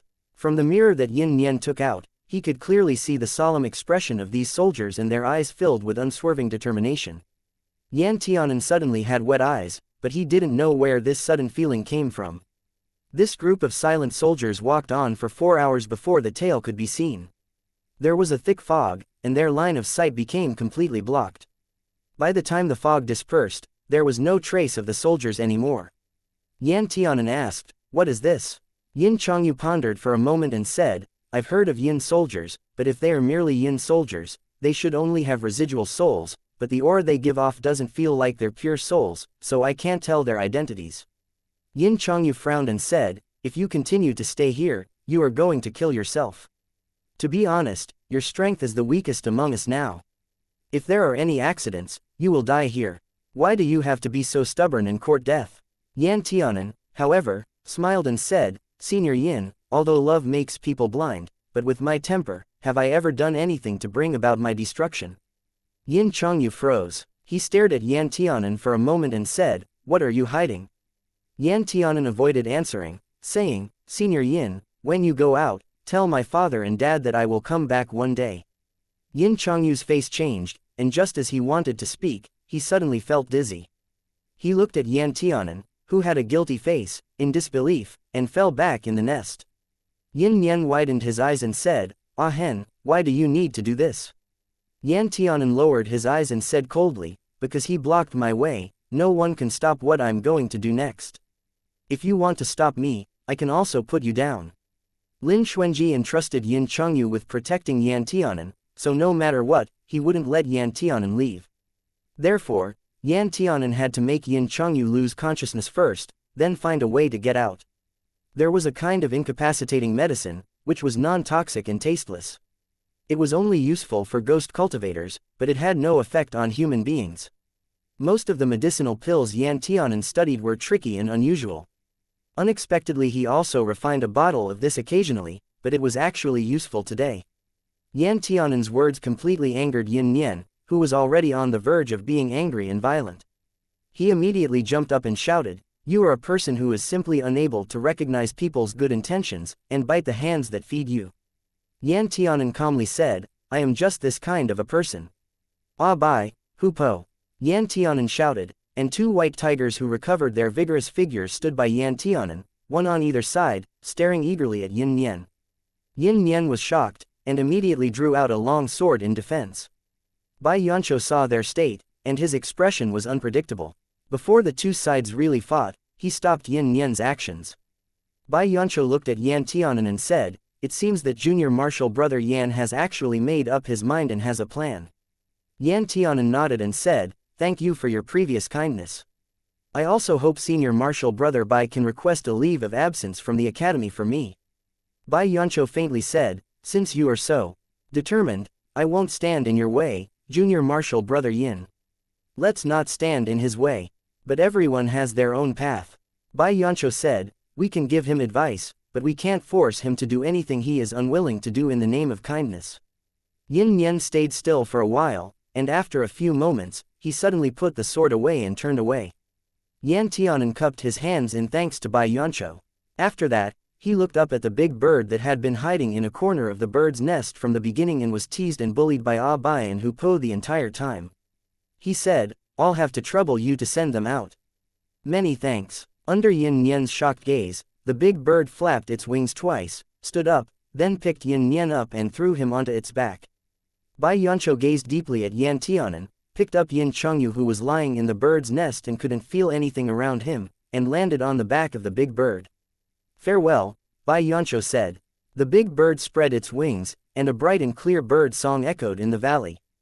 The colorful feathers looked very beautiful under the dim light, like the most beautiful existence in the tomb of Yushin. "This is a wild bird." A young man with a beautiful appearance and pure white robe landed barefoot beside Yan Tianan.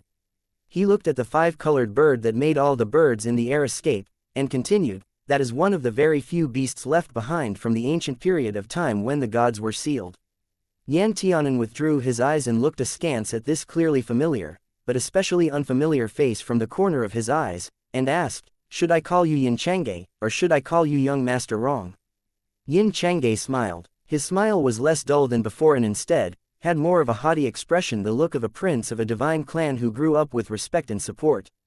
"It's just a name. Does it matter what you call me?" Yin Chang'e said. "However, my original name is Rong Zishui, courtesy name Mijin. If you want to address me as Zishui or Mijin, that's okay too. Let's just call you young Master Rong." Yan Tianan also had a detached smile. His aura was impressive. Yin Chang'e no, the beloved young master of the Rong family, Rong Zishui, looked at Yan Tianan and said, "I know that you are very angry at me right now, and think that I have had ulterior motives from beginning to end, but I've never once thought about harming you." Yan Tianan looked at him coldly and said, "I treated you as a friend, helped you out, and stood up for you, but you deliberately approached me as if you were ignorant of the world, pretending to be innocent and weak. No matter what your intentions are, you can't change the fact that you lied to me." Rong Zishui rubbed his nose slightly awkwardly. His slightly long and thick eyelashes dropped, avoiding Yan Tianan's sharp gaze. "If I could, I also don't want to use a false identity to cultivate in Myriad Dao Academy. You should also know that the Rong family will not allow any disciple of Rong family to have anything to do with Myriad Dao Academy because of my rebellious uncle, Rong Chaoshi, but I didn't want to stay in this boring place year after year, so I had to change my name then sneak into Myriad Dao Academy." Yan Tianan said with a cold face, "Your cultivation is so high. In fact, even without Shen Kongrong, you could still have killed those who wanted to bully you in the evil spirit array back then, couldn't you?" Rong Zishui nodded and said, "I was already going to act, but who knew that Shen Kongrong would fall from the sky and deal with those guys for me?" When he finished speaking, he saw Yan Tianan's expression and quickly took the initiative to explain, "I am sincere about Shen Kongrong. Although I have concealed my identity, I have never been deceptive when it came to his feelings." Rong Zishui paused and said, "Since I was a child, I have inherited the divine power from the Rong bloodline, so since childhood, I was the only one who was able to freely enter and leave the tomb of Yushin. Although my family respects me, they are also afraid of me and alienated me. They felt that I was born to be the guardian of this soil and did not need anyone to protect me. The elders in my family were also extremely strict and demanding with me. That day in the evil spirit array, that was the first time in my life that someone protected me, and there's also you saw that I was poor, ignorant, and troublesome, but you were still willing to be friends with me. I am very grateful to you." Yan Tianan snorted, "Is this how you show your gratitude? From the start, you placed chess pieces beside me, and along the path they led me all the way here. Rong Zishui, right now it's just you and me, and I am no match for you. What plan did you have in mind? You might as well be straightforward." Rong Zishui blinked his eyes and asked, "You knew everything?" Yan Tianan said, "The head of the Rong family is the Spirit Emperor. The inheritance of the Rong family is the ability to control all the plants and flowers in the world, understand the sounds of nature, and make them available to you to use. That peach tree spirit has been guiding us all the way. If you say that he was not specially arranged by you, I definitely won't believe it." At this point, Rong Zishui had no need to hide anymore. Rong Zishui nodded and said, "Teoshin was indeed instructed by me to join your team, but I just wanted him to help you from the side. In the tomb of Yushin there are illusion arrays everywhere, and the terrain changes 3 times a day. If I didn't communicate with Teoshin and have him tell you where to go, even if you wanted to get here, I don't know how many detours you would have taken." Rong Zishui sighed with some disappointment and said, "I originally wanted to help you get the blood cypress tree sap, but I didn't expect you to disturb the sleep of that powerful person in the tomb of Yushin. Since the matter has already developed to this stage, I can only help you up to here." Author's note: Yin Chang'e is not the pure and innocent boy he first seemed. Chapter 630, Ancient Legend. Yan Tianan understood. It sounded like Rong Zishui's words came from the bottom of his heart, but although it seemed true, he could not believe it completely. Rong Zishui could not only read people's thoughts, but he could also connect with their minds and sneak into people's consciousness to speak to them directly. Just when Yan Tianan was about to wake up, he suddenly heard a familiar voice speaking in his Dantian Chi Si, "If you want them to live, stay here alone, and I will have the 5-colored birds send everyone away." In an instant, Yan Tianan remembered the words of those people in Dark Cloud City that people in the Rong family could repeatedly enter the tomb of Yushin. Coupled with the description of his appearance, he was easily convinced that it was Yin Chang'e. "It's just that I don't understand why you'd want me to stay behind. Yan Tianan looked at Rong Zishui's clear eyes and asked, "Who is that powerful guy? Where was my dage taken?" Rong Zishui was very frank and seemed to have no intention of hiding anything. He said, "He is the ancestor of our spirit clan and the real spirit emperor. His name is Kang Rong. He should have fallen in the ancient great immortal demon war tens of thousands of years ago. But later, when I inherited the bloodline legacy of the Rong family and was able to freely go in and out of the tomb of Yushin, I found out that he was not dead. He just stays here all the time, protecting it. He can't leave, and I also can't enter Yushin's capital." Kang Rong. When Yan Tianan heard this name, it set off waves in his heart. This was not an unfamiliar name. For those ancient emperors, if they just made a move, the sky would fall, the sun and the moon would be destroyed, and creation and destruction were just matters that could happen with a mere thought. How could the emperors of today be compared to him? Kang Rong, the first ancestor of the Rong family, was born in the wind and trees. He was able to talk with the four seasons, control the growth and decline of plants, and was as famous as the Sword Venerable. However, it was said that Kang Rong also fell in the last battle between gods and demons. His body turned into a forest in the northeast land, as well as the spring winds, the summer trees, the autumn rain, and winter snow. He existed alongside the world, and traces could be found anywhere. To think that Kang Rong is still alive, Yan Tianan said, no wonder his blow was able to compete with the Tao of Heaven. Kang Rong's blast between his eyebrows was like a bullet. It looked effortless, but it allowed his past memories to break through the shackles of the Tao of Heaven, letting him remember everything. This ability was far above an ordinary Earth Realm Grandmaster stage cultivator. When Rong Zishui saw that he was still calm, he went on to say, "The Rong family actually has another name. We're called the Wood Keeper. The tree that we're protecting, from beginning to end, from ancient times to the present, has always been the same." Rong Zishui's voice slowed down and sounded in the dark. Janmu was originally a divine tree that connected heaven and earth. Only when it was still alive and held up the passage between heaven and earth, can people fly up to a higher cultivation realm and a larger world. However, 10,000 years ago, those foreign cultivators used this Janmu to sneak into the Nine Lands and collude with the demon world for the sake of sparrow spirits and spiritual veins. It provoked the cruelest war in the history of the Nine Lands. Regarding the Great Immortal Demon War, each family had different versions of what happened. In our Rong family's version, that war lasted for hundreds of years. Finally, the demon clan led by the Blood Cypress demon, who used unknown tricks, completely occupied the upper hand. It seemed inevitable that the emperors of the Nine Lands died one after another and that the Nine Lands would fall. However, how could those masters of the Nine Lands watch those things happen? In the end, Janmu cut off its own roots and severed the connection between the Nine Lands and heaven with death, thus preventing the invasion of those foreign cultivators. Then, the Sword Venerable sacrificed his life and his entire cultivation to first kill the Blood Cypress, the leader of the demons, in Puluo Mountain, and then took him to Janmu. He used what remained of Janmu's divine power to eliminate the demonic chi in the corpse's body and killed him completely. In the end, the Sword Venerable used the last of his spiritual chi and life force to make Puluo Mountain, which was once regarded as a sacred place by the ancestors, sink down and become sealed off, turning it into a true forbidden location. After doing all this, the Sword Venerable went to the east of the East Land and the north of the North Land, and turned into a high peak to keep protecting the continent for thousands of years. With the disappearance of the ancient miracles, the Nine Lands divine families finally became butterflies after bathing in fire and gradually prospered. However, because of different views, the ancient legends eventually obscured the truth in the torrent of time. After hearing this long and distant story, Yan Tianan couldn't help having mixed feelings. If that person is indeed Kang Rong, then why did he take my dage away? Although Yan Tianan inquired this, he actually already had the answer in his heart. Rong Zishui looked at him and said, "Can't you see that Warong Sword Immortal is born with a sword bone and holds a Zij sword in his hand? Most likely, he is the reincarnation of the Sword Venerable. I learned from the long-sealed secret volume of my clan that the Spirit Emperor and Chongsheng's Sword Venerable were close friends. If Warong Sword Immortal is really the Sword Venerable, it is understandable for my ancestor to leave with him." Yan Tianan paused, then asked, "Then why did he want to keep me here?" After a moment's silence, Rong Zishui hesitated to say, "Maybe it's because you said you were his Tao companion, that's why my ancestor was curious. Anyway, according to rumors, the Sword Venerable was still a bachelor when he died. In any case, I can't imagine who is worthy of being his Tao companion. Of course, I didn't say you aren't worthy.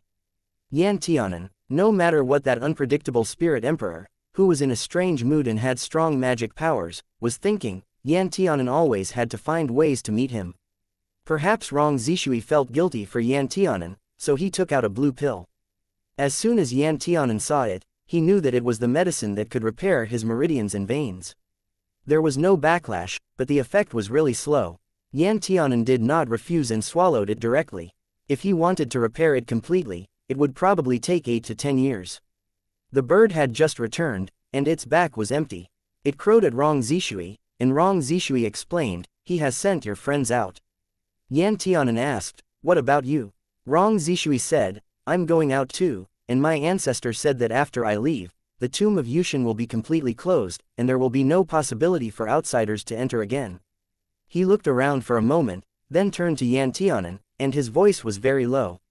"If you want to leave now, I can take you with me. My ancestor can't leave the tomb of Yushin. After you go out, you will be safe." Yan Tianan thought about it. After a long time, his eyes turned slightly and said, "Since this place will be sealed soon, I probably can't survive with my present strength. You can take me away secretly." Rong Zishui said, "I thought you would like to stay." Yan Tianan was very calm and said, "I stayed just to find out the reason for all this. Now I more or less know about it. Why stay here and wait for death? Besides, if you stay in the Green Hills, you will not be afraid of running out of firewood. If my Dage is the reincarnation of the Sword Venerable, the Spirit Emperor will naturally help him with all his strength." Rong Zishui nodded. Taking advantage of the ancestor's attention on Lin Xuanji, Rong Zishui immediately took Yan Tianan and 2 white tigers on the back of the bird and had the crazy bird fly them towards the edge of the tomb. The bird flew 1,000 li with a single flap of its wings, and the wind was whistling in their ears, almost blowing people away. Yan Tianan's heart beat fast, but his body was firmly grasped by Rong Zishui. All of a sudden, the bird hissed and screamed. Its body, which had been flying in the sky, fell down in an instant. It flapped its wings and fought against the strong force below, but it didn't help. "How dare you!" A hoarse cold shout came from all over the world, and 2 thick barbed vines caught the bird's feet and dragged it to the ground. Rong Zishui paled. He turned around and threw himself on Yan Tianan. With a strong force, he turned his direction in the middle of the journey and stuck against Rong Zishui's back. With a loud bang, a mountain peak was cut flat behind them. The roaring sound was deafening, and the earth was shaking. Yan Tianan was shocked by the mighty qi, and his 7 orifices were bleeding, and his eardrum was almost broken. Kang Rong was livid, and a pair of dark green eyes looked at the 2 people who fell at his feet with wrath. A wave of his hand restored the mountain to its original state. The bird had shrunk to the ground in fear, shivering. Ah Bai and Hu Po braced themselves, protecting Yan Tianan's side, and they bared their teeth at Kang Rong. "How dare you go against my words and secretly let him go, Rong Zishui? I really taught you in vain for so many years," Kang Rong said in a cold voice. Looking at the pained and trembling Yan Tianan, Rong Zishui knelt on the ground and kowtowed 2 loud times to Kang Rong, and begged, "Old ancestor, he hasn't done anything wrong, and he's also my friend. Please let him go, let him go." Kang Rong twisted his beautiful face almost ferociously, with long hair hanging down like a specter. "No one can take away the person this venerable wants to keep. Why do you have to keep him?" Rong Zishui's heart almost jumped into his throat, saying, "He is the second heir to the 9 lands. If he had an accident, the 9 lands would be in chaos. Ancestor, what you hate most is war. Please let him go." Kang Rong stared at Rong Zishui for a moment and said, "You are the heir of the Rong clan. You only need to remember the mission of the Rong clan from ancient times to the present. You don't need to worry about other things." "But ancestor, it's useless to say more." Kang Rong interrupted, and ruthlessly lifted Yan Tianan up with a long dark green vine. Yan Tianan was tied tightly, showing pain, but he was glaring at Kang Rong with a fierce attitude without fear. Kang Rong seemed to be angered by his eyes. When he raised his hand, he slapped him in the face with a vine whip. After a crunching sound, there was a deep wound on Yan Tianan's left cheek, and bone could be seen. The red liquid dripped down his cheeks. Seeing this scene, Rong Zishui completely froze on the spot. Chapter 631. Lian Hua. The red liquid dripped down Yan Tianan's cheeks. Rong Zishui froze on the spot. Kang Rong's mood had always been very stable. Although his voice had always sounded monotonous and plain, he'd always treated Rong Zishui gently. However, the current Kang Rong looked like he had seen an enemy. He seemed like he couldn't wait to drink Yan Tianan's blood and eat his flesh. Rong Zhishui's eyes watered, as if sand had entered them, and they felt very sour. He looked at Yan Tianan, who cut quite a sorry figure and couldn't fight back at all, and couldn't help recalling the young man who stood out for him despite public criticism. When he thought of this, Rong Zhishui's heart seemed to be squeezed by a hand. "Ancestor, why do you treat him like this?" Rong Zishui looked at Kang Rong and asked. Kang Rong tied Rong Zishui with vines, picked him up, and threw him onto the back of the bird with thick feathers. "No reason, I just don't find him pleasing to the eye. You don't have to come back after you leave the tomb of Yushin. Tell the descendants of the Rong clan that they no longer have to keep watch over the tomb of Yushin and Janmu, which had already wilted. Starting from today, the mission of the Rong clan is over." Without waiting for Rong Zishui to understand the deeper meaning, the wild bird fluttered its wings and flew into the air like it was running for life. Yan Tianan heard Kang Rong say, "Do you also want to know why I treat you like this? But I absolutely won't tell you now. You might as well find the answer yourself.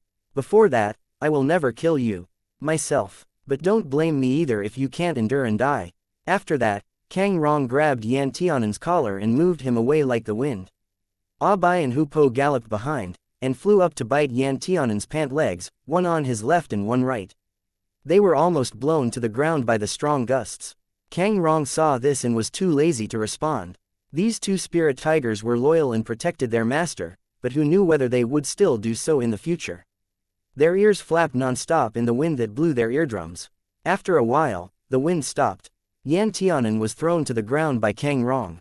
After a while, he climbed and looked up, and he saw a towering city standing in front of him. Tens of thousands of miles of the city walls stood like a long dragon on the ridge. The hard gate made of unknown materials was full of armed and powerful guards.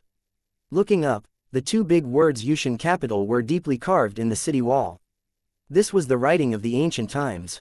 Yan Tianan was bewildered. He suddenly had two fluffy little things in his arms.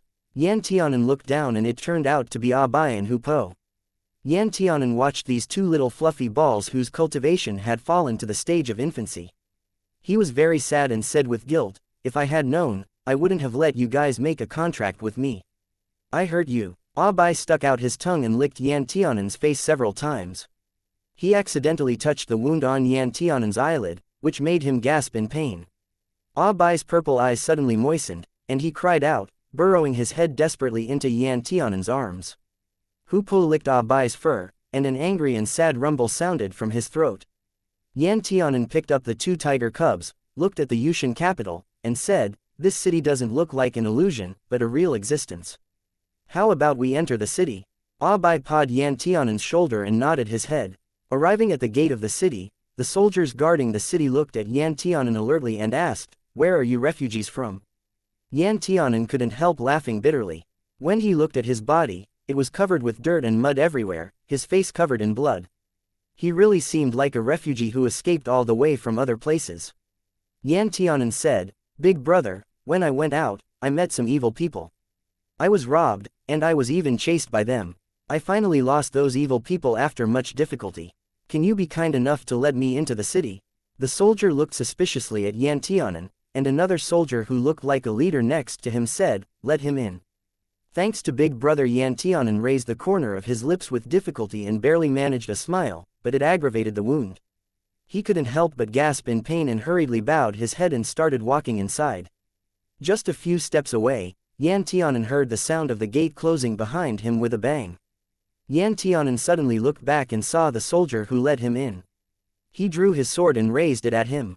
"Capture him, Yan Tianan, Laozi really wants to curse today. How do you feel today?"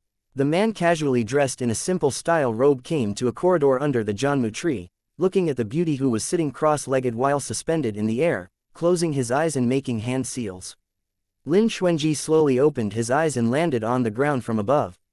"Better than yesterday." The man smiled. "Do you want to meet Kang Rong?" Lin Xuanji asked. "Kang Rong? I thought you said before that he had died." The dark green eyes were a bit dim, and Lien Hua said faintly, "Although he died, traces of his existence are still left. Kang Rong is the head of the Rong clan and the first spirit. Emperor. Even if he dies, he will always guard that Jianmu tree. Lien Hua smiled lightly and fiddled with his pale golden hair, looking very elegant. Of course it's not worth it. Kang Rong, this person, only has Jianmu in his heart. Even if he kept on insisting that he wanted to stay with me, didn't he still leave me and accompany Jianmu to die together without a second thought as soon as Jianmu died? He was young in appearance, but his voice was hoarse because he had not spoken for too long. He had experienced the vicissitudes of thousands of years in his eyes. He was not Kang Rong, but merely a pitiful person who guarded the tomb of Yushin in Kang Rong's place, a poor soul who could neither live nor die. Lin Xuanji said, "You were not such a person before. I just fell asleep for a while, and when I woke up, your temperament had changed." Lien Hua sighed and said, "You have slept for too long, and the vicissitudes of life have changed so many times. Forget it, let's not talk about the past. I'll take you to see him. He has always been good friends with you and regarded you as his confidant. If he knew that you're going to see him, he would have been very happy." Lin Xuanji said, "Okay." This was a palace, and it could be said that it was just a mansion with a really large area. The location of the Jianmu tree was in the deepest part of this mansion. After turning many corners, Lin Xuanji even walked through several forests. Surrounded by clear water, the sky was empty and quiet. Lin Xuanji saw a tree shrouded in a transparent crystal pillar from a distance. The Jianmu tree was covered with a scorched black color, and its branches and leaves were all withered. The tree that originally connected to the heavens was now broken in half, and scattered dead branches fell around it and piled up into hills. From the foot of Lin Xuanji to the trunk of Jianmu tree, the pile was high, just like a tree grave. On the trunk of the Jianmu tree, there was a man with a human body and a snake's tail coiled around it. At first sight, one knew that he was not an ordinary man. Although his arm was the size of Lin Xuanji's, it matched the size of Jianmu. His silver tail tightly wrapped around the withered tree trunk. His body blocked in front of the Jianmu tree, forming a protective gesture. His eyes were quietly closed, and his hands were frozen in a hand seal, one hand on top and one on the bottom. His expression was solemn. If one looked closely, they would be able to see that the hand seal was a forbidden spell used to gather spiritual qi. The man's upper body line was distinct, and his long silver hair fell down from the front of his body, meandering all over the ground. This was a fascinating picture. Lien Hua looked at the man's face and said faintly, "At that time, I was preparing to hold a Dao companion ceremony with him. I waited for him to appear on the stage to become his Dao companion. After waiting for a long time, he finally showed up. However, he suddenly told me that he was going to find Shihi and that he was afraid he wouldn't be able to marry me. That was the last time I saw him alive. When I found him again, he was like this."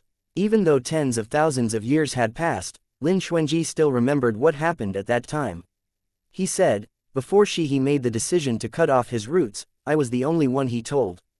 I intended to take care of everything after he delayed the blood cypress and cut off his own roots. Shihi was afraid that if Kang Rong found out about his plan, he would throw away everything else in his life and protect him until the end." Unexpectedly, in the end, Kang Rong still found out. Originally, he shouldn't have known. Lien Hua's eyes gradually became cold. I later asked the Taoist child under him and learned that just before the wedding ceremony began, a wisp of Yushin Lingyu's soul found him and told him that Shihi intended to sacrifice his own life and take Lingyu down with him. Lien Hua had been thinking more than once, if Yushin Lingyu didn't tell Kang Rong the news of Jianmu's fall, then perhaps I wouldn't have lost everything and wouldn't have had to spend thousands of years alone in this Yushin capital. He hated Yushin Lingyu with a vengeance. "Yushin Lingyu," Lin Xuanji said the familiar name in a soft voice, and his eyes looked at the blood cypress tree, which seemed to be bleeding from its entire body, with a lot of coagulated blood sap around it. The name of the blood cypress demon was Yushin Lingyu. This was one of the most troublesome and frightening demons in the Great Immortal Demon War. He was so strong that even Sword Venerable Chongsheng, who was known as the best in the world at that time, could barely manage a draw with him. If it wasn't for Shihi using half of his cultivation to trap Yushin Lingyu firmly in Puluo Mountain, a region with the densest concentration of spiritual qi, not even Lin Xuanji knew whether he could actually kill Yushin Lingyu.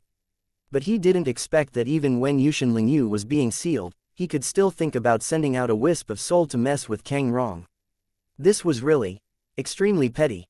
However, Yushin Lingyu had always been this malicious, or else he would never have said, "I am happy to see you all unhappy."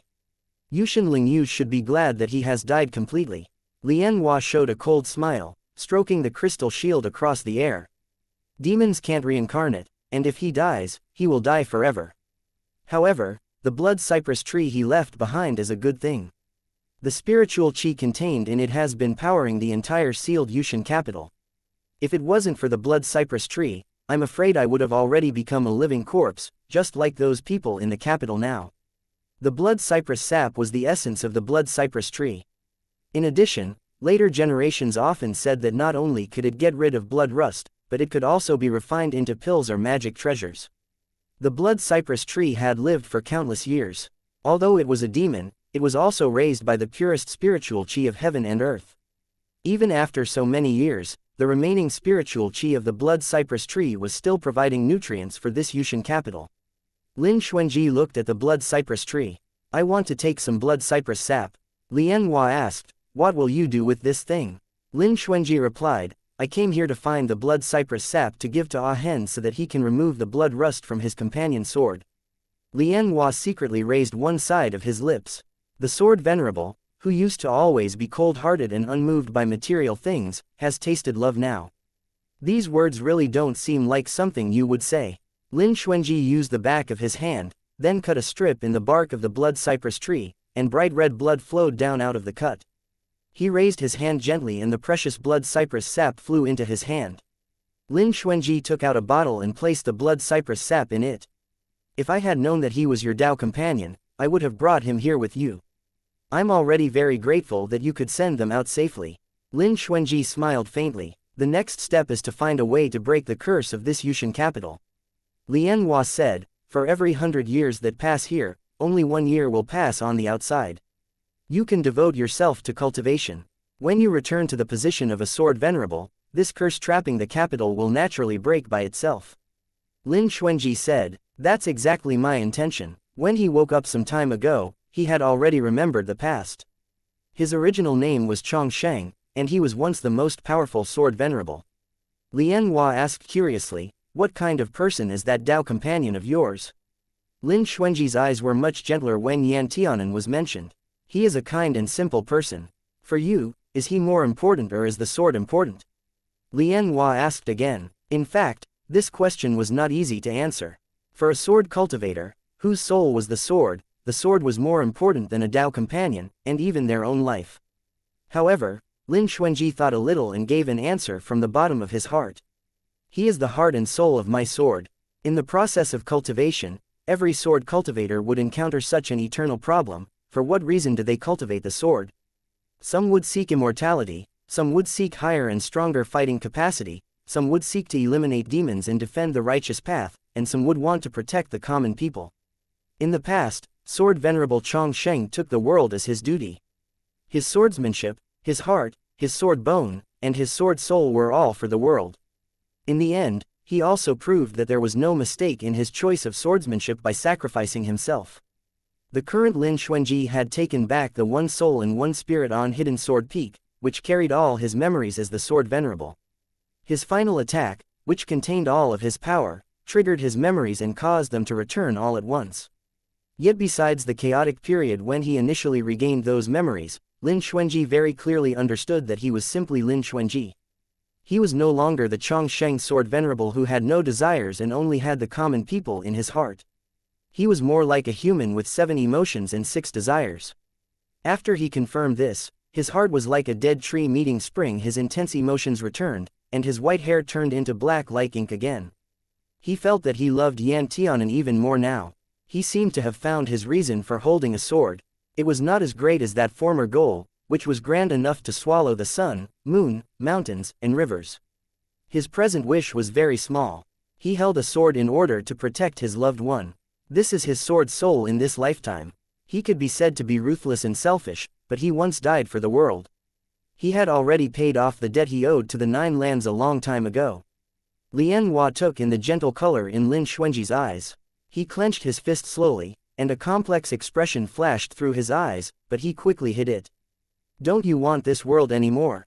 Lian Hua asked softly. "Of course." Lin Xuanji looked up and said, he will be the ruler of this world, so I must protect it for him. Lien Hua was stunned and paused for a moment before saying, Yan Tianan is the son of a demon. Chong Sheng, have you forgotten the blood feud between us and the demons? Lin Xuanji said lightly, how can I forget something carved in my bones and engraved in my heart? However, although Ah Hen has the blood of demons, he also has half of the human blood. What's more, he has nothing to do with our real enemies. I will not be angry with him just because he has half demon blood, and the world will also not be so narrow-minded. Lien Hua, not only me, but also Kang Rong once believed that even among humans, there are evil humans, and even among demons, there are good demons. Racial differences have never been the standard to distinguish between good and evil. After a moment of silence, Lien Hua gently nodded and said, you are right, I was mistaken. Lin Xuanji looked at the Jianmu tree and said, in this world, there is Jianmu first, and then there are woodkeepers. If the Jianmu tree becomes revitalized and gains a new life, the woodkeeper will finally wake up. Lien Hua, after I resolve the Yushan capital's dilemma, I will find a way for you and Kang Rong to come back to life. Lien Hua suddenly opened his eyes wide and his eyes trembled. Is there really a way for him to come back to life in this world? Lin Xuanji said, the ancient forbidden books are all hidden in the sea of surging waves. I believe that the Tao of Heaven is benevolent and will always leave a chance of survival. For Lin Xuanji, he didn't have much time to reminisce about the past, because that was completely meaningless, but it was always a great blessing to reunite with his old friends. Lin Xuanji did not hide his joy. Lien Hua took a deep breath, his eyes looking sad and happy. The place with the strongest spiritual qi is not in this palace, but in the spirit sect. Lien Hua pointed in a direction, which had a high mountain peak that looked like it could reach the stars. Visible to the naked eye, the spiritual qi seemed to be able to condense into physical form. Although Jianmu destroyed his own roots, he has a few roots that are still intact. Their location is in Spirit Sect, Lien Hua explained. Lin Xuanji looked at Spirit Sect, whose spiritual qi could condense into clouds and rain, and said, tomorrow, I will visit the sect master of Spirit Sect. Lien Hua smiled. Spirit Sect master is not an easy-talking person. Lin Xuanji said lightly, then I'll give it a try. After Lin Xuanji left, Lien Hua stood there for a long time. Yushan capital did have day and night. Besides how the time here was almost 100 times faster than that of outside and how the people here could only live in this capital city, neither living nor dead, there was no major difference with the outside world. The blood-red moon hung in the sky. Lien Hua gazed at the man with a snake tail, who was guarding the withered Jianmu tree, and said tiredly, can everything done by the previous life be written off after reincarnation? With his eyes closed, Kang Rong naturally couldn't give him the answer. When I saw him at first sight, I knew that he was Yushan Lingyu. He's just as annoying as he was back then. I was surprised that he and Chong Sheng actually became a couple. When I discovered this, I thought that the world had gone crazy, or that the Tao of Heaven was playing a big joke on us. They are mortal enemies, with a feud as deep as a sea of blood. But Chong Sheng genuinely loves him now. But I still hate him. Lien Hua's eyes were deep and his voice was low and hoarse, just like crying, he ruined my life. Kang Rong, if I had known that it would end like this, I would have preferred that the one he killed back then was me. Sometimes, the living were far more miserable than the dead, because the dead wouldn't be able to know anything. Lien Hua's eyes became colder and colder. He finally took a deep look at the man who had already become a statue and whispered, I actually don't want you to wake up. With that, he left and never looked back, his figure looking lonely and determined. Some decisions, once made, would never retract. The tomb of Yushan has been completely sealed off. Rong Zishui looked at these two guests who'd rushed over from the royal heavenly capital to Dark Cloud City as soon as they received the news and said apologetically, even I can't enter the tomb of Yushan now. Yu Ming was pale, and his body was almost unsteady. He and Yan Zonghua had already tried to enter the tomb of Yushan. However, it was originally a place with a big black hole overlooking in the air, but now it was completely enveloped by a transparent shield, which was covered with dark green vines. These vines firmly sealed the tomb of Yushan. Even if several Grandmaster stage cultivators launched attacks at the same time, the barrier still couldn't be moved at all. Yu Ming clutched Yan Zonghua's sleeve wildly and said in a daze, don't tell me that Ah Hen won't be able to leave. The tomb of Yushan is full of dangers everywhere, and even Lin Xuanji can't get away completely intact. How can Ah Hen be so stupid? By contrast, Yan Zonghua was much calmer. On the bright side, maybe he has a better circumstance. Yu Ming at Yan Zonghua for a long time and didn't say anything. Yan Zonghua said faintly, he must take responsibility for his own decisions. Since he chose to stay in the tomb of Yushin and look for Lin Xuanji, he had already prepared for the worst. Even death would be his own choice. Yu Ming grabbed his palm and said, what you said is true. What I said is naturally true. Yan Zonghua gently took Yu Ming's ice-cold hand, pried apart the fingers he had clenched into a fist, and put a soft handkerchief in his hand. Your elder martial brother, esteemed Lan Yu, has already divined that Ah Hen would encounter this tribulation. I thought that he would be able to escape this tribulation if he was in Myriad Dao Academy under the watch of the teachers and its rules and regulations, but my plans could not compare to the Dao of Heaven's plans. Yan Zonghua said, although I am worried about Ah Hen, there are other matters that we should consider now. Yu Ming seemed to be soothed a lot and asked, what matters? Yan Zonghua said, our son stole away the light of Taoism. Many disciples of Myriad Dao Academy know that Ah Hen and Lin Warong left together. Now that Ah Hen is missing and that Warong Sword Immortal has also fallen into the tomb of Yushin, the orthodox Taoists are bound to come to trouble us once they receive the news. Yu Ming frowned. The orthodox Dao and Myriad Dao Academy are not of the same family. Warong Sword Immortal is a sitting elder of Myriad Dao Academy. What authority does the orthodox Dao have to cut in like this? Yan Zonghua said, don't forget that Warong Sword Immortal is guaranteed by your elder martial brother, who sent him to Myriad Dao Academy. And esteemed Lan Yu and the Fuyao sect he leads are indeed part of the secular orthodox Dao. Even if the person he vouched for is in Myriad Dao Academy, his name will still be included among the ranks of the orthodox Dao. Once you enter the secular world, you can never leave it in your lifetime. Also, if anyone's confused by the new names, Shihi equals the Janmu tree's human name. Janmu is the name of that type of tree, although he's the only tree of that type in the world. About Yushin Ling Yu, I think it'll be explained later, but just a quick note, his name is Ling Yu. Yushin means Yu Mountain or MT. Yu, but because he died in MT. Yu, people tacked on Yushin to the front of his name, so he's now Yushin Ling Yu. That's why the tomb of Yushin was left as Yushin instead of MT. Yu. It's his grave. Chapter 632, Celestial Prison. There was a fierce flash in Yu Ming's eyes. Let them come. Even if they didn't come looking for me, I'm still going to look for them. Their light of Taoism has abducted my precious son. How can I just forget about that? Yan Zonghua pinched Yu Ming's cheek and said, it's not that simple. After Yin Chongyu and the others came out, they immediately informed King Yi and his wife about what happened in the tomb of Yushin, but not about Yan Tianan's serious injury. Some things couldn't be changed, even if they recounted it, so they just left it out altogether. In the third month of the same year, just a month after Yan Tianan and Lin Xuanji were trapped in the tomb of Yushin, the three elders of 9 lands. Orthodox Taoists went all the way to the Purple Emperor's heavenly capital. They wanted to seek justice from King Yi for Warong Sword Immortal. The orthodox Taoists insisted that this was a conspiracy of King Yi's residents, saying he plotted to frame Lin Xuanji and collude with the wrong family from the southeast land. No one knew what King Yi and the 3 elders of the orthodox Dao said to each other, but many people saw Yu Ming fighting with 2 elders in the city, destroying half of the street. They saw Yu Ming pin one of the elders onto the ground by his neck. In the 4th month of the same year, the orthodox Taoists issued a notice to the world. Most of the content were as follows: King Yi is ambitious and everything he does is for the succession of the throne. In order to put an end to this kind of behavior, the orthodox Taoists will no longer support King Yi from today on. As soon as this edict was issued, the 9 lands immediately were in an uproar. What is the orthodox Dao? This was the 9 lands' highest management of the world's sects, but it was secular. It was impossible for all sects to be like Myriad Dao Academy, which accepted students regardless of background and had never participated in any worldly competition for royal power. However, the vast majority of sects were highly interested in the competition for royal power. On one hand, the survival of the sects needed the support of the aristocratic family.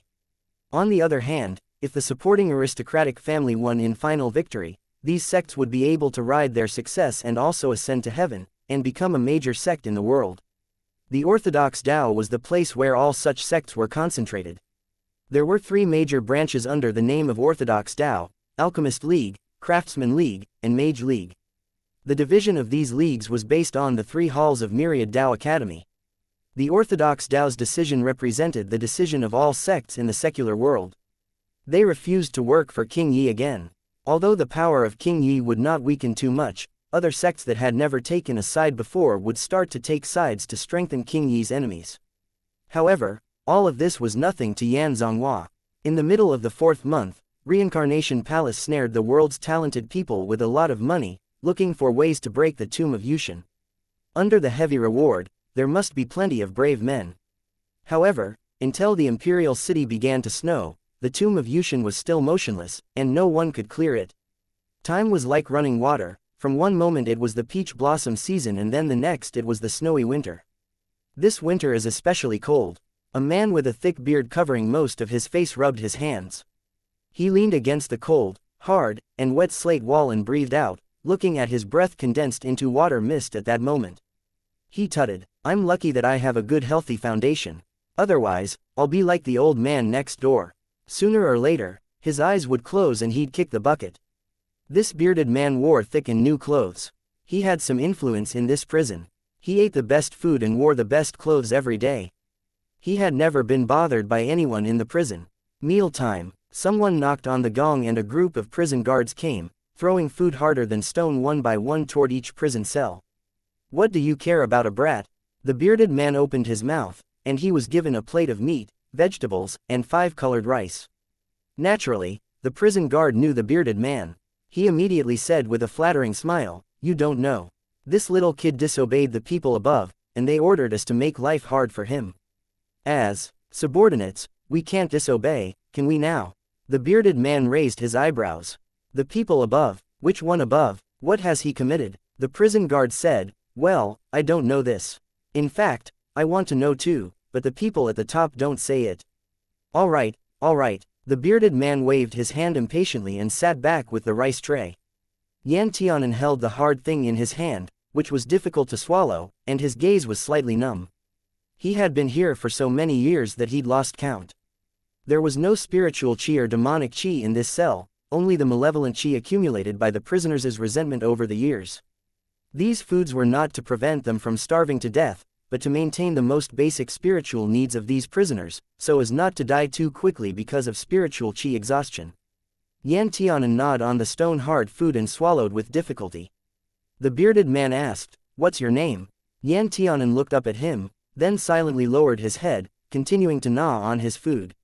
The bearded man's cell was next to his, and the two cells were separated by an iron fence, so they could be considered neighbors. Seeing Yan Tianan ignoring him, the bearded man came to the fence with his plate, and looked at him with a crooked body. "Child, let's make a deal." Yan Tianan asked, "What do you want to do?"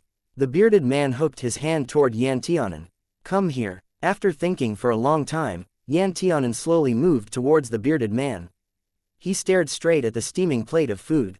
The bearded man handed the chopsticks to Yan Tianan, and put the plate on the ground.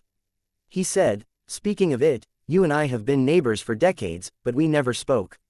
Yan Tianan picked up a piece of meat from the gap of the fence, put it in his mouth, and quickly chewed. The bearded man looked at the visible half of his face move and thought Yan Tianan was like a little mouse, so he said with a funny smile, "How come your hair covers half of your face?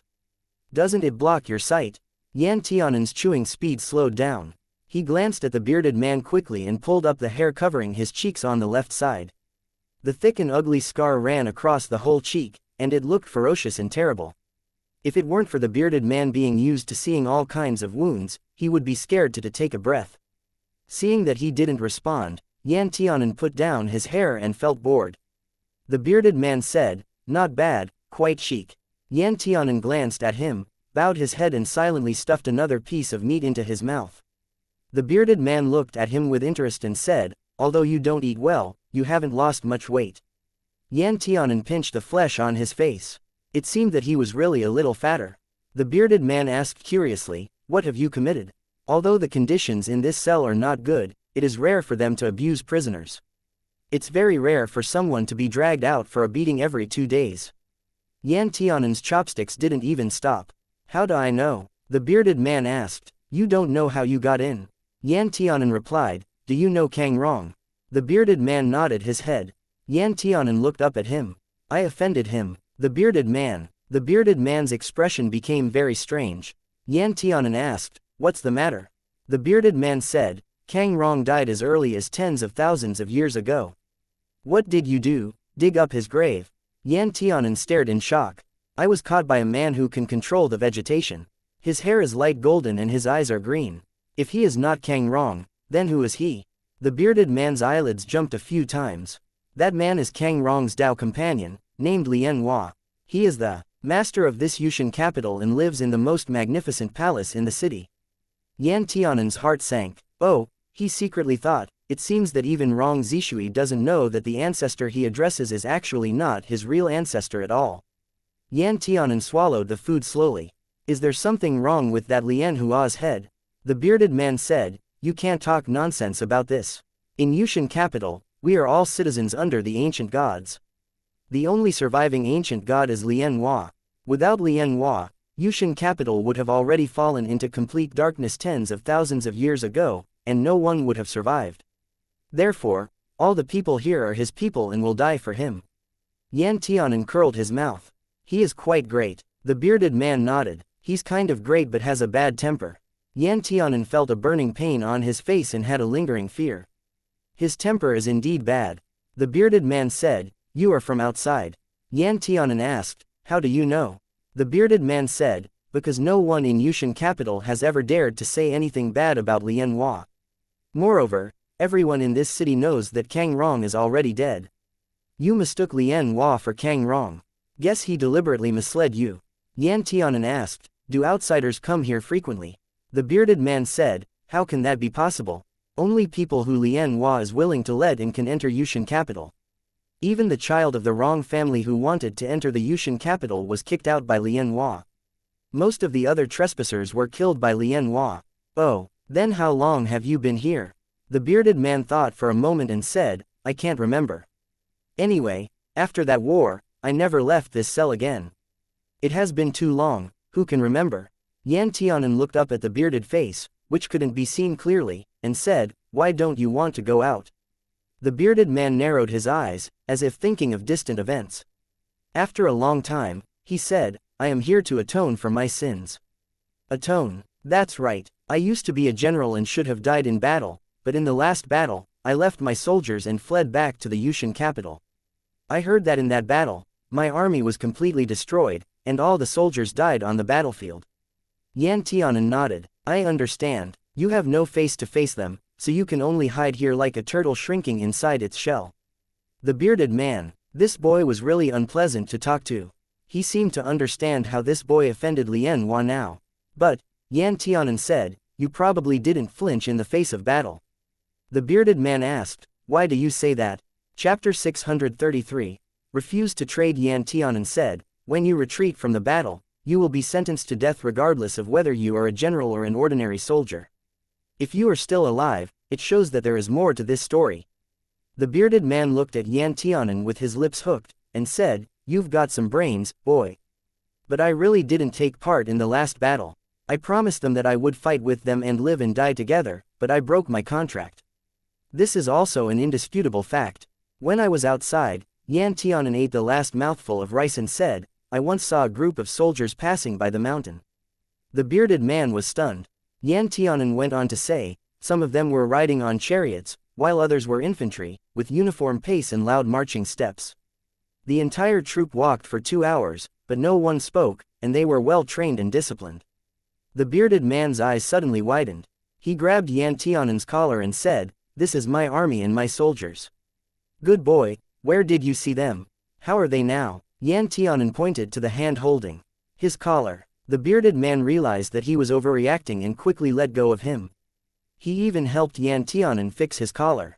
On a hill outside the Yushan capital, Yan Tianan said, "I couldn't see their faces clearly nor could I detect life from them, but my friends said they don't look like Yin soldiers passing by. They're residual souls." The bearded man suddenly seemed to relax, leaning against the railing, and there was a strong glint in his dark eyes. He clenched his fist and hit the column heavily, then he lowered his voice with gritted teeth. "Their souls are trapped in this place, and they can never leave." Yan Tianan asked, "Why can't they leave?" The bearded man looked at the distance. 100,000 soldiers, none of them survived, the city was destroyed and the country was demolished. In addition, the commander never went to war, and the spiritual aura formed from these conditions was enough to turn that battlefield into a place full of wailing ghosts. The evil spirit array has been formed, and it will not break. Yan Tianan seemed to understand, saying, they have met the conditions for becoming evil spirits. The bearded man slouched, and something glittering and translucent watered his eyes. They have lingering obsessions in their hearts, and the power of these obsessions have kept their souls from dissipating. The bearded man wiped his face and said, they are waiting for me. Yan Tianan looked at the general, who was very passionate and was strongly suppressing his emotions. He kindly said, look on the bright side, they might be waiting for the enemy. The bearded man, others couldn't see it with the naked eye nor could they feel it, but only Yan Tianan knew that his body was constantly absorbing the evil chi from this prison. This was the way he figured out after being locked up here for 10 years. Evil chi could also be used for cultivation, but no one knew what kind of thing they would become at the end of that cultivation. It wouldn't be a good end, because evil chi was the filthiest, dirtiest, and most yin-aligned energy in the world. Yan Tianan once heard from Yu Ming that in this world, demonic chi and spiritual chi didn't actually contradict each other because they came from the same origin. They both could be stored in a sparrow spirit and the spirit stone at the same time. It's just that demonic cultivators absorbed demonic chi, while human cultivators absorbed spiritual chi. The demon world contained more demonic chi, while the human world contained more spiritual chi. For demonic chi and spiritual chi, there was no distinction between good and bad. Evil chi, on the other hand, was an invisible and intangible existence condensed by negative emotions such as death chi, resentment, sadness, hatred, despair, and so on. Evil chi tended to nourish evil spirits. The fiends that appeared in Ethereal City before were this kind of organism. But for Yan Tianan, what he could become afterwards was no longer in consideration. No matter what he wanted to do, he always had to survive first. The evil chi entered the body, cold and gloomy, making people feel more despair than demonic chi. However, for the Yan Tianan who spent years in this prison devoid of light, when he thought that Lin Xuanji was still waiting for him outside, he felt that the evil chi was not so unbearable. Of course, none of this was noticeable. Yan Tianan thought that it would take a while for the bearded general to recover, but he didn't expect the bearded man to talk to him again before he had absorbed a full round of the evil chi. Hey, kid, the bearded man raised his chin toward Yan Tianan and said, can you leave Yushan capital? Yan Tianan opened his eyes and gave him a look. Are you kidding? I've been trapped here for almost 100 years. It's a joke to leave the Yushan capital. The bearded man said, that's not what I meant. Let's put it this way. No one can walk out of the gates of the Yushan capital except Lien Hua Venerable. We are trapped here all our lives, and if we take one step outside, we will go up in smoke with no chance of reincarnation. You are an outsider and are not controlled by the magnetic field of Yushan. It should be no problem to come and leave. Yan Tianan opened his eyes wide and asked, then, can I leave the tomb of Yushan? The bearded man shook his head. As long as you have set foot in the Yushan capital, you can never leave the tomb of Yushan. Back then, when that descendant of the wrong family wanted to go into Yushan capital to have a look, he was beaten up by Lien Hua Venerable and thrown out for fear that he would be trapped here forever once he entered. Yan Tianan lowered his eyes in slight disappointment, but soon, he blinked and stared at the bearded man. The tomb of Yushan is the name given to this forbidden area by outsiders. How can you know this? The bearded man said, I used to have a good relationship with Lien Hua Venerable. Sometimes he felt bored and wanted to talk to someone, so he would talk to me about things outside. I also know that tens of thousands of years have passed in the outside world. Yan Tianan became thoughtful. The bearded man raised his eyebrows at Yan Tianan and said, would you like to make a deal with me? Yan Tianan replied with a straight face, I don't want to. The bearded man, he walked from the foot of the wall to the fence, which was quite close to Yan Tianan. Don't refuse me so quickly. I don't think your cultivation is high. After 100 years, your spiritual chi will completely dissipate, and you will die here. Yan Tianan was silent for a moment and said, maybe I can escape. Stop dreaming. The bearded man was very calm as he explained, this cell is an array, in which it is impossible to use spiritual powers, and even magic treasures have no effect. It is not easy for your tiny body to hold out till now. To tell you the truth, no one has been able to escape from this Yushan celestial prison since its establishment. Oh, Yan Tianan said. The bearded man was persuasive, saying, "I'll help you escape, and you can go see my soldiers for me." No, Yan Tianan didn't even think about it. He moved toward the other side and turned his back to the bearded man.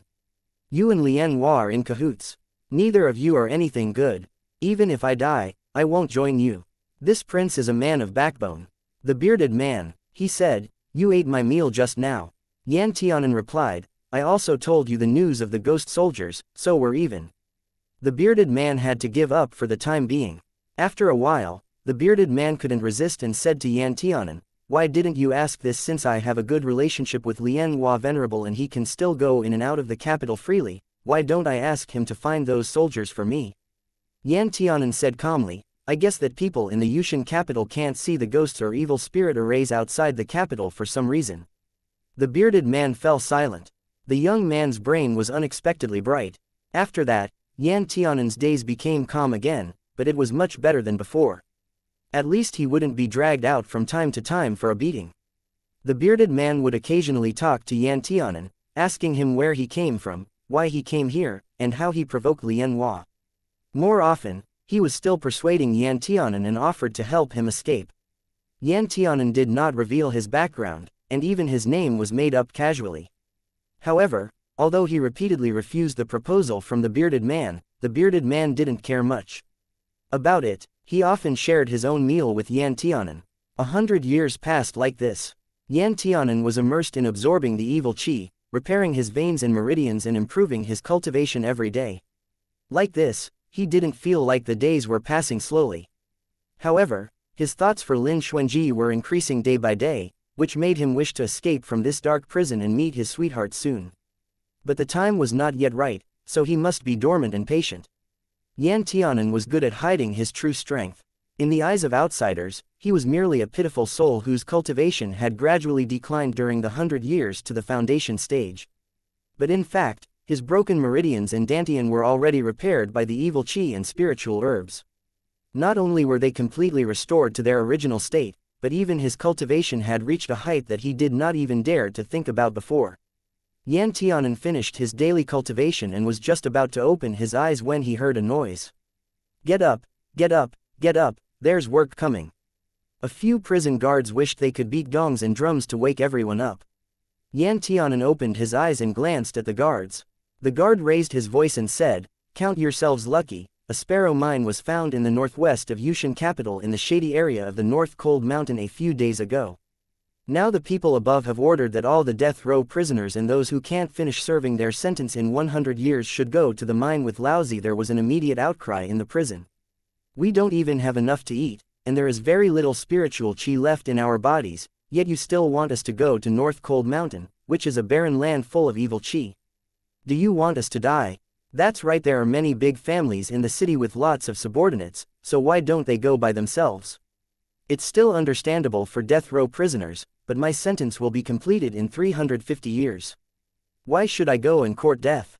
I won't go no matter what." Hearing this, the prison guard immediately whipped the prisoner from a distance and heard his scream.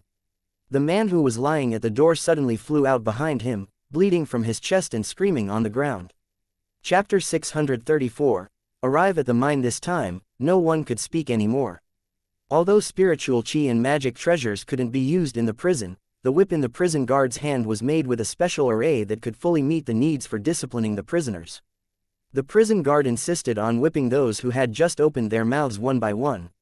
In the midst of the wailing, the prison guard hung his eyes and said, "We're already giving you face by having you mine from the sparrow mine. Don't reject our kindness and force us to get rough." The city lord and the sect master of spirit sect said that if any of you do well and dig out a high-level sparrow spirit, your treatment in prison can improve. Maybe when the people above are happy, they will forgive you for your crime. So you all cheer up and work hard. If anyone dares to be lazy or run away, Laozi will whip you to death. These prison guards were symbols of authority in the prison, and all prisoners no longer tried to resist. The prison guard buckled a simple but extremely effective bracelet on the wrist of every eligible prisoner. Yan Tianan was also covered with one.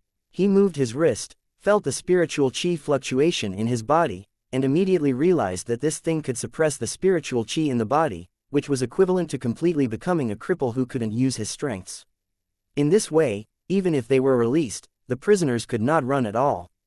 However, Yan Tianan showed a mocking smile. This thing worked for spiritual qi, but it was not necessarily as effective for evil qi. The prison doors were opened one after another, and the reluctant prisoners were pushed roughly and forcefully by the prison guards. Yan Tianan's prison door was opened. Just as he was about to be taken out, the bearded man said, "Hey, I said he was still a child, and he has never done anything heinous. What need is there to make life difficult for him? Oh, it's not that my brothers are determined to make things difficult for him, but that the people above don't like him and insist on having him go with them." The bearded man sneered, "The people up there." According to Lien Hua Venerable's temper, after throwing the person in, even he himself would forget that there is such a person. Where can he have this free time? I think that you probably made the decision on your own to deliberately harass him. Aya, look at what you're saying. We're nothing more than subordinates following orders. He has not offended me. Why should I make trouble for such a little guy? The prison guard showed a face of hardship and difficulty. He leaned over and lowered his voice. It's the young master of the Lianying family. When he visited here a few years ago, he happened to see this fellow being whipped by us. This boy didn't say a word from beginning to end. As a result, Lianying's young master noticed him, and he was determined to make him scream a few times. This boy is also a tough guy. Instead of being obedient, he spat blood on young master Lianying's face. Sigh, if it wasn't for Lien Hua Venerable's original order that we can't let this boy die, that day, young master Lianying would definitely have killed him. The bearded man waved his hand. Get lost. The prison guard hurriedly left with Yan Tianan. Yan Tianan listened to these words clearly. Even though this was a capital city that had been sealed for many years and the people of this city were relics of the ancient gods, in the end, it was still a secular human country with laws, rules, and nobility. There were sects, nobles, strong people, and slaves. Here, the law was strict and the class system was clear, even more than outside. The Taoist sects and noble clans were superior, while the slaves and prisoners had no dignity at all.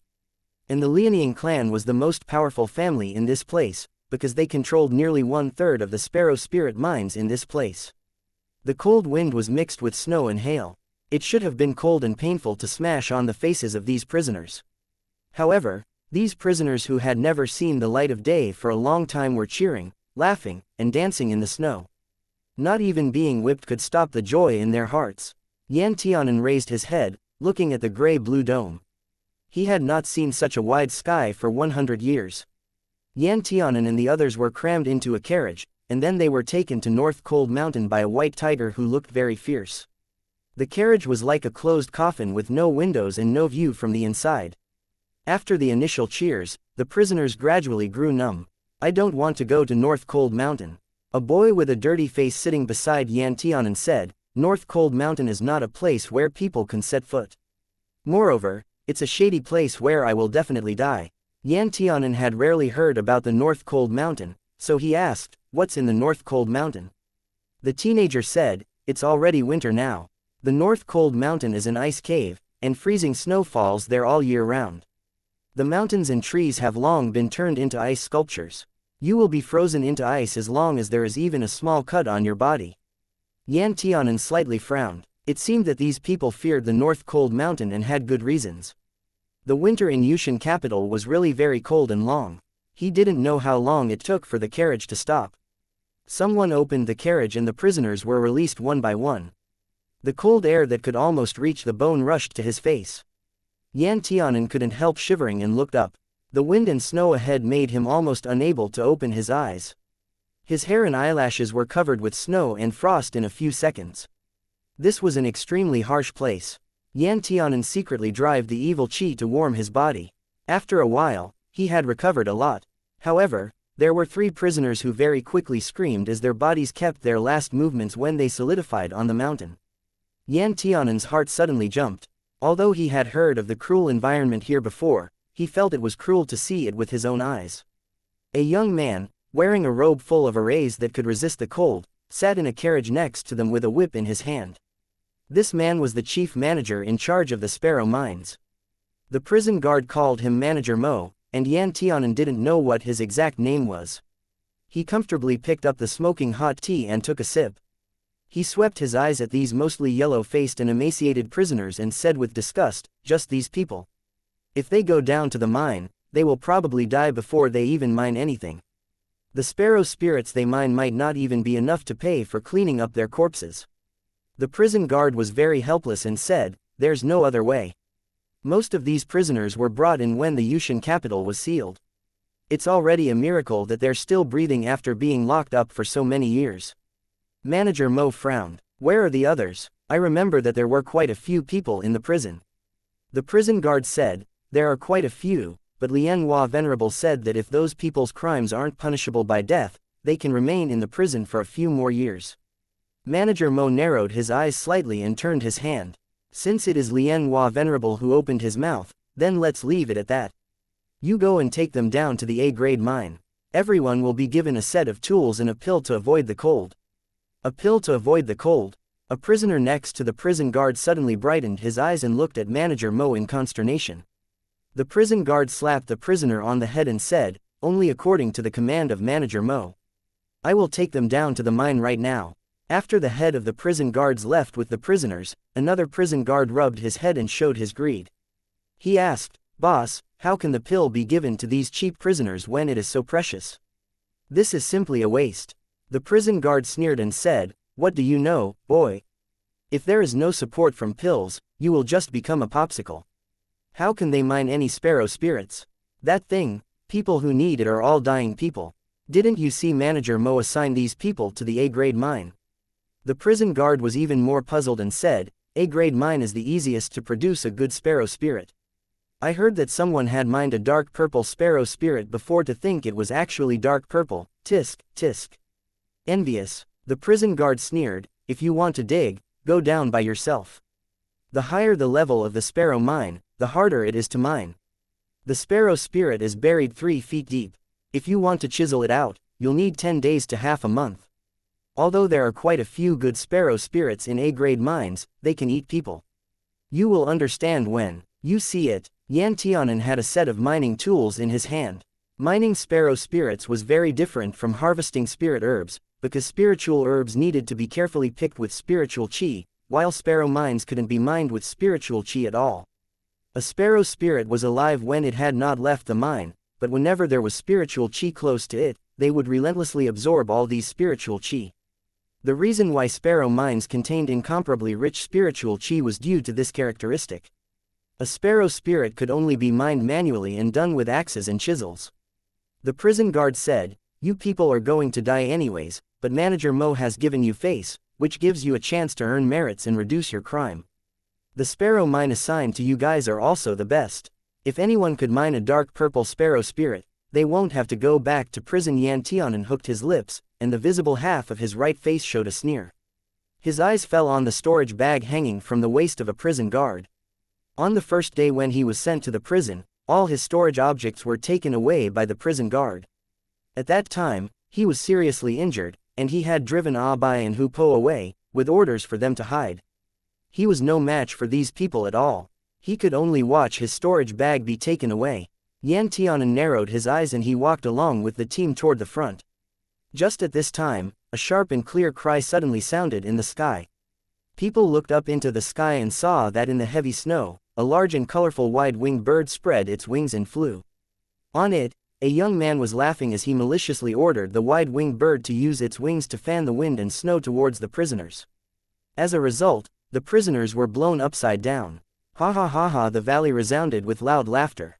Yan Tianan's eyes grew cold, and he gently moved his wrist, killing intent flashing through his eyes. Chapter 635. Effortless. All the people inside this Yushin capital were living dead. They had already died back when the Yushin capital was sealed, but it was probably because the ancient god's kindness left them a chance of survival, so these people could still live like normal people. They had human bodies and 5 senses, and they were not much different from ordinary people except in 2 areas: they couldn't leave the capital, and once they died again, their souls would scatter and they would never be able to reincarnate. But demonic beasts were not so lucky. They didn't even have a flesh and blood body anymore, let alone the 5 senses. Furthermore, the majority of demonic beasts could only use their souls to condense into their original appearance. They were still fine after being released into the wild, but once humans captured them, they would become puppets who lost their sense of self and fully become a walking dead. Such a demonic beast was called a Yushin beast by the local people. But even so, it was still a dazzling thing to have a Yushin beast who obeyed you. After all, most of the Yushin beasts were hidden in the mountains. They were very difficult to catch and tame. The wide-winged bird came down from the air, and Manager Mo also alighted from the warm carriage. He said to the youth who jumped off the bird's back, "Young master, it's freezing outside, so why do you need to come here in person?" The young master that Manager Mo referred to was precisely Lianying Qi, the only child of the Lianying family. Over the past tens of thousands of years, he had been extremely spoiled. In the capital, he could do whatever he wanted, and no one would stop him. He was also the one who made Yan Tianan's life in prison miserable.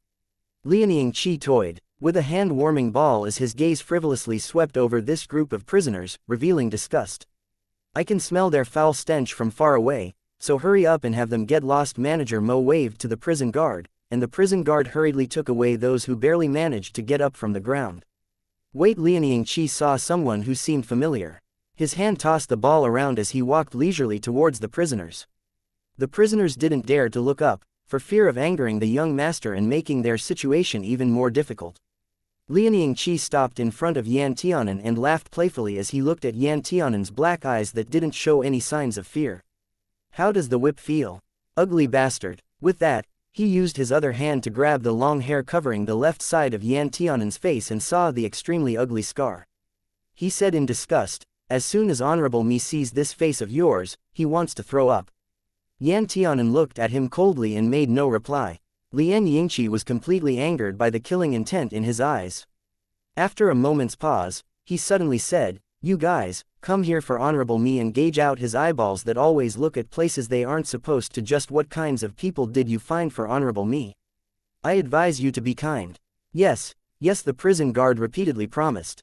After Lianying Qi finished bullying Yan Tianan, he left in satisfaction. The prisoners continued to follow the prison guard down.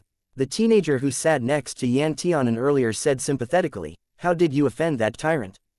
It's too pitiful. A prisoner offended him before and was chopped into pieces and fed to the dogs." Yan Tianan gently turned his wrist. Instead of answering his question, he asked, "What's the use of digging up so many sparrow mines?" The young man explained, "Sparrow spirits can maintain the lives inside the Yushin capital, which should have disappeared a long time ago. However, because of the Janmu tree's protection, this city was able to endure until now. But as early as many years ago, the Janmu tree's spiritual qi was almost gone. If we want to continue to maintain the lives inside the capital, we can only find sparrow mines." Yan Tianan looked at the short, thin, and weak-looking boy as he asked, "How did you become a prisoner?" The youth grinned and said shyly, "Me. Because I sent information to the enemy during the Great War, I was caught and stuffed into a cell." Yan Tianan then asked, "Why did you send information?" The boy replied, "Because I like him very much, and I don't want him to die." Yan Tianan paused. As he looked at the young man's free and easy smile, his lips also curled up slowly.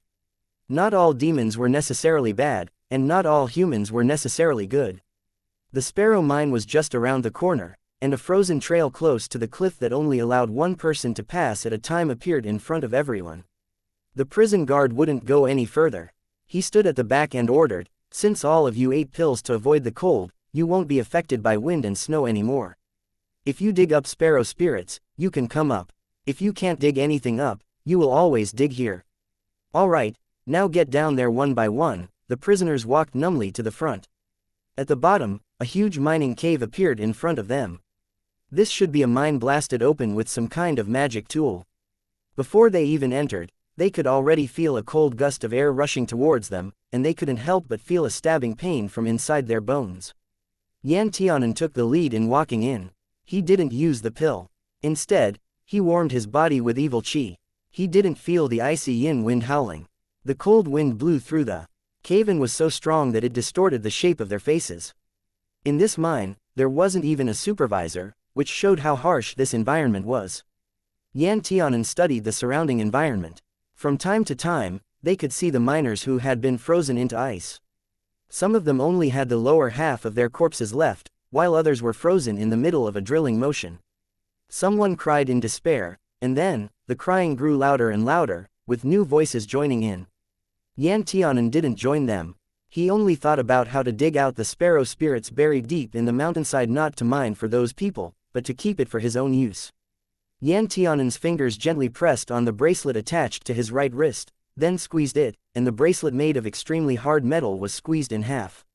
Yan Tianan casually threw the broken bracelet onto the ground and let out a few tendrils of his almost depleted spiritual qi. Soon, the spiritual qi was absorbed by the mountain walls. Yan Tianan raised his eyes and saw a sparrow spirit shining with dim black color in the thick ice. This was the sparrow spirit closest to the outside that he could see. Yan Tianan looked around. After the prisoners finished crying, they all began to take out hammers and chisels to cut apart the ice. They were all very careful for fear of injury. Because in this environment, once injured, only death awaited them. They would be instantly frozen into blocks of ice. Yan Tianan did not use any tools. An awl made of pulsing black flames with bony thorns gradually formed in his hand. Evil qi rose and stabbed straight into the hard ice. The hard ice that had been condensed for tens of thousands of years seemed to be unable to bear the evil qi. First, it split into several wide cracks, then it was melted into icy water by the dark purple flames that spun around the bony thorns, dripping down and condensing into ice again. The bony thorn on Yan Tianan's awl stretched longer and longer, and finally came across a thin layer of rock. The sparrow spirit seemed to be a little irritable. Even in the cave wall, it could still feel the energy that gave it extreme repulsion, so it couldn't help trembling. With this shaking, the entire mountain seemed to shake as well. Yan Tianan expressionlessly pierced the mountain wall and directly hooked out a sparrow spirit the color of inky jade. The sparrow spirit was palm-sized and was warm to the touch. Not even this cold ice cave could stop the warmth it was emitting. To think that you've already dug out a sparrow spirit. No one knew who uttered that, but everyone looked towards Yan Tianan. There was astonishment on their faces. Yan Tianan's eyes calmly swept over them, then he threw the sparrow spirit into his arms and went to find other sparrow spirits. Sparrow spirits could only be absorbed after they were taken out of the mine. If someone tried to absorb sparrow spirits inside the mine, it was quite easy to be sucked dry by the sparrow spirits. After all, this was the sparrow spirit mine. Countless sparrow spirits were buried in the mountain wall, waiting to capture spiritual qi and absorb it. Yan Tianan ignored these prisoners and started walking deeper inside. Yan Tianan got more than 10 sparrow spirits in the same way. He had no intention of concealing his actions, which stunned the prisoners so much that they forgot what they were doing. The farther inside, the lower the temperature.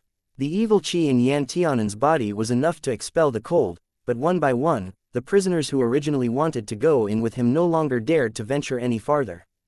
The mine was very deep, and Yan Tianan walked for a long time but never came to an end. He went in. A prisoner said. Just like that, he walked in. We originally wanted to follow him to see what he was doing, but the icy blizzard raged, and we only walked a few steps before being stopped. Moreover, he dug up a lot of sparrow spirits.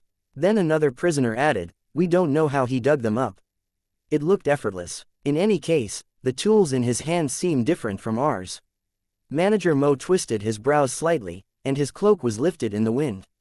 This was already 3 days later. They sent people down to bring the prisoners up and check the collected sparrow spirits, only to find that apart from the 7 dead people, 1 person was missing. Yan Tianan. Without them asking, someone took the initiative to recount the whole story about this strange event. Manager Mo felt that this matter was not simple, so he immediately brought several witnesses and informed the Lianying family head of this. Someone even saw that he was holding something in the shape of an awl when he broke the ice. Manager Mo continued, there was something like a pulsing live flame spinning around the awl. He was not affected by the environment inside the ice cave. He went deep into the snowy cave and never came out again. After hearing this, even the Lianying family head frowned and felt that this was a troubling matter. He said, no spiritual qi or magic treasures can be used in the sparrow spirit mine, or else their spiritual qi will be absorbed. If that's really so, the Lianying family head narrowed his eyes. Manager Mo's eyelids twitched. Could it be a demon? The Lianying family head said gravely, I'm afraid it's not as simple as a demon. Sparrow spirits will also absorb the demonic qi inside demons and convert it into spiritual qi for storage. I'm afraid that prisoner has a connection to evil qi. A being made of evil qi. Manager Mo suddenly raised his head, and a trace of fear flashed through his eyes. Also a note that malevolent qi will be changed to evil qi. Sorry for the confusion. Chapter 636. Sealed creature. The Lianying family head lowered his gaze and ordered, "First, send someone to the Sparrow Spirit Mine to look for the boy. If we can't find him, we'll inform Venerable Lien Hua. Venerable Lien Hua has been in closed-door cultivation in Spirit Sect for 100 years now. We shouldn't casually disturb him." Manager Mo nodded and went to comply. Before leaving, Manager Mo looked worried again. "Master, if it's really something that uses evil chi, what should we do?" The master of the Lianying family answered coldly, "Naturally, we will kill any that appear. The Yushan capital never let anything evil get away soon." Manager Mo chose a person to look for Yan Tianan. What happened in the Sparrow Spirit Mine soon caused quite a stir. Just as Manager Mo was about to take people to the mine to investigate, he was stopped by Lianying Chi, who had heard the news. "I heard that someone from those bitch prisoners got away," Lianying Chi asked with a sloppy posture. Manager Mo answered respectfully, "There is indeed a missing prisoner right now.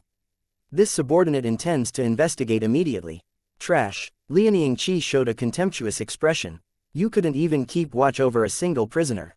Just what do you even do every day?" Manager Mo didn't speak but just lowered his head. "Who is the person that has eaten so much guts that he even dares to run away from my Lianying family's mine?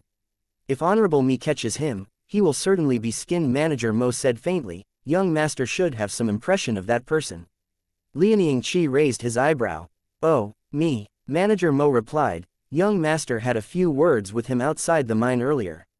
Lianying Chi paused, then immediately became furious and cursed, "To think it was that rabbit. Honorable Me just knew that there was something wrong with that boy." Manager Mo was the Lianying family's chief steward and had personally completed many tasks for Lianying Chi, one of which was to find trouble for Yan Tianan. As for the reason why Yan Tianan offended Lianying Chi, it was better to forget it. Lianying Chi said, "Honorable Me will also go and take a look." Manager Mo said, "Young master, there are many dangers in that mining cave. Others don't know the extent of the dangers, but young master should understand the situation inside. In consideration of your safety, let's—" "Why are you blabbering so much?"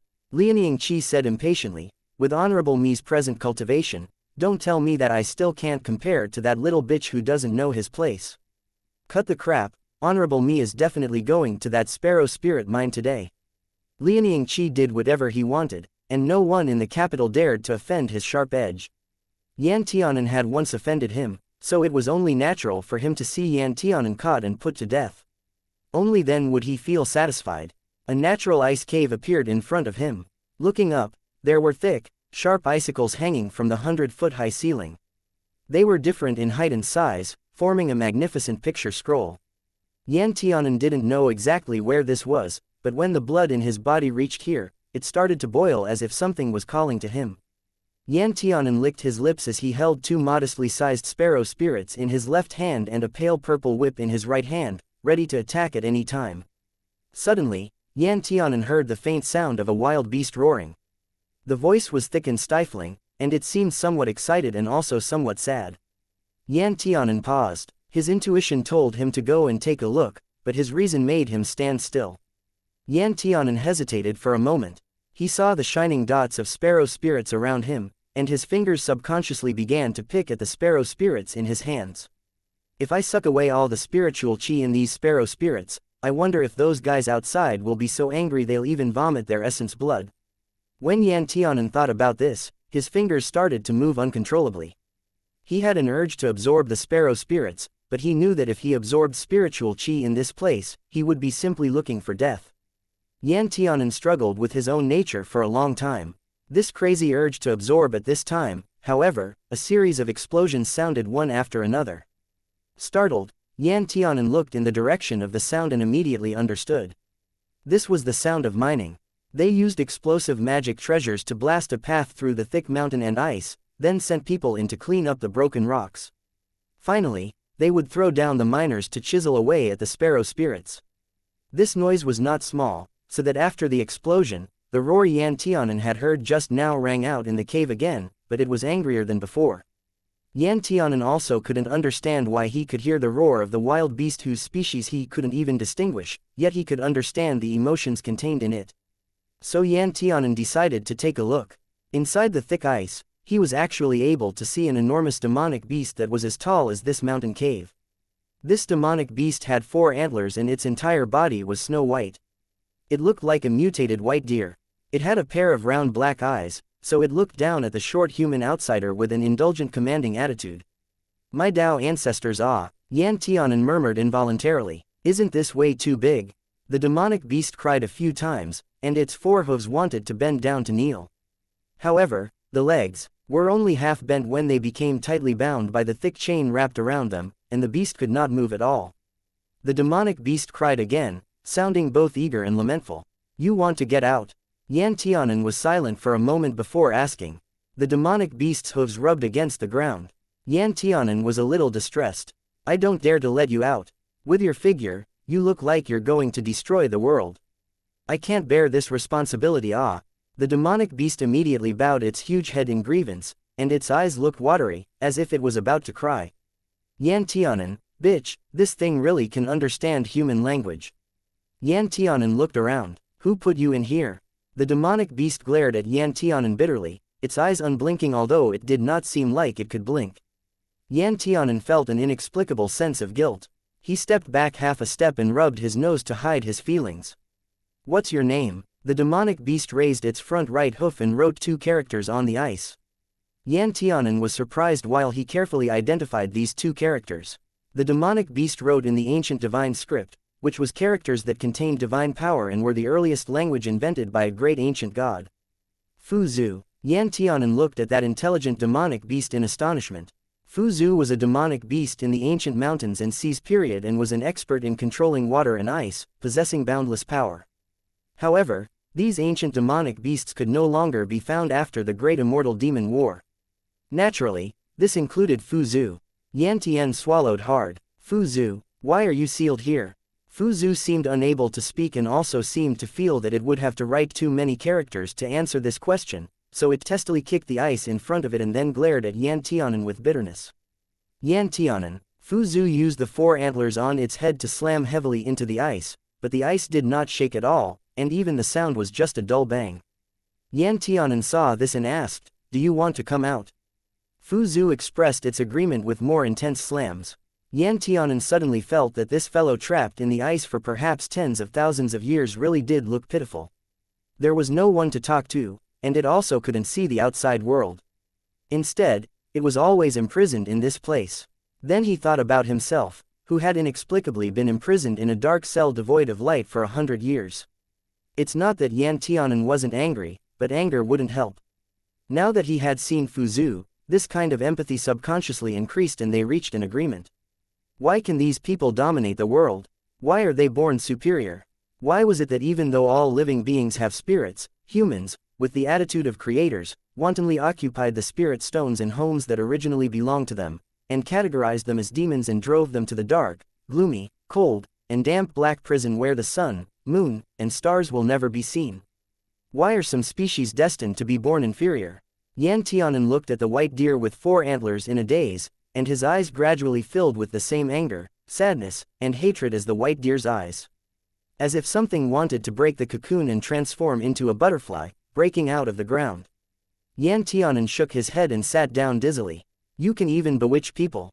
Fu Zhu became even angrier, violently hitting the ice with its antlers, making a cry like a baby crying. Yan Tianan said, all right, it's not your fault. Don't slam the ice again. There's a seal on it. Even if you slam into it so hard you kill yourself, you still won't be able to break it. As he spoke, Yan Tianan reached out and touched the ice. He said very calmly, if you could come out, you would have come out a long time ago. Why would you still be imprisoned here? Unbeknownst to Yan Tianan, layers of pale gold circles rippled out from the place where his palm touched the ice, flashing very fast. If one looked closely, one would find that the gold was actually a seal pattern. Yan Tianan only felt that there was a light behind him, but when he turned to look, there was nothing. Fu Zhu quietly stared at Yan Tianan with its big eyes. Yan Tianan patted the ice layer again and smiled. All right, don't look at me anymore. I'm leaving. 2 more circles of golden light flashed across the ice's surface. Yan Tianan stood up and brushed the snow off of him. I'm going to find someone. I wish you a successful escape as soon as possible. Yan Tianan did not want to stay here any longer. He searched the surroundings. After confirming that there was only one exit in this cave, he could only return using the original path, where he experienced a chill so cold that it even reached his soul. However, he couldn't just wait for death here. His only hope now was that those people would think he was dead. However, when Yan Tianan finally struggled out of that despairing road of ice and snow, he knew that he had thought of the people here too simply. Author's note. They'll meet again soon. Chapter 637. Vengeance is mine. Lian Qi sat on the back of the fierce-looking beast, with dozens of cultivators standing below. Seeing Yan Tianan coming back covered in snow and frost, Lian Qi showed a cruel smile. Boy, you really aren't normal. Yan Tianan looked at the bastard who had humiliated him in many ways and showed a slight but cold smile. During his imprisonment back then, when he was being whipped, he happened to meet the Lianying family's young master, who had nothing to do and decided to visit the celestial prison on a whim. Lianying Qi saw the intact right half of his face and suddenly became interested in doing something to him, but he was kicked in the belly by Yan Tianan at first, and then saw his ugly left face after pulling up his hair. Lianying Qi was furious and felt mocked and humiliated. He was about to kill Yan Tianan immediately, but he was stopped by the prison guard. Lian Hua's position in the Yushan capital could be said to be supreme. When Lianying Qi heard that this boy had been stuffed here by Lian Hua Venerable himself, he immediately gave up the urge to kill him. But how could he, the only young master of the distinguished Lianying family, easily let off those who had offended him? Thus, Yan Tianan's peaceful prison life ended. However, at that moment, Yan Tianan was pretty grateful to this young master Lianying. If he hadn't found people to whip Yan Tianan every 2 to 3 days, how would he have been able to quickly discover that bleeding wounds could easily absorb the evil qi in the surrounding air? Lianying Qi, if you get out of the way now, I can still spare your life. But if you're determined to court death, then I won't be polite. A sparrow spirit appeared in Yan Tianan's hands. He threw it up while laughing, looking like he was asking for a beating.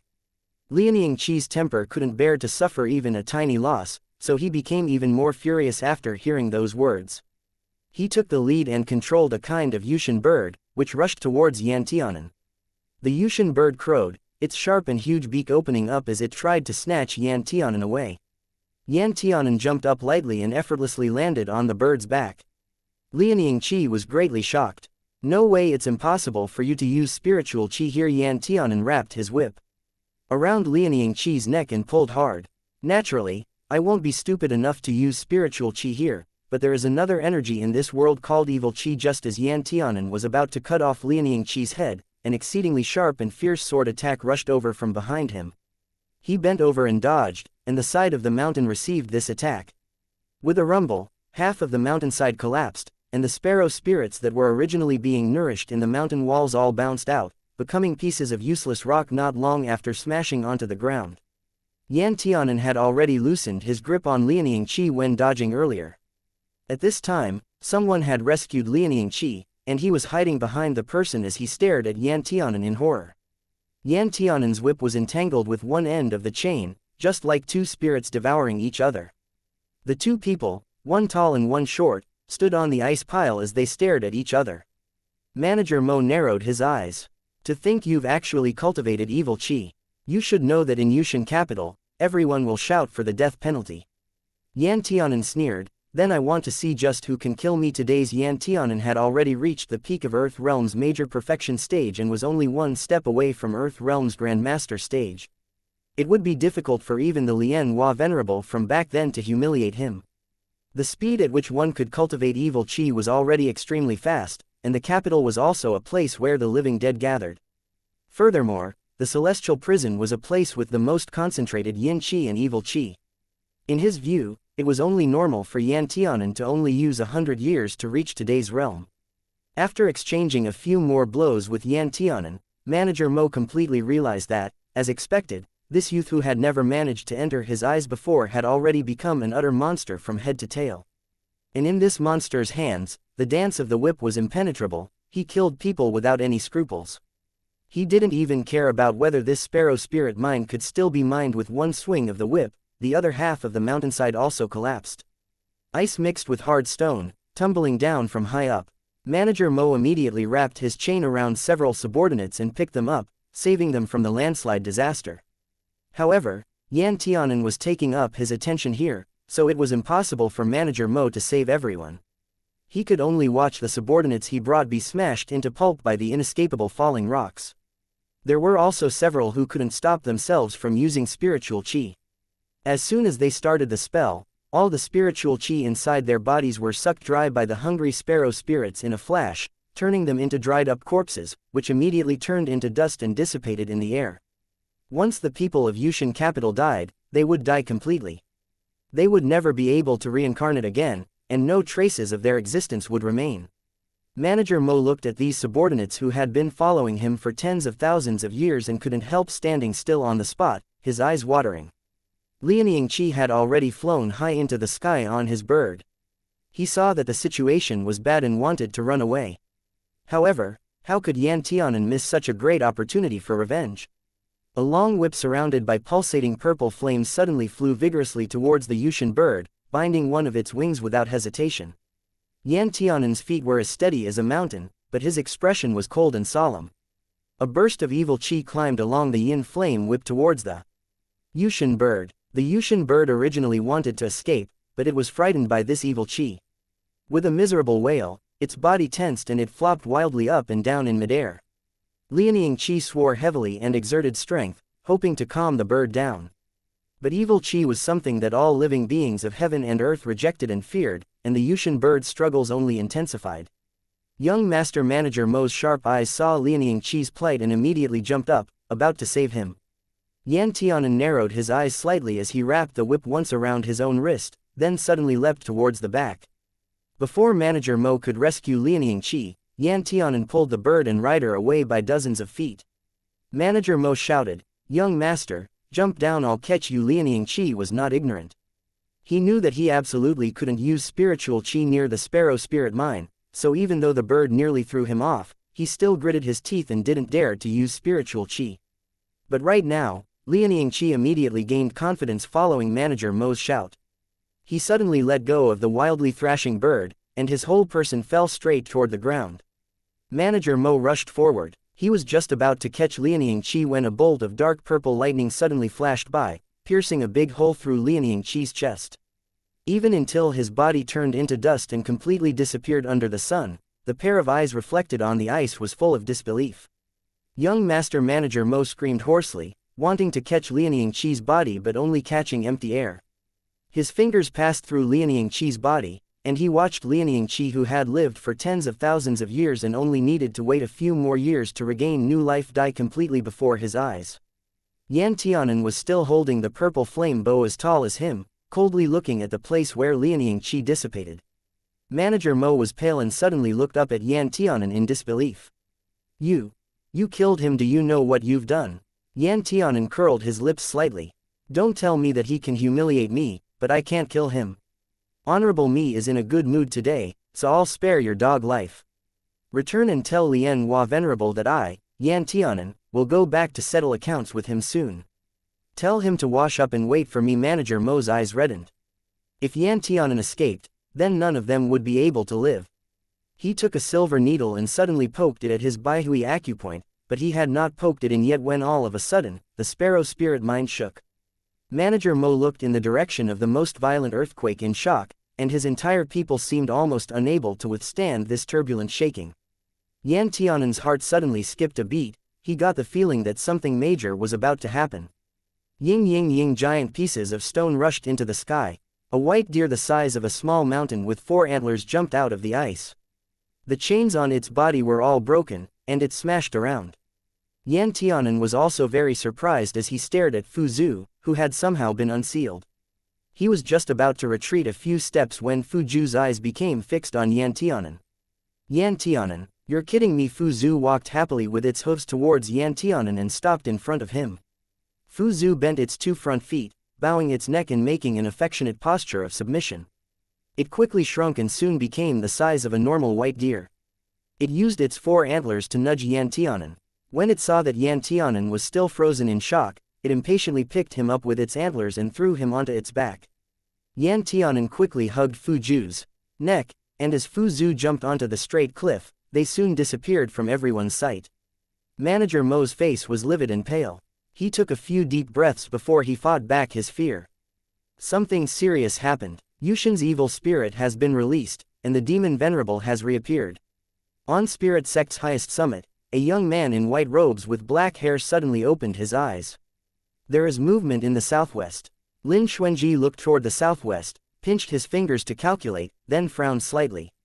Why does it seem like an evil spirit has appeared? Lian Hua also stood up at once, looking at the southwest direction where spiritual qi and evil qi gathered and exploded against each other. Suddenly, his heart grew alarmed, and he had an ominous premonition. In the southwest, dark purple evil qi and transparent, pure white spiritual qi circled each other and rushed into the air, just like a huge vortex, looking very spectacular. Have you ever sealed an evil spirit in that place? Lian Hua asked. Never. Lin Xuanji replied, most of the evil spirits I sealed are in the Northeast Sea area, not here. Lian Hua frowned. This matter is strange, I'll take a look quickly. Lin Xuanji said, I'll go with you. The two people turned into two beams of light and disappeared in an instant. In the blink of an eye, the two had already arrived at the Sparrow Spirit Mine. Chapter 638, Yushin Lingyu. The place was a mess. Ice shards and broken rocks were all over the place, and a few people in the Lianying family had already gone crazy. They shouted inconsiderably and mumbled incoherently. Many slaves and managers who were mining in the other mining areas had all stopped their work and were looking at this side in shock and bewilderment. It was hard to not be noticed when there was so much noise. Lin Xuanji's eyes suddenly captured the direction with the densest evil qi. A creature of evil qi broke out of an array. I will take a look. Then he walked towards the cave where Fuzu was originally sealed. Cold sweat gathered on Manager Mo's forehead. He just stood there blankly, his pair of hands trembling uncontrollably. Lian Hua pressed the spot between Manager Mo's eyebrows, causing him to calm down. Mo Yin, what happened here? Quickly recount it. Lian Hua shouted coldly. Mo Yin's reason came back. When he saw Lian Hua venerable, he felt like he was saved. He immediately knelt down and answered in a trembling voice, Lian Hua venerable, just now there was a youth who cultivated evil qi. He released a Yushin evil spirit that was held here. He killed my young master, and now he ran away in an unknown direction. Lian Hua's face changed, and his heart sank to the bottom. He pulled Mo Yin up. What kind of person can actually cultivate evil qi? How would you describe that Yushin evil spirit? Mo Yin struggled to move his throat. That boy is named Yan Tianan. He said he will definitely come back to find you. Lian Hua's eyes were full of turbulent wind and clouds, and his face was livid. He just knew that the youth was Yushin Lingyu, the monster who could stir up the entire cultivation world into chaos tens of thousands of years ago and take several powerhouses down with him at death. He was a monster who cultivated both demonic qi and evil qi. To think that just because of my own selfishness originally, I merely wanted to let Yan Tianan feel what it was like to be trapped in a corner, unable to escape, and never able to see the sun, but somehow, this led him to cultivating evil qi again. Lian Hua took a deep breath and barely calmed his mind. Which evil spirit did Yushin Lingyu know? Yan Tianan, release. Fear flashed through Mo Yin's eyes. That evil spirit has 4 antlers on its head and looks like a deer. It's as white as snow and has a pair of wings behind it. It can fly. Lian Hua's pupils shrank sharply. Fuzu, that's Fuzu. Mo Yin said with a trembling voice. Didn't Fuzu die long before Yushin Lingyu was killed? If it's already dead, then who killed it? Lian Hua clenched his fist bitterly, extremely remorseful. He was too careless and truly believed that just like the rumors, Fuzu had already been killed by the Sword Venerable before Yushin Lingyu's death, but who would have thought that Fuzu had only been sealed? Moreover, since Fuzu was unsealed by Yushin Lingyu, then Yushin Lingyu must have personally sealed it back then. So that's it. No wonder something doesn't seem right. Back then, Yushin Lingyu had already made preparations for his defeat, but he wanted to leave a hidden card and a path of retreat for himself. Thus, he personally sealed Fuzu in Yushin. Then, he would only have to wait for tens of thousands of years of reincarnation to make a comeback and release his most trusted subordinate from the abyss. To think that Yushin Lingyu was actually laying out his chess pieces on such a grand scale. However, he was a pure divine devil, and half of his cultivation was even through evil qi. According to reason, he should have fallen just like the other demons did, unable to ever enter the cycle of reincarnation. Then how did he know that he would still be able to reincarnate and return after tens of thousands of years, and how did he know that he would still be able to retain the fate of being a dual cultivator of demonic qi and evil qi? Lian Hua bit his lower lip harshly and slowly raised his head. He gazed in the direction with the densest evil qi. Lin Xuanji soon came to a conclusion. Yushin Lingyu has returned. Lian Hua looked at Lin Xuanji blankly. How can you be sure that person is Yushin Lingyu? Lin Xuanji said with heavy eyes, I can tell from his residual aura, as well as the seal pattern after I restored it. You should know that Yushin Lingyu's seal can only be broken by himself, because in this world, he is the only person who cultivated demonic qi and evil qi at the same time. For those of us who cultivate spiritual qi, as soon as evil qi enters our bodies, the spiritual qi and evil qi will collide, and our bodies will explode, resulting in death. After Lin Xuanji said it, he raised his eyes to ask Mo Yin, did you witness all of this? Manager Mo looked at Lin Xuanji's familiar face and suddenly widened his eyes, crying out in disbelief, Sword Venerable. Lin Xuanji frowned slightly. Can you describe the person's appearance? Manager Mo came back to his senses only after shaking his head a few times and being reprimanded by Lian Hua. Mo Yin quickly crawled on the ground and made an extremely submissive posture. He said, the person's black hair is mixed with some purple, and there is a pulsing purple flame mark on his forehead. His lips are extremely red, his skin is extremely white, and he wears a skeleton bracelet on his wrist. I don't know his name. After he killed young master, he ran away. Lin Xuanji nodded faintly, then turned to Lian Hua. It should be Yushin Lingyu. Lian Hua also nodded and told Manager Mo, you should return and inform the Lianying family head first, but you must clearly weigh what you should and shouldn't say. Mo Yin nodded repeatedly and quickly retreated, for fear that Lian Hua would kill him on second thought to eliminate all witnesses. Mo Yin didn't wipe the cold sweat on his forehead until he was over 100 miles away. He thought, I didn't expect Yan Tianan to be Yushin Lingyu. Although his appearance is not similar to Yushin Lingyu and his temperament is also quite different, the only person who can make Fu Zhu submit is Yushin Lingyu. Moreover, Yan Tianan was brought back and imprisoned by Lian Hua. Lian Hua's warning from back then echoed in Mo Yin's mind. From now on, you must never mention this person called Yan Tianan. Order everyone in the prison to keep their silence. Any violators will be killed without fail. Mo Yin looked back in the direction of the Sparrow Spirit Mine. Sword Venerable Chong Sheng had also reappeared in the world. Could it be that the hellish landscape from tens of thousands of years ago will reappear? Within a day, news of Yushin Lingyu's appearance spread throughout the entire Yushin capital. On this day, the citizens who heard the news gathered toward Yushin Palace on their own and knelt down outside it in turns, prostrating and singing the sacred ancient ancestral prayer songs, hoping that Janmu and the Spirit Emperor could protect them once again through the difficulties ahead. Lian Hua sat on the trunk of the old tree in the middle of the palace, still in the same robe, holding a storage bag in his hand. His dark green eyes flickered with light and his lips showed a mocking smile. These people had done the same, even tens of thousands of years ago. Just like today, they forced their way into the palace and begged Spirit Emperor Kang Rong and Shi He, the sacred Janmu tree, to sacrifice themselves for the sake of these people's safety. They begged the two to engage in a final battle against Yushin Lingyu. But tens of thousands of years later, is there anyone to protect them again? Lian Hua chuckled aloud, feeling incomparable sorrow. The fall of the Spirit Emperor was not entirely caused by the external invaders, and the demon venerable half of the reason was due to the internal pressure from their Taoist sect. He didn't know what the current orthodox Tao sects of the outside world were like, but he could imagine that without the obstruction of these powerhouses who didn't care for imperial power and only wished for everyone in the Nine Lands to be able to cultivate in peace, the orthodox Tao had likely already been unified, and imperial rule would also be passed down from generation to generation, gradually reaching its peak.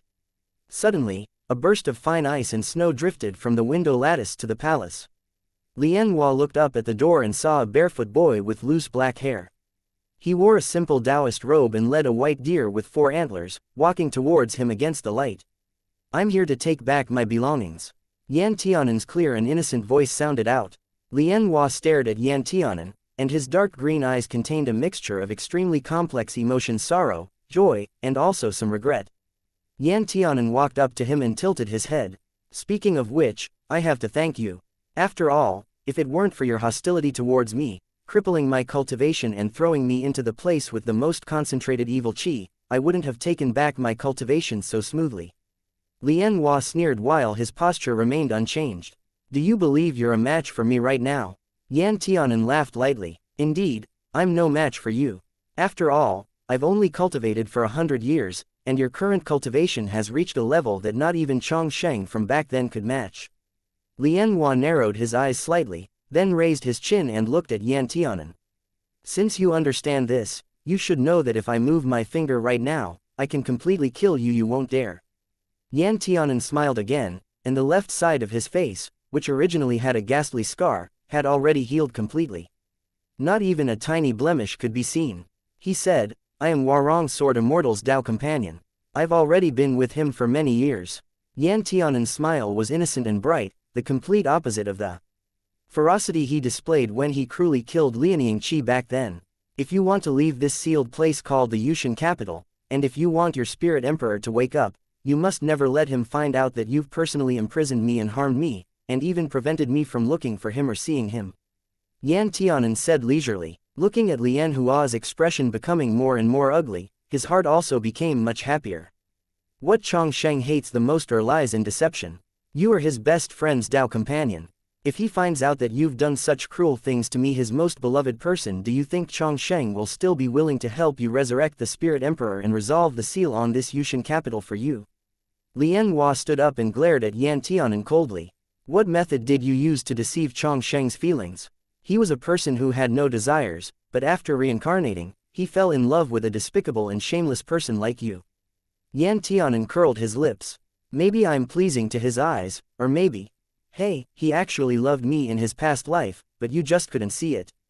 Shameless boasting, Lien Hua roared, unable to bear it any longer. Yan Tianan dug a finger into his ear and frowned. Don't shout so loudly, it's not like I'm old and deaf. Lien Hua was so angry that he dearly wished to slap this bastard to death. Chapter 639. Reaching a consensus. However, the reason Lien Hua was so angry was precisely because Yan Tianan was spot on about Lien Hua's real thoughts and fears.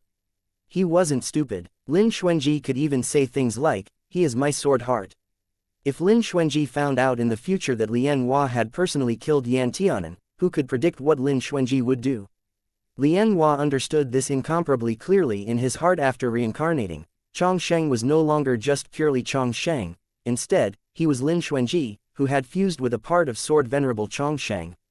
By the same token, Yushan Lingyu wasn't purely Yushan Lingyu anymore. His other identity was Yan Tianan that bitched Yan Tianan, who was Lin Xuanji's favorite. In the end, it was still different from before. At least tens of thousands of years ago, when Xianxia scattered Yushan Lingyu's soul with a single sword strike, the sword in his hand never hesitated, nor did it tremble. And now, Lien Hua and Yan Tianan looked at each other for a moment. His eyes suddenly reddened, and he said through gritted teeth, "You're mistaken. I am not his Dao companion." Yan Tianan blinked. Lien Hua gnashed his teeth. "Do you know that I hate you to death? How I wish to flay you, rip out your tendons, and dig out your heart to see if it's actually black. How could you do such a thing? How could you do such a thing?" Yan Tianan nodded with some guilt. "I know, so you see, after you locked me up for so many years, made me suffer so much, and even slapped me, I didn't even point my sword at you. That's because you can't beat me, but even when I was able to beat you back then, I never laid hands on you either." Lien Hua paused and suddenly raised his voice, shouting, "Do you think I can forgive you just because of this? In your dreams, don't even think about it, you bastard. I'll kill you one day, chop you into 10,000 pieces and throw you into the depths of the abyss to feed the dogs." Yan Tianan looked at the roaring Lien Hua and kindly corrected, "I've been to the abyss before. I can confirm that there are only ghosts, there aren't any dogs there." Lien Hua. Lien Hua's chest heaved, clearly furious. He glared at Yan Tianan fiercely. "Xianxia is looking for you all over the city right now. If he finds out that you're Yushan Lingyu, he will certainly kill you when that time comes. Let's see if you can still be so arrogant." Yan Tianan shrugged. "You're wrong about this. If my Dage knew that I was Yushan Lingyu, he would only suffer and find it difficult to decide." Speaking of this, Yan Tianan smiled softly.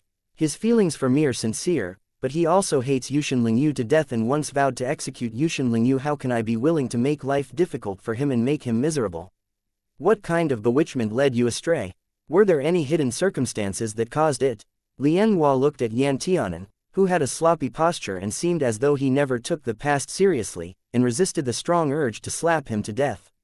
Lien Hua glared at Yan Tianan for a while. Suddenly, suspicion flashed through his eyes. "Why can't I feel the evil chi on you?" Yan Tianan calmly spread his hand. "Because currently, I cultivate spiritual qi, demonic qi, and evil qi all at once. Cultivating the three qis together is the most stable way of cultivation. Spiritual qi, demonic qi, and evil qi can maintain an absolutely stable triangular equilibrium in my body. You can only sense what I want you to sense. Otherwise, why do you think I have the confidence to fool my Dage's discerning eye? Lien Hua stared blankly for a long time. He pursed his red lips and didn't know what to feel. I won't expose your identity to Chong Sheng. Lien Hua finally took a deep breath. But you should remember to hide your fox tail well. Chong Sheng is not easy to fool. If you're careless, you will be exposed in front of him. When that time comes, I will never take your side. Shishong. Yan Tianan smiled, his eyes curving. He looked at Lien Hua and said, I know his character, his nature, his everything, so I am confident that I can fool him. In this world, as long as you don't say anything, no one else will ever know. As for the others who might know, I've already gone to the celestial prison and erased their memories. When Lien Hua heard that address, first he was stunned for a second. Then his expression turned dark, and he glared angrily. Who allowed you to call me that? Ever since the day when you personally killed Dao Zhu, betrayed the Taoist sect, and raised your sword at your former sect members, you and I have nothing to do with each other anymore. Although you and I can talk peacefully when we meet this time, if we see each other in the future, I will surely kill you with my own hands and avenge Master, as well as the whole world. Future matters can be left to the future. Yan Tianan waved his hand indifferently.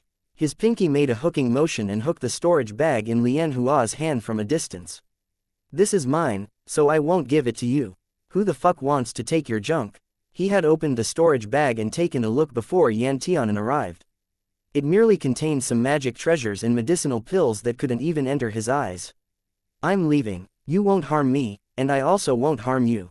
He turned around and led away the white deer with 4 antlers.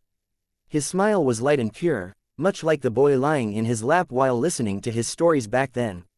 Lien Hua's eyes suddenly watered, and he hurriedly closed his eyes and raised his face to make a dismissive expression. When this stinging feeling in his eyes finally passed, he opened his eyes looking towards the gate again. Looking at the door of the palace, the boy leading the white deer in the backlight had already disappeared. Lien Hua raised his hand in disappointment and gently touched the branch of the blood cypress tree, which was still growing slowly. Yan Tianan rode a white deer briskly to an inaccessible mountain area in Yushan capital. The memories of his past life, some of which were sealed up with Fu Zhu, had all dissipated with the death of his true form. This time, by chance, he used evil qi to release Fu Zhu. Once the door of memory was opened, he could no longer keep out the turbulent past. A day and a night was enough to remember everything he experienced as Yushan Lingyu. Yan Tianan casually leaned against a tree and petted Fu Zhu, who was kneeling beside him and licking his arms. It must have been hard on you, waiting for me for so many years, Ah Si. Ah Si called twice. Yan Tianan said, I found 2 little friends for you. You won't have to worry about not having anybody to play with in the future. Ah Si stared happily and gently rubbed Yan Tianan's neck with its 2 front antlers. Who could have thought that the Yushan evil spirit Fu Zhu, the one that the capital's citizens said would annihilate the entire city as soon as it appeared, who would have thought that this cruel, apathetic, and evil creature full of sins would turn out to be so obedient and innocent? Yan Tianan smiled and used the contract to search for Ah Bai and Hu Po, who had been hiding in the mountain wilderness for all these years. 2 tiger roars sounded, and 2 majestic white tigers jumped out of the dense forest in tandem, dashing towards Yan Tianan. Master Ah Bai and Hu Po's current cultivation had recovered tremendously along with the improvement in Yan Tianan's cultivation, and their cultivation had also been greatly helped. They were no longer the weak and easily bullied tiger cubs they'd been when first entering the Yushan capital. Ah Bai was so excited that his eyes were full of tears. He nudged his head into Yan Tianan's arms and acted coquettish. Hu Po was slightly more reserved, but he also couldn't help rolling around on the spot. He turned into a teenager's appearance and looked at Yan Tianan with teary eyes. 100 years. 100 years and you never allowed me and Hu Po to save you. Did you get other tiger cubs? Ah Bai asked coquettishly. Yan Tianan hugged Ah Bai's tiger head and comforted him. Be good, be good. It's not like I didn't want to contact you all these years, but I couldn't even protect myself and my future was uncertain. How could I drag you guys into the water? Ah Bai gave a humph and also became a teenager, lying in Yan Tianan's arms and wiping his tears away. Just when Abai wanted to express how much he missed Yan Tianan, he suddenly felt a soft, furry thing between him and Yan Tianan. Abai looked intently, and it turned out to be a soft and cute rabbit. Abai and the rabbit glared at each other. After a moment, he grabbed the rabbit's ear and jumped up suddenly. His eyes were red with anger. "Master, you really did have other demonic pets behind our backs. What is this? Yan Tianan, why do I feel like I've been caught in bed?" Fu Zhu knew that Yan Tianan wanted to hide his identity, so it turned into a rabbit before the two white tigers appeared. Originally, Fu Zhu thought that rabbits were soft and cute, which was not only liked by humans, but also popular among demonic beasts and should be more easily accepted by the two white tigers. But Fu Zhu didn't expect Abai to show so much resistance. Fu Zhu scratched the ground with its front paw, looking very wronged. Its pair of gorgeous red eyes looked even more pitiful. Abai immediately became angry and pointed to the rabbit. "Very good, it's your pitiful and cute act that seduced my master. Just watch me, I'll skin that rabbit skin of yours." Fu Zhu, "Fuck, are you for real?" Hupo also pouted, looking at Yan Tianan like they'd been abandoned. Yan Tianan felt like his head would explode. For fear that Fu Zhu would snap, change back to its original shape, and chew on Abai, he quickly snatched Fu Zhu from Abai's hands. "Right, so, this is a rabbit I just met. I saw that it has spiritual chi, so I planned on keeping it around. You guys should get along well and not bully it, or else I'll be angry." "Abai, ying Fu Zhu. Don't copy me," Hu Po said with a dark expression on his small face. "Master, all kinds of strange things happen frequently in this Yushan capital, and every demonic beast here is different. Maybe this demonic beast is actually something more powerful in disguise. You must be careful not to be deceived by its appearance." Yan Tianan thought, "My family's Hu Po really is incredible, carelessly arriving at the truth like this." Yan Tianan nodded. "There's something I need to communicate with you guys first so that when we meet Dage, you won't let it slip." Hu Po and Abai simultaneously stared at Yan Tianan with suspicious eyes. Chapter 640. Poor little one. If Yushan Lingyu really had reincarnated, and he had already found his mount that he personally sealed, it meant that he had the memory of his previous life. For the entire Yushan capital, and even the entire Nine Lands, this was a major event that could be compared to the emergence of a peerless power. Tens of thousands of years ago, it was the demons headed by Yushan Lingyu that caused the whole Nine Lands to be ruined and the Taoist sects to be in decline. After that, no one in the Nine Lands could reach the height of the Hidden Spirit sect even though they had been recuperating for many years. The name Yushan Lingyu had become a taboo word in the heavenly books. It was said that because the Tao of Heaven believed that Yushan Lingyu was sinful and not good enough to be remembered by anyone, so people of later generations had never once heard of this brilliant name that ended an entire glorious era. But the people of Yushan capital, who followed the first gods, were different. They did not know when the outside world lost all knowledge about Yushan Lingyu. If anyone amongst them had never heard of the names of Yushan Lingyu and Fu Zhu, then they were definitely ones that lost their souls in the great immortal demon war and couldn't even count to 10 anymore. After Lin Xuanji smelled the familiar evil qi and discovered the traces of Fu Zhu, he was almost certain that it was indeed Yushan Lingyu who had returned. He immediately summoned all the sects, aristocratic families, and the powerful people in the ranks of the capital, and unreservedly told the news of the return of Yushan Lingyu and Fu Zhu. The Lianying family head almost cried out and fainted on the spot. The people didn't know that Sword Venerable Chongsheng had returned, but with the Lianying head status, he was enough to be included among the few people who knew. He was full of expectations, waiting for the day when Sword Venerable Chongsheng would open the Yushan seal, and they, the living dead, would reincarnate again. Then, because of the gifts, kindness, and compensation of the Tao of Heaven, they would seek a perfect next life that ordinary people could not even dream of.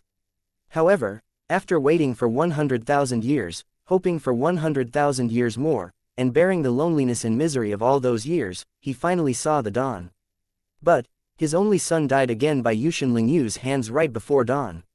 How could the Lianying family head accept this?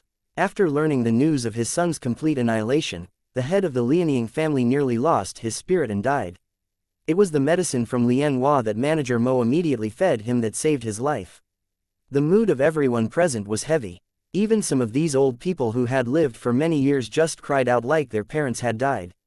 It could be seen that the one thing Yushan Lingyu had left in their hearts was an indelible psychological shadow. Upon seeing this, Lin Xuanji changed his original plan. He had planned to let these famous leaders in Yushan capital go all out to search for the traces of Yushan Lingyu in the whole city. Once they found a trace, they could immediately capture him. Lin Xuanji could conclude that even if Yushan Lingyu had reincarnated, his cultivation at this time would not reach 1/10 or 2/10 of that before, which was a good opportunity to destroy him. But in the end, Lin Xuanji just told these people, if there is news about Yushan Lingyu or Fu Zhu, try to notify me as soon as possible, and I will handle the matter personally. The crowd dispersed, and Lian Hua, who didn't attend the meeting, came over. Lin Xuanji gently pinched his fingers and calculated. Before, I could still feel the location of the evil qi, but now I can't feel it. He had dual cultivated evil qi and demonic qi, and he is also with Fu Zhu. How can he conceal the evil qi? Evil qi was the most difficult energy to hide. Fu Zhu was an evil spirit and also a walking source of evil qi. If they didn't have a special magic treasure, it would be hard to hide. Lian Hua's eyes flashed slightly. Maybe it's because his current cultivation isn't high enough. For the sake of his life, he doesn't dare to show up easily, so he has to be a mouse in the sewer. Lin Xuanji thought for a moment and said, that's also possible, but I always think it's not so simple. Of course it's not simple, Lian Hua thought. In his entire life, he had only seen one person who had cultivated 3 energies at once: spiritual qi, demonic qi, and evil qi, and that person was the current Yan Tianan. Lian Hua said with melancholy, if it's not simple, what do you plan to do? Lin Xuanji didn't even think about it and said, I need to kill him here. Lian Hua was stunned. Kill him here, Lin Xuanji said faintly. Yushan Lingyu has a cruel temperament, and it's hard to change his murderous nature. As soon as he appeared, he took people's lives. Killing him in Yushan capital is the best result. Once the barrier of Yushan capital is opened, he will escape and reach the 9 lands. Won't it mean that the lives of the common people will be lost?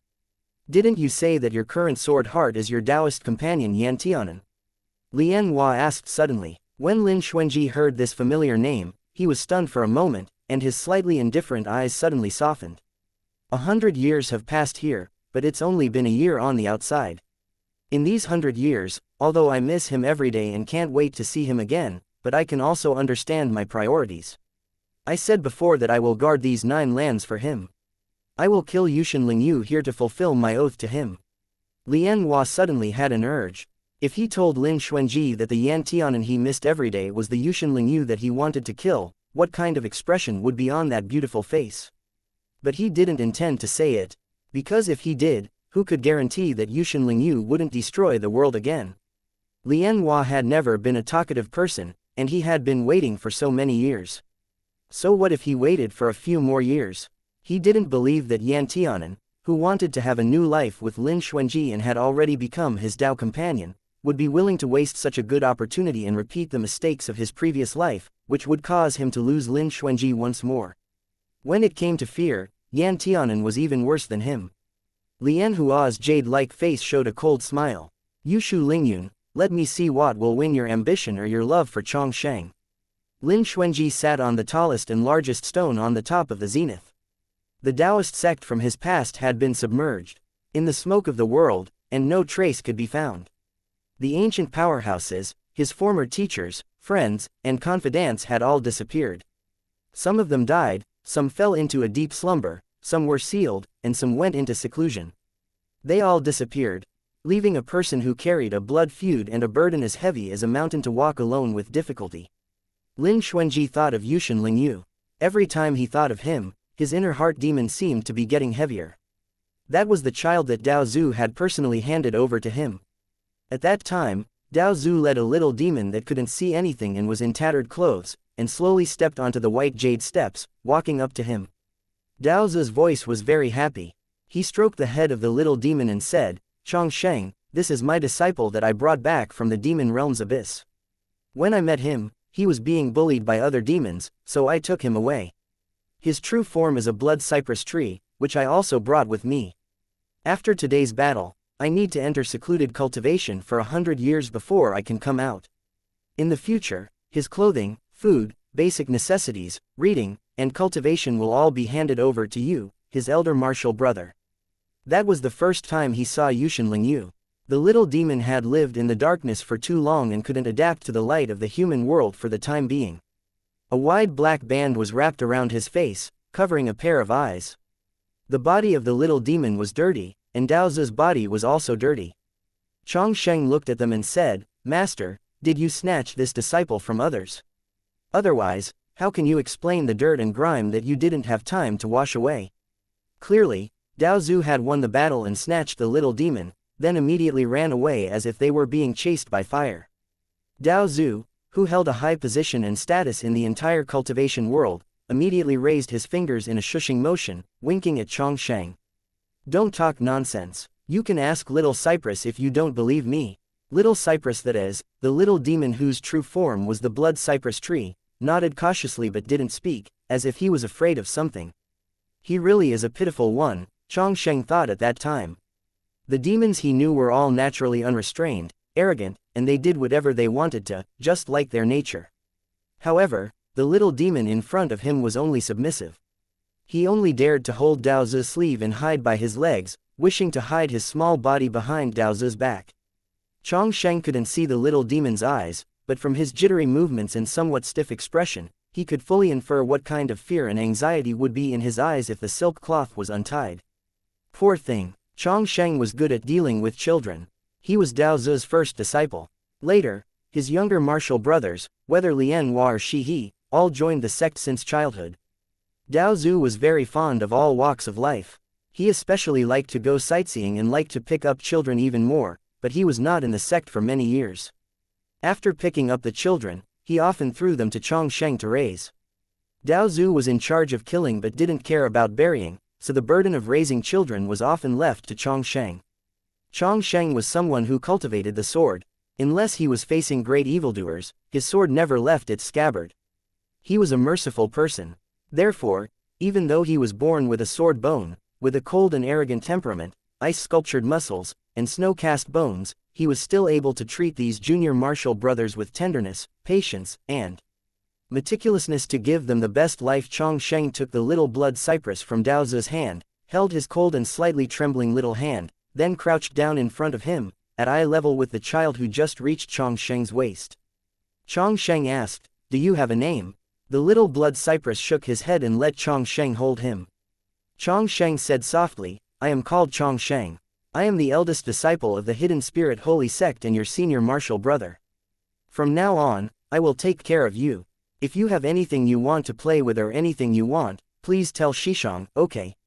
The little demon looked at Chongsheng for a moment through the silk cloth. After a long time, he whispered, "What's my name?" Chongsheng looked at the smiling Daozu. But Daozu shook his head repeatedly. "I'm not good at naming people. Since you named all your younger martial brothers, this name is also up to you." Among all the disciples of Hidden Spirit Holy Sect, only the name of Chongsheng was given by Daozu himself, and he also named him very casually. "Master doesn't have any requirements for you. I just hope you can live a few years longer than others, so I will call you Chongsheng. When you have another younger martial brother in the future, I'll leave the name Buc to him." But in the end, the name Buc wasn't given to anyone.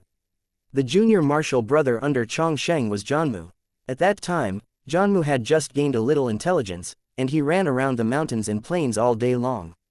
He would seek out whoever he met and duel with them, and he wished he could take a stick and stab a hole in the sky.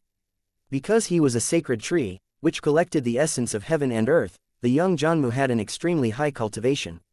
Among the ordinary cultivators, who could be his opponent? Janmu was not yet the sacred Janmu tree at that time. He was merely a plant spirit who had gained intelligence. His name was also not Shihe, but Little Brat. Little Brat thought that he was invincible all over the world. He was so lonely that he was about to destroy the world. Suddenly one day he heard that the sect master of Hidden Spirit Holy Sect was the most powerful man in the world, so he enthusiastically went to challenge him. Chapter 641. Let me hug you. Daozu saw such a child who was less than a meter tall, who had a branch in his head and who'd twisted his long hair into a hemp ball. He only laughed and said, "Chongsheng, exchange a few moves with him for me." Originally, Little Brat was very upset and felt underestimated. He thought that only Daozu in the entire Hidden Spirit Holy Sect, who was said to be able to just sit on the ground and ascend with one finger, was worth his attention. However, When little brat was beaten to the ground in one strike by the white-clothed Chong Sheng with a gentle smile, he was completely stunned. Dao Zhu said with a smile, "Little kids who don't listen just need a beating." Little brat immediately indicated that he planned to become one of Dao Zhu's disciples and cultivate here. Dao Zhu readily agreed and intended to give him the name Buc. Little brat started crying and absolutely refused to accept this name that didn't have a deep enough meaning, sounded ridiculous, and would make him a laughingstock. Chong Sheng finally said, "Why don't I call you Shihi?" Since then, little brat's name became Shihi, and the important task of naming the junior Marshall brothers had also fallen on Chong Sheng's shoulders, together with the important task of raising children. Chong Sheng always kept the matter of naming the little blood cypress in his heart. He rummaged through the ancient books and checked all the beautiful names, yet he still didn't know what name to give him, until one day, the little blood cypress ran to him and called Shishong softly and cheerfully.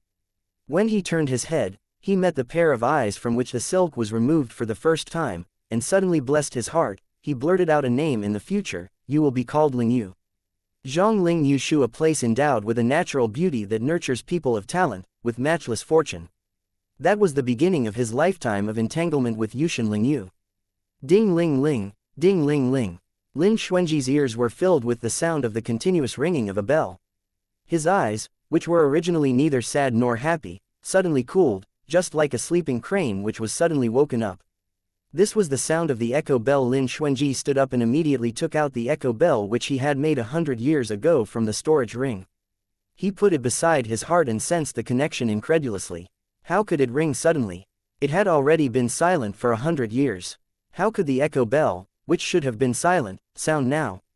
Could it be that Ah Hen and the others entered the tomb of Yushin for the second time and came to look for him? No, this was also quite impossible. In order to gather spiritual qi, Lian Hua had completely sealed off the tomb of Yushin, and it had become an independent world.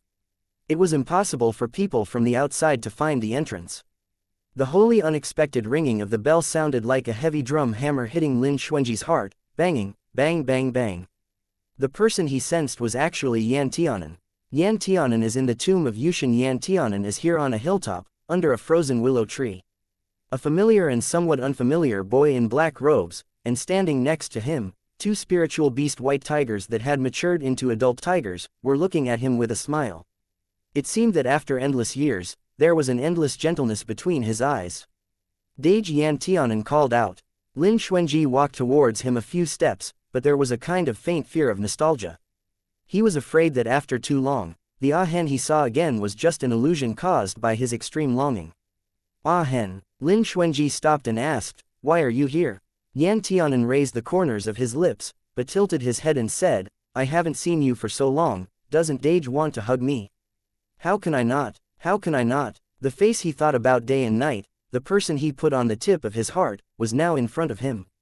What he wanted to do was not just hug him. He wanted to ask him where he had been all these years. He wanted to ask why he came to see him at this time. He wanted to ask him how he was doing. He wanted to ask. There were so many things that he wanted to know that almost made his brain burst. In the end, Lin Xuanji couldn't say anything.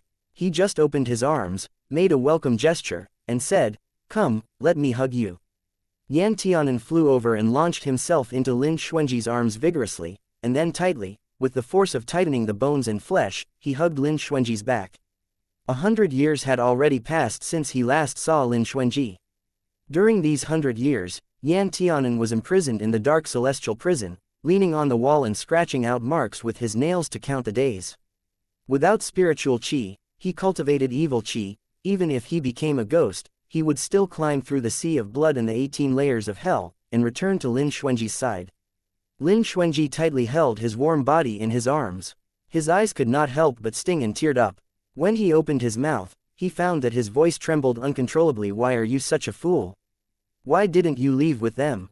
Why did you stay in the tomb of Yushin and search for me for so many years? Have you been looking for me in the tomb of Yushin all this time?" Yan Tianan was relieved. He nodded and said, "Yeah, I've always been in the tomb of Yushin and never left." After the initial shock and joy, Lin Xuanji quickly peeled off the cocoon and easily found the truth of the matter. It was impossible for Lian Hua's spell to be cracked by outsiders.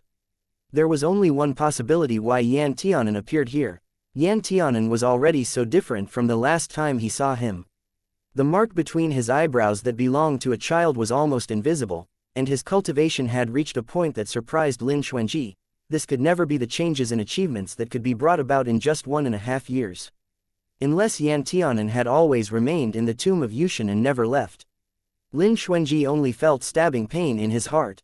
If Ah Hen was in Yushin capital, he would have used the echo bell to find him a long time ago. Since he only heard the echo bell ringing today, he must have only stepped into the Yushin capital today. It was self-evident where he'd been for the past 100 years. The tomb of Yushin was a huge burial place. It was full of evil spirits and demons. The environment was appalling. In Lin Xuanji's opinion, it must have taken 100 years for Yan Tianan to break through the many obstructions in the tomb of Yushin and find the gate of Yushin capital.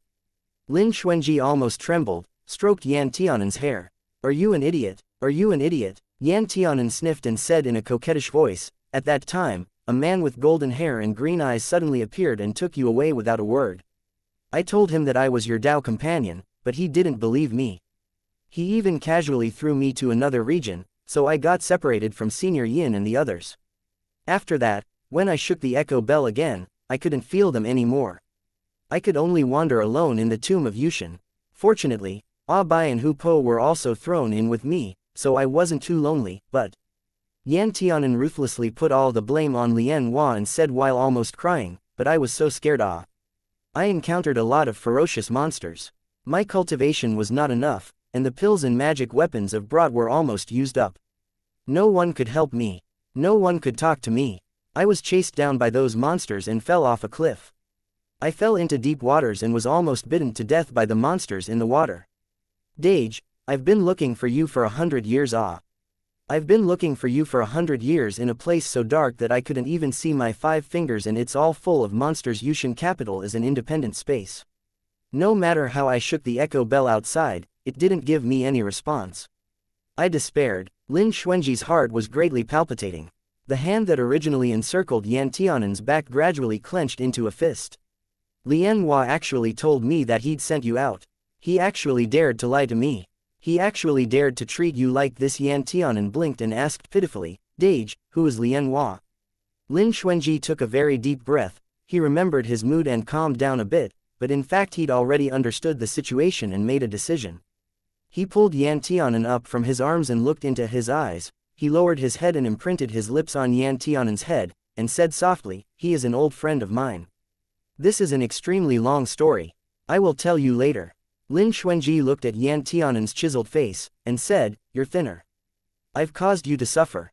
Yan Tianan sniffed, then suddenly grinned through his tears. "Dage, in fact, this 100 years wasn't too miserable. At least in this kind of environment, I always have to try my best to survive. You see, my current cultivation is already at the peak of Earth Realm's small perfection stage. If it was outside, I'm afraid that it would stay at the profound realm at most, even after 100 years. So I didn't suffer." Lin Xuanji almost wanted to cry. His Ah Hen, who hated to endure hardships, exhaustion, and acted very coquettishly, was actually forced to cultivate to such a realm in places that he couldn't see. It was hard to imagine how this child, who was only in his 20s and had not experienced too much wind and waves at the beginning, became like this today, obviously crying to death, but still trying hard to smile for him. This was his beloved that he brought up with one hand and protected all the way. He remembered that at the beginning, this child was always lazy when he was cultivating. When Lin Xuanji was watching, he raised his sword in a decent manner and swung it strike after strike. But when Lin Xuanji turned around, he would immediately throw the sword aside and run all over the mountains and plains, chasing butterflies and teasing birds. Even if most of the disciples in the Lin family disliked him for his ugly appearance and lack of talent, and were jealous that he was favored by Lin Zan, the head of the Lin family at that time, and were unwilling to play with him, Yan Tianan could still play happily with plants, birds, and beasts. Lin Zan had always been reluctant to let Ah Hen suffer too much. Lin Xuanji himself was an extremely hard-working person in cultivation, and he naturally couldn't bear to see the child named as his Didi being too careless with his own cultivation. So Lin Xuanji said to Lin Zan privately, "Daddy, you can't be too soft on him. In the future, the children beside him will all be able to travel with their swords and gain experience all over the world, but he will only be trapped in a small place. At that time, he might hate your indulgence of him today. Lin Zan stared at Lin Xuanji for a moment, then smiled and said, with you protecting him, are you afraid that he will be bullied? Xuanji, he called you, Dage. You have to shelter him from the wind and rain for the rest of your life. In this life, he was destined to shelter Yan Tianan from the wind and rain. But now, that extremely fragile seedling had already grown into a towering tree, and Yan Tianan's tenacity and perseverance was something Lin Xuanji rarely saw in his life. Chapter 642, Avenge You. Although Yan Tianan deliberately made Lin Xuanji feel bad, he didn't want to make him feel too sad. After putting all the blame on Lian Hua, his mood became a lot more refreshed, so he talked about the lie he fabricated over the course of 100 years. I'm now at the peak of Earth Realm's small perfection stage, and my yin flame secret has also made great progress. I think this weapon is the most convenient to use. Of course, I'm also practicing decline and prosperity, but I don't want to use Shusho for the time being. Shusho also doesn't seem to have any problems with that. As for the blood cypress sap, I can save it for later. By the way, I also picked up a rabbit. I named it Rongrong. It's not an ordinary rabbit. It runs much faster than an ordinary rabbit, and its fur is so soft. It's right there. Lin Xuanji turned his eyes and saw a little long-eared white rabbit the size of a kitten. It was carefully following Bai and wanted to bite his tail. However, Bai swung his tail and hit it in the face. The little white rabbit's red eyes looked a little wronged, and they looked cute and tight. This Yushin evil spirit Fu Zhu had a soul contract with Yan Tianan, and the evil qi on its body was completely suppressed by Yan Tianan. Now it simply looked like an ordinary little spiritual creature, and an infant at that. Yan Tianan always liked to pick up these small animals to take home, such as Bai and Hupo, as well as Feng Jingyu. Now, it wasn't a big deal to pick up a white rabbit on top of that. After Lin Xuanji saw it, he didn't have any suspicions. If you like, then keep it, said Lin Xuanji. Perhaps because Yan Tianan's performance was too natural, perhaps because he'd recovered his original memories, or perhaps because he'd rehearsed these words and these expressions countless times during the 100 years. In short, he very naturally talked about those experiences that never existed, and he perfectly concealed the truth from Lin Xuanji. Yushin Lingyu has always been a liar. Yan Tianan spoke so much that his mouth and tongue became dry, and Lin Xuanji also saw it. He handed him the water at the right time. Yan Tianan took a few gulps, wiped his mouth, looked around at the unfamiliar environment, and asked, Dage, where are we going? Lin Xuanji said, we're going to avenge you. Yan Tianan was taken aback, and said, Dage, are you going to beat Lian Hua? Lin Xuanji glanced at him. He made you suffer so much, shouldn't he pay a price? Yan Tianan felt ecstatic in his heart and thought, Lian Hua, you probably can't imagine that your little life will soon be forfeit. However, his expression looked extremely worried. Dage, didn't you just say that Lian Hua is the real master of the Yushin capital and the guy with the highest Dao attainments here? Will you be his match? Knowing that Lin Xuanji could handle Lian Hua, Yan Tianan felt at ease. It would be impolite to not reciprocate. Lian Hua had made him so miserable, and Yan Tianan also wasn't a saint. Naturally, he wanted to find a way to retaliate. Moreover, Yan Tianan was certain that Lian Hua was more afraid of Lin Xuanji's discovery of his true identity than he was. While Lin Xuanji remained unaware of his true identity, he had already gotten Lin Xuanji and had a pretty happy life. Naturally, he wouldn't even think of destroying the world. But once Lin Xuanji realized something and wanted to go their separate ways or fight with him, Yan Tianan would certainly drag the whole cultivation world to be buried with him. In any case, it wasn't like this kind of thing never happened before. When Yan Tianan became crazy, he scared even himself. If the Tao of Heaven treated him unfairly, he would destroy the heavens and vindicate himself. But he naturally couldn't let Lin Xuanji sense any of these kinds of private and dark thoughts. Yan Tianan thought of this and his smile became more sincere. If even a demon could get another life, then why couldn't he and Lin Xuanji start from the beginning again? Yan Tianan and Lin Xuanji held hands. They occasionally pulled each other, calmly and generously walking through the long street that ran through the north and south of Yushin capital. Many people in Yushin capital chose to fall into a deep slumber due to their boredom as living dead, so there weren't many people on the street, and it seemed a bit deserted, but all in all, it still seemed to give off a liveliness characteristic of the mortal realm. Yan Tianan was suddenly very moved. When he was still Lingyu, Lin Xuanji also held his hand this way, leading him all the way from one end of the downtown to the other, letting him buy all the snacks and trinkets that he liked without getting impatient at all.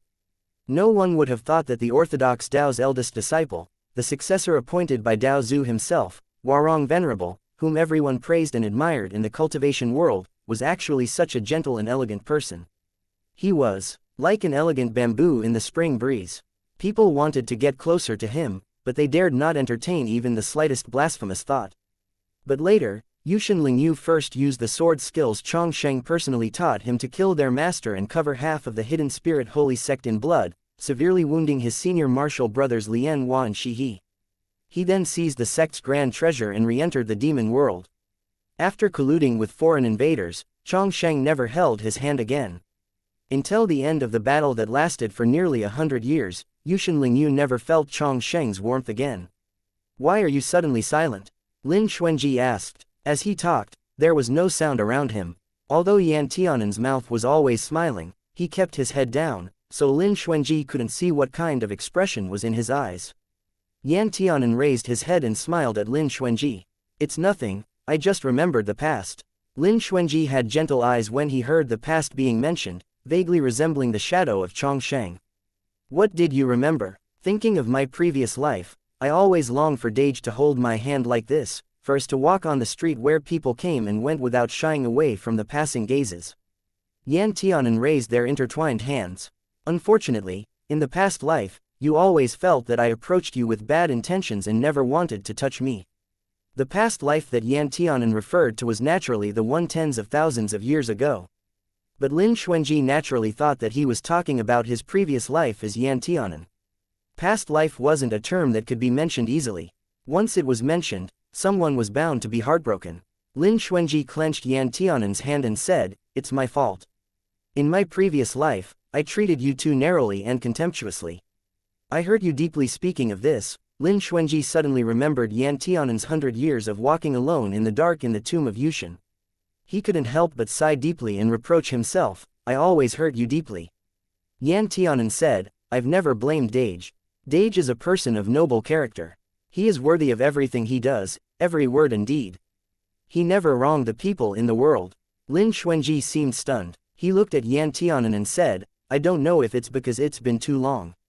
Ah Hen, this time when you and I meet again, I always feel that you've changed a lot." Yan Tianan held his cheek, and said in a guessing tone, "Maybe it's because I'm a lot more mature and stable now. Moreover, in the past 100 years, I've also thought about a lot of things. Naturally, my state of mind is different from the past." Lin Xuanji thought for a while and said, "That's true." He also couldn't tell whether Ah Hen's change was good or bad, but as long as Ah Hen was safe and sound, it was enough. The two people, 2 tigers, and 1 rabbit, just swaggered forward and walked into the palace that occupied practically half of Yushin capital. The palace corridor went back 100 turns, but there were no servants. It's not that no one was willing to serve Lian Hua, but ever since Lian Hua ordered people to build this magnificent palace that could be called extravagant and wasteful, he dismissed all those servants and lived alone in this empty palace with the excuse of not wanting to be disturbed. When Yan Tianan stepped into the palace, he began to imagine just what kind of aggrieved expression Lian Hua would display. This senior martial brother who never wanted to see him again and hated him would be furious but wouldn't dare to express his anger. Yan Tianan felt overjoyed in his heart, but he had to show uneasiness on his face. He had clearly already cultivated the 3 Qis and had the protection of the ancient evil spirit Fuzu, but now he looked like a little wife who wanted to plaster himself all over Lin Xuanji. Lin Xuanji thought that he was genuinely afraid, so he protected him more tightly. At the same time, Lin Xuanji was even more determined to punish Lian Hua, who caused all these evil consequences. Lian Hua had already felt Lin Xuanji's aura. He immediately came out of the forbidden area where the Jianmu tree and the Spirit Emperor were. He was just about to open his mouth to speak when he saw Yan Tianan, who was like a dog's skin plaster shamelessly sticking to Lin Xuanji's body. Lian Hua. Yan Tianan curled his lips triumphantly at Lian Hua. Lian Hua's blood rushed to his head, the expression on his face almost fell apart, and his teeth ground up and down uncontrollably. He bit his tongue. The pain made him suck in cold air. His expression twisted, but he also didn't dare to let Lin Xuanji see what was going on, so he pretended to be ignorant and said, "You're here, did you find the whereabouts of Yushin Lingyu? Yan Tianan raised his eyebrows. Lin Xuanji looked at Lian Hua indifferently. Don't worry about Yushin Lingyu for now. Lian Hua's body slightly trembled. This is a big deal, why not hurry? No matter how much ability Yushin Lingyu has, he still can't escape from the capital. Lin Xuanji's tone was indifferent, and his voice was as beautiful as gold and jade colliding, but it made people shudder. Compared to catching Yushin Lingyu, what I want to know more right now is, have you ever lied to me? Lin Xuanji had a straightforward personality. Although he wasn't very affectionate, he also wasn't indifferent.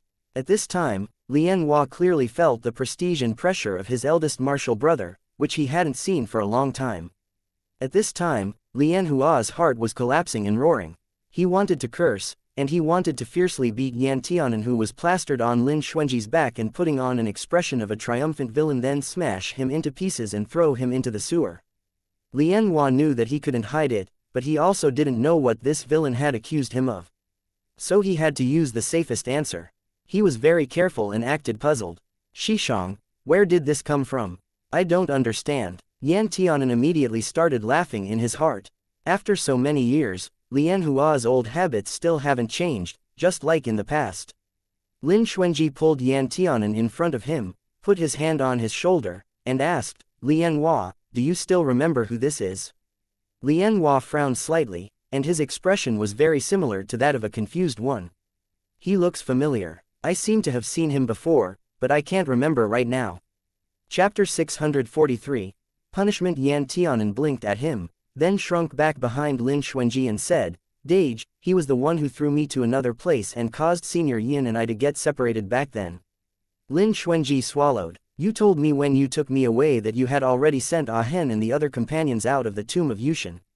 Supposedly, you also told them that I was safe and sound and would leave after I break the array 100 years later. But why was it that when I was in the Yushin capital, I saw Ah Hen, who had been chased and hunted down for 100 years in the tomb of Yushin? His voice was light, and he did not deliberately raise it, nor did he deliberately add those sensational words that would exaggerate the atmosphere and emotion. But every word he spoke was full of a kind of undercurrent. When Lian Hua heard this, he was frightened. After all, every time Chong Sheng interrogated him in such a light tone, it was always when he was going to lose half of his life. Lin Xuanji's rhetorics must have come from Yan Tianan. But Lian Hua couldn't dispute it. It wasn't like he could say, I actually imprisoned Yan Tianan in the celestial prison for 100 years and didn't throw him outside of Yushin capital to let him be chased and hunted down, right? A lie can snowball into something, into an avalanche. A single lie requires tens of thousands of lies to cover up. Lian Hua could only pretend to be innocent. He first acted a little surprised and said, I didn't know he was actually Shishong's Dao companion. I was short-sighted just now. It has been a long time, so I didn't recognize him. Please forgive me. Then he cast his eyebrows in confusion, and said, at that time, I had clearly sent them all out. Could it be that there was some misunderstanding here? Yan Tianan laughed inwardly. You dare to lie in front of Lin Xuanji and not even repent. You are really bad with interrogations. Sure enough, after hearing this, Lin Xuanji first went silent for a moment, as if he was trying to discern the truth from what Lian Hua said. Then, while Lian Hua was still vigorously planning to make a few more excuses for himself, Lin Xuanji whispered coldly, kneel. Lian Hua, although extremely reluctant, Lian Hua still bent his knees and knelt down in front of Lin Xuanji. But even so, Lian Hua still did not give up on defending himself. Shishong, you can't ignore my explanation just because you have him in your heart. I really don't know why Yan Tianan didn't leave the tomb of Yushin. I can guarantee that it has nothing to do with me. You and I have known each other for so many years. How can Shishong not trust me at all? Besides, how do you know that he didn't lie to you? Yan Tianan almost wanted to applaud Lian Hua. Although Lian Hua's survival instinct was strong, his understanding of Lin Xuanji was really not thorough enough, or it may be that the last time he had been punished may have been too long ago, so that Lian Hua's mind was lax and he didn't even know how to lie anymore. Lian Hua's age was much older than Chong Sheng, but he entered the sect later and his face was still so young, so it was reasonable for Chong Sheng to call him Shidi. But he was stubborn and said that he would never call Chong Sheng Shishong and instead, insisted on calling his name directly. Chong Sheng also didn't care much. It was nothing more than a title, so he just let it go. But once Lian Hua did something wrong, he would become a scaredy cat and call Chong Sheng Shishong non-stop. Everyone knew that he was lying whenever he said Shishong, but only he himself didn't know it, and no one bothered to tell him over the years, so the result was ridiculously funny. Yan Tianan's heart was already full of joy.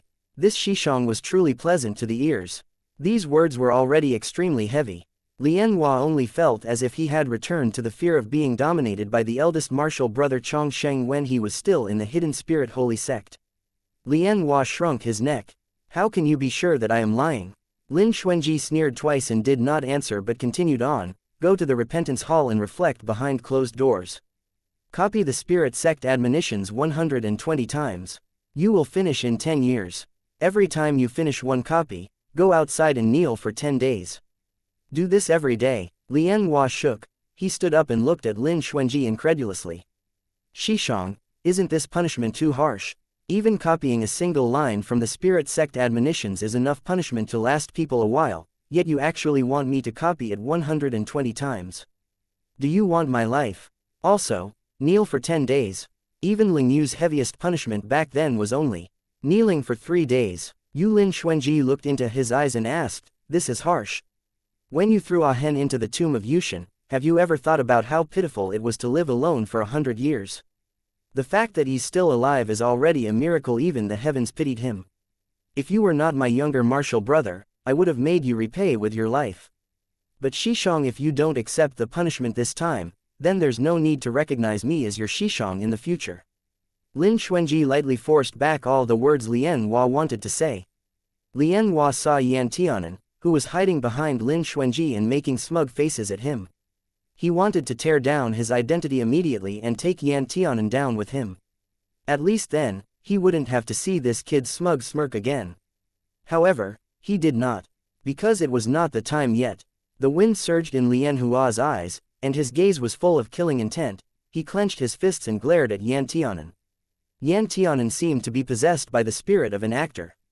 He tugged on the edge of Lin Xuanji's clothes and said, Dage, I'm scared, he's glaring at me. Lin Xuanji asked, do you want to double the punishment? Lian Hua gritted his teeth and said to Yan Tianan, fine, I'll take this punishment. Who's afraid of whom? Don't be too arrogant, just you wait. Yan Tianan, Ying Ying, he's threatening me. Before Lin Xuanji could personally drag Lian Hua away, Lian Hua shouted ah at the sky, then turned and ran towards the Repentance Hall.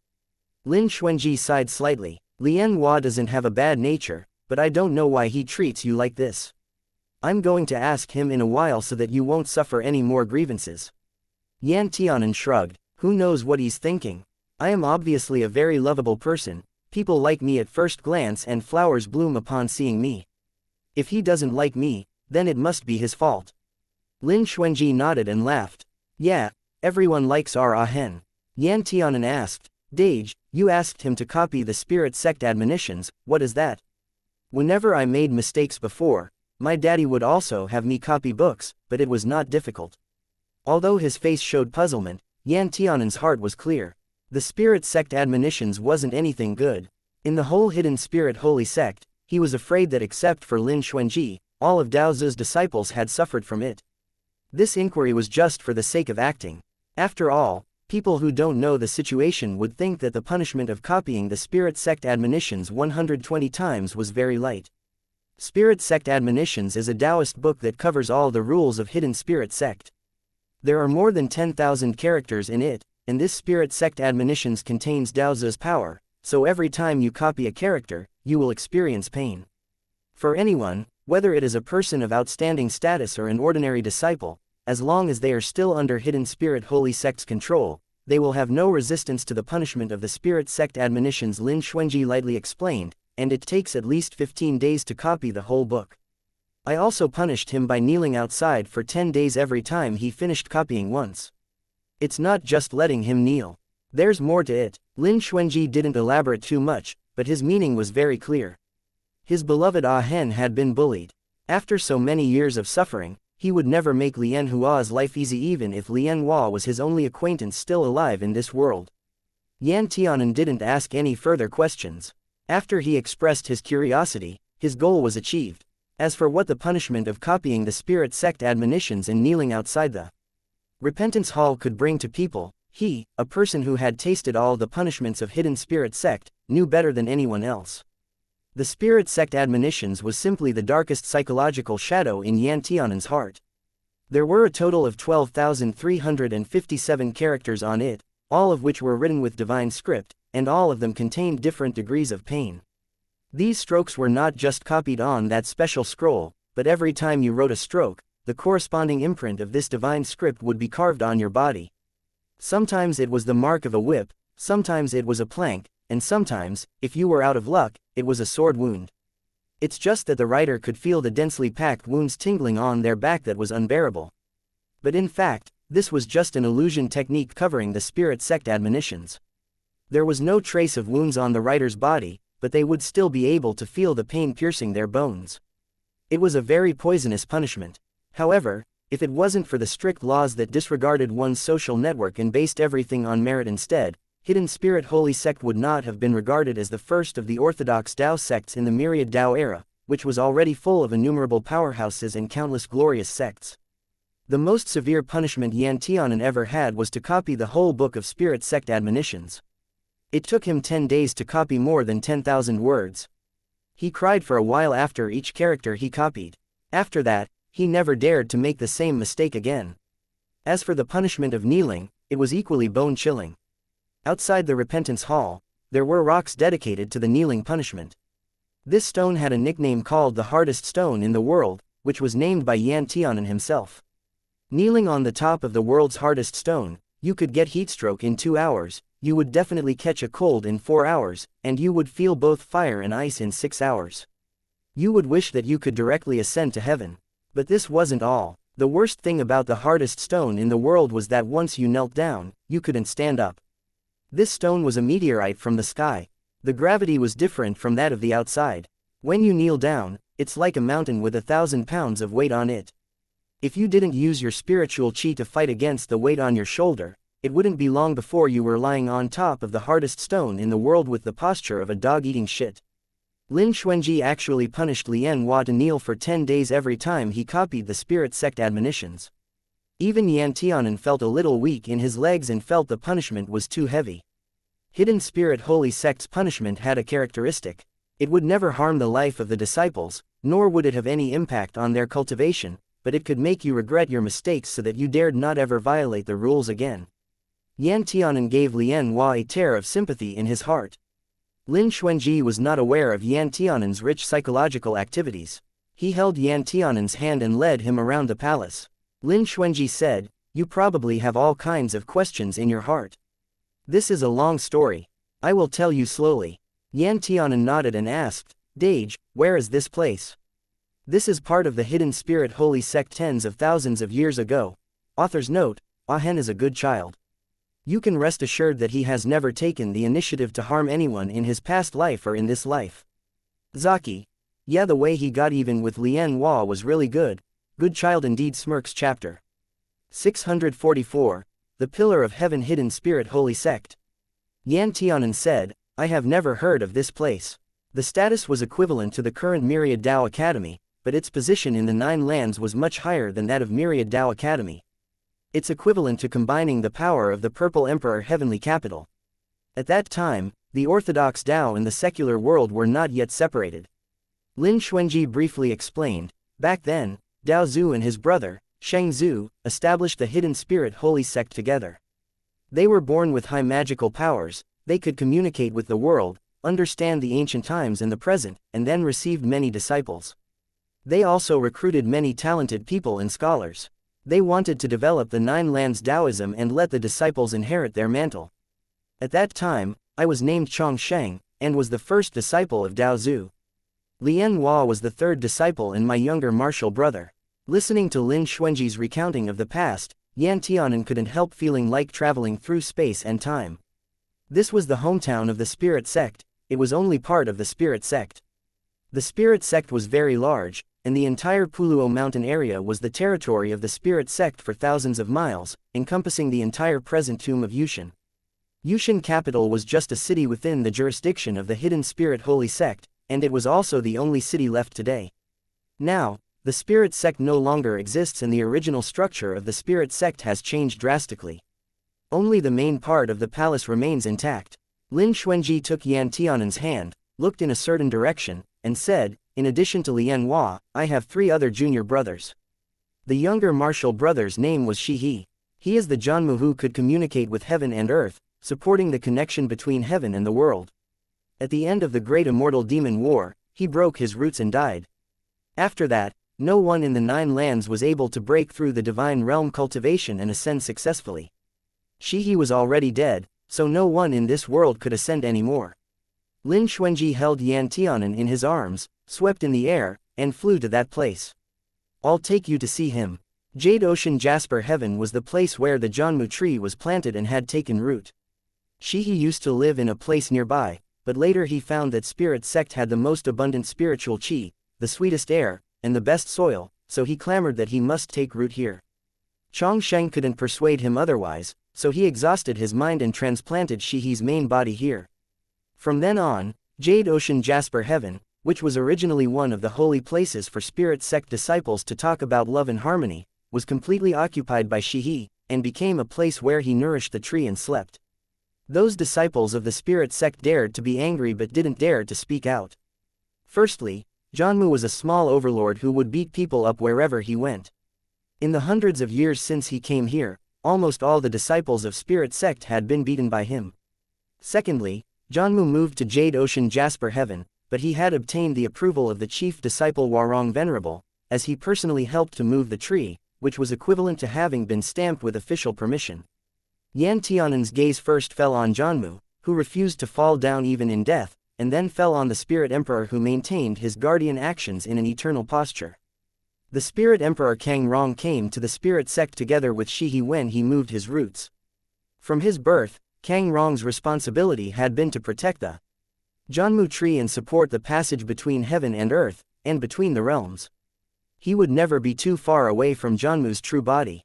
Speaking of which, Kang Rong and Shi He, they were the 2 closest to each other. They knew each other since they were young and eventually died together. From beginning to end, Lian Hua looked like an outsider. But Yan Tianan knew that the truth was not the case. He has the blood of divinity. Lin Xuanji looked at the handsome man with a snake-tailed body, and said, Lian Hua always thinks that Kang Rong always guards Jianmu persistently like a loyal dog, but he didn't know that Jianmu was personally planted and raised by Kang Rong himself. To Kang Rong, Jianmu was more like his own child. Kang Rong. A little starlight flashed in Yan Tianan's eyes. Is that the person coiled around the tree? Lin Xuanji nodded and said, Kang Rong is the Spirit Emperor. He was born to understand the voices of all living things, and he could talk to the 4 seasons. He was a true descendant of divinity. He and Lian Hua should have been Dao companions. Later, by all kinds of coincidences, they were separated. The marriage ceremony was not completed even until Kang Rong's death. I saw Lian Hua again after tens of thousands of years, and I only felt that he had changed a lot. He has indeed changed quite a lot. Lian Hua used to be a very gentle person. Although he didn't always play his cards according to common sense, his heart was clear without a trace of haze and dirt, and he was sincere when he treated Yushin Lingyu. As Chong Sheng was the head disciple, he had a lot of chores and busy affairs, so it was impossible for him to take care of Yushin Lingyu in all aspects. Shi He was another person who couldn't even take care of himself, let alone take care of the children. So when Chong Sheng was away, Yushin Lingyu followed Lian Hua. Lian Hua would hold him on his lap and tell him various stories about the origin of all things, the 4 levels of evolution, and the relationship between heaven and earth. All kinds of strange things, monsters, and demons. Among the 4 disciples, Lian Hua was best at healing. He liked saving people rather than killing and advocated peace.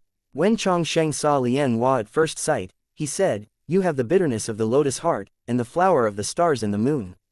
Therefore, Lian Hua was named Lian Hua. Nowadays, there was no longer even half of the gentleness on Lian Hua's face, and his hands were also covered with thick and greasy blood that couldn't be washed away. The pair of dark green eyes were not as clear as in the past, and inside them, the vicissitudes of life and thickness were too heavy to dissolve. Yan Tianan took a deep breath, calmed down his desire to pull Lian Hua further down, and asked, Dage, do you have other fellow disciples? Lin Xuanji's expression was sullen, and it took a while before he spoke. There were 2 other juniors. One of them killed his most respected person in this world, annihilated half of the spirit sect, rebelled against the orthodox Tao, and set off a sea of blood, causing the entire 9 lands to fall into a killing frenzy. His sins were monstrous, and not even dying 9 times over would absolve him. The other one died in the hands of the previous junior, and when he died, he was very pitiful. Now that I think about it, I feel sad in my heart. I've wronged him. When Yan Tianan heard this, he didn't know what he was feeling. The first person mentioned by Lin Xuanji was naturally Yushin Lingyu, and the other one was called Kangdi Fanglang. Kangdi Fanglang died in the hands of Yushin Lingyu. If he was given a chance again, Yushin Lingyu would still kill him. However, there was no doubt that Lin Xuanji seemed to like Kangdi Fanglang very much. In fact, it wasn't just Lin Xuanji, but with the exception of Yushin Lingyu, all the people of Spirit Sect liked Kangdi Fanglang, this half-devil who pretended to be pitiful and flattered to please others. From the time that Kangdi Fanglang first came to the Hidden Spirit Holy Sect and met Yushin Lingyu, Yan Tianan knew that he and this half-devil would not be able to live together peacefully in this life. Because Kangdi Fanglang was rescued by Lin Xuanji himself and brought him back with Lin Xuanji's own hands. Obviously, both of them had demon blood, but why was it that Kangdi Fanglang could get the sympathy and favor of everyone, but he was to be treated indifferently by those people, and then feared and shunned? He, Yushin Lingyu, couldn't accept this. Even today, Yan Tianan still couldn't accept this. He pursed his lips and asked, "Dage, why did your former Shidi do such cruel things? Is there anyone who has wronged him?" "No one has ever wronged him." Lin Xuanji's eyes were cold, and his voice was even colder. He said, "He is greedy, and his demonic nature was very strong. He lost his mind and never repented, not even when he died. There was simply no cure for him. I really regret that I didn't listen to Martial Uncle's advice and insisted on leaving him in the Hidden Spirit Holy Sect, so that I gave him the chance to slaughter the sect." Yan Tianan showed a smile that could not tell whether it was self-mocking or disgust in a place where Lin Xuanji couldn't see, and soon hid it again. In fact, he didn't care what Lin Xuanji thought of Yushin Lingyu. After all, that person was not him, yet he also wasn't him. He had already entered reincarnation. Now he was the second successor of the Qianyuan dynasty, the body of a half-demon, and no longer the solitary ghost Yushin Lingyu who climbed out of the dark abyss. He was a person who lived in the present. As long as he was safe in this current world, it was enough. The past could be buried in the past. Yan Tianan looked up at Lin Xuanji and said, "Dage, I like to hear you talk about the past stories. If you have time in the future, Dage might as well tell me more about ancient times." Lin Xuanji naturally agreed. Okay. Soon, Yan Tianan found out what Lin Xuanji had been doing in the past 100 years.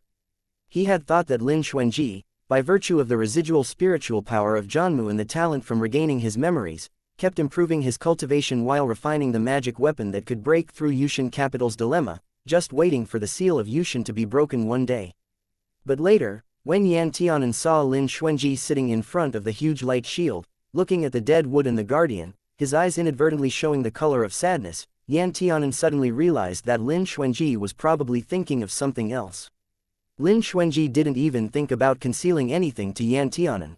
After Yan Tianan sat down beside him, Lin Xuanji said, "Actually, it is not difficult to get rid of the barrier of Yushin. I can completely open the seal of Yushin with my hands and let these people reincarnate right now." Yan Tianan was taken aback for a moment.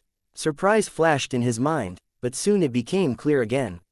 It could be broken, but he didn't break it, so there must be something holding him. Yan Tianan already faintly knew the reason, but he pretended to be puzzled. "What is Dage waiting for now?" "Waiting for me to refine a magic treasure that can protect the remains of these two souls." Lin Xuanji sighed softly, and said, "Does Ah Hen know what the shining cover is?" Yan Tianan tilted his head and looked at the light cover that covered the whole building, with a continuous flow of golden glowing light, and said, "Is it a barrier?" Lian Hua also thought it was a barrier. Lin Xuanji said, "But it is not." "Then what is this?" "It's the pillar of heaven."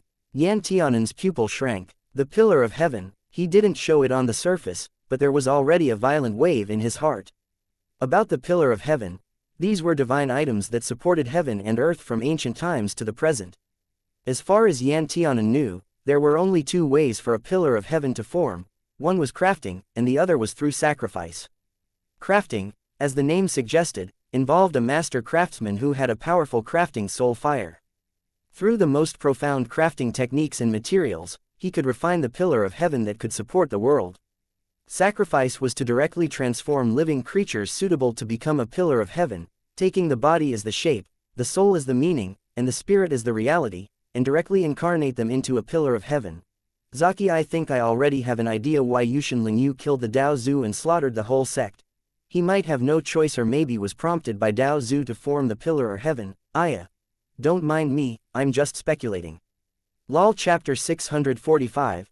I really blame myself. Yan Tianan may not know if there was anyone in the world who could craft a pillar of heaven, but he once saw, with his own eyes, someone with a special constitution, in unwittingly circumstances, being forcefully dragged away by those so-called benevolent, righteous and morally just gentlemen of the orthodox Tao to become a pillar of heaven. How heartless! And this pillar of heaven in front of eyes was obviously made by sacrifice. Yes, pillar of heaven. Lin Xuanji stood up and said, when I first entered Yushin Capital, I had already realized the reason Yushin Capital was able to become its own world and remain intact even when all the surrounding mountains collapsed was because the remaining soul and flesh of Janmu and Spirit Emperor were formed together and were protected by this pillar of heaven.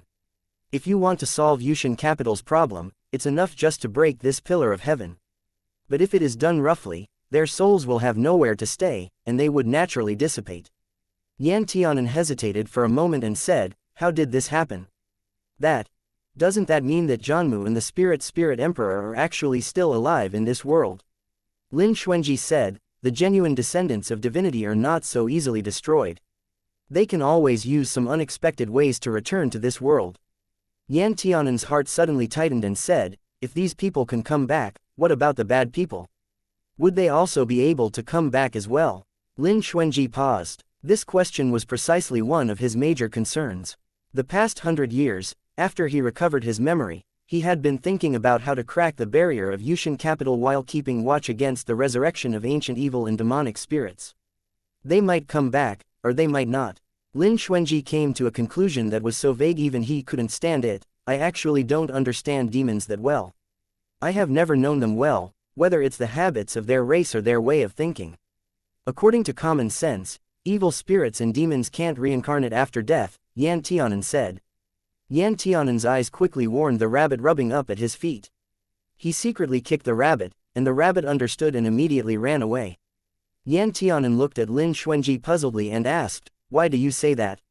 I killed Yushin Lingyu with my own hands. Lin Xuanji's beautiful eyebrows are pinched, and his brow was wrinkled. I can be sure that, normally speaking, there can be no reincarnation for Yushin Lingyu, and his death was a real death. My sword fell very quickly, and he had no possibility of using forbidden techniques to enter reincarnation. Then how did he reappear in the Yushin capital? Yan Tianan thought in his heart, reincarnation pill. It wasn't only ancient forbidden techniques that could make demonic beings force their way into reincarnation. The three major treasures of Hidden Spirit Holy Sect were all in his hands, among which was the reincarnation pill. The reincarnation pill was a kind of medicinal pill which Dao Zhu gathered for thousands of years, after planting rare and precious spiritual plants in the world, and then incorporating the reincarnation array. It had gathered the spiritual chi of an entire sparrow spirit vein, and refined with Dao Zhu's pill fire for hundreds of years before finally condensing it into a medicinal pill so powerful it was incapable of being ranked. Even if he was a demon, he could still keep half of his soul and be reincarnated like human beings. So in this life, he was a half-demon. Yan Tianan didn't intend to tell Lin Xuanji the truth, and he didn't want Lin Xuanji to have any speculation regarding Yushin Lingyu. Dage. Yan Tianan called him once and said, have you ever thought that the person who came back is not the demonic thing you mentioned, but some other person who should have died in the ancient war? Lin Xuanji looked at Yan Tianan with wide-open eyes and said, what you said is also possible. Everyone knows that the evil spirit Fuzhu is the mount of Yushin Lingyu. Therefore, people would naturally think that Yushin Lingyu is back. However, in ancient times, it was definitely not only Lingyu who could control Fuzhu. Yan Tianan smiled and said, this is it. How can a demon reincarnate?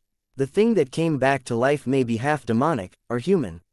Lin Xuanji said, this matter still needs to be investigated carefully.